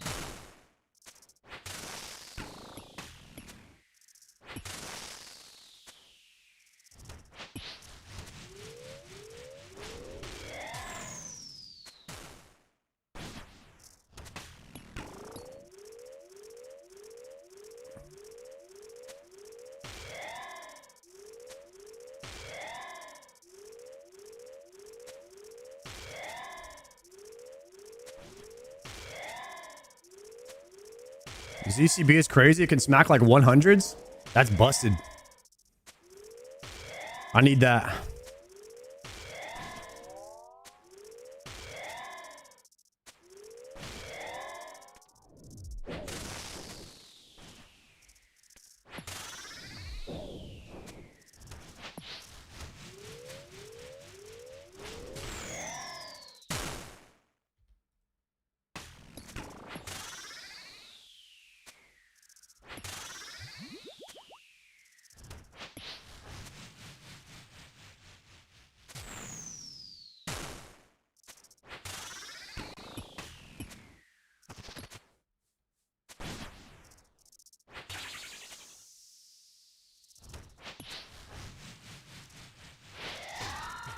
Good damage. Oh, because we have dragon arrows. Oops. I was using dragon, guys. Yikes. I knew something was wrong.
Aquatic.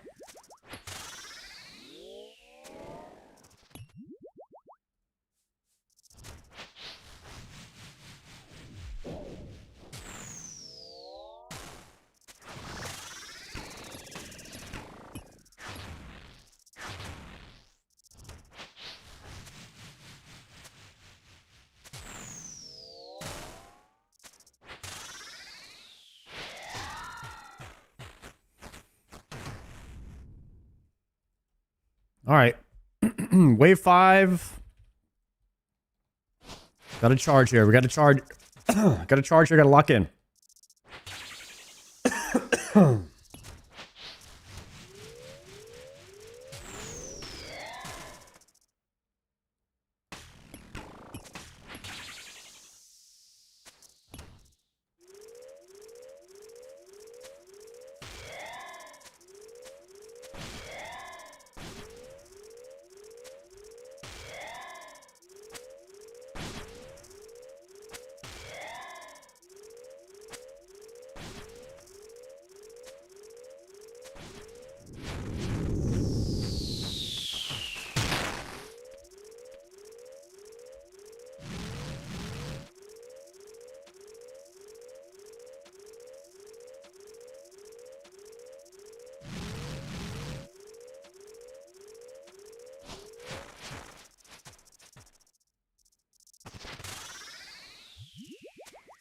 Yo, what's going on, babe? Ooh.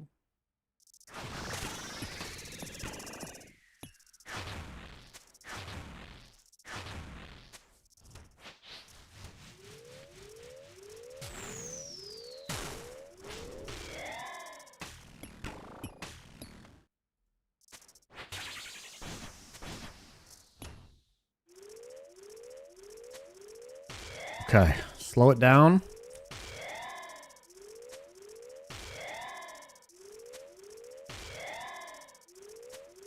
We got a red.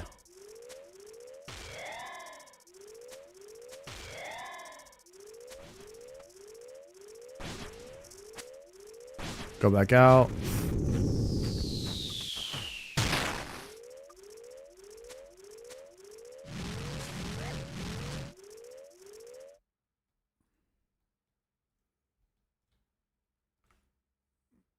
Ooh, cannonballs. And a teleport. What do I mean? Unlock from Doom? We got the Eye of Ayak.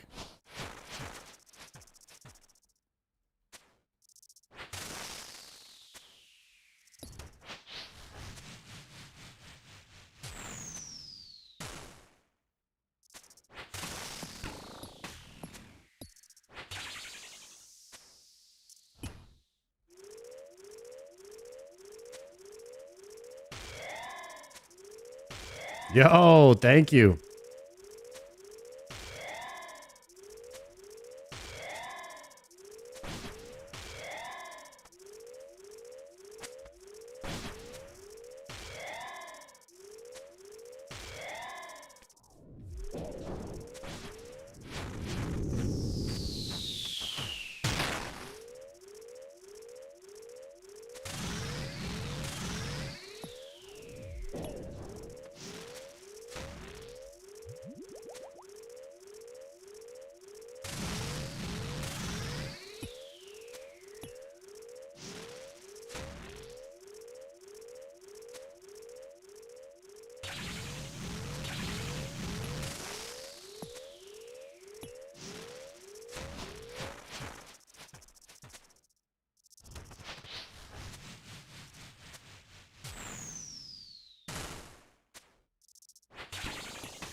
Repot. What wave was that? 6?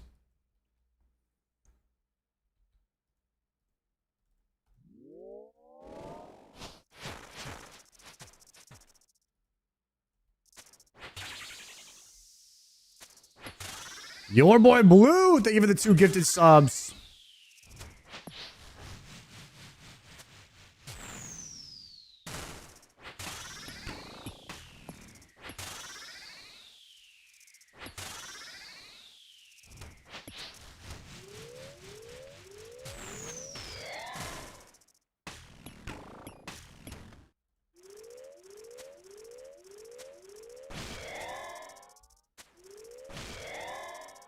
I did not get to spec off there, but I feel like it was a better choice. End up getting anything else at Serb? No, unfortunately.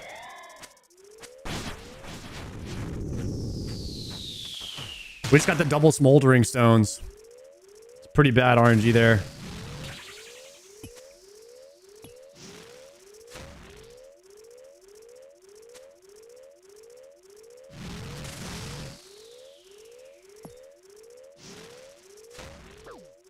That sucked.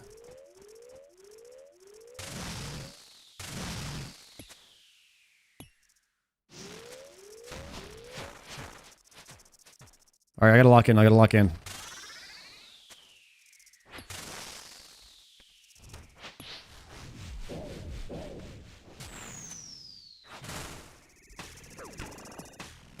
Missed the first prayer there. Timing was good here, though.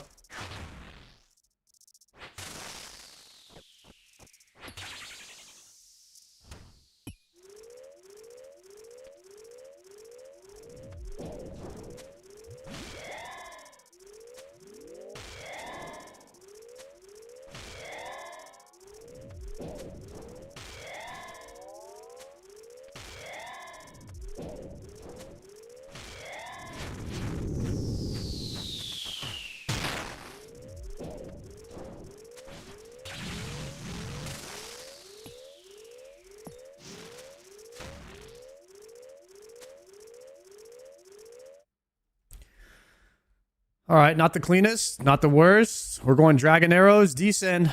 Wave 8.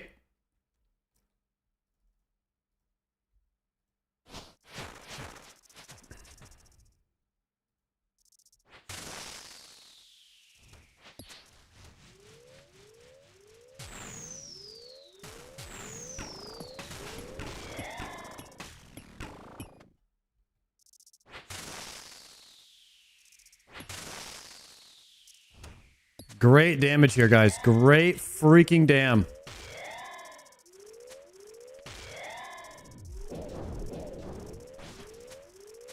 Here's the problem, though. We're going to have to pre-pot anti.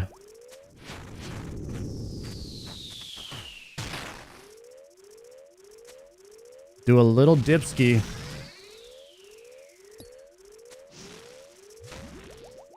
That was clean.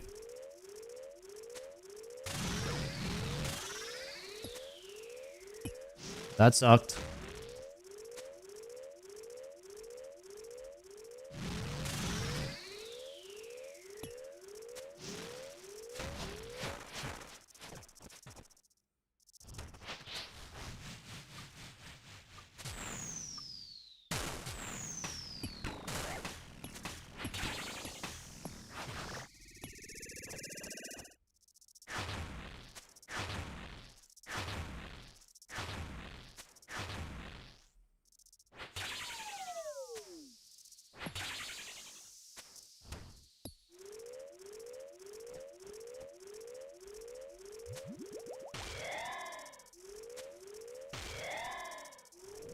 Holy locked in. Hold on, guys.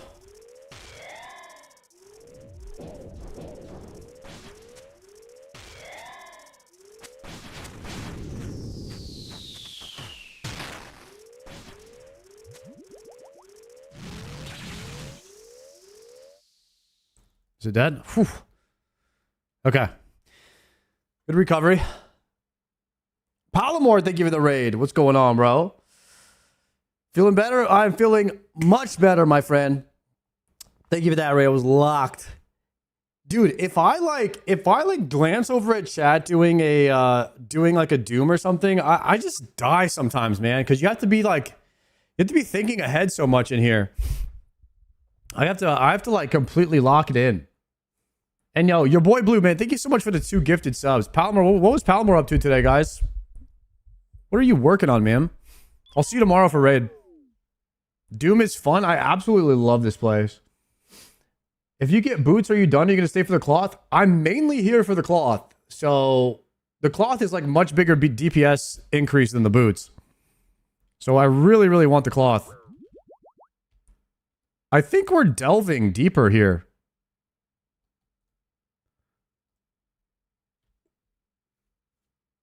Although cannonballs and stuff is good though. And the sploosh is not great. Not gonna lie, sploosh is not great. You know what I need practice on? I'll need practice going to the right. I'm gonna go to the right here and see if I can do it. I'm kind of bad at going to the right.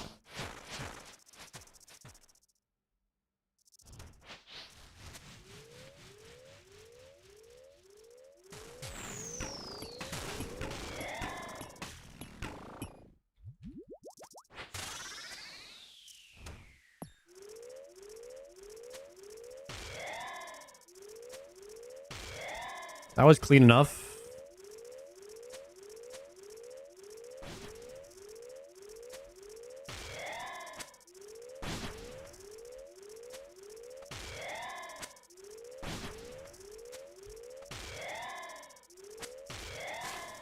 Yikes.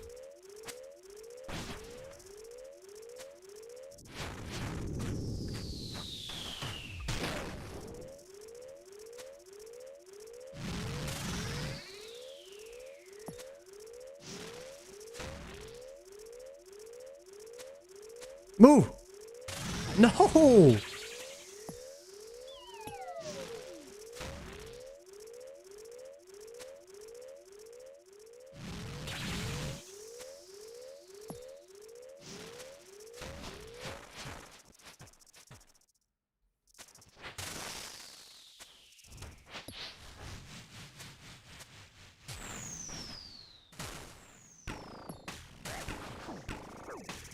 Oh, no.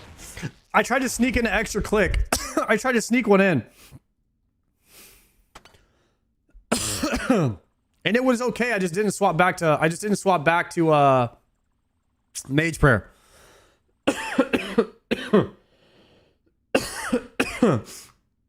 No drops today, guys. We have been dry on the drops, bro.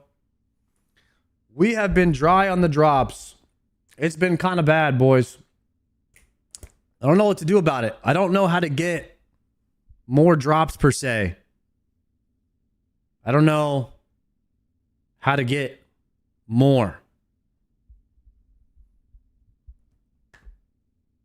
I come from the future. You're going to be a GM in 2028 of September 14th. Thank you.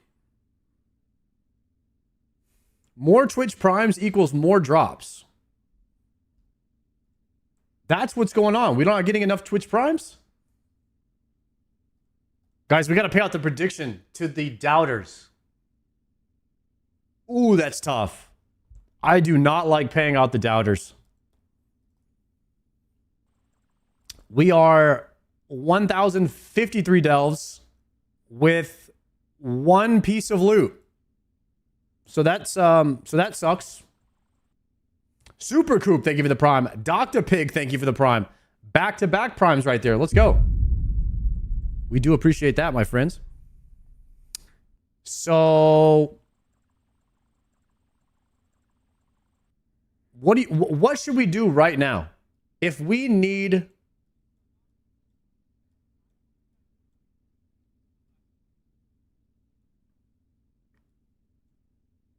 Is this a situation where we just need to send another one? Just to see if we get anything?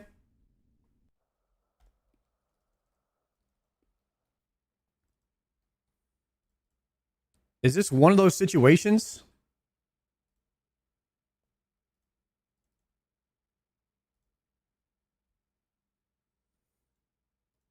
Because I was just going to do 5 attempts. But we are kind of in a flow state right now. And entering a flow state could potentially mean that we get some crazy loot.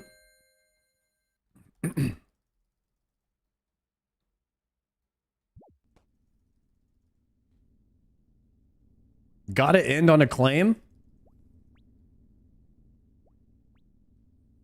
Yeah, the cannonballs would have been pretty nice there.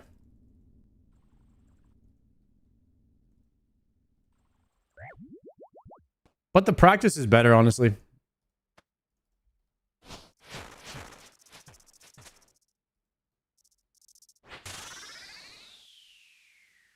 I like getting the practice in.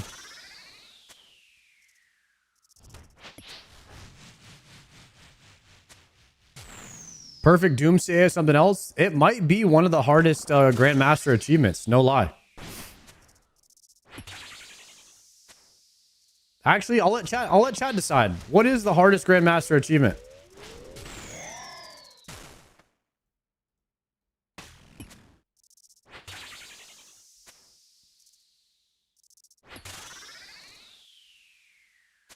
Perfect Theater?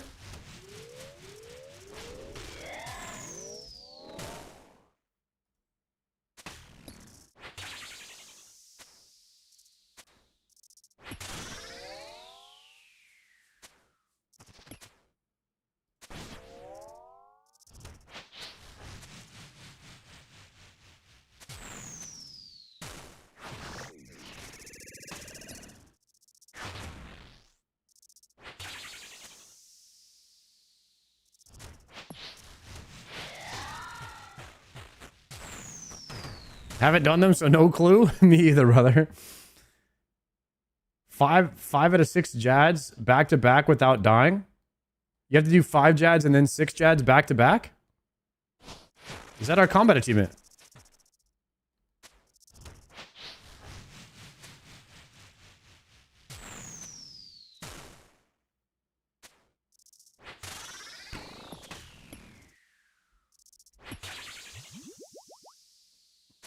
Speed time CG harder than 5 out of 6 Jads.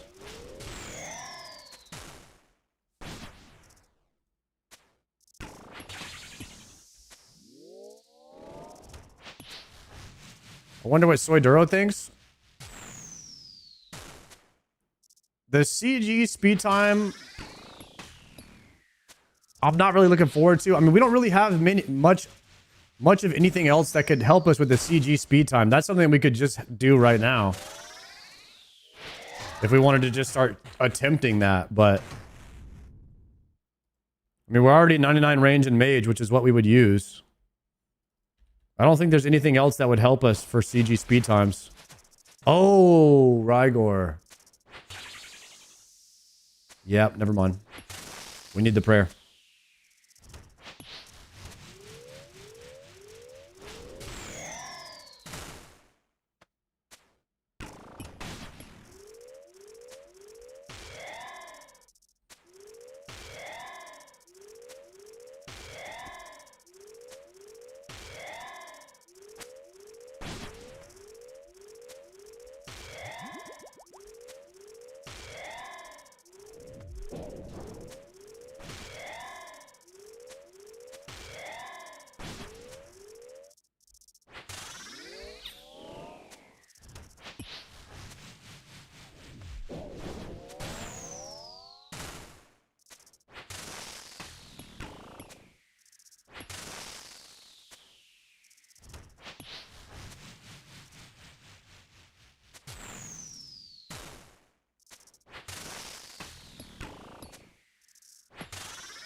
We need the prayer for here as well.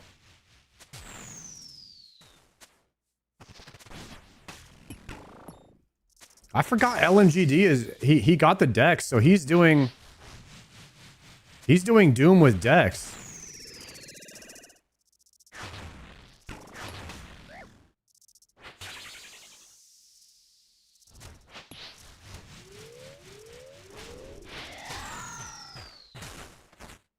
Yeah, we're going to do Cox tomorrow. I think we also have to probably do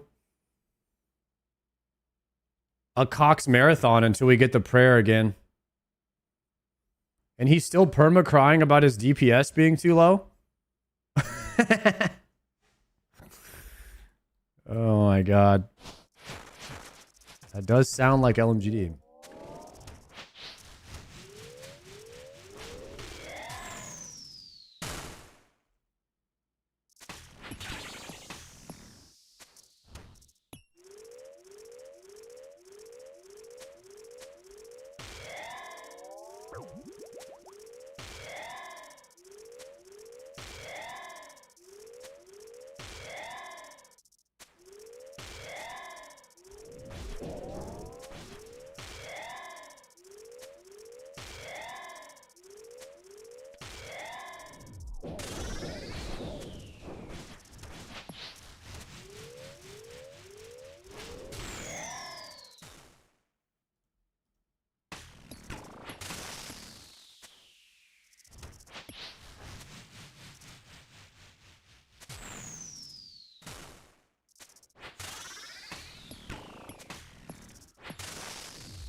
Okay.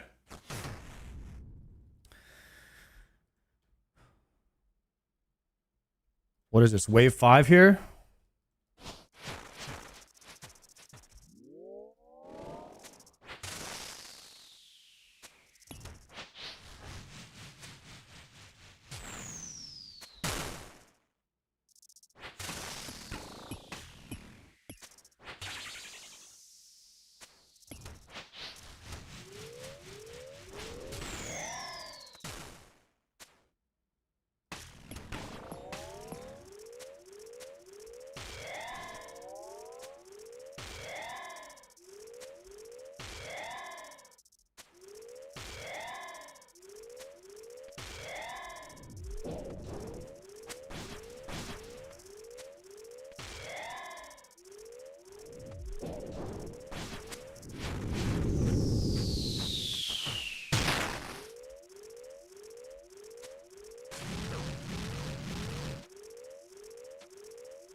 The Ludicrous and Drop Do Down, and the Ludicrous, guys. Thank you very much for the subs.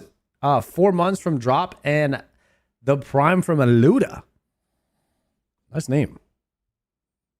What piece of the 1 and 3 did we get? We got the Eye of Ayak right here.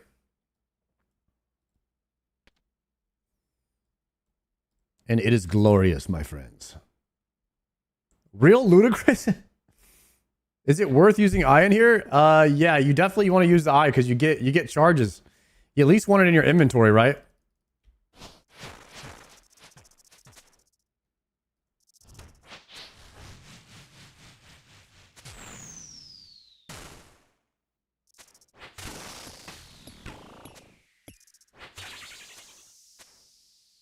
Extrues, good luck on the drops. Loving the content. Yo, thank you, my friend. Thank you for that 4-monther.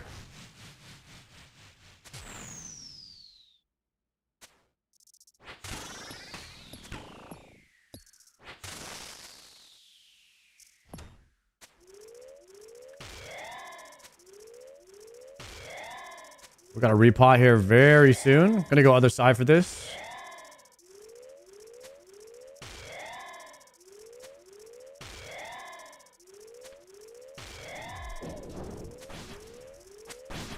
Now we are going back through.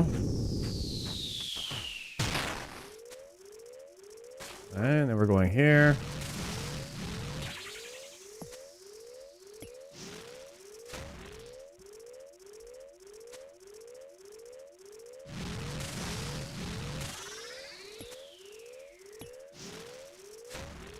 Okay, then we go here. This is going to be a bit of a farther run. But we are chilling.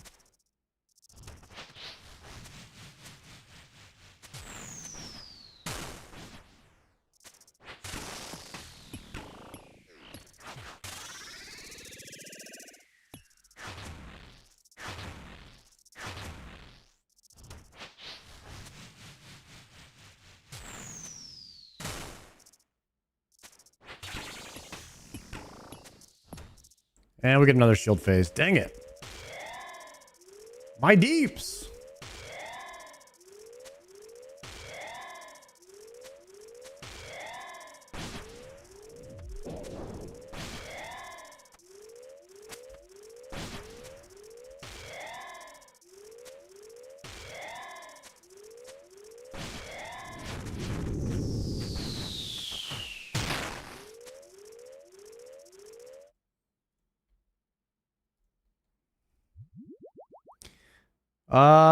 That was wave 6.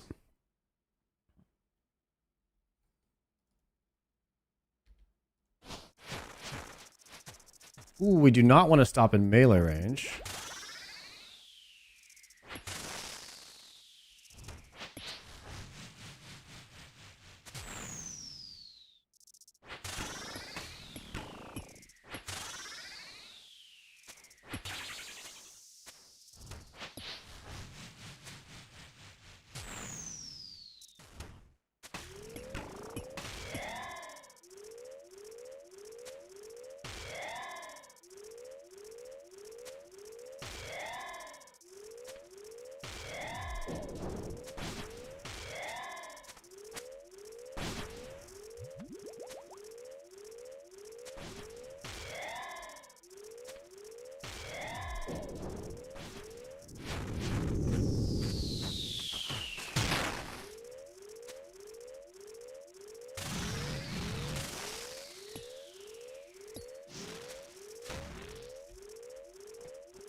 The sploosher. I love a good wave 7 sploosh. I don't know about you guys, but if I can get splooshed on a wave 7, I like that.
Ooh, we're getting another shield phase. Ooh, that's tough.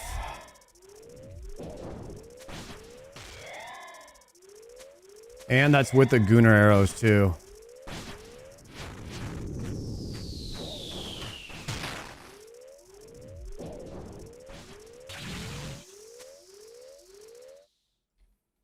Ooh.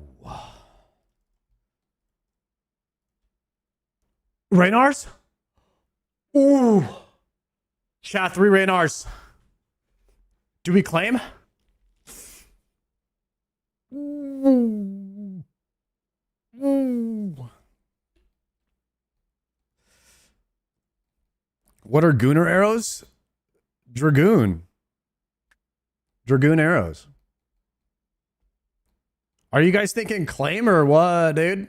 I need them triple rains. Triple rains is like 20 prayer pots. One Raynar in hand is worth 2 in the bush. I hear what you're saying.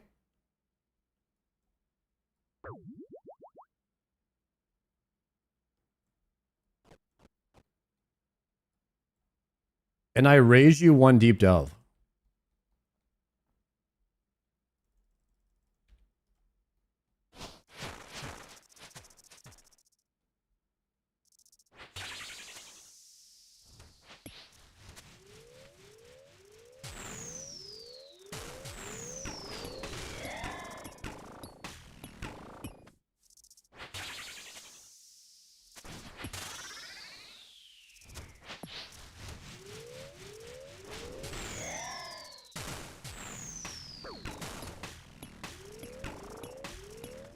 How did I miss that first click?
Could be worse.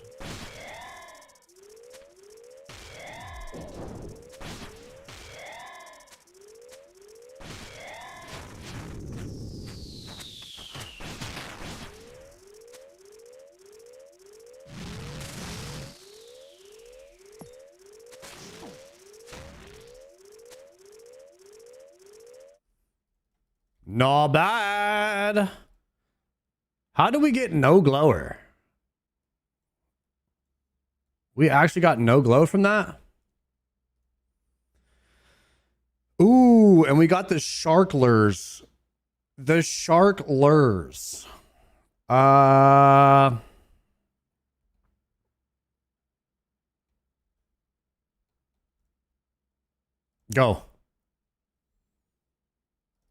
We're getting hella greedy now. And our range pot's about to wear off.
The cleaner. Chat, y'all told me to claim on 8. What's going on with that? How you make your chat box small? Resizable chat. Plug in. Cannonballs. Yes. It was all worth it. It was all a dream. I used to read Word Up magazine. Let's go. Claimer. We got the Dragon Darts. We got the Triple Raynars. We got the Cannonballs, guys. 160 or 1,063 delves. 36 8s, 13, 9, and 10s. We got two wave 10s done today. We still have food. Guys, we might have to alter the bag here pretty soon. We're taking too much prayer, not enough range pot. If we want to delve deeper, we might have to alter the bag slightly. We could potentially bring like a brew or two as well. PB is wave 10, I think.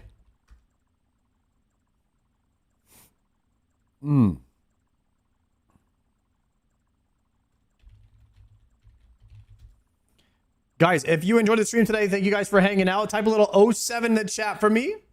We're going to raid Triumphant. That's it for me on an 8.5 hour banger. We got absolutely nothing today, so that sucked. But we did get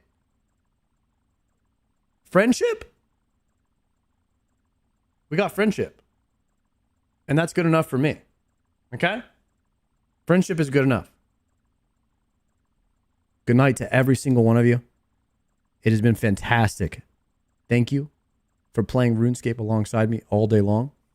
And I will see you tomorrow for TOA Cox Friday, aka Dex Friday, is what I'm calling it tomorrow, because we are getting the decks tomorrow, boys. 5 p.m. Central Time. Be there. Bald Raid and Triumphant chat. Everybody queue up the Bald Raid. And let's get it. We are going over there in 5, 4,